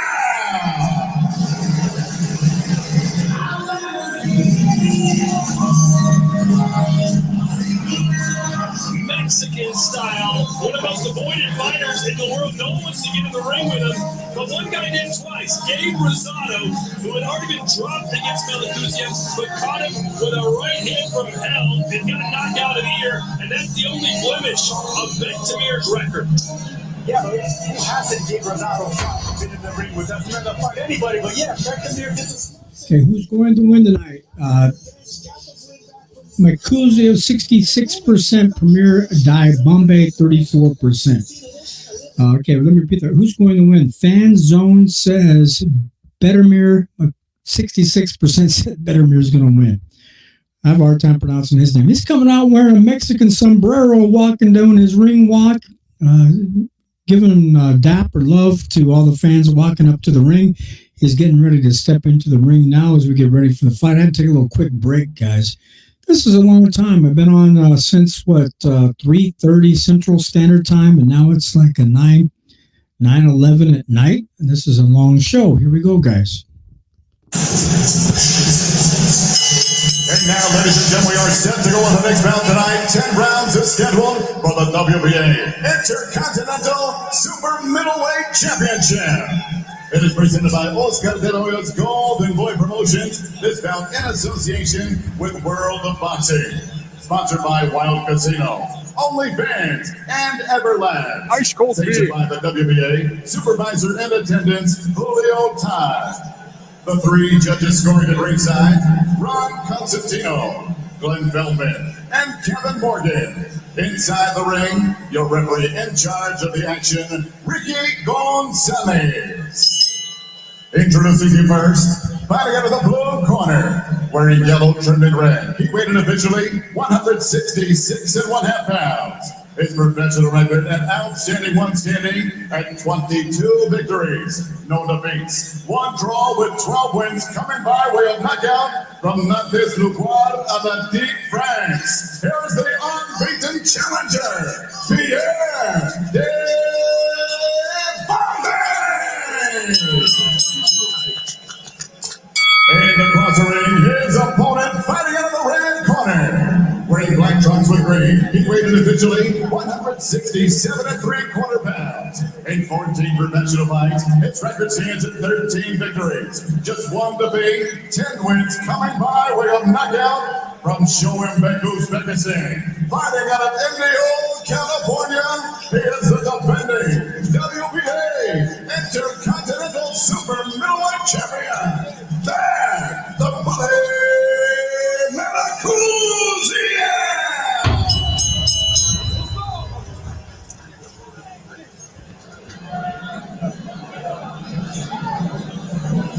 Gentlemen, you received instructions in the dressing room. I expect a good, clean fight. Protect yourselves at all times. Obey my commands at all times. Touch them up. Well, there is this.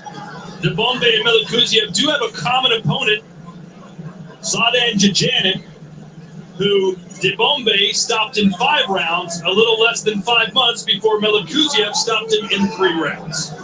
Yeah, I'm curious to see what Bombay has to offer. I mean, yeah, look at his body. He looks strong, but muscles don't win fights. Here we go. They meet right in the center of the ring. Okay, guys, here we go. We got 3 more fights left. This is right after this one. I think we have the main undercard fight, and then we have Ryan Garcia and Devin Haney. They're getting their hands wrapped, getting warmed up, doing a little bit of shadow boxing, maybe doing some stretching. The first round, Beck, the bully in the past, he's been a really great fighter, guys. Undefeated. So we'll find out how well this guy from France does. So here we go. Okay, let's go to the. I gotta step away again, guys. Give me 1 second here, real quick, and we'll let you guys hear the rounds. I gotta go handle something real quick. I keep stepping away. Hang on 1 second. Awkward style, but it's been very successful for him with that one glaring exception. He was knocked out in brutal fashion against Gabe Rosado. He did get that lick back, so to speak. He avenged his only pro loss by a convincing unanimous decision, won almost every round against Gabe Rosado with a rematch in 2023. He's that first body shot by Beck, but Bombay comes right back with a 2-3 punch combination. Well, the Bombay's had 23 pro fights. He's never been beaten. He has quick hands, and you can see that he has pretty good strength right there. Nice left hook. Fell off balance, tripping up on the foot of Bektemir. Yeah, you're always going to have that foot battle when a southpaw fighter meets an orthodox. I like the snap in the Bombay's punch, though. So far, so good. I like what I see. Look at Bombay is shredding. Yes, he is. And he just clashed heads right there. You got to be careful right there. And Bombay doesn't have the best balance. Once he misses that first punch, he falls head first. Just looking at Melikuziev, I think he has a tougher head. He's don't want to clash heads with Beck the Bullet. Okay, we're back. We're back, guys. Sorry about that. We got to take some care of some stuff. We got some background noise. I had to make sure it's not irritating our show. Okay, here we go. We have Dai Bombay, if I pronounce this right, with the Melikuziev.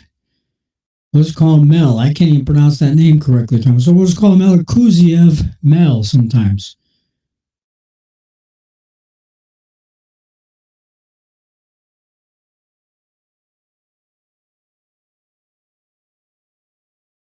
Okay, 1 second, guys. Here we go. I gotta take care of the background noise again. Sorry. Clash your hands or an elbow. Oh, yeah. Stop. See what that cut is? That could be in a really bad spot, Sergio. Stop at the bell. They'll get right to work on that cut and not the way that the Bombay went to start. I've gone the distance more than a few times to win my title, but you can get an instant victory at DraftKings Sportsbook. New customers can bet just no DraftKings. All right, guys. Sorry about that. We had some background noise I had to take care of. But here we go, guys. All right. We're going to head to the corner after the DraftKings commercial. As you heard part of it, I'm tired of all the commercials all the time in between rounds because we can't hear the fight. But we'll go here real quick as soon as the commercial is done. Here we go, guys.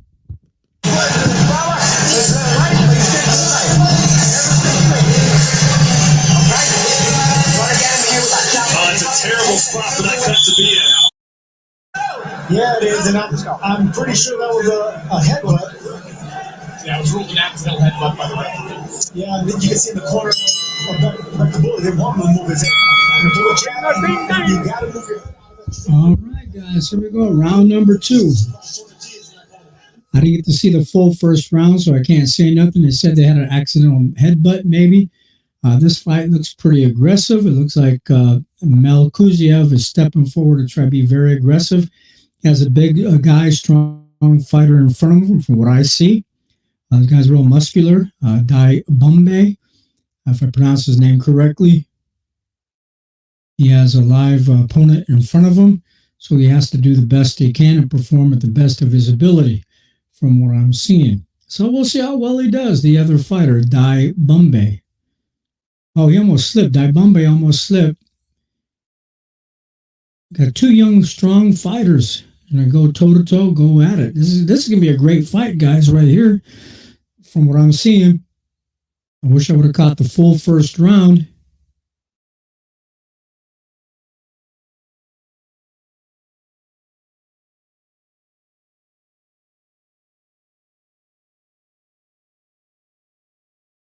Nice little jab, double jab right hand by Dibumbe. And it looks like Melkuziev doesn't like this guy being as talented, because usually he's had pretty good, easy fights in the past. This one, he's really going to have to work for it. He's met his match, it looks like. We'll find out what happens. So far, that's what it looks like. Looks like there's a nice straight right hand down to the body by Dibumbe. He ties up Melkuziev. The referee separates the two fighters. Then Beck keeps trying to, Beck the Bully keeps trying to jab from down, throwing his jab from his hip. I guess that's just his style. He tries to throw a nice left hand. He's fighting a southpaw as well. The other fighter is fighting orthodox. Dibumbe is fighting orthodox, while Beck is fighting southpaw.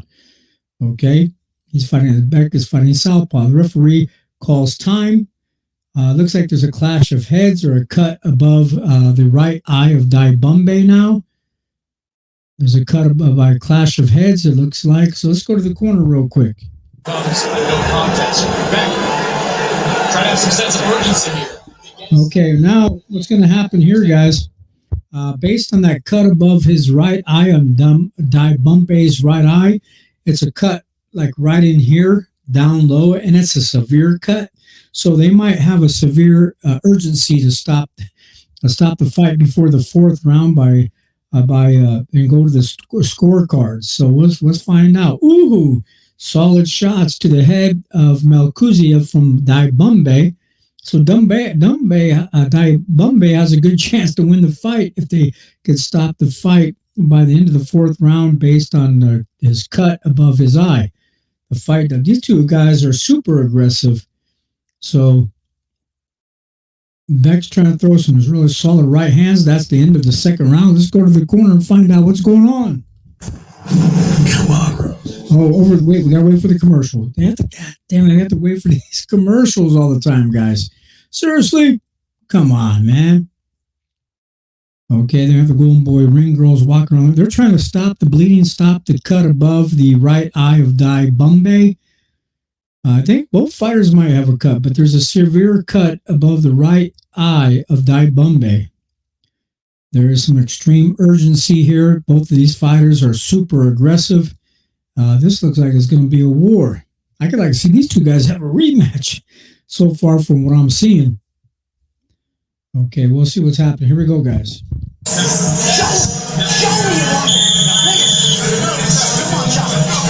A nice rah-rah speech in the corner of Pierre Dibumbe.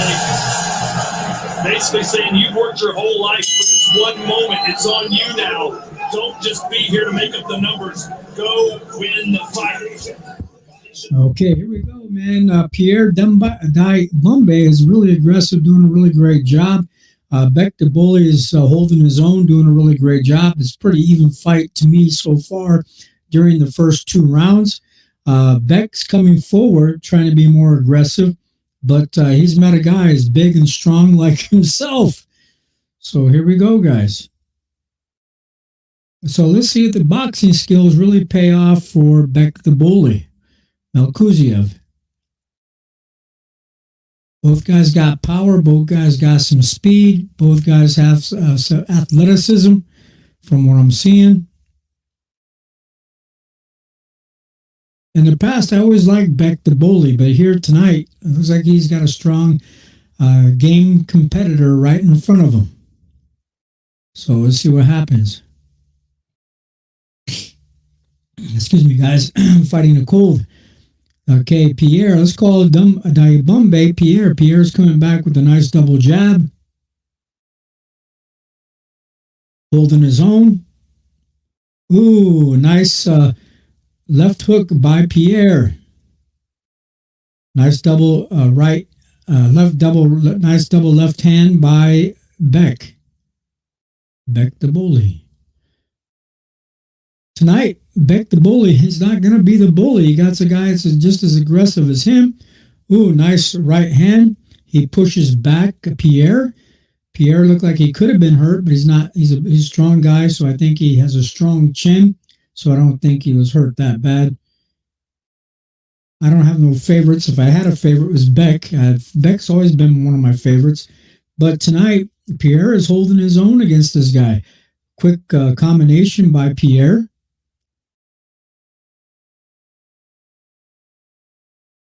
Both guys are about the same size as far as strength.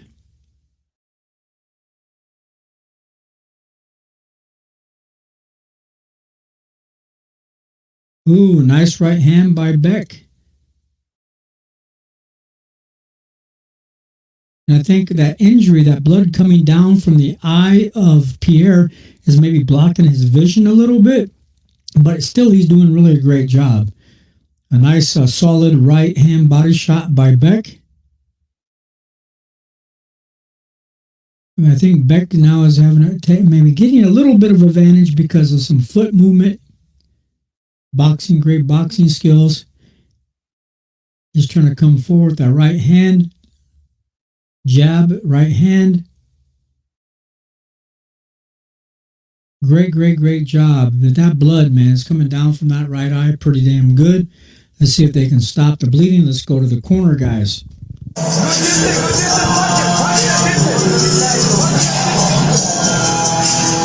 weeks from tonight, we'll be back in Sin City, Cinco de Mayo weekend. Sergio Canelo versus Munguia. How good is that going to be? I mean, it doesn't get better. Not only, you got two fighters that only know one way going forward. They're offensive-minded, but it's on a big weekend. Cinco de Mayo weekend. Las Vegas doesn't get bigger than that. You think Munguia can do it? He has the chin, he has the youth, he has the size, the power, and a fighter like Canelo with 6+ fights can get old overnight. Can he do it? Yeah, Ice cold beer.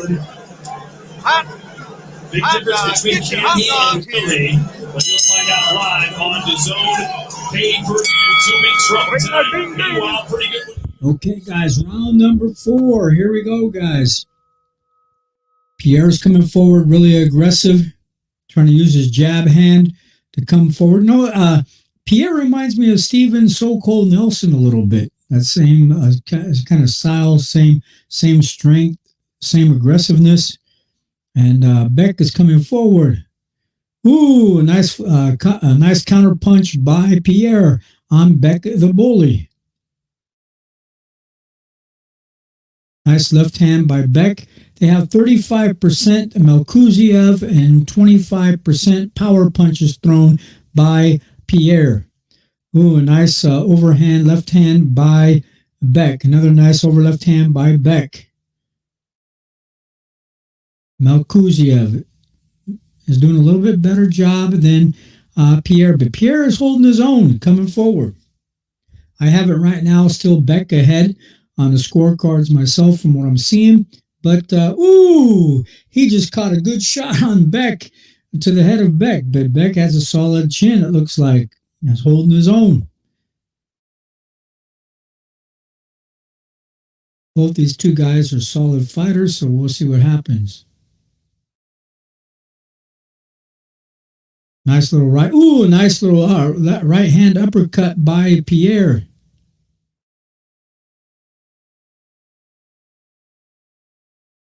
Pierre double jabs. Nice jab again by Pierre. Another jab. Nice little right uppercut. Man, I think that Pierre needs to keep using that right uppercut because he keeps catching Beck with that right uppercut. Ooh, nice solid hands by Pierre on Beck. I think Beck finally met his competition. Let's go. Beck comes back with a solid left hand. Jab by Beck, right, left hand by Beck. Remember, Beck is a southpaw, fighting left-handed. Ooh, a nice right hand by Pierre to the head of Beck.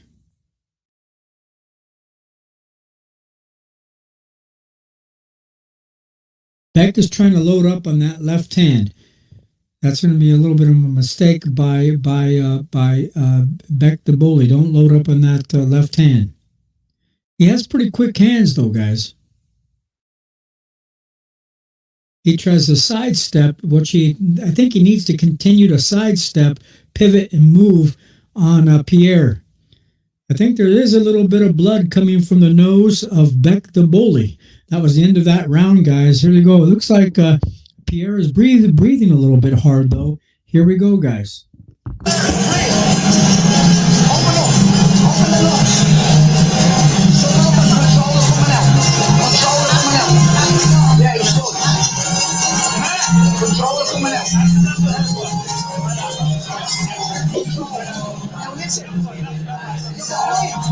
Nice hook here.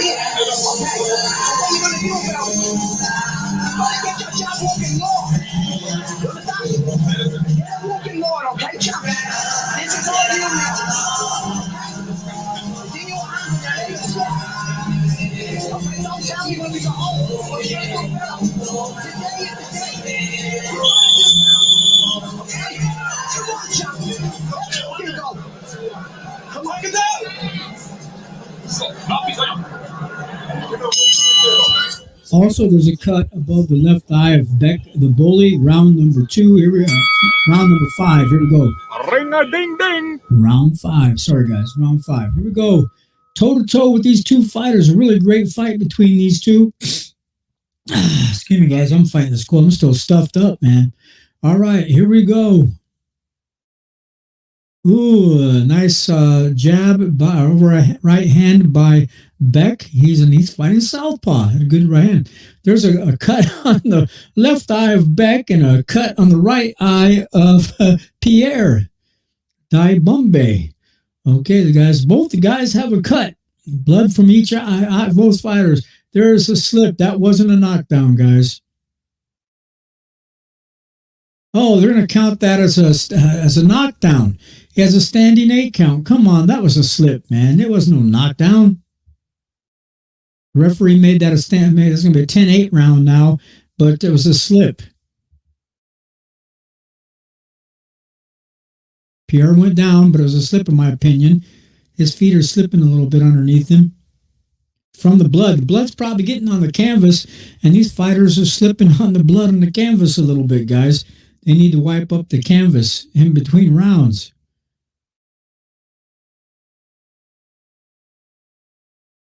Time. Oh, there's a lot of blood coming from the left eye of Beck the bully. The referee called time for the fight doctor to take a look at the eye of Beck the bully. It's a severe cut. His cut is opening above his eye. So let's take a look. Let's go back to the fight, guys. Here we go. I have a feeling Melchizedek is going to go for the gusto here. That's the kind of fighter he is. Oh, they're going to try to slug it out because both these guys have cuts. Both these guys have severe cuts above their eyes and a lot more blood coming from Melchizedek's eye. So I think they're going to have to go slug it out all the way to have a knockout. They try to go the distance. Let's see so far. Pierre's holding his own, though, guys. All he has to do is keep targeting the eye of Melchizedek and keep doing what he's doing. I think he has a good chance here tonight. So we'll find out. Oh, he got shoved down. That was a slip. That was a slip. A lot of blood coming from these fighters' faces, ending up on that canvas. They're slugging it out, guys. Also, Beck is fighting just a little bit dirtier, trying to push down and shove down on Pierre a little bit. So we'll find out. This is a great fight so far, guys. I love this fight so far from both fighters. Man, this guy needs some better boxing shoes. Pierre does. His feet keep slipping. But also, too, he has a wide stance. But I think his feet are slipping on the canvas. Solid shots by Beck the bully. Uh-oh. He might have Pierre hurt, guys. They're slugging it out. But Pierre has a solid chin. He's hanging in there. And Beck's trying to swing wild, trying to swing for the fences, trying to knock him out. That was the end of that round, guys. Here we go. If their eyes keep bleeding, though, I think they might call the fight.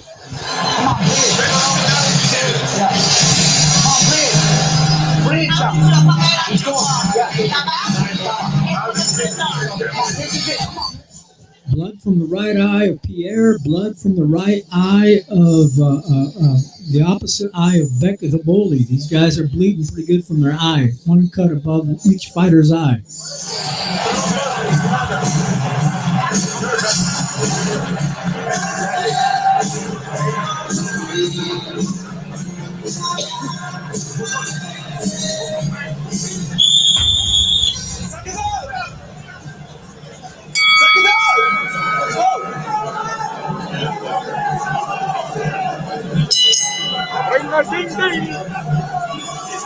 Yeah, we're gonna have a busy doctor. I think he's gotta look at both counts.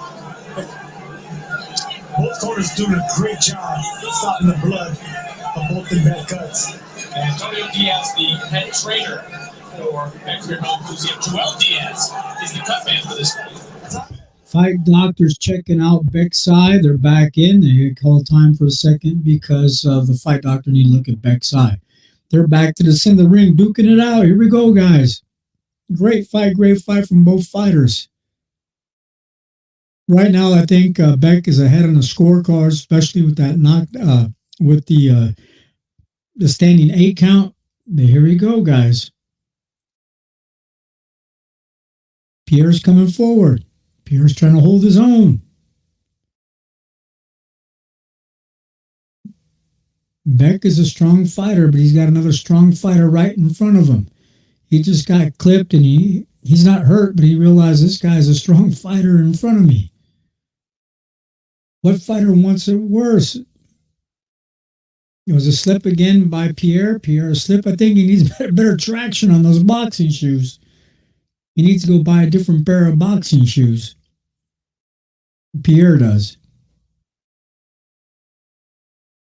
With better traction.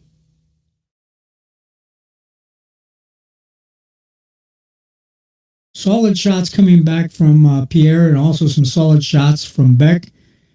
Beck's trying to come back with his knife. Beck always had a really nice left hand.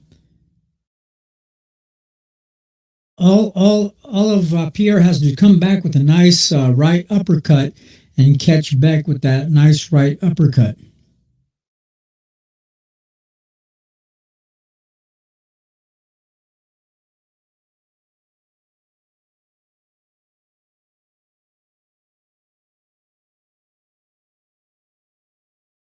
Oh, you can see the wear and tear a little bit on Beck. He's getting a little tired himself now. He's not used to this.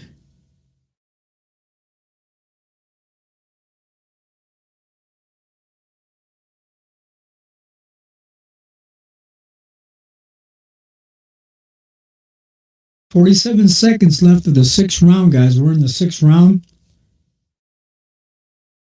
Beck tries to throw a 1-2 punch with his jab and his left hand. He's fighting southpaw again. He's letting his hands go.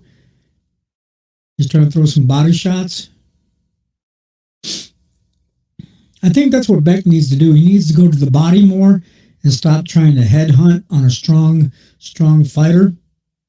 If he goes to the body first, then to the head, I think he can take out Pierre. But if he keeps going for the head only, it's going to be a little bit more of a struggle. Nice left hand again. Blood coming from the nose of Beck the Bully. And his left eye. That was the end of the 6th round, guys. Here we go, back to the ring. Here we go. Oh, there might be a commercial. Here we go, guys. Back to the ring. Yeah, that's what you get with these lefty and righty matchups. But also it's the style of Devin. You know, he's deep with his head. You know, calculating, not illegal, technically, because he is looking for body shots. But right there, those are total accidental shots. Headbutts. Both been bloody. Both of them actually are all right there leading with their head.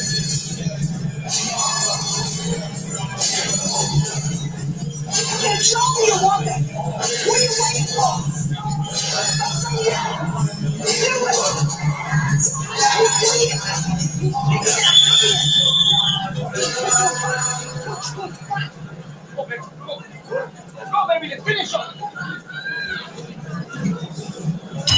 The Bombay's corner certainly has the energy. All right, here we go, guys. Round number 7 of a 10-round fight. It's 2 strong fighters going at it. Great fight. This is an awesome fight, guys. I wish some of you guys could see it live or see it on screen, but you can't. Okay. Beck's trying to hold his own. They're tied up in the middle. Beck's trying to throw some short, little crisp body shots on the inside. And then Pierre comes back. Pierre Bumby is coming forward. They have 28% punches thrown through round 6, 28% for Beck, 25% for Pierre, which is a pretty close fight. Great fight, guys. Whoever wins this fight, I think there should be a rematch for these two. They put on a great show.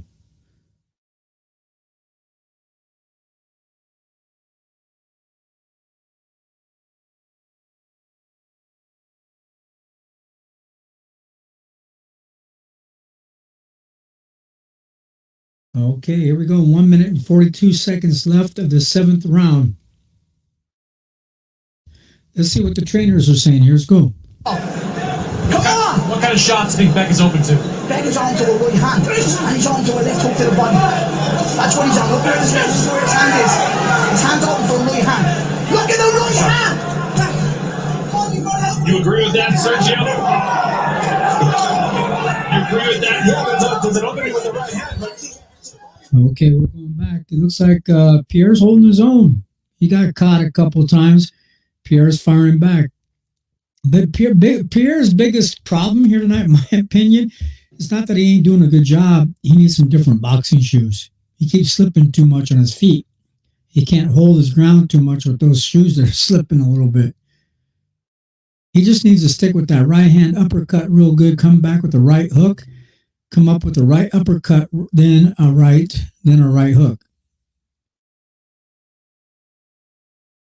Because Beck, with that blood coming down from his left eye, he ain't going to see that right hook coming after a right uppercut. Be right uppercut like this, boom, then come back over the hook, bam, like that, and catch him and put him down. There you go with that right hand.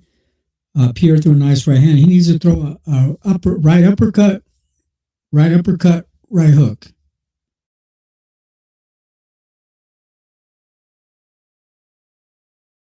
Or a strong right body shot, right uppercut, and then a right hook.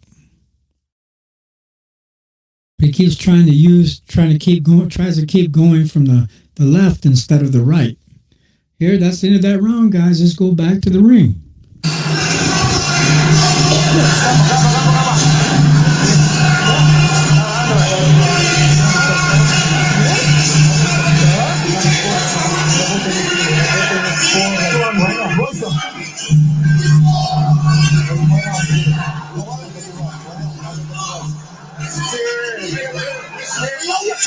But you're gonna get inside and get whatever's left. Whatever's left, we're gonna throw it out here. You understand? Come on! This is it! Shot! There's an uppercut. Right hook slash elbow right there. That probably shook up. It was the elbow of Melacuzzi that actually caught the left side of the chin at the Bombay. Those shots are rocky more than a punch. Ring a ding ding.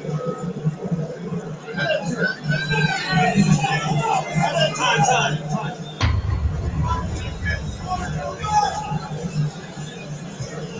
Okay, guys, they call time. Fight doctor's checking his eye out. Beck's eye is getting checked out right now. And they're stopping it right now because that cut was. Oh, the referee stopped. The fight doctor stopped the fight for Beck. The bully saying his cut is too bad, and he's ahead on the scorecard. So of course he's going to win the fight. Duh! Come on, guys. Here we go to the ring. I'll be honest with you, I think Melacuzzi is probably relieved, even though I think he's comfortably ahead. Devambe probably a couple of rounds, but he's in this fight. He's ready. He wasn't going anywhere. So either some punches are going to land or a lot more headbutts. We're going to do damage and open up more cuts. Either way, it's a good stoppage. So we will go to the scorecards for a decision. And even though the statistics were pretty close, Chris, I only see this fight going one way. Even the corner of the ball to have their fighter was behind. He made good pretty hard. He landed some big shots to get another look at that nasty. That is nasty. And here's the clash of heads that caused it.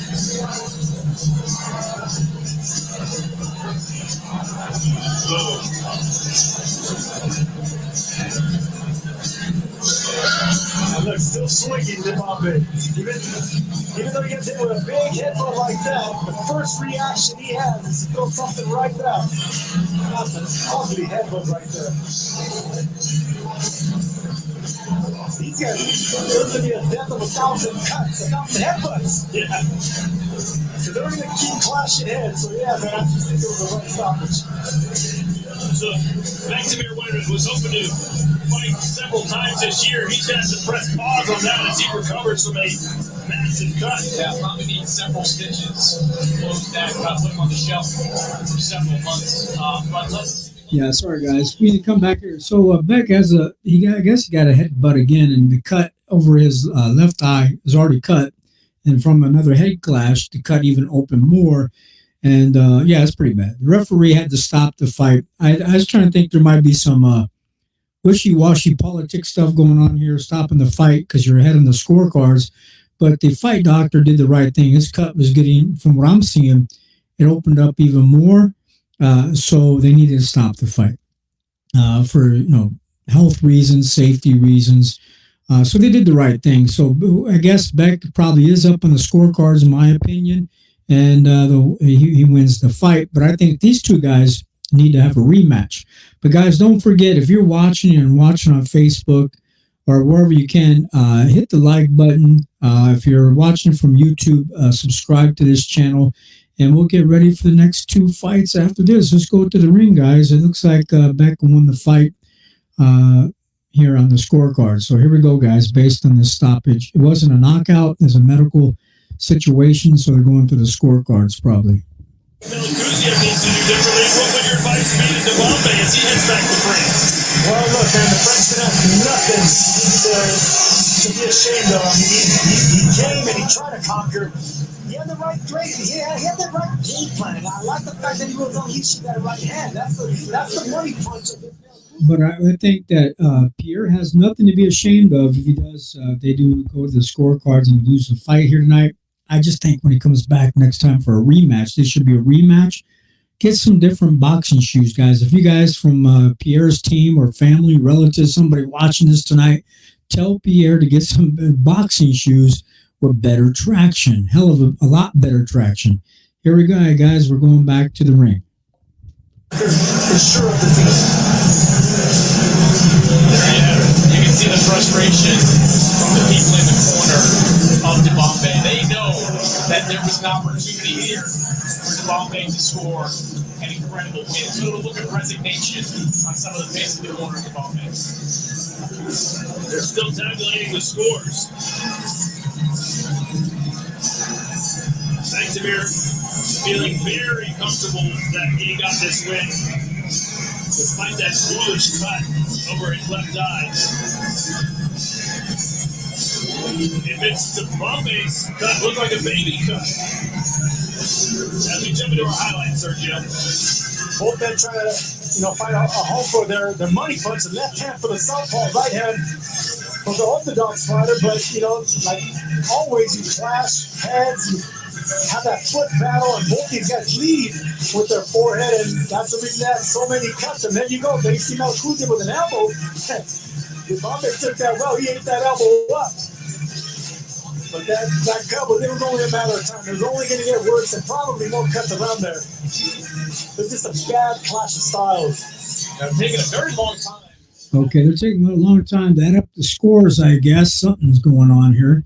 to make sure they got the scores right. But yeah, they did the right thing in stopping the fight based on the cut above Beck the Bully's eye, in my opinion. But guys, hit the StreamYard link, hit the like button, make some comments on the stream. I know I haven't been on in a while, so you guys didn't know I'm here. I lost a lot of subscribers because we lost the channel, but we're starting over from the very beginning. So if you guys see this later on, please subscribe even after the fact. We appreciate it on YouTube. KO Boxing Breaking News on YouTube. Here we go, guys, to the ring.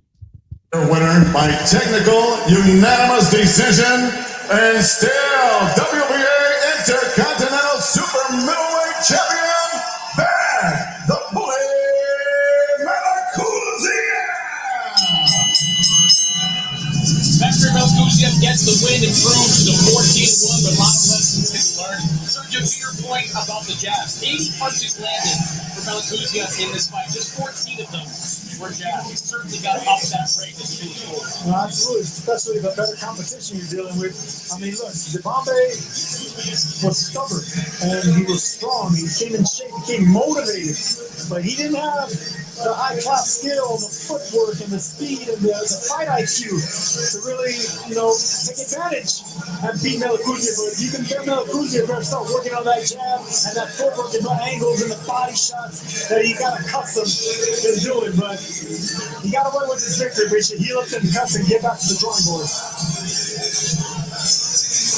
Vladimir Melchizedek now 14-1 as he retains his secondary title. But now it'll be more of a how long will it take for them? Okay, guys. The final punch output, total punches, 80 punches landed by Beck the Bully, 58 punches landed by Pierre, 276 punches thrown by Beck, 237 by Pierre, 29% blah, blah, blah. Fight card coming up next. I didn't read that fast enough. Arnold Barboza Jr., Sean McComb is the next fight coming up, the co-main event. And then after that, of course, we have Ryan Garcia and Devin Haney, the main event, coming up here tonight. We appreciate your support. Let's go here to some of the media stuff that we had earlier. Give me 1 second, guys. And I'll see if I can pull that up. Here we go. Okay, let's go back here and see what they had to say real quick. Yes, here we go. Okay. Let's go to the results of the fight here tonight, if we can. Give me 1 second as we pull that up. Okay, guys, give me 1 second. Apologize.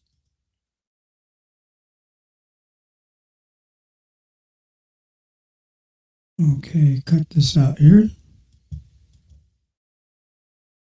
All right, this is what I was trying to do. Apologize. Okay, guys, let's see what they have to say here. 1 moment. Okay, live boxing results, as you guys have already probably heard or seen, but let's go to the results, okay? 1 moment as I pull them up. All right. Sorry for the wait, guys. WBC welterweight champion. Okay, here we go. David. Okay, I don't even think they come up. John Scrappy Ramirez earlier. Okay. They don't got the results up yet. Okay. Give you guys time to type them up. Okay. Hey, guys, thank you for your support tonight. Please hit subscribe. Please hit like. And I'm making some small mistakes because I haven't been on in a while.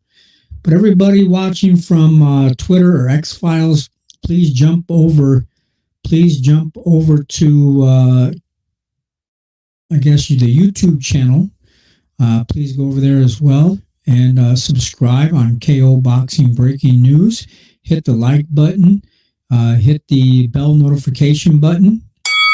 Hit the bell to be notified when we do go live, or when we're going to be doing Munguia versus Canelo Alvarez coming up in about 2 weeks. So subscribe, hit the bell notification. Let us know. Support the channel. Okay, guys, we'll be doing that. We're doing another live watch party in 2 weeks. I'm looking at the screen at the same time, getting distracted. Appreciate everybody's support again tonight. Again, I can't say thank you enough. I came back on. I didn't give up on the boxing channel for you guys. So again, thank you for your support. I appreciate it. Thank you so much. Yes, sir. Appreciate it. Thanks, guys. All right. Yes. Thanks, guys, again. Appreciate it.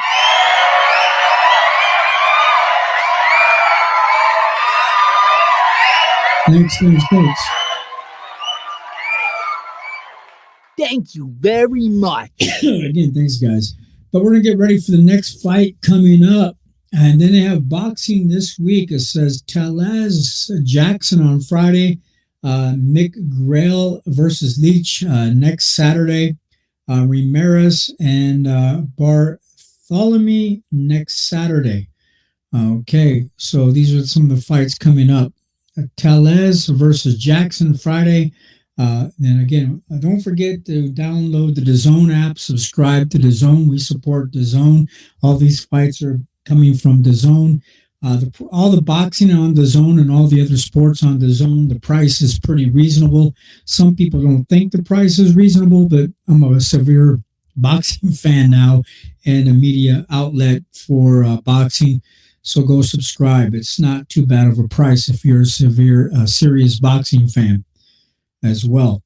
Go sign up for the DAZN app as well. Okay, guys, let's go see if the boxing results are typed up yet. Let's find out. Give me 1 second, and we'll pull that up and see what they're saying. Okay. What are the boxing results? Let's see if they pull up. Give me 1 second. We'll try to do that real fast.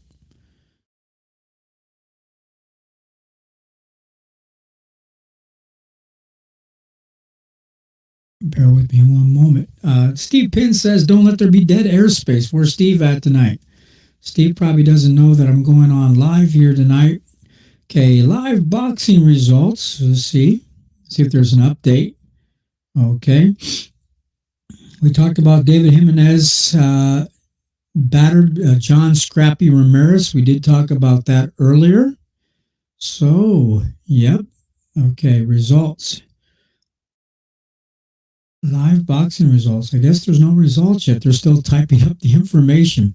Okay, guys, hit subscribe, hit the like button. Tail of the tape coming up. Arnold Barboza Jr., 29 big wins, 0 losses, 11 KOs. Sean McComb, 18 big wins, 1 loss, 5 KOs. It's a 10-round fight. They're both only about, Arnold's 32 and the other guy is 31. And Arnold Barboza Jr. is in the back with his boxing gloves on. He has a light sweat going on, getting just shadow boxing with his boxing gloves on, back in the dressing room, getting ready to come out. So let's go to the back to the fight here and get ready.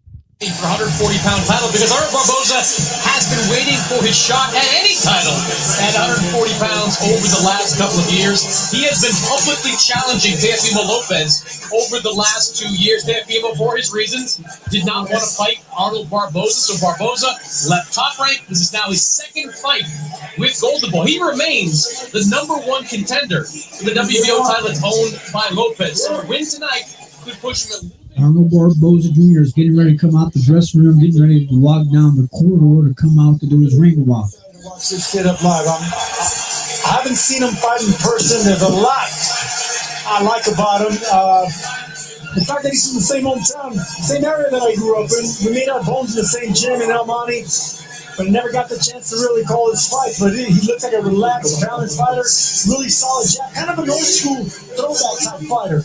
But I want to see how he's going to react when he's fighting somebody that's here to win with a long right hand. McComb has just that. And he's a really creative offensive fighter. Defensively, he's got some weaknesses. Okay, as he's coming out, as he's walking down the corridor to do his ring walk, Arnold Barboza Jr. Excuse me, guys. I want to thank everybody on Rumble tonight, everybody on Twitter, everybody on YouTube and Facebook for coming on tonight. We're getting ready to announce the fighters. Here we go. But thank you for your support, guys, showing up. And first to make his way to the ring, from Northern Ireland, here is Sean McComb. Sean McComb Macomb, a native of Belfast, Northern Ireland, 18-1, 5 knockouts. Chris, big opportunity for him. Big opportunity. Great nickname, too. The Public Nuisance, which is what New York City Police will call Sergio after this event is over. Sean Macomb only one loss on his resume. That was a knockout defeat to Gavin Wade. He's won 7 fights in a row since then. His most recent was a dominant performance over Sam Maxwell. Knocked Maxwell down 3 times in that fight. Showed a little bit of pop. That's belies his low knockout ratio. And he was telling us this week, but this is all he's been waiting for. One big opportunity to fight at a world level. He gets a big one tonight. No, not only that, but look, the Public Nuisance is also a pugilistic nuisance. The man knows how to fight. He fights tall. Good right hand. He's a southpaw. 6 foot almost. He has good experience. Once beaten, but he lacks in power. He's tricky with quick hands. Good rhythm. Sneaky right hand. I'm curious to see what he can do with Barboza tonight.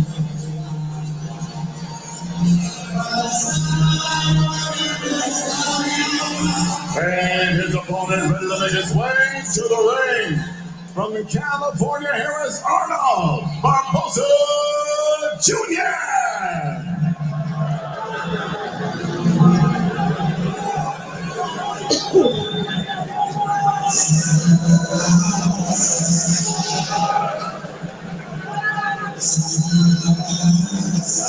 Arnold Barboza Jr. rated first by the WBO, 5th by the WBC, 8th by the IBF. Oh, yeah, that sounds good. All he does is win 29-0 with 11 knockouts. And according to Okay, guys, from the fan zone, who's going to win? Arnold Barboza Jr., 72% people say he's going to win. Sean Macomb, 28% of the people say he's going to win. So if somebody put some money down on Sean Macomb to win, they'd make some big money if they were gambling tonight. So we'll see what happens. And remember, Arnold Barboza said that he would be a replacement for Ryan Garcia and Devin Haney if one of them backed out. But guys, I guess the fight's going to go on as planned. So here he goes, Arnold Barboza Jr. Last bout was January 6, 2024.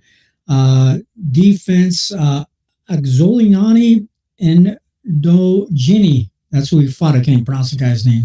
Who he fought. But he stepped up in the ring. So we'll get ready to fight tonight. This is the undercard fight, the co-main event. And the other fighters are going to come up in the ring here in 1 second. Here we go, guys. 10 rounds of boxing scheduled for the WBO Intercontinental Super Lightweight Championship. The WBO supervisor sanctioning this contest, Samuel Hiroe. The 3 judges scoring at ringside, Benoit Roussel, Tom Schreck, and Don Trilla. Inside the ring, your referee in charge, Steve Willis. Introducing to you first, fighting out of the blue corner, wearing white, trimmed in green and orange. He weighed in 139 and 1/2 pounds, in 19 professional fights, holds a record of 18 victories, just 1 defeat, 5 wins, coming by way of knockout. Here's the challenger from Belfast, Northern Ireland, the Public Nuisance, Sean Macomb. In the cross ring, his opponent fighting out of the red corner, wearing green, trimmed in blue. He weighed in 139.5 pounds. In 29 professional bouts, he is perfect in the ring. 29 victories, no defeats, 11 wins coming by way of knockout. He's the reigning, defending, undefeated WBO Intercontinental Super Lightweight Champion from Monte, California. Here is Arnold Barboza Jr.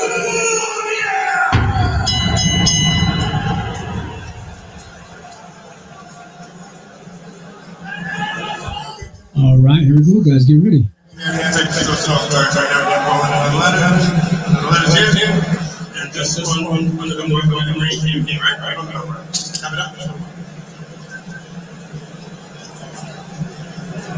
Arnold Barboza Jr. said, hey, they should have hyped this as Haney versus Garcia. They should have said this is Barboza versus everybody. I'm the guy they should be focused on. But his focus should be on this man, Belfast Sean Macomb, who's on a 7-fight winning streak, including, as Chris mentioned, a virtuoso performance for him in his last fight against Maxwell. Round one, guys. Here we go.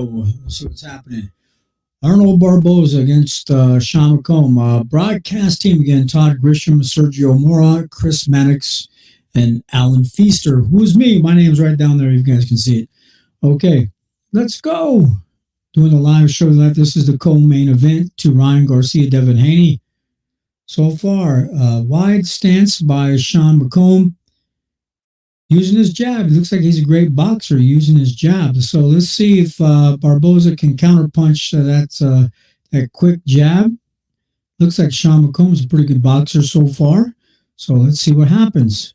Let's see if Barboza could get the timing down and catch Sean McComb. I don't know Arnold Barboza that well myself. No favorite fighter in this fight. But we already see what the fans say. Most of the fans say that Arnold Barboza is going to win. But it looks like Sean McComb's a pretty good fighter. Could be an upset here tonight. Who knows?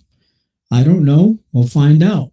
But so far, Sean McComb from Ireland, if that's where they say he's from, is doing a pretty good job during the first round. Great movement, great jab. Great defense so far. Looks like he should use his reach. Yes. Yep. So far, so good. Could be a great fight. I guess Arnold Barboza, he has to use his timing and his speed to catch counterpunch Sean McComb, because Sean McComb looks like a pretty good fighter from what I'm seeing.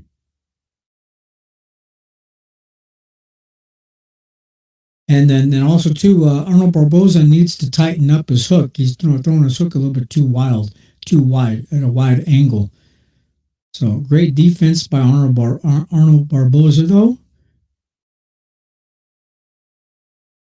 I think what Arnold has so far, if I was his coach, I'd say step forward, get up in the chest of Sean McComb from this point forward, put pressure on him, cut the ring off, and come forward. Fight off the front foot. Come forward. Don't try to outbox him. Put pressure on him. Fight him Mexican style. Do what Jimenez did earlier. Just stay up in his chest. Fight at close range. He's fighting a taller fighter. That's what I would suggest. Okay, that was in round one. Here we go, guys. There might be a commercial. After the commercial, we'll go to the ring. Quick as I can. Sean Porter and DraftKings. Come on, man. Sean's advertising for DraftKings. Sean Porter. Okay, here we go, guys. Enter the promo code and bet bonus bets instantly. Life's more fun when you're in on the action. The crown is yours. You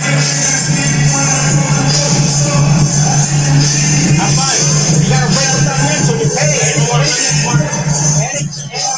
you gotta go downstairs.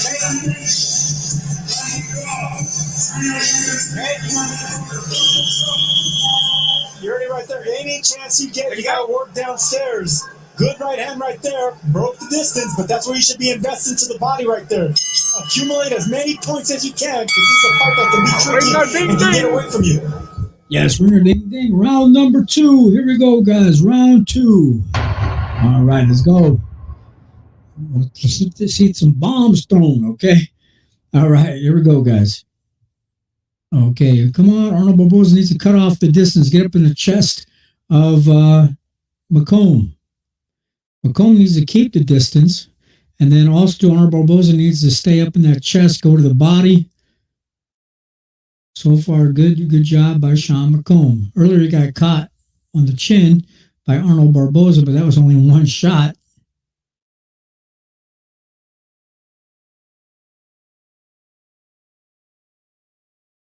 Great defense by Barboza. There you go. Cut off the ring. Barboza needs just to cut the ring off, stay up close and personal.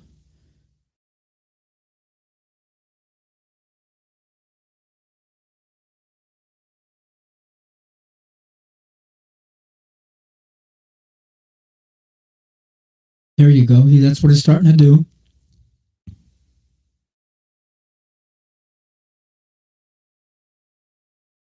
Exactly. He's cutting the ring off now.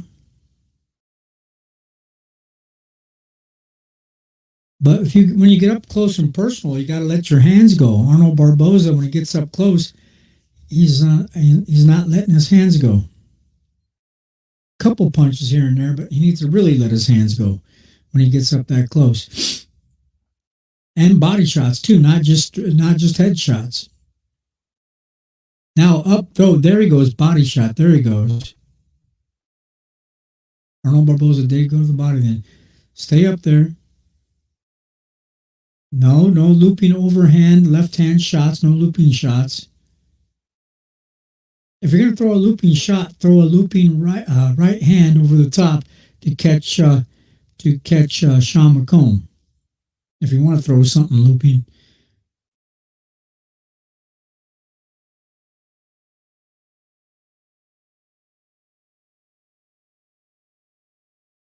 There you go. Arnold Barboza is now going to the body.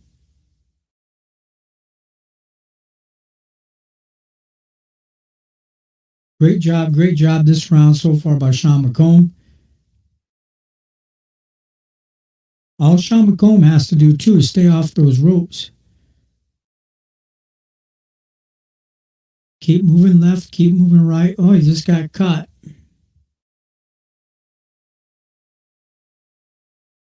Looping right hand, Barboza.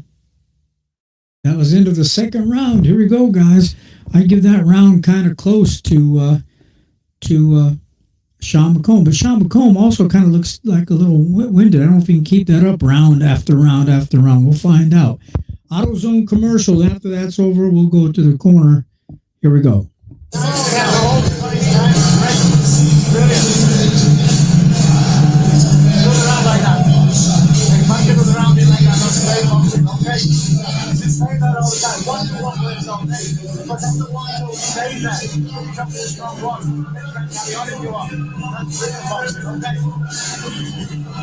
Absolutely brilliant boxing.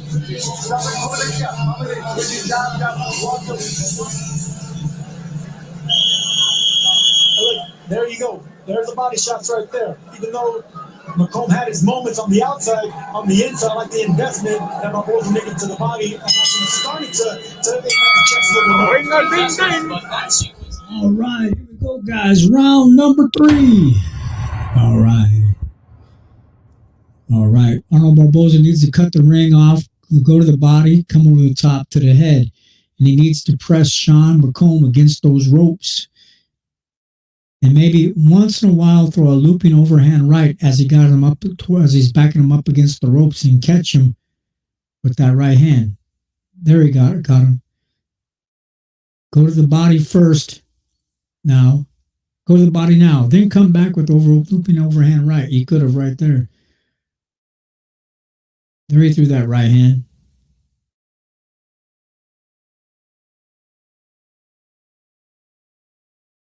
Then also, too, Arnold Barboza needs to move his head just a little bit more. There he goes with the body shot. Cut the ring off on Sean McComb. There you go with the nice left hand by Barboza. And he needs to tighten up his hooks a little bit. He's throwing his hooks a little bit wide with the left hand hook. Tries to hook to the head. It's kind of wide.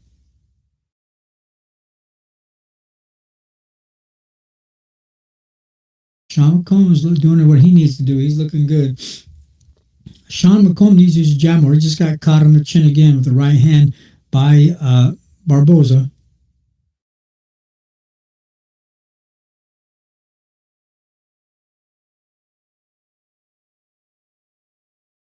There, dig to the body. Now over the hand with the right hand. Now, right hand now. There you go. Right hand again.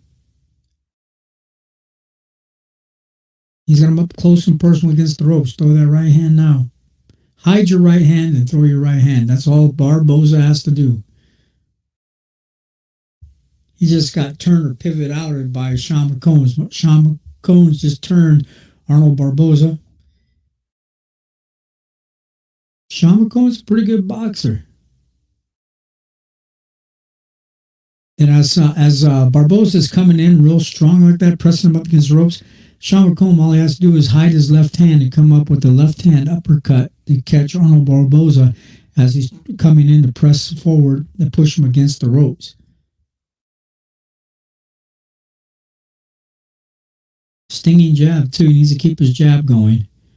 There he goes. He caught him with that nice little right uppercut, as I mentioned, but no serious damage. But he did it in the center of the ring, not against the ropes.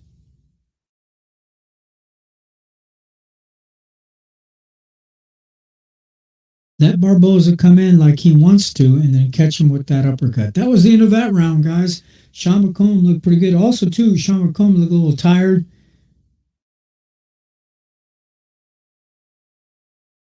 He knows he's in for a fight if he wants to do good here. So let's go to the corner, guys. Not enough, okay? Now we're left for the jazz, too, so you can come back with the straight right.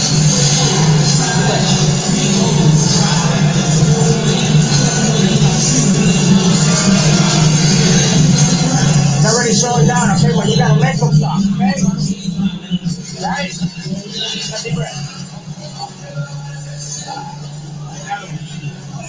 Hey, when he's so free in front of you, give it a 1-2-1. He's expecting that, okay? Put him shorter. Try to get him with one shot, all together.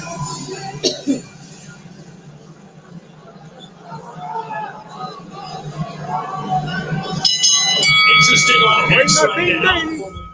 All right, here we go, guys. All right. Round number 4 of the 10-round fight between Arnold Barboza Jr. and Sean McComb from Ireland. Here we go, guys. All right, let's rock and roll. Nice work for Sean McComb, moving, jabbing, moving his head left to right, finding his rhythm. Step in, step out. He's finding a little rhythm now, Sean McComb is. He's got to keep that rhythm up, that pace up. So hopefully he's been doing a lot of running, a lot of cardio, because that's what he's going to have to do to keep Barboza off of him. And Barboza's job is to press forward and cut that ring off, be like Canelo Alvarez.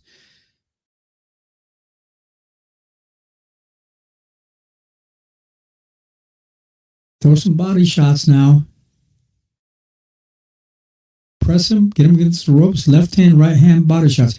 Barboza punched through round 3, 24% by Barboza, 17% by Sean McComb right now at this point. So they're pretty close fight still. Ooh, nice hook by Sean McComb.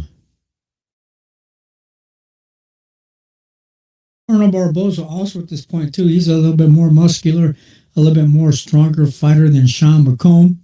He just needs to come in with that pressure, that aggressiveness, and he'll do a really good job. That's what he's doing right now. He has Sean McComb up against the ropes, trying to cut the ring off. There he goes. Sean McComb turning to the right, turning out.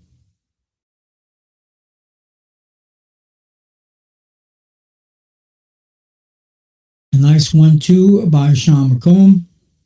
Just calling Sean, Mr. McComb. McComb is coming forward, jabbing. It looks like he's getting a little tired. I think he's losing a little bit of momentum. He tries to keep that pace up, but he has to keep an extreme pace up to win this fight. If he starts slowing down, start getting tired, and he's breathing out of his mouth, because I see his mouth is open. If that happens, then Arnold Barboza is going to wear him down. There he goes. Arnold Barboza is up and close and personal. There he goes. He's pressing forward. The right hand, left hand body shots. There he goes. To the head, to the body. Cut the ring off on him.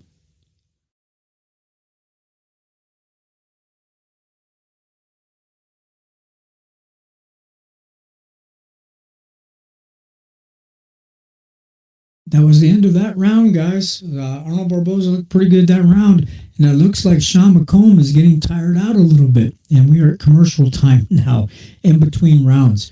But guys, thank you for showing up again tonight. I can't say thank you enough. If it wasn't for you guys, this show would not continue on, but we're starting over from the very beginning, all over again. Devin Haney's in the back warming up on the mitts with, I think, one of his trainers. It's not Bill Haney. One of the guys on his team. He's doing a mitt work right now, warming up, breaking a light sweat right now. Oh, Ryan Garcia doesn't even look like he's worried back there in the dressing room. He's sitting down, relaxed, got a little light sweat going. Looks like he's taking this very serious. He's getting ready. Looks relaxed completely, and it looks like he's hungry. Like he's not even worried. But we'll find out when it comes to fight time. Arnold Barboza right now moving his head in and out, stepping in, stepping out. Again, he needs to get back to putting pressure on Sean McComb. Tire Sean out. Cut that ring off. Push in, put pressure on him. Don't be scared to get hit. Get in there and take some to give one. Walk him down. There you go. Sean McComb using his jab. Nice left hand. Also, Sean McComb is fighting southpaw right now, and Barboza is fighting orthodox, which is right-handed.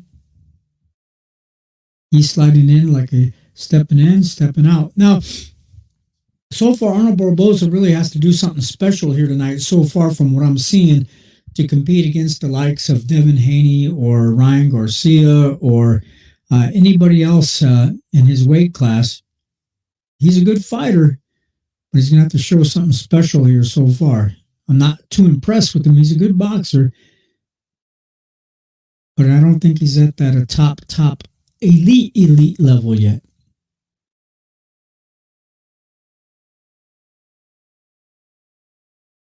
He needs to do a little bit more feinting as well. Arnold Barboza does.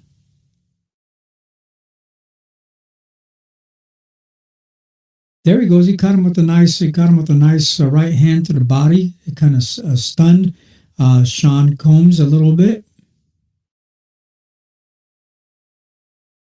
There he goes. Barboza needs to go to the body, head, body, head. Step inside. Stay there. Don't let him get distance. There you go. And then now Barboza is trying to do the right thing. There you go. Now looping overhand right by Barboza. Back to the center of the ring. He's letting Sean get back in position where he needs to be at. Ooh, that was 1-2 punch by Sean McComb. Caught Barboza. Did a really good job there.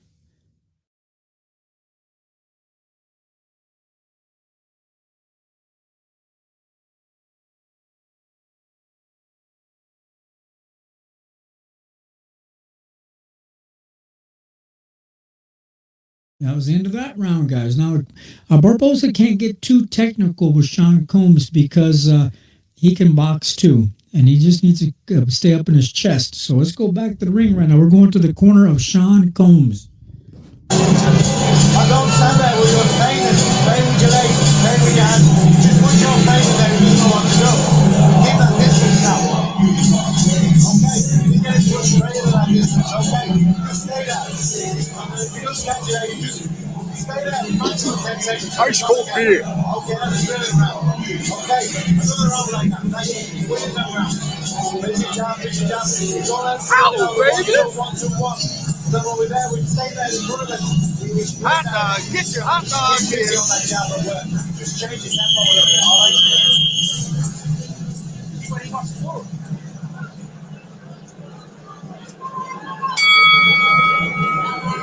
All right, we're in the into round 6, and we'll get our first look at Chris Mannix's.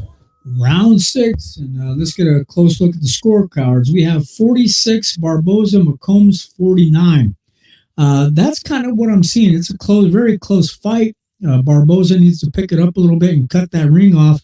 He can't let Sean Combs be the boxer. You know, the same style that Terrence Crawford has or Devin Haney has. He can't let him use his boxing skills, and which Sean Combs is starting to do. As long as he don't get tired out or worn out, keep pressure on him. Keep him up against those ropes. Don't let him get off those ropes at all. Just keep up in his chest constantly. And he does a little bit, then he backs off. Barboza does get him up on the ropes, does keep pressure on him, and then he gets off and lets him come back to the center ring and start using his boxing skills again. Come on, people. Seriously? Okay. But so far, it's a close fight. Good job by Sean Combs here tonight so far. Arnold Barboza has to show us something special. I don't know if Barboza really got some superpower or not here to knock anybody out, but we'll find out. Or use his timing and speed to catch him to knock him out. We'll find out. There's some head hunting going on. Barboza needs to go down to the body just a little bit more than he has been. You can't get in a technical match with Sean Combs, Barboza.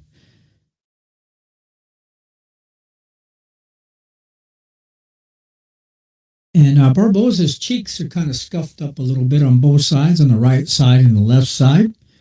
Marked up a little bit. Not swollen, just marked. They're not swollen up, just marked up a little bit. So, guys, again, please hit the like button. We need some more likes. Okay, let's go see what his trainer's saying. Here we go. Good, but out of movement, so we got to continue working to the body and break them down. How do you break that distance? Well, you gotta put your front leg on the outside and double up on the jabs to be able to get on the inside. Double up on your jabs. Straight left hand there for McComb during that interview. And Sergio, it's getting to a point now where Barboza Jr. not needs to panic, but needs to do something differently, drastically different. Does he not? I don't think it's that desperate yet, but yeah, I mean, it can get out of hand. I mean, Chris Mannix has him only winning one round so far. He's at the point now, if he loses this round, according to Chris Mannix, he can't come back and win. It's mathematically impossible without an update. According to Chris Mannix, yeah, I don't think it's out of reach yet. But yes, look, I'd rather be McComb right now to answer your question. I like the way he's boxing, but the body shots, who knows? The judge might be giving him credit. But there's a credit for his boxing. Okay, guys, back to the ring. Here we go. But that ring, I don't know. Barboza needs to do something special, but at the same time, I don't think it's a major worry yet, but it's close. Close fight still. What he does against Thomas Delorme, a nice doubleheader from California a week from time. With that, bring it out. Then we're going to work both sides of the body.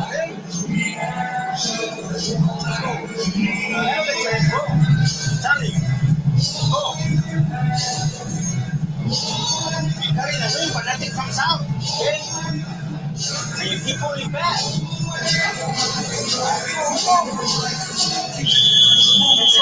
Hey, you want it? We gotta go and get it, okay? That work. Ring-a-ding-ding.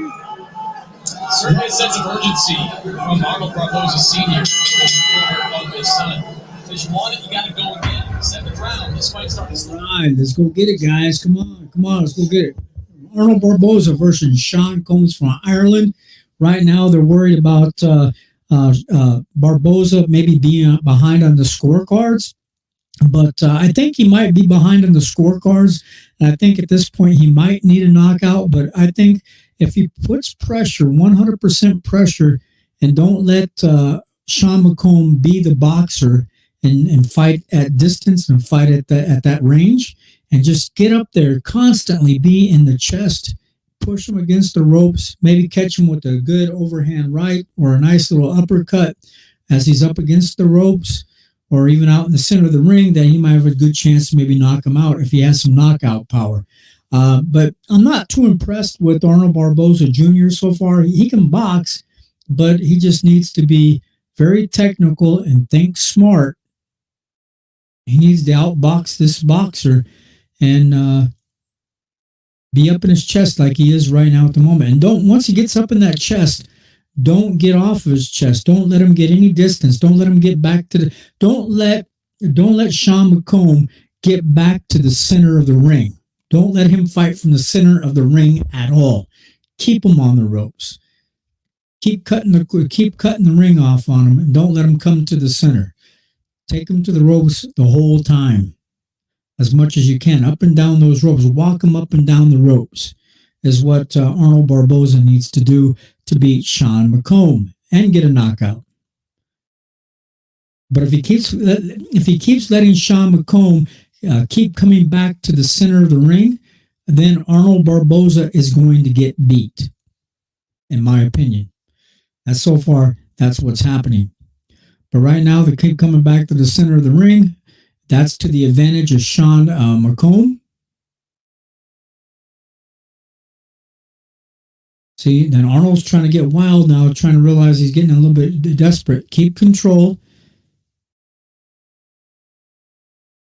You're fighting the taller fighter.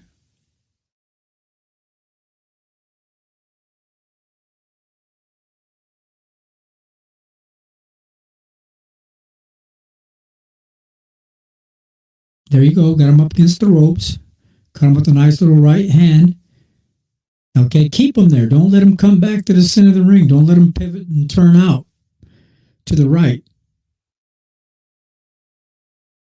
Walk him down like Canelo Alvarez does. Cut that ring off on him. Don't let him fight from the center of the ring. There you go. Nice little right hand by Arnold Barboza. Don't let him come back to the center of the ring. That was the end of that round, guys. Here we go. Back to the corner.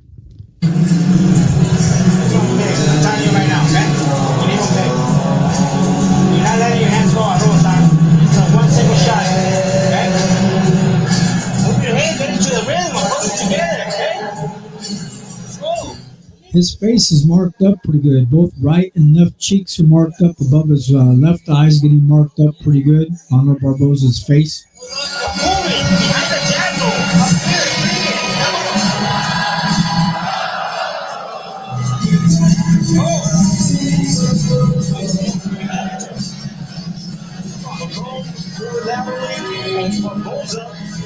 Coming forward and look, there's driving down the pipe. Beautiful shot. You got accuracy like that. Everybody on YouTube, please hit the like button, hit the subscribe button if you haven't subscribed. Here we go. Back to the round number 8. Here we go, guys. Right. Let's go to war. Come on. Let's let them have it. So far, based on what I'm seeing, guys, Arnold Barboza is going to get beat if he keeps this up. He needs to let his hands go. He needs to keep that guy against the ropes, walk him down. Don't let him get any distance. And so far, based on what's happening, every time it comes to that center, there you go. Don't let him off those ropes.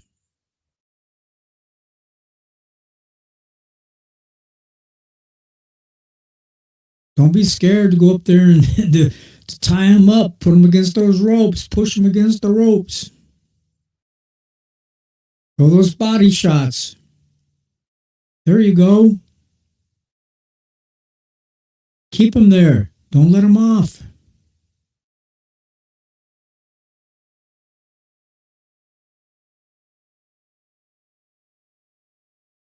Arnold Barboza has Sean McComb up in the corner. There you go. Push forward with your shoulders. Push him. Don't let him walk left and don't let him walk right.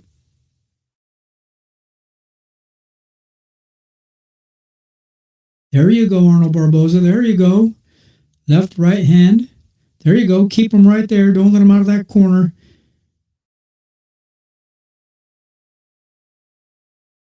Sean McComb is letting his hands go too. He's holding his own a little bit, but Arnold's doing a little bit better. Keep him there. Come on. Don't let him off. There you go, Arnold. Keep coming forward. Let your hands go. Keep coming forward.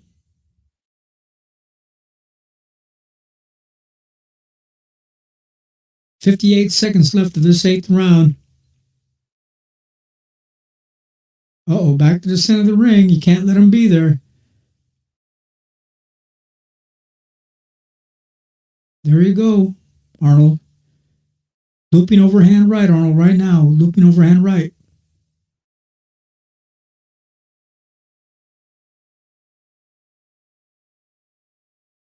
Right now, looping overhand right now, Arnold. Come on. If you can't do it, you're going to get beat. There you go.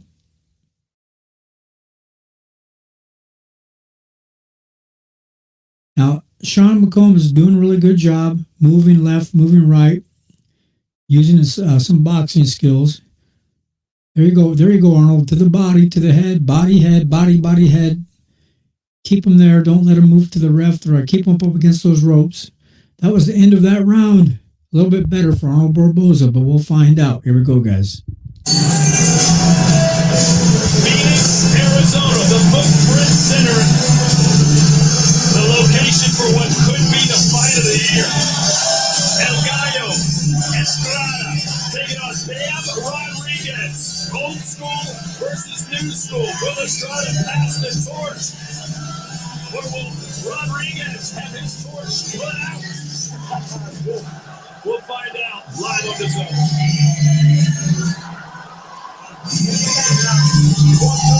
Ice cold beer.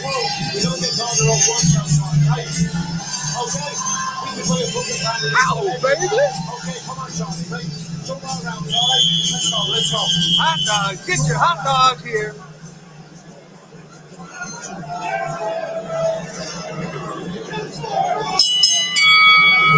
Ring a ding ding. So here we go. Right. Round number 9 of 10-round fight. So far, based on what I'm seeing, Arnold Barboza is getting these rounds stolen, ripped off. He's getting robbed out of all these rounds by Sean McComb. But I like to see Arnold Barboza win, but right now he's not winning, guys. I'm being honest with you. Arnold Barboza is not winning. He's trying to. Oh, he just got caught with a nice left hand from Sean McComb. But he has to get lucky. I think at this point in the 9th round, beginning of the 9th round, 2 minutes and 15 seconds left of this round, that Arnold Barboza needs a knockout to win. There's no possible way that he can win the fight now based on the scorecard at this point, because now he's getting tagged a little bit by Sean McComb. The referee gives somebody a warning and says, "Just keep fighting. Let's go." I'm gonna tell Arnold Barboza, dude, you need a knockout to win. You need to knock this MFer out. What kind of Mexican fighter, what kind of Latin fighter are you? Okay, here we go, guys. Toe to toe, just go.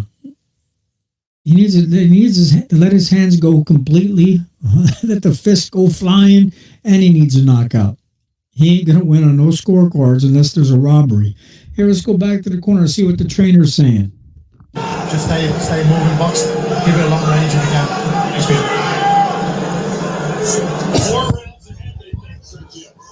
They think that Sean McComb is 4 rounds ahead on the scorecards. Minutes to go here in the 9th. Another left straight down the pipes. Barboza Jr. had so many fights on the horizon that he thought he might be able to get. But that could all go up in smoke if Sean McComb can go on to win this. Up in smoke? What the hell? Seriously?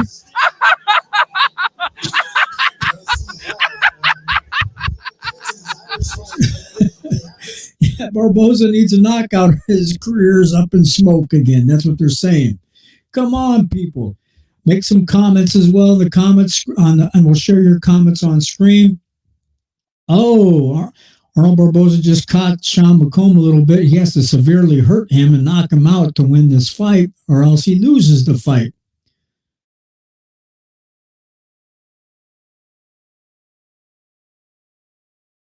doesn't mean he's a bad fighter. Doesn't mean that Barboza can't keep fighting, but he needs to fight guys more his size, guys with not short arms, with dinosaur arms or something. Come on, let's go to the ring, let's go to the corner, guys. But Barboza needs a knockout. That's right. You're not doing enough. Okay? You're not working. You're not working. Your hands should not let him go at all. At all. That's right. Nothing. The corner of Arnold Barboza. Now corner of Sean McComb. Absolutely. Proud of him. Great performance, okay? Great performance. Good. Finished up. Going stupid though. Combination. Yeah, concentrated. All the way to the motivated, slow combination. Right? Come on, John. That's right, mate. Come on. Here we go, ladies and gentlemen. Back to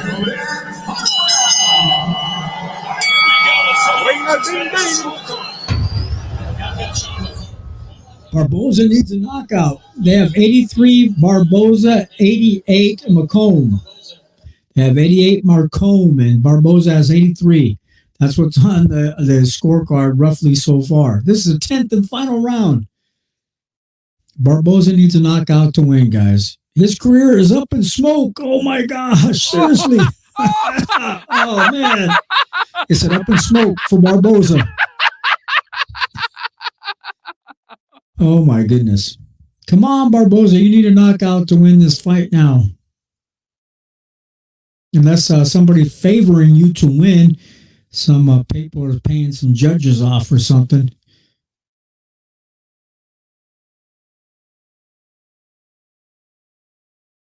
Barboza, somebody has power punches through round 9. 32% for Barboza, 24% for McComb.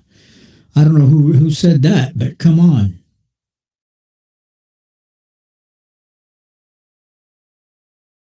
Yeah, there you go, Sean McComb. You keep throwing those straight punches like that, you have more of a better chance to come out winning this fight. Don't let him come and get you. 1 minute, 37 seconds left. Don't let him steal the shine with those fast little punches during this last round with 1 minute and 30 seconds to go. Don't let him steal the shine.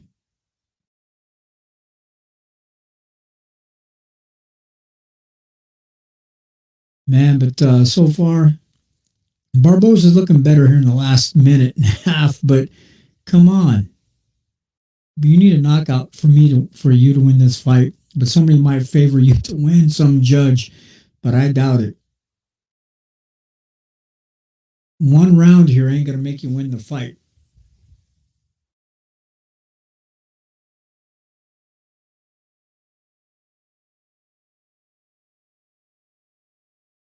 There you go, McComb. Keep those straight shots up. You got to keep going. You got 40-some seconds left. Both of you guys let your hands go. 38 seconds left, the last and final round.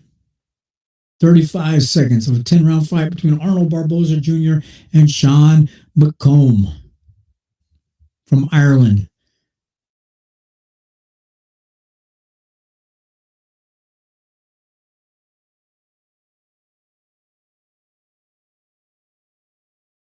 But Barboza Jr. is not as good as he said he was.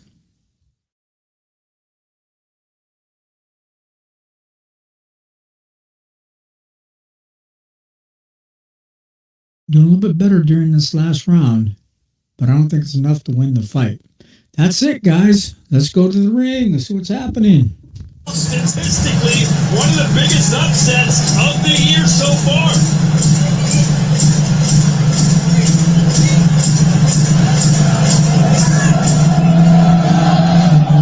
What's your gut tell you, Sergio? Well, look, my gut tells me that the judges are gonna give credit to McComb's boxing, but at least one judge is gonna see what Barboza did on the inside and what you guys see. It's gonna be a tight fight. A lot of close rounds. Normally, the close rounds usually edge out the home fighter. But I don't know, man. My gut tells me McCoy did enough to win this fight. Fox really, really smart.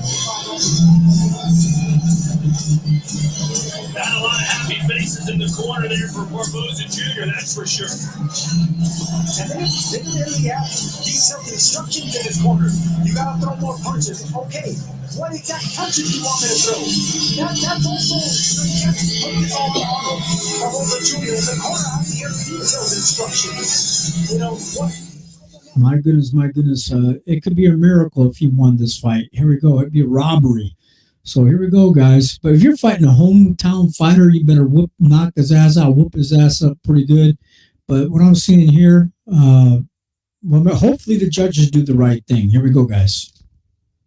For our highlights, the chin was always there to be hit, but Barboza Jr. just couldn't seem to get it enough. No, anytime Barboza did that, shots like that, McComa comes right back and hit him with shots that would take back the momentum. So look, Barboza did have his moments, but this McComb didn't let him have all the moments and didn't let him have that round.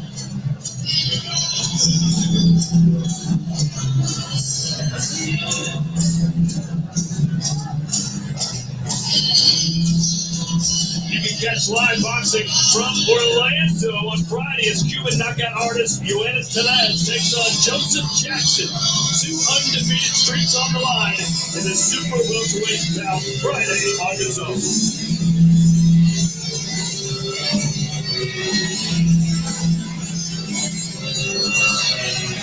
All right, here we go. Joe Martinez has the score. Well, ladies and gentlemen, after 10 rounds of boxing, we go to the scorecards. And here are the totals. Judge Benoit Roussel scores at 98-92 McCall. Tom Schreck, 96-94 Barboza. And Don Trolla scores at 97-93 for your winner by split decision.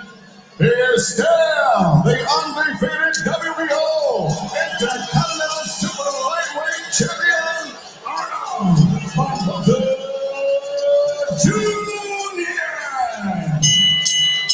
How does your judge have a 98-92?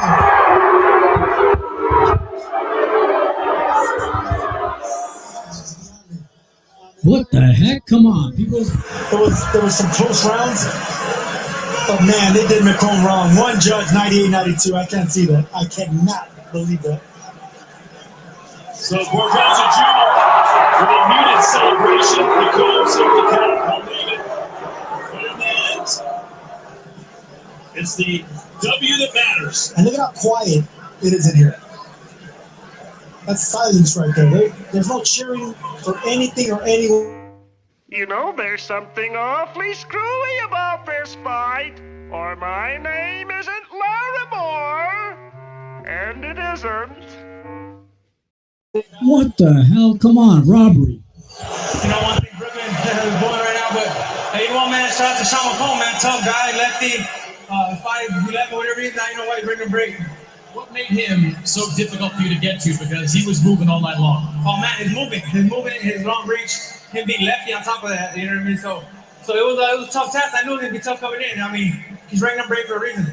Stay undefeated. You keep your number 1 contender status in the WBO. What's next for you? Man, whoever. You know, we're gonna talk to Oscar B-Hop, you know, Golden Boy, and see what's next, man. You know what? The performance wasn't what I wanted, but I promise the next time will be better. Congratulations, Oscar. Thank you, guys. The story is written on his face as well. I mean, look, man. There's no celebration there. Let's just call it. He escaped. There you go. And it happens to a lot of fighters, man. It happens to a lot of fighters when you squeak out a victory that could have gone either way. Look, leave it in the past. Look, leave it in the rearview mirror. Move forward. Work harder. Work on the things that you need to work on because you got away with one tonight. Well, the crowd seemed to disagree, or maybe they just weren't happy with the excitement level of this bout. McComb fought the way we thought he would fight, and he thought he did enough. His corner thought he did enough, and the crowd here seemed to think that too. Look, these are good shots by Barboza, but anytime he gets any momentum going his way, McComb will punch you right back. Good upper body movement, getting away from the corner, taking the fight to the middle of the ring. These are clean shots right there. Both of them have them flow. It's just, I think it was a little bit more cleaner shots from McComb than Barboza. But either way, look, let's leave that in the past. That man won, 30-0, unblemished, undefeated. Go forward. Yeah, I had 7-3 in favor of McComb. I don't know how you have it 7-3 the other way. It is what it is. Here's your final punch statistics. Oh my God. Final punches. 99 punches landed for Arnold Barboza. 107 for McComb. Come on, people. 443 punches thrown. 488 punches thrown for McComb. McComb, come on. Split decision on that fight with Arnold Barboza. Won a split decision, unanimous decision for Betamir Melkuziev based on a medical stoppage. But he won that fight on the scorecard. And David Jimenez versus John Ramirez. You guys talked about that earlier. Come on, people. Listen to what Eddie Hearn has to say. Well, probably won that fight, didn't he? I think so. But how on earth do you have a scorecard that's 98-92 to Sean McComb and 97-93 to Arnold Barboza? It makes absolutely no sense at all. I thought Sean McComb won the fight. The crowd in here did as well, but good evening. Hi. It's the widest of the scorecard. That has to be impossible. Yeah. I know that judging is, it's an independent view. It's subjective, but it just doesn't make sense. Yeah, it's ridiculous. Moments away now from Devin Haney versus Ryan Garcia.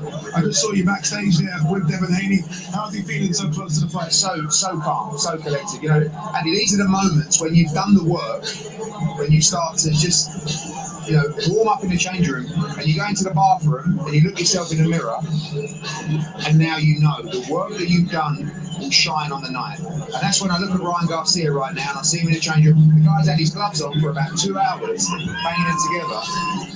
However he's feeling, however he's trying to bring that confidence inside him, he knows. I don't think he's done the work in his training camp. And it will dawn on you real quick when you walk under these lights and you get into the ring and you start to realise it's real now. And Devin Haney's done the work and he's ready to shine. I think I know the answer to the question I'm going to throw to you next. I'm still going to ask it anyway. Could there be any way where Devin Haney is underestimating Ryan Garcia because of all the fight week antics? No, I don't think it's been easy, because you look at the social media and you look at him in training and think, is he even going to make the fight? But he's here, and I don't think Devin's taking his foot off the gas. He looks sensational. He's hydrated beautifully. He looks really strong now at 140. All those fights that we did with him at 135, it's so difficult to recover in that 24-hour period, and that's the same with Ryan Garcia as well. Lost a lot of weight. I know he didn't take the final 3.5 pounds off, but lost a lot of weight over that period. And you just don't refuel well when you haven't made weight well. So for Devin, I don't think he's taking his foot off the gas in his training camp. He's ready to perform. Final one from me. Prediction. How do you think this plays out? Do you think Devin Haney can get the stoppage? Yeah. I said to Devin, just keep breaking him down. Frustrate him, hurt him, keep stinging him. And I think Ryan Garcia will quit on his stall. I said it yesterday. I think when things start getting tough in there, all this stuff you've seen, this implosion, it's only going to magnify out there on the big stage. Keep chipping away, keep making him frustrated in there, make him miss, make him fall short, stab the body, work him downstairs, and this kid ain't going to want to take no more. Thank you, Eddie. Not long to go. Devin Haney versus Ryan Garcia is coming up next.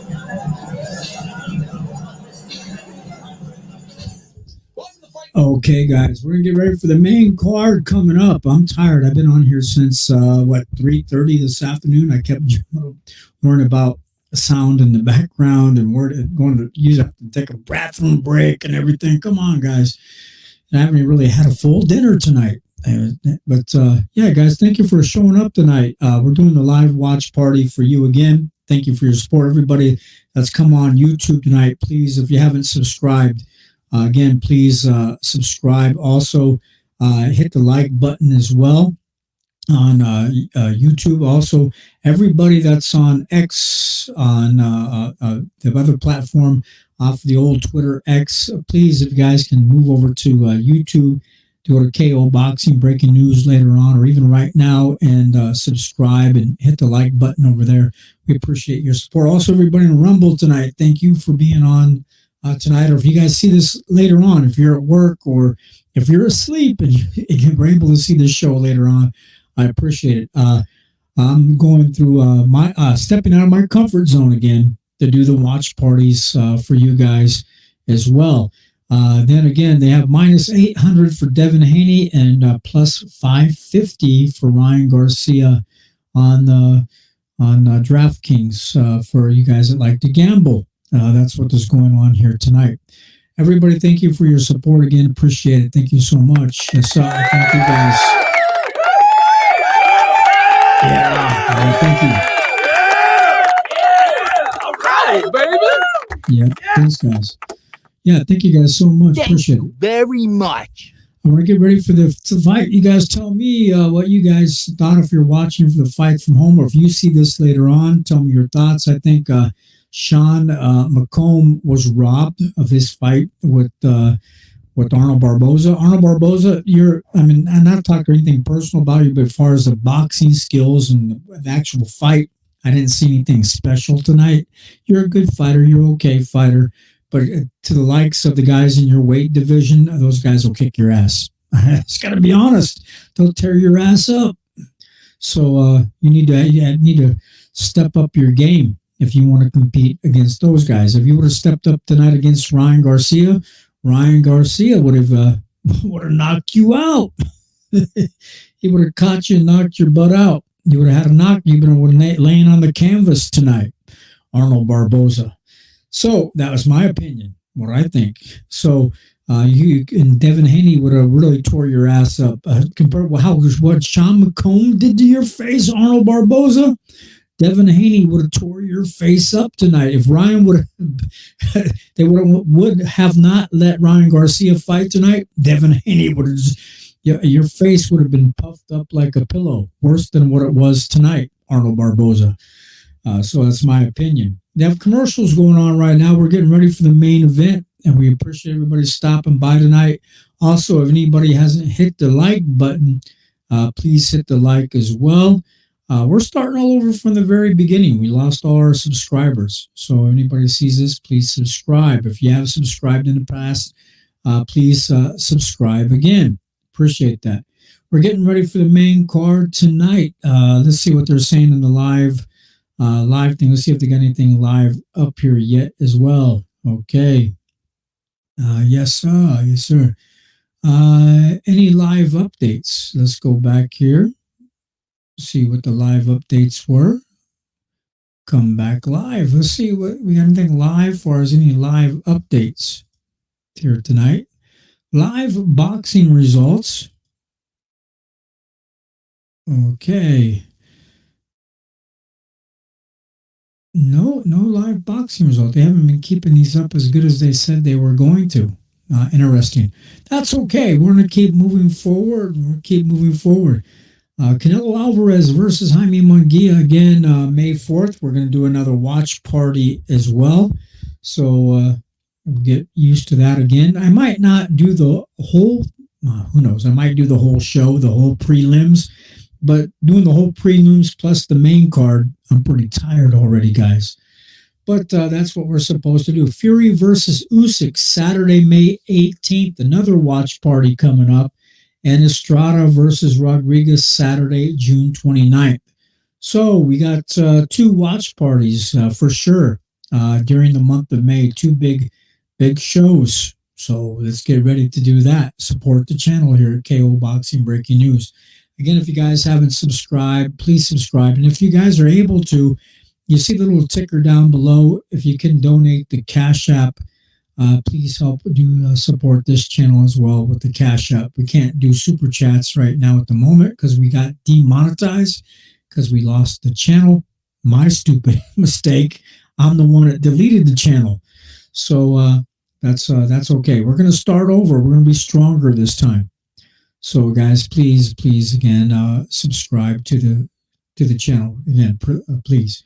Okay, we're gonna come back here, getting ready for the main card, the main show, Brooklyn, New York, at the Barclays Center in Brooklyn, New York. We'll see how many ticket sales there were, how many pay-per-view sales there were for this event tonight.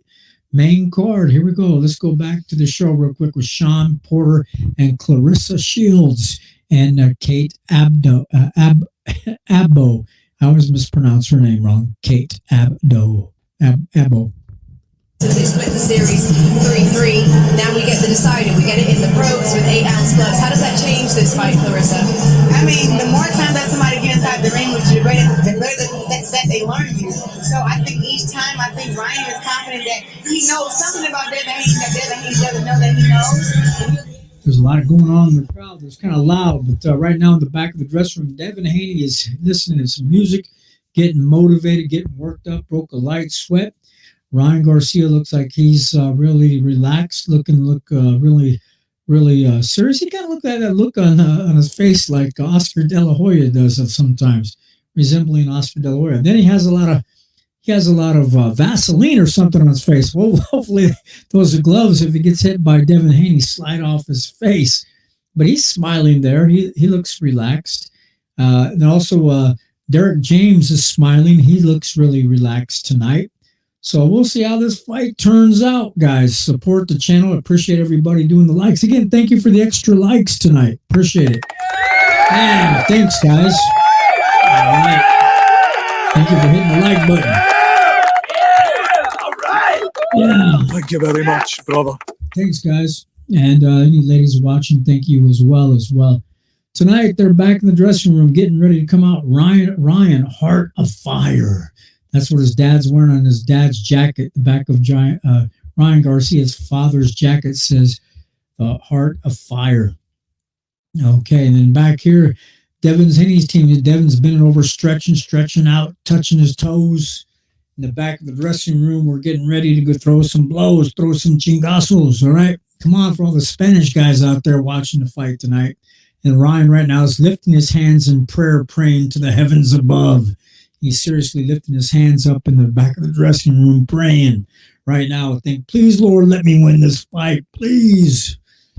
Okay, but come on, we'll see. Well, he might be still believing the Lord Jesus Christ, but come on, man. All the cussing and swearing he's doing, drinking beer.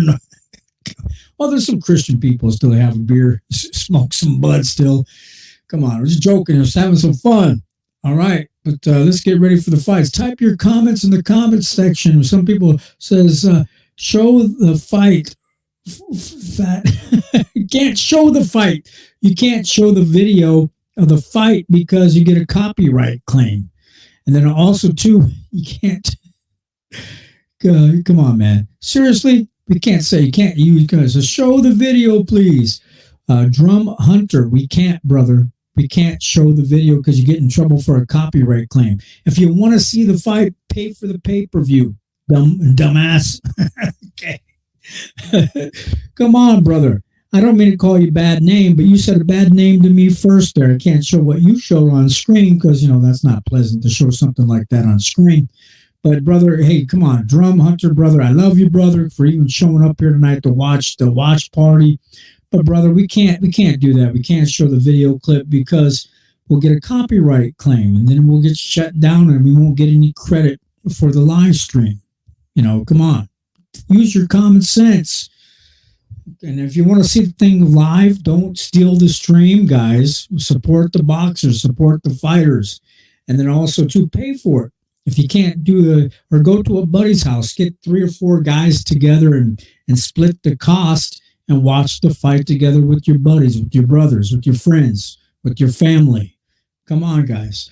Okay, we're going to get ready here. So we have the 2 pretty ladies talking on screen with Sean Porter. Sean Porter is wearing a checkered plaid forest green suit with his green tie. He looks like a little leprechaun on screen. Sean Porter, you look like a leprechaun. Where's your leprechaun hat, man? You need to wear your forest green hat with your forest green suit. Right now, they're talking to Devin Haney back in the dressing room. Here we go.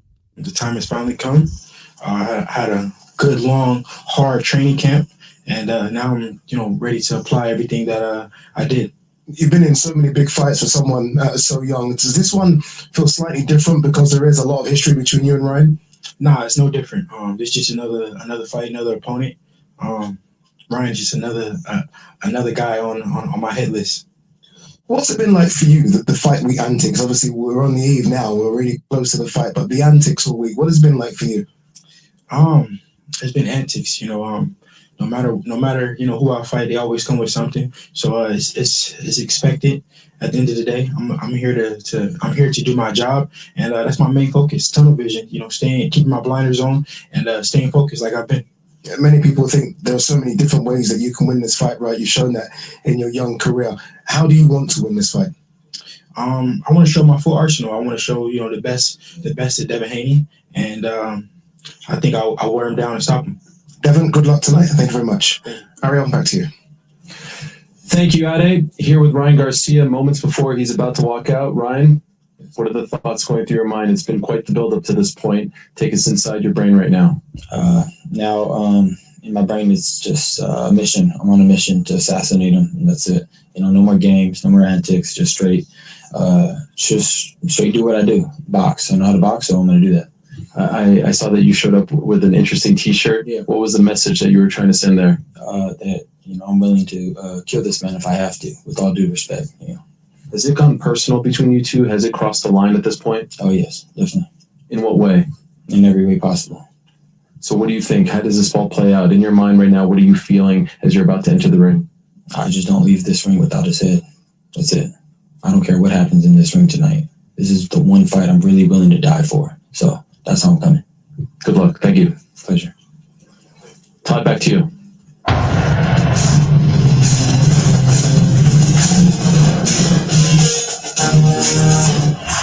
So let's get ready to rumble. All right, come on, guys. Come on. You can't make some dumb comments. Drum Hunter, brother. I love you, man.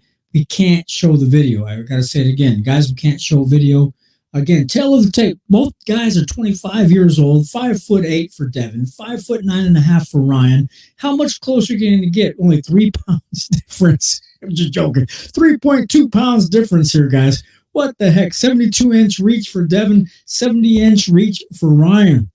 Who do you guys type on the comments? If you want to say something smart, tell me who you got. Who do you think's going to win? Come on, Drum. Who do you think's going to win, Drum? Humber, Ariana, if you're still there, who do you think's going to win? Who do you guys got? Put some money on it. Okay, here we go, guys. Getting ready for the next fight. Here we go. And now we welcome to the ring, fighting in the blue corner. Ladies and gentlemen, from Victorville, California, here is King Ryan Garcia.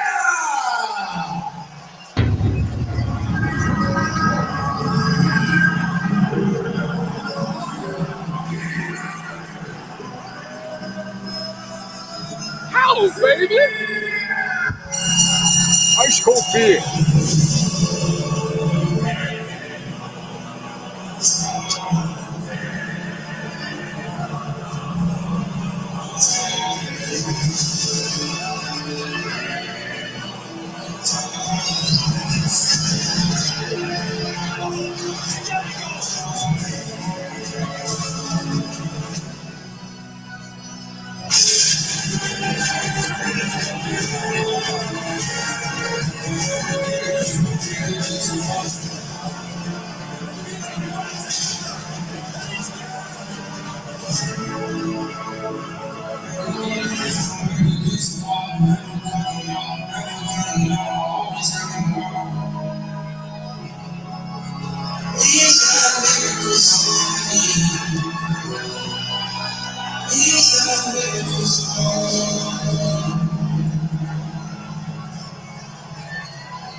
Ryan's coming out. They put the king on his the crown on Ryan's head. Ryan's coming out with the crown on, guys. Seriously, coming out all sweaty. Here it comes, guys. Devin Haney, 43% of the fans say Devin Haney's going to win. Let's stop there as Ryan's walking down the corridor, down the hallway from the dressing room.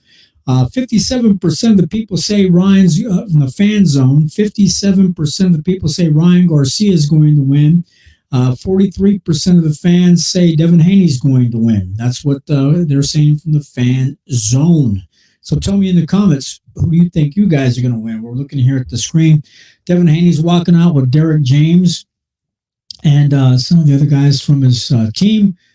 He's walking out with the white robe on, with his crown on. It looks like he has like turquoise stones in his crown. His crown is silver, as you guys will be able to see later on if you see any video later on as well. So, yeah, Ryan's on his way out. Here we go. King Ryan, Heart of Fire on the back of their jackets, in the back of his jacket robe coming out. Here we go, guys. Back to the ring. Rematch with Diego Corrales by 3.5 pounds. He knocked Corrales out with one shot in that fight. 4 years later, Floyd Mayweather blew off a 144-pound catch win against Juan Marquez. He paid Marquez $600,000 and then wiped him out. For 4 years, a fighter with the speed, the power, and skill set of Ryan Garcia remains dangerous. Well, few fighters in history have built a social media following like Ryan Garcia, an army of supporters and the tens of millions that have turned him into one of the most popular boxers in the world.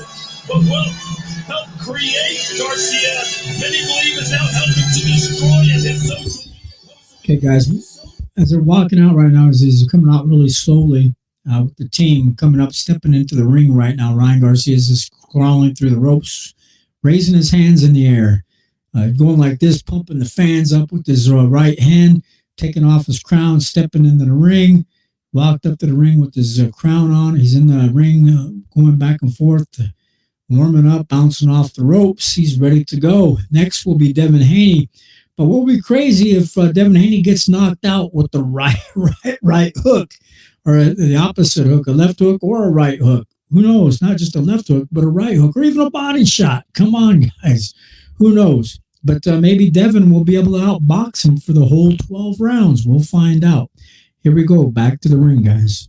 And next to make his way to the ring, ladies and gentlemen, he is the WBC Super Lightweight World Champion from Las Vegas, Nevada, the Dream, Devin Haney! I want to make sure the race gets all said and done. Got here for a reason, and it won't show.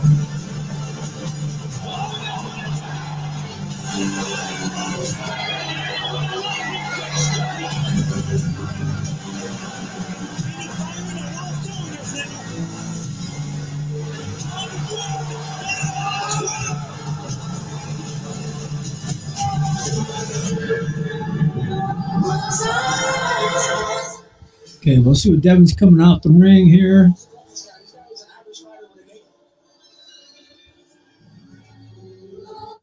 Devin Haney's getting ready to do his ring walk, coming out right now, guys. Wearing look like a gray hoodie with the prime. He got the prime on like Terrence Crawford does, and all the other guys with the prime right here, guys. Prime, don't forget, get your prime, get primed up. I'm not getting paid from Prime. Why am I doing this? I was trying them out for the first time. But yeah, Prime. He's sponsored by Prime as well. Devin Haney is coming out with a gray, looks like a Mexican poncho, but it's all gray. And his father's walking out with his gray poncho or gray sweatshirt on as well, with the WBC belt. So we'll see what's going to happen here tonight. Yeah, ring walk presented by Everlast as well. Shout out to Everlast. So guys, let's get ready for the fight. Let's get ready to rumble. Devin Haney's walking down the hallway, the corridor, with his father, Bill Haney, and a couple of the other guys from his team. So maybe bodyguards, I don't know. Here he comes out with silver boxing gloves on. Devin Haney's not wearing no crown. What's going on there? He's just wearing out with a gray regular hoodie. Looks like a Mexican poncho, but it's all gray. No different colors or nothing. It's a gray hoodie. Like he's coming to do some damage. I don't know if he has a worried look on his face, as long as he don't get knocked out tonight. He's coming out to the ring right now, guys. Here we go. Back to the ring. Back to the show. Yeah, I think if you were building kind of the perfect young fighter, he would look a lot like Devin Haney, world champion back in 2019, undisputed champion in 2023, two-division world champion last year, all before the age of 26. He has accomplished a lot in a very short time as a professional. This would be the cherry on top. Devin Haney says, listen, I'm not even competing against Ryan tonight. I'm competing against greatness. This is much bigger than Ryan Garcia. It's hard to argue with what Devin Haney has done. Bill Haney's holding the ropes for his son, lifting up the WBC belt. Devin Haney's about ready, telling the crowd, let's get ready. Come on, come on. The crowd raising his arms up in the air, stepping through the ropes right now as well. It looks like he had some famous rapper or somebody walk out with him, or somebody that's well-known. So here we go, guys. Both fighters in the ring. Bernard Hopkins is in the ring as well right now, guys, as he's up there getting ready to fight. Devin Haney, last bout, December 9th, 2023, against Regis Prograis. Unanimous decision win. Yep, everybody's got their WBC hats on and their snack caps on as well. So we're going to get ready to go, guys. Here we go. Back to the ring. Let's get ready. Crowd's going to tell a lot to the story. Were Ryan Garcia's social media posts a cry for help or a cry for cash? Did it make you buy the pay-per-view? Here we are, and here we go. Joe Martinez with the introductions. And now, ladies and gentlemen, live on the Zone pay-per-view from a packed house here at Barclays Center, Brooklyn, New York. This is the moment of truth, the moment we've all been waiting for. This is the main event of the evening. 12 rounds of boxing is scheduled for the WBC Super Lightweight Championship of the World. It is presented by Oscar de la Hoya's Golden Boy Promotions in association with Haney Promotions, King Rye Promotions, and Metro Boxing.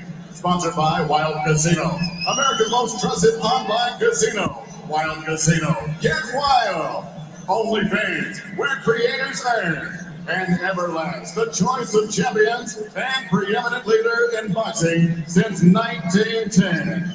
Sanctioned by the New York State Athletic Commission and the WBC President Mauricio Soleiman. The three judges scoring this bout at ringside: Max DeLuca, Eric Marlinsky, and Robin Taylor. And inside the ring, your referee in charge of the action, Harvey Gaw.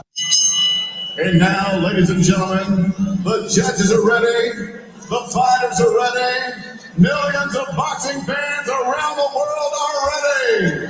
Brooklyn, make some noise if you are ready. Hang on there. You can come on. Oh, he disappeared. I thought we were going to have somebody come on and do the watch party with us. Introducing you first, fighting out of the blue corner, wearing white trunks trimmed in blue. He weighed officially 143 and 1/4 pounds. In 25 professional bouts, this superstar holds a record of 24 victories, just one defeat, 20 wins coming by way of knockout. He is the former WBC interim lightweight world champion. He is the fighting pride of Victorville, California, presenting King Ryan Garcia.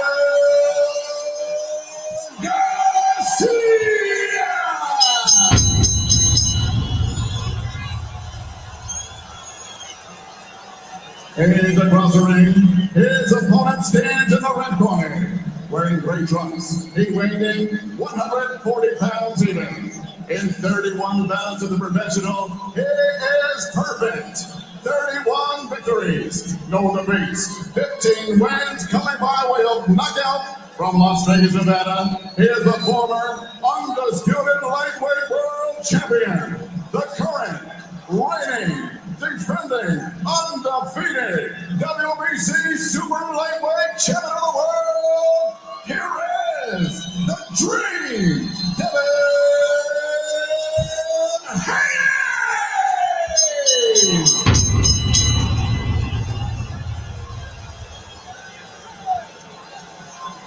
All right, boxers, we went over the instructions earlier. As a reminder, obey my commands at all times. Protect yourself at all times. Touch gloves. Good luck.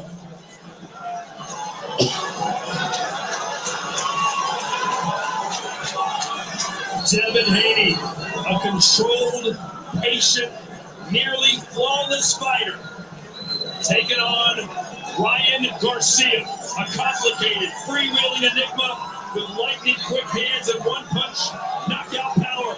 What prevails, discipline or disorder? We got 12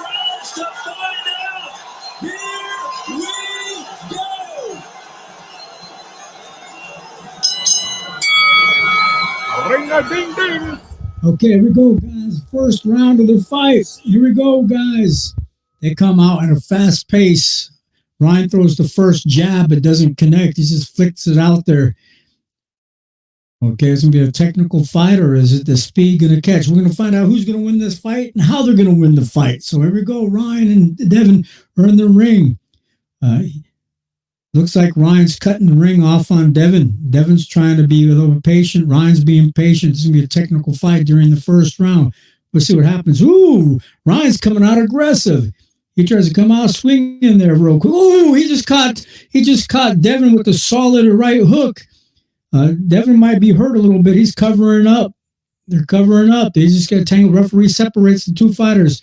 Ryan's going to come in aggressive. He's cutting the ring off Devin. He's swinging. He's going for the fences during the first round. Ryan Garcia is going for the fences.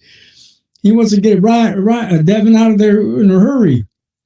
He's got Devin a little worried, a little scared. He's coming in with solid shots. I never seen Devin in this position. He's coming there swinging with all his strength and might. They're tangled up. The referee, Harvey Doc's going to have to separate the two fighters, guys. I'm really shocked. He's coming there swinging hard. Ryan is. He's tangled up. They're tied up. The referee has to separate the two fighters again. Ryan's looking good so far during the first round. Okay, Ryan settled down. Ryan looks focused. Like he ain't looking crazy. He's just looking like he's focused. Devin's trying to keep a strong defense. Now Devin's going to have to go back to his jab to keep Ryan off him with that jab, that stinging jab. There he goes with that jab again. Devin Haney goes with the jab. It looks like now Devin is a little pissed. He's coming back with the nice little right hook of his own. Looks like this fight really is going to be a war. Like these two really don't like each other. Tonight they're at each other. Looks like they're going to beat at each other's throats. Come on, people. Tonight, let's see what happens. 38 seconds left the first round. Looks like Ryan might have won the first round. They keep this up. Looks like the problem is with Ryan's trying to settle down a little bit more than he did. Getting a little more composure.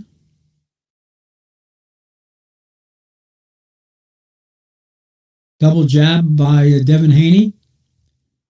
Ryan ties him up. 14 seconds left of the first round.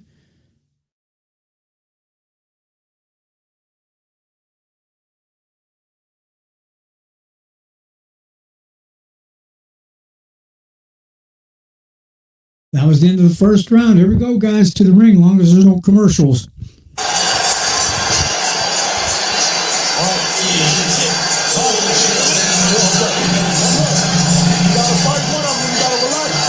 This is Bill Haney. I gotta see that brick, that double brick. I gotta see you stepping up, and I gotta see your face.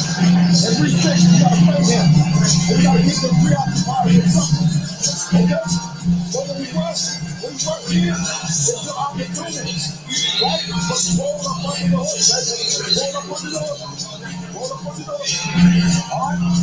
Still out. Keep fighting. He's sweating out. He's taking his back. Okay? And sure enough, that lethal left hook strikes early. Right off the left on Devin Haney. He felt that bounce. When he threw that right hook earlier, he wobbled Devin Haney a little bit.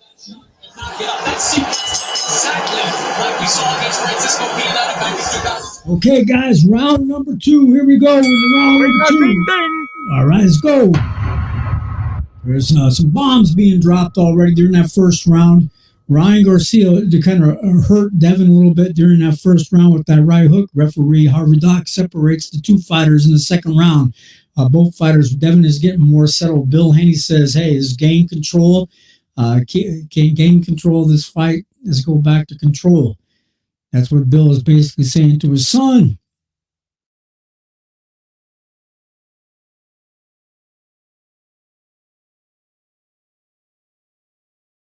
Now Ryan's trying to go back using that left hook. He needs to come back and try to use a right hook.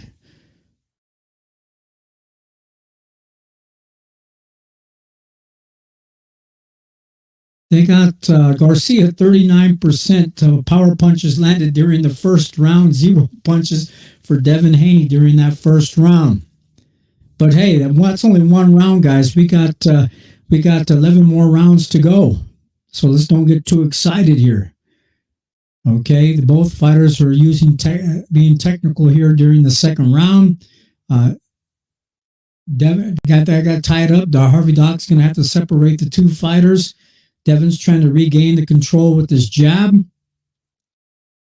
Ryan's trying to keep pressure on him. And I think that Devin Haney's worried about Ryan's speed, so he's trying to keep a strong defense. Let's see what happens. Devin looks like a little mean streak, like he's ready to go. Both these guys, this is going to be a tough fight for both fighters so far.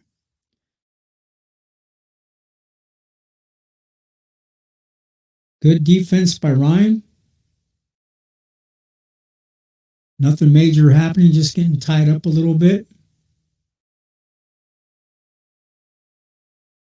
Devin's trying to go with a jab to the body, but no, nothing else serious. Just look. He's trying to use his height, look it up and down. He's trying to step forward. Ryan puts Devin in a headlock over top. The referee separates the two fighters.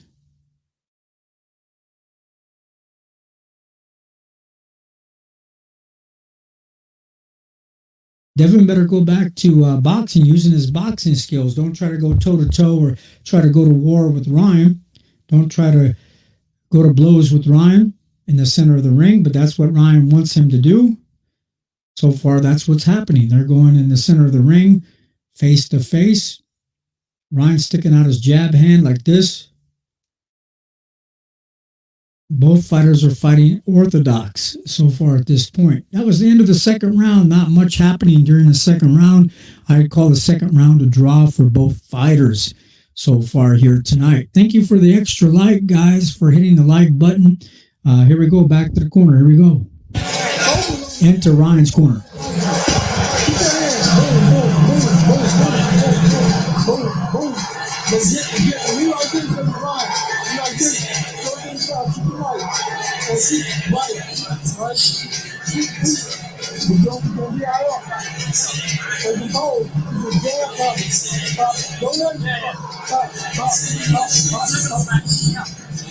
Listen, don't relax. What's happening is, and here we go.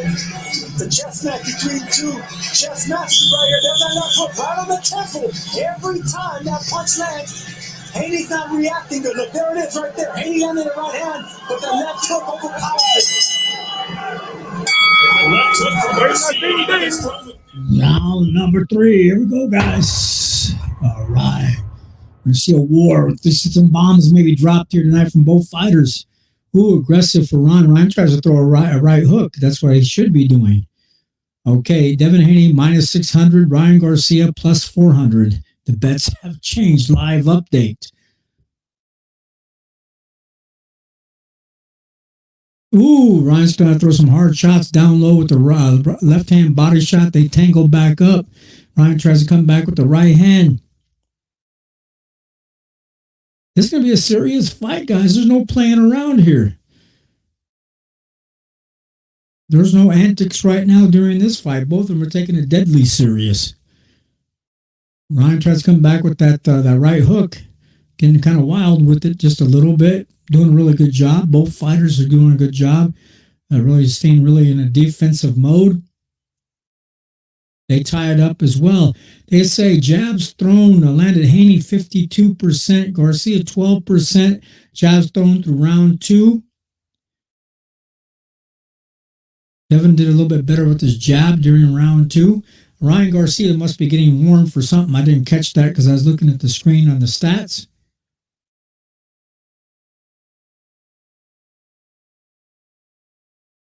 They're tied up again. Referee Harvey Dock separating the two fighters. Devin's trying to come back with a jab, throwing a combination, trying to regain control of the fight with boxing. Then Ryan's coming in aggressive, using his strength and his size.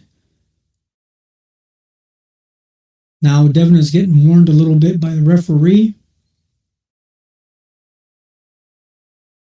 Ooh, a nice, nice jab hand by Devin Haney. Kind of hurt Ryan Garcia.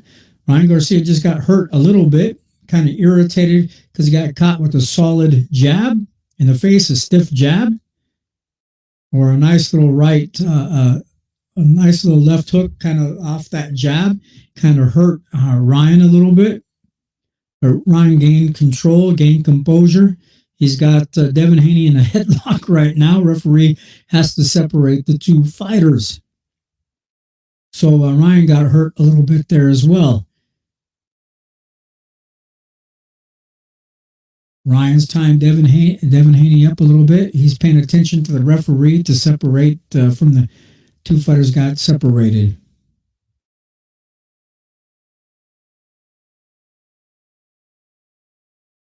Devin's trying to walk down Ryan Garcia. That was the end of that round, guys. Here we go back to the ring, back to the corners. Let's see whose corner we're going to go to. Devin Haney's corner.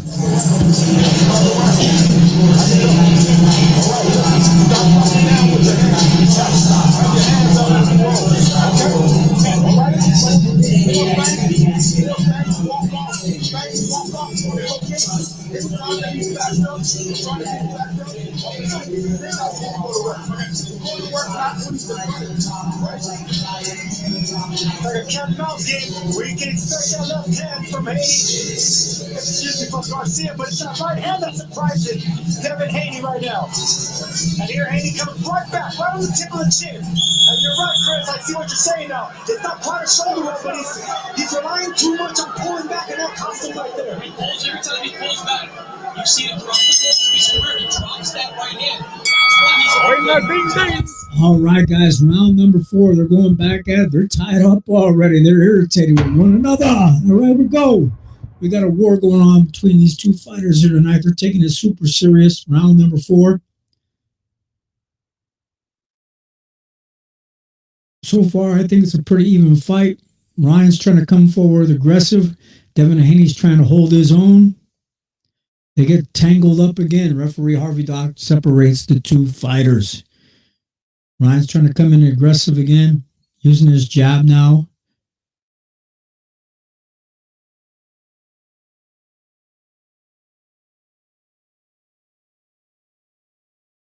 Devin Haney's trying to regain control of the fight with his jab.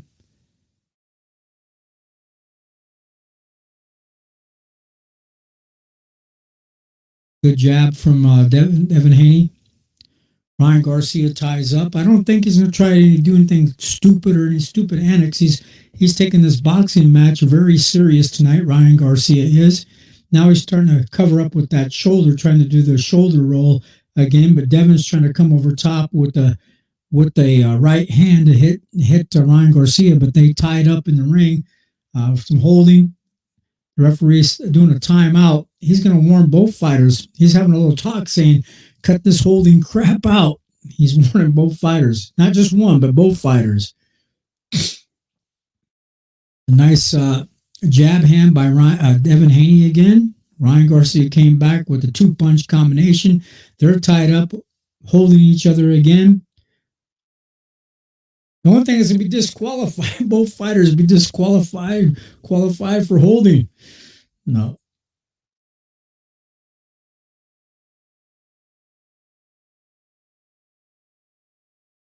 Referee Harvey Dock separates the two fighters again.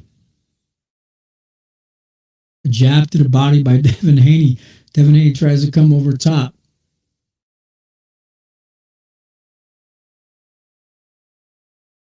Ryan Garcia is taking this very serious. I'm surprised. Very focused. Both fighters very focused. Both fighters are focused on each other. Very, very serious. Very not playing around. No antics here tonight. They're fighting. Devin tries to jab to the body, but Ryan moves. Now Ryan's starting to move left to right. Ryan's doing a good job moving left to right. He's actually using his boxing skills tonight.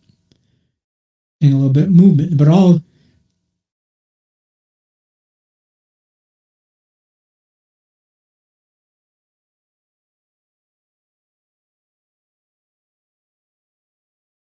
end of that round, guys. Here we go. Back to the ring. Here we go. Ryan Garcia's corner.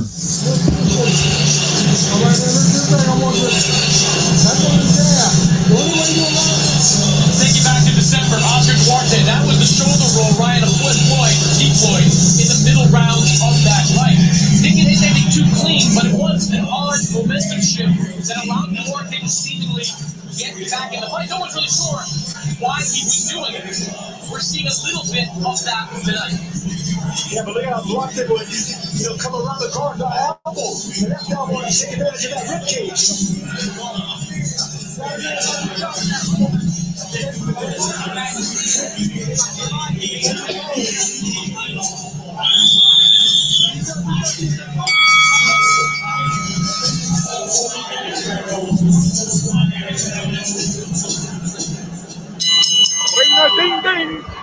Let's go. Gone. Round number 5. Devin Haney taking this very serious. He's trying to jab. Round 5, a 12-round fight. Ryan's staying very focused. Devin's focused. Both fighters are on that twitchy edge. Ooh, Ryan's tangling him up, came back. Referee Harvard Dock separates the fighters real quick. I think Ryan's trying to come back to box. 39 for Haney. Garcia, 37. 37 to 39. Very close fight. Scorecard by Chris Mannix. 37-39. 39 Haney.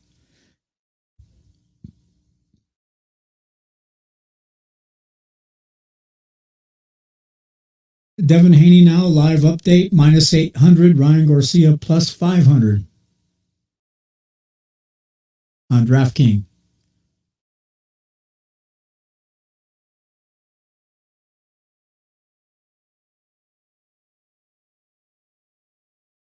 Devin came back with a nice right hand to the midsection of Ryan Garcia.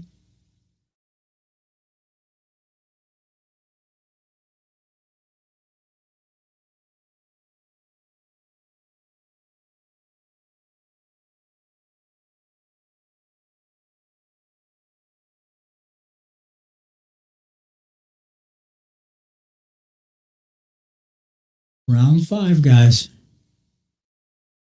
A lot of technical movement between these two fighters right now. Not a lot of tangling up this round. Devin's trying to use his fast twitch. Ryan Garcia's on the move left to right, trying to use some boxing skills from the outside. Waiting for that moment.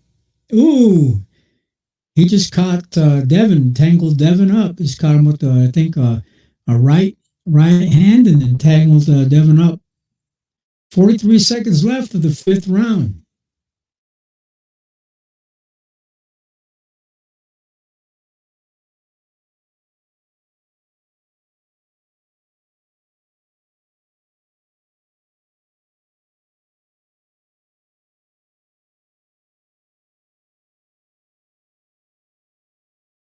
Nice little hook by Devin Haney.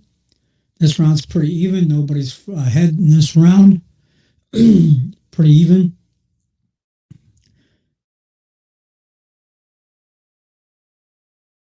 Being very tactical in this round. That was the end of that round, guys. That one around to me was a draw.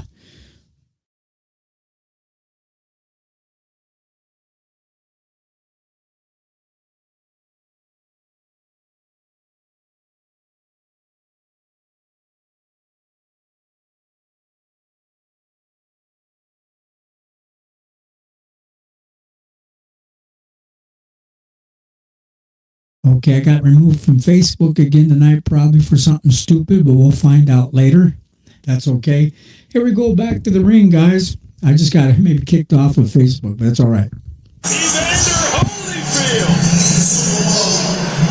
And another Hall of Famer, Bernard Hopkins, part of Golden Boy, of course.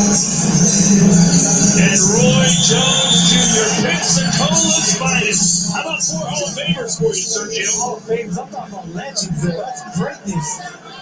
We're in the presence of greatness and boxing royalty right now. Haney says he's a future Hall of Famer as well. Hard to argue. He's already won an undisputed title at 135. Holds a championship here at 140. And is doing the business on Garcia. At least so far. But here comes King Ryan.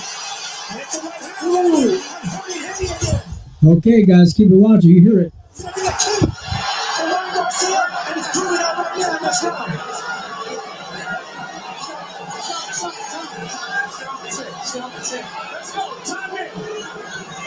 Haney tried to lock that off, but the best moment for Ryan Garcia since round one.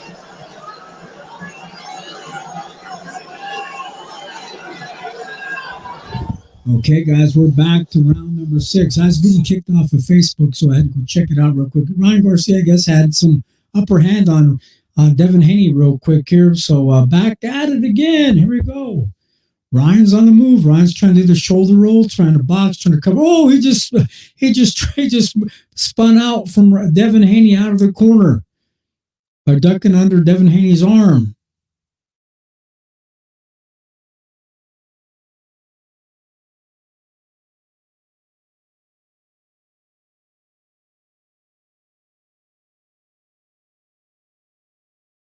Let's see what happens. Devin Haney's trying to walk down. Ryan Garcia in the corner tries to do a really good jab. Ryan Garcia is using that shoulder roll, trying to cover up.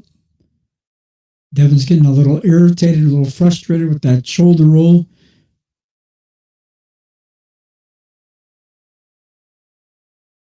Ooh, Ryan's coming on the inside, trying to throw an uppercut.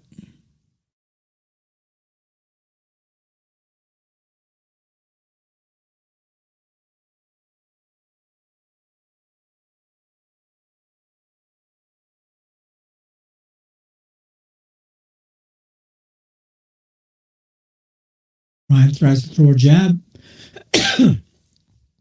Devin tries to throw a left-hand body shot, gets tangled up again. Can't blame either fighter for holding because they're both tangling up together. A jab to the body by Devin Haney. Ryan's moving left to right, using the Mayweather shoulder roll a little bit, doing a good job using the shoulder roll. Real tactical, real defensive fight. Devin's trying to jab down the body to the midsection, trying to use some feints with his shoulder roll as well.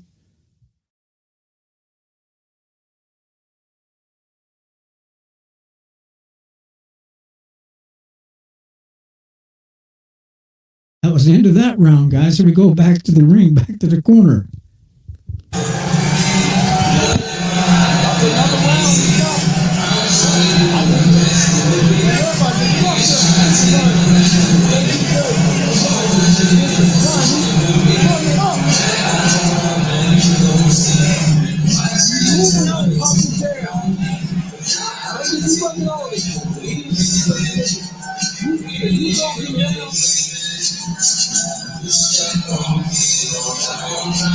Beautiful 1, 2, 3. That just came up short, but it's that follow-up hook. And look, these are dangerous combinations. That chopping right hand, that's the one that dropped and hurt Blocker. That's the one that chopped Dudo down. Those are dangerous right hands. But this right here is what we don't want to see. And that's what I want to see from Haney. Keep banging away at the left side of the body of Ryan Garcia. He gets you that, you take it.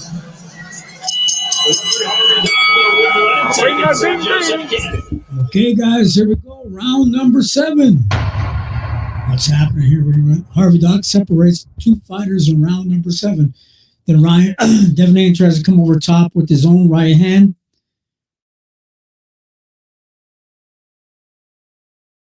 Devin's getting a little frustrated. Very tactical, very defensive fight.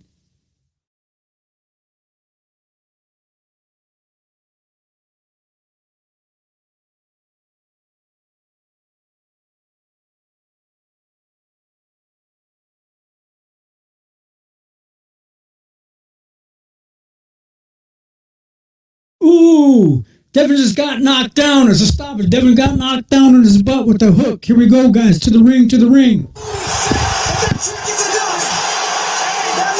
Standing 8 count. Can Garcia stun the boxing world? Devin the Dream Haney is going through a nightmare now. This is his moment. Can Garcia do it?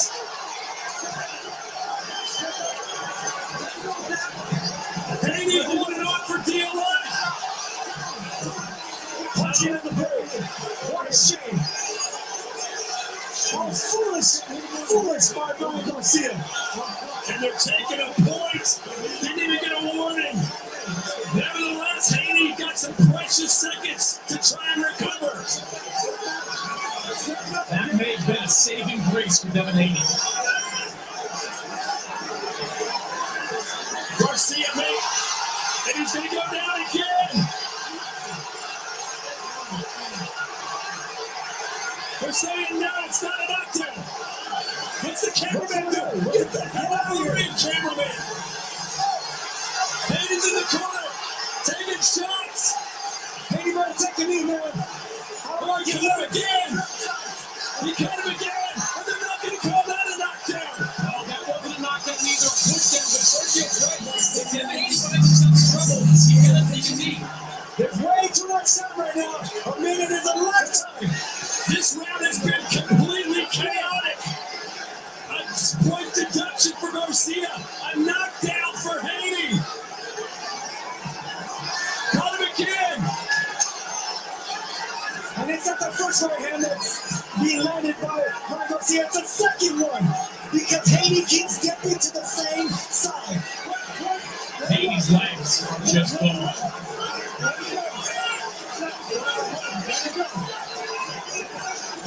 Garcia, did he punch himself out with 24 seconds to go? I don't think he's punched out. I think he's frustrated. He's frustrated by holding the tension of Haney. And the referee not letting him or allowing him to fight on the inside with one hand.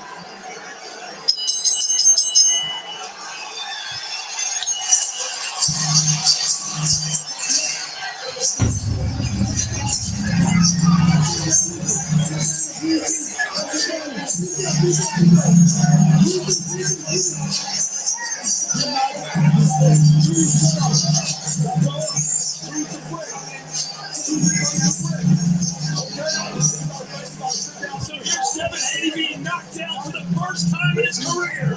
How could you not see that coming? That's what you knew he had. Right on the tip of the chin. But that's what we say in boxing. Speed kills. You know it's coming, you still can't stop it. Right on the tip of the chin. And we question Haney's chin. The legs aren't there right now. But this is where this Miami game's coming. Why do you punch on the break right there? Why do you punch on the clinch? You had him on the ropes. You had him shaking. Punch and give him time to recuperate. Well, Harvey Dock is a terrific referee, and that certainly was a judgment call. We'll see. Okay, guys, here we go. Round number 8. Let's settle down. Let's get back into it. See if Ryan can still come back and get him. I think Devin's still hurt, man, because he knows it. Come on, Ryan. Let's see what happens. He was knocked down in the last round. A point deducted, 66-65 now. Ryan, you got him hurt. Keep the pressure on him. Devin could come back and recuperate, guys. Very tactical.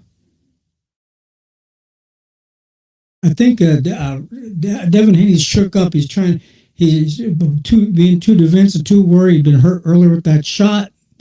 Messed up his equilibrium. He's coming back trying to jab, trying to regain his focus. Come on, Ryan, settle down and get back to boxing.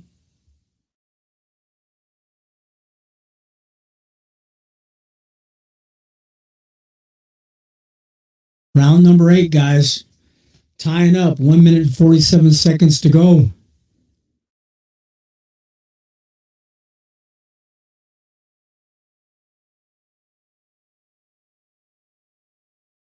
Very technical again. Devin Haney's gaining composure. Tied up again.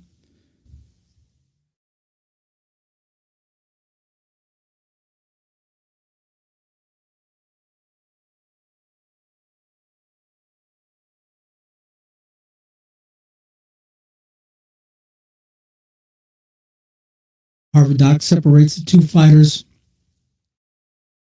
Devin Haney tries to come back with his own left hook.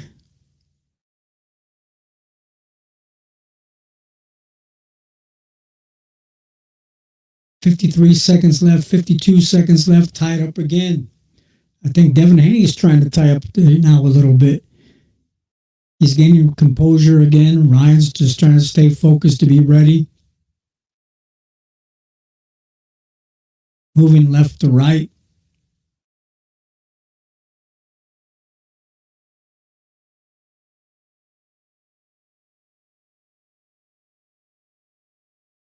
Harvey Doc separates the two fighters again.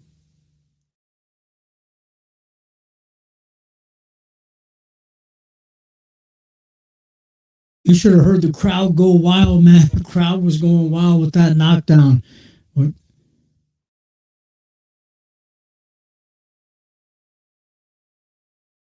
This is a serious fight, guys. Come on, man. That was the end of that round. Let's go back to the corner, guys. Here we go. Crowd's probably on their feet.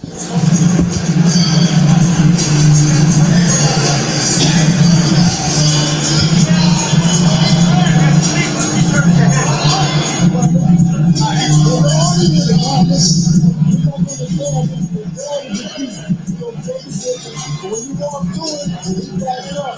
He opens up. First thing you do is what? You get him down. Backside. Backside. Right on the jab. Right on the jab. Boom. The jab is the key. The jab is the key. The jab is the key. Stay on the jab. Walk him down. Use the angle.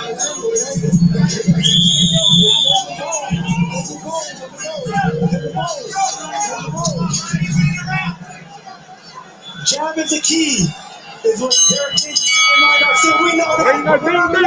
Okay, here we go, guys. That was round number 9. Now round 7, he got knocked down. So we'll see what happens. Here we go. The jab is the key, they're saying, for this round number 9 of the 12-round fight. He covers up with that shoulder roll back in the corner. Ryan Garcia, Devin bangs to the right side of his body, or left side of his body, the left side of the body again. Devin's trying to regain composure again. Covering up. Devin's back under control, back focused again.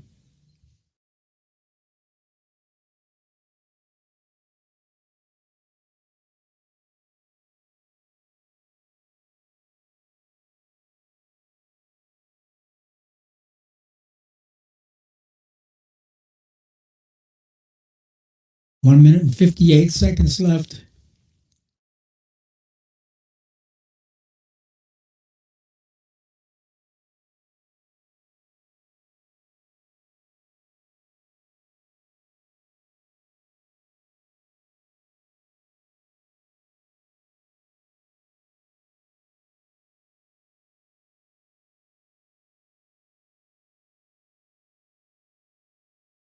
Very technical here, getting the 8th and then the 9th round.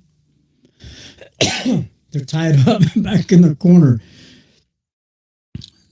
Devin's really frustrated, exhausted, but he's still fighting, still trying to focus on his jab, focus on boxing, trying to walk Ryan Garcia down, trying to cut the ring off on him. They have Haney 32, Garcia 39% power punches landed.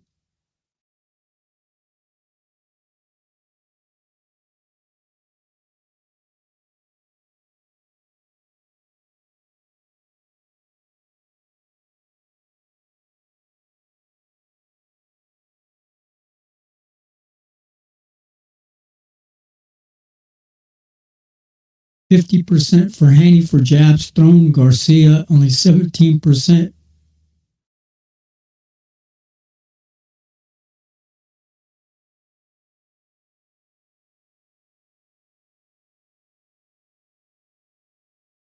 Devin's drilling into the left side of Ryan Garcia's body. Ryan's getting pissed because he got hit so hard in the left side of the body when he did the shoulder roll. 12 seconds left of the 9th round.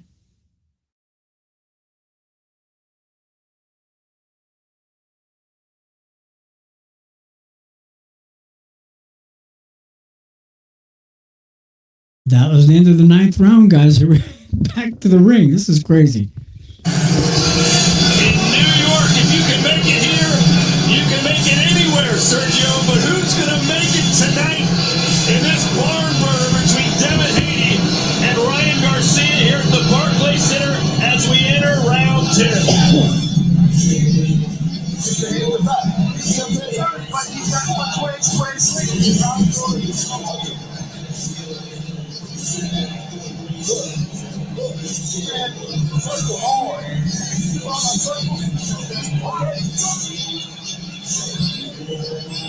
And there's the body shots right there. Those are legal shots. You heard it from the referee, Javi Dot. Those are legal shots. Keep digging away right there. I called for that earlier. Because that's going to keep Ryan Garcia right there in that same shell position. Those shots hurt right there.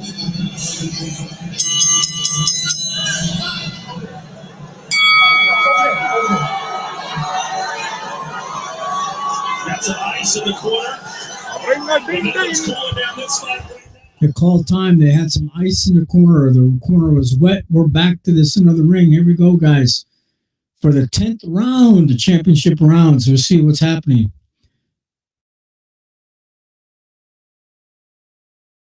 They have 86. Garcia, 83. Haney, 86. As far as on the scorecards. Oh, I think Devin got hurt again. Devin got knocked down. Standing 8 count again on Devin Haney. Haney's skill is in control, but his chin and his legs are betraying him. 2.5 minutes to go in this round. The body shot by Ryan Garcia right now. Haney again, stumbling forward.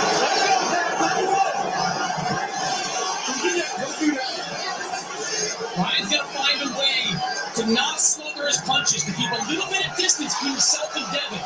Can't let Devin grab and hold on.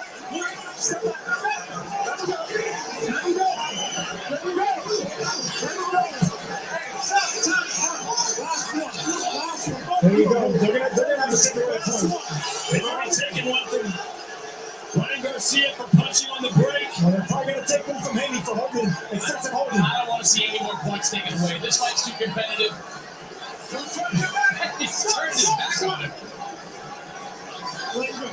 It's a strategy that we just haven't seen really even do before besides Garcia this last fight against Oscar Duarte.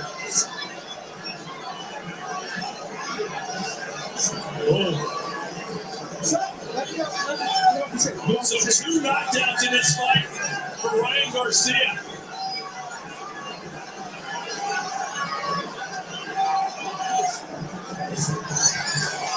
Oh boy, you thought Garcia had a chance there.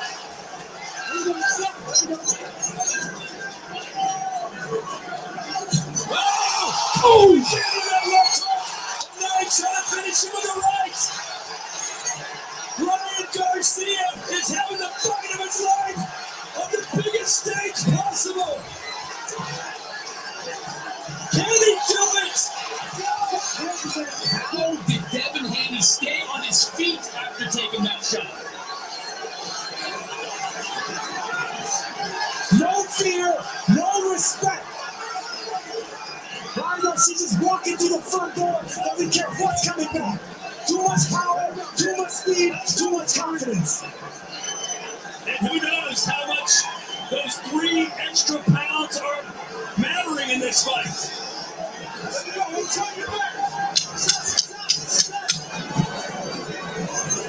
How many people thought Ryan Garcia was going to do this?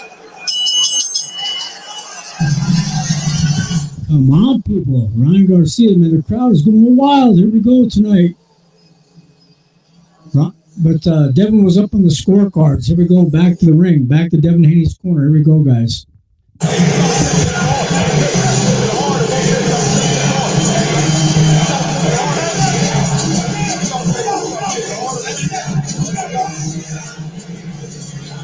here comes Sergio.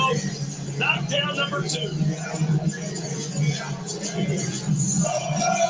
Yeah, as always, look, there was a right hand that set up the left hook, but it's a right hand that I'm impressed with Ryan Garcia. He chops it down the inside with a hook and extends it nicely, walking forward. That balance doesn't matter. The speed, the power, the size, the height, it's too much for Haney right now. That was an on-the-button left hook that Devin Haney absorbed, managed to stay on his feet. Because that kept the round until Okay, round number 11. We'll see what happens in round number 11, guys. Here we go. Does Ryan Garcia win this fight with more knockdowns? We'll find out. We got 2 rounds left. This is the 11th round.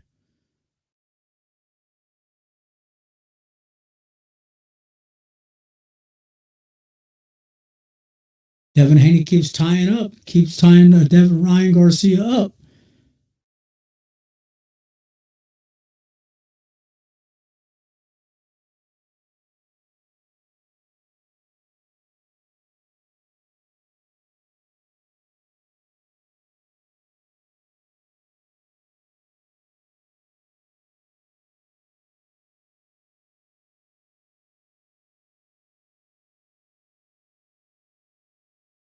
Ooh, he just got caught with a nice right hand.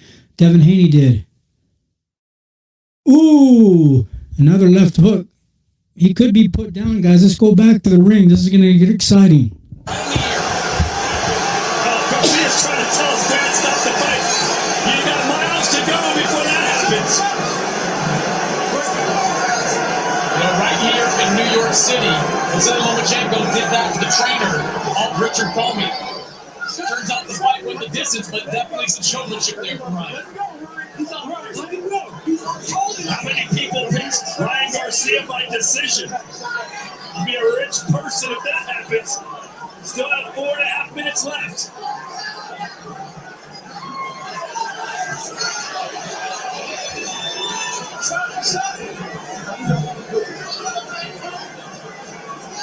Can Haney muster up the strength? Whoa.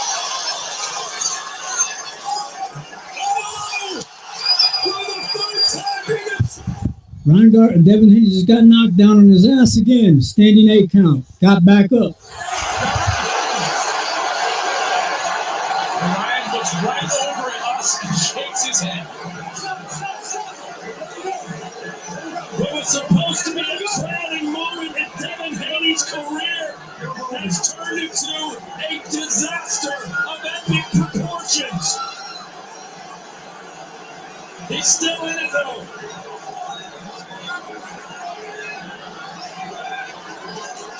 The crowd is on their feet as they have been for the past few rounds.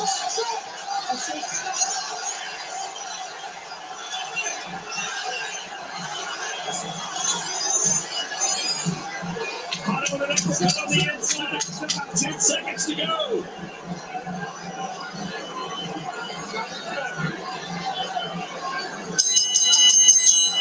We head to the 12th.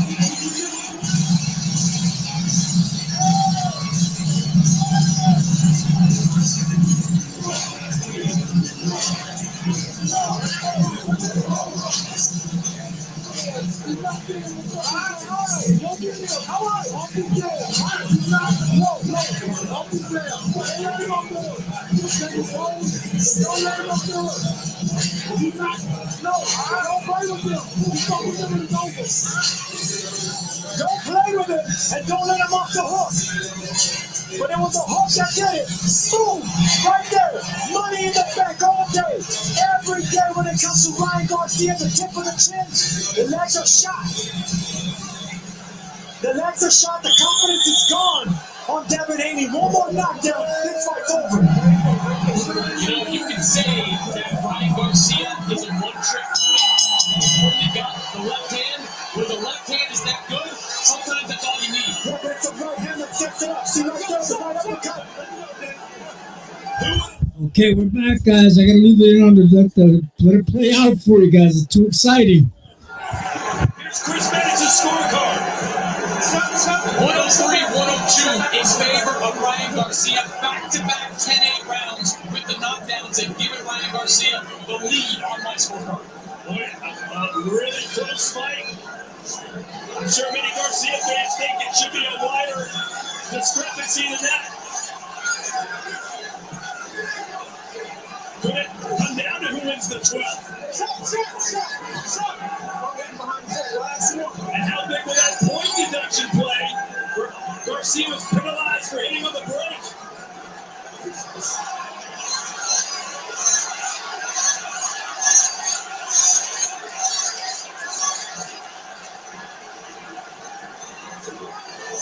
A reminder, Garcia cannot win the title or the win since he missed weight. But Haney can lose the belt.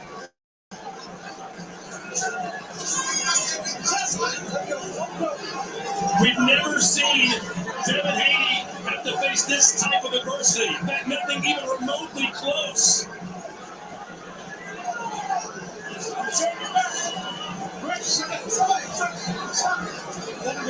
Let him go.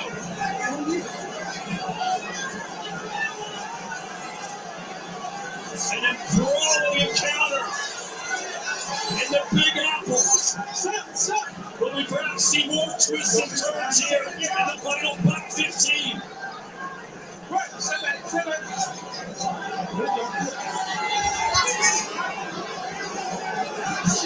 Right hand lancer, Garcia.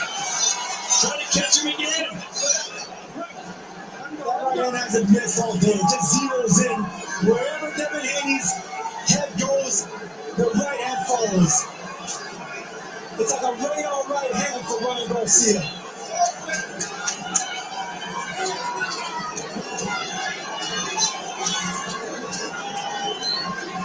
I don't know, should Garcia be trying to win this round? Kind of moving around a lot. Needs to have a final flurry here with 30 seconds to go. I don't think either fighter can feel comfortable about winning this fight of the cards.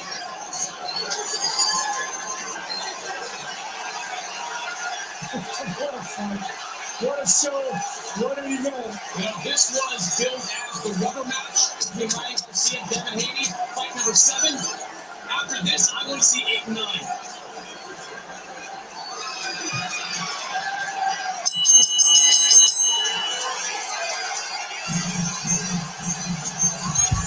Come on, people. Come on. Ryan's sitting there taunting him the last few seconds instead of trying to go after him. He's giving him benefit of the doubt. Come on, people. Seriously, let's go back to the ring. This is crazy. That's the end of the fight. And I will beat Devin Haney. That's a promise. We thought its erratic behavior was a cry for attention. It was crying wolf, man. This is a sly as a fox mastermind in Ryan Garcia, man. And this kid can fight. He's tough, face adversity, and that power, that speed has always been real. Devin Haney going to congratulate Devin Haney. Or Garcia trying to congratulate Devin Haney that Haney wanted nothing to do with it. He's trying to act like he got the job done, Sergio. But he's not being a good actor, is he? No, he's not being a good actor because the body language doesn't lie, man. Ryan Garcia, he put him down. He got the crowd inside. The judges got swayed. He may have lost the round, but he was winning the big round with a knockdown. Everybody's not over until it's over. Everybody thinks that Ryan Garcia won, but that doesn't necessarily mean he won the fight. They got to go to the scorecards. So here we go, guys. Let's take a look back at some highlights. There was the first moment of trouble in round 1. Every time that left hook landed. And look, you gotta give Garcia credit. Anytime he was dipping to his run like that, he was still swinging that left hook. Haney wasn't going under that left hook, and that's why he was catching him right on the tip of the jaw. Here he goes, guys. He's getting dropped all night long. And we'll see what happens. Let me shut this down before we can hear. We're going to go back to the round. I had to let it play out. It's just too exciting for you guys not to hear. But you guys can see the aftermath later on in the fight replay. Ryan Garcia puts his crown back on, and everybody's saying it's 112-112 based on the scorecards of Chris Mannix. That's a draw, but we'll find out here in a minute, guys. It still might be a draw, but who knows? We'll find out. Back to the scorecards. Here we go. Find out what the judges say. It's the three scorecards that do matter. And here are the judges. Max DeLuca, Eric Marlinski, and Robin Taylor, all from New York. Enough of this. Let's get the decision from Joe Martinez. Ladies and gentlemen, after 12 exciting rounds of boxing, we go to the scorecards. And here are the totals. Judge Max DeLuca scores his contest even, 112-112. Eric Marlinski, 114-110. Robin Taylor, 115-109. Your winner by majority decision, King Ryan! That's what I said. I should have put some money down on this fight. Ryan Garcia wins the fight by enormous. Yeah, here we go. Back to the corner. Back to the ring. We told you, expect the unexpected. How do you like that? And that's why you fight the fight. Haney seemed to be in control. I think there should be a rematch, though. It all went wrong because you can't take punches like that cleanly. You gotta give credit where credit is due. Ryan Garcia has power that can change the fight at any time, and he did just that. He just beat a pound for pound elite champion at 140. And if you thought Ryan Garcia was annoying on social media before this, you might want to unfollow him right now. Sergio, I want the rematch, and I want it as soon as possible. We all want the rematch. This was the fight of the year and fight of the year. Yeah, we want a rematch. Popularity doesn't win fights. Skills and strategy do. Heart also does. Ryan Garcia did just that, man.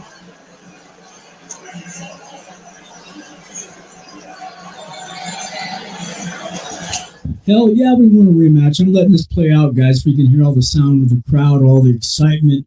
Man, Ryan Garcia just won the fight. Come on. Unanimous decision. Majority decision.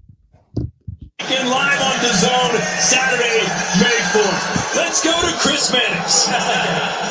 Ryan, congratulations. Coming into this fight, I think it's safe to say that no one believed you could win. We saw the odds go against you 600, 700, 800 to 1, and you just pull off a massive upset. How'd you do it? God did it. My Heavenly Father, Jesus Christ, I give you all the glory. How can we do it? Without you, I love you so much. Come on, God, you really thought I was crazy? You got lost your whole mind. Ryan, from the very first round, you set the tone. That first left hook knocked Devin. How much did that set the tone for this fight? I mean, my left hook is my left hook. You understand what I'm saying? That's blessed by God. So whenever I land it, it can't put you out or down. How did you know that you were going to be able to land that so frequently? Devin was obviously aware. Because you guys overrate everything. You guys hate on me because I'm pretty and shit. Man, that's fucked up. At the end of the day, I've been boxing my whole life, and all I do is love God and try to help the children, and you guys straight hate on me. You guys do not love the truth. The truth is in front of you. I put my fucking reputation on the line for all the kids in the world, and everybody's fucking staying quiet, but me. Ryan, this is a competitive fight right into the middle rounds of this fight. You landed that first knockdown. What were you seeing when you landed that left hand? I don't know, man. I got to gather my thoughts. At the end of the day, I need a shot of beer, like alcohol, something to get my mind going. You feel me? I'm just kidding. Man, you got to stick a joke, man. But the left hands, the ones you land on Devin, how much did that change the fight in the middle? The first one that knocked him down. Oh, yeah. I just knew I had control after that. It's hard to recover from big shots. And, maybe my conditioning wasn't my best, but, at the end of the day, I got the job done. You seem to have some incredible moments early in the fight, middle of the fight. Then there were some moments where you went back a little bit of that shoulder roll at times, fought a little bit more defensively. Was that just a conditioning issue at the time, or was there more to it? I don't know, man. I had ADHD, so I just started doing random things. How much, when you got in there with Devin, why did you believe so much that you were the better fighter? I just know that I've been boxing my whole life. I fought him 6 times. I knew what I could do. But I want to thank my team, man. Guadalupe, Valencia, Silverano, everybody on my team, man. I put them through hell this camp. I mean, I got to give them credit, man. You guys went through it all. Thank you, Oscar. Thank you, Bernard. Thank you, everybody in this arena. NYC, man, I love you guys. I want to come back to NYC. I love NYC. Hey, everybody, go to Tao. Go to Tao nightclub. Let's talk about coming back here, Ryan. This was an amazing fight. You guys are longtime rivals. Is this a fight you'd like to do again? Yeah, let's run it back. All right. Ryan, we'll turn over to Devin Haney. Devin, your thoughts on what happened tonight? Alhamdulillah, Allah's a perfect planner. I'm disappointed with my performance, but I showed that I was a true champion, and that I could fight after being knocked down and being hurt. You knew that left hand was Ryan's best weapon. You got clipped with it in the first round, early one. It just seemed like you couldn't stay away from it throughout the course of the night. Yeah, he called me early when I was sleeping on him. He caught me by surprise.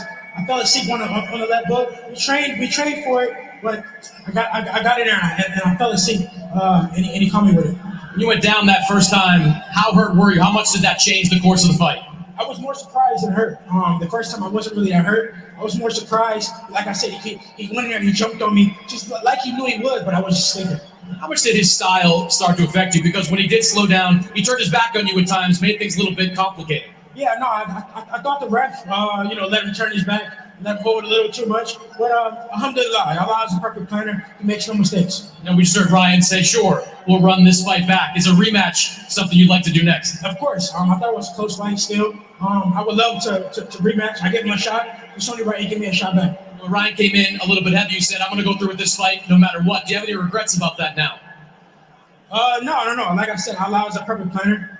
He didn't make weight, so I'm still the champion, and we can run it back. Devin, tremendous fight of the year type performance. Thank you. Thank you. Guys. Ryan Garcia's dad just came over here and scolded me and said, is that what you wanted? I said, that's exactly what I needed. That's what everybody that doubted Ryan Garcia needed to see. They needed to see. Holy moly, celebrating now.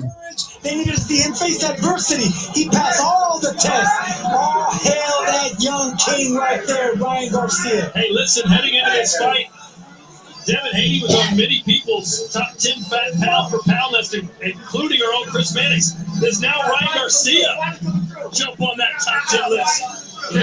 I'll have to take a moment. Do you need to shout out? I didn't think about it, but what a performance by Ryan Garcia. One judge saw it the same way I did. No issue with the other judges seeing it that way. It was such a wild back and forth fight, and the 3 knockdowns that Ryan scored, obviously difference makers in this fight. Incredible performance. Look, nobody believed that Ryan Garcia was going to win, and with all due respect to the people at Golden Boy in the ring with him, don't tell me they believed either. I don't want to hear any of that. That is revisionist history. This was a win. Come on, you serious, guys? We're letting this play out for you guys tonight. I couldn't have nothing else to comment. Man, it's a great show here at the end. Awesome fight. So I did say I was hoping that Ryan could possibly win, but I thought if it went the distance that Devin was going to win, I thought it was going to be an early knockout, but wasn't. He didn't finish it, but they went off the whole distance. So here we go, guys. Appreciate you guys coming on tonight. We'll let this play out, but I appreciate every one of you guys coming on tonight. I made a few mistakes tonight, but we're back at it again. Please subscribe if you haven't subscribed or you had subscribed in the past. Please subscribe again, and also hit the like button as well. Thank you, everybody who hit the like button tonight. Thank you, everybody that did see this up and tell you could on Facebook. I think Facebook banned me again or blocked me. And then also everybody on YouTube, everybody on Rumble, everybody on Twitter, especially everybody on Twitter tonight. Go to KO Boxing Breaking News on YouTube And please subscribe and show much love over there. Type your comments in tonight. If you did see this fight at home, if you see the fight, go back and see the replays or see the clips after this. Go ahead and type your comments as well. Tell me what you thought. Ryan Garcia, punches landed 106, Devin Haney 87, punches thrown 285 punches for Ryan, 214 for Devin, 41%. So it's a pretty close fight, but that's it for tonight, guys. We'll come back to here and we'll catch you guys next time.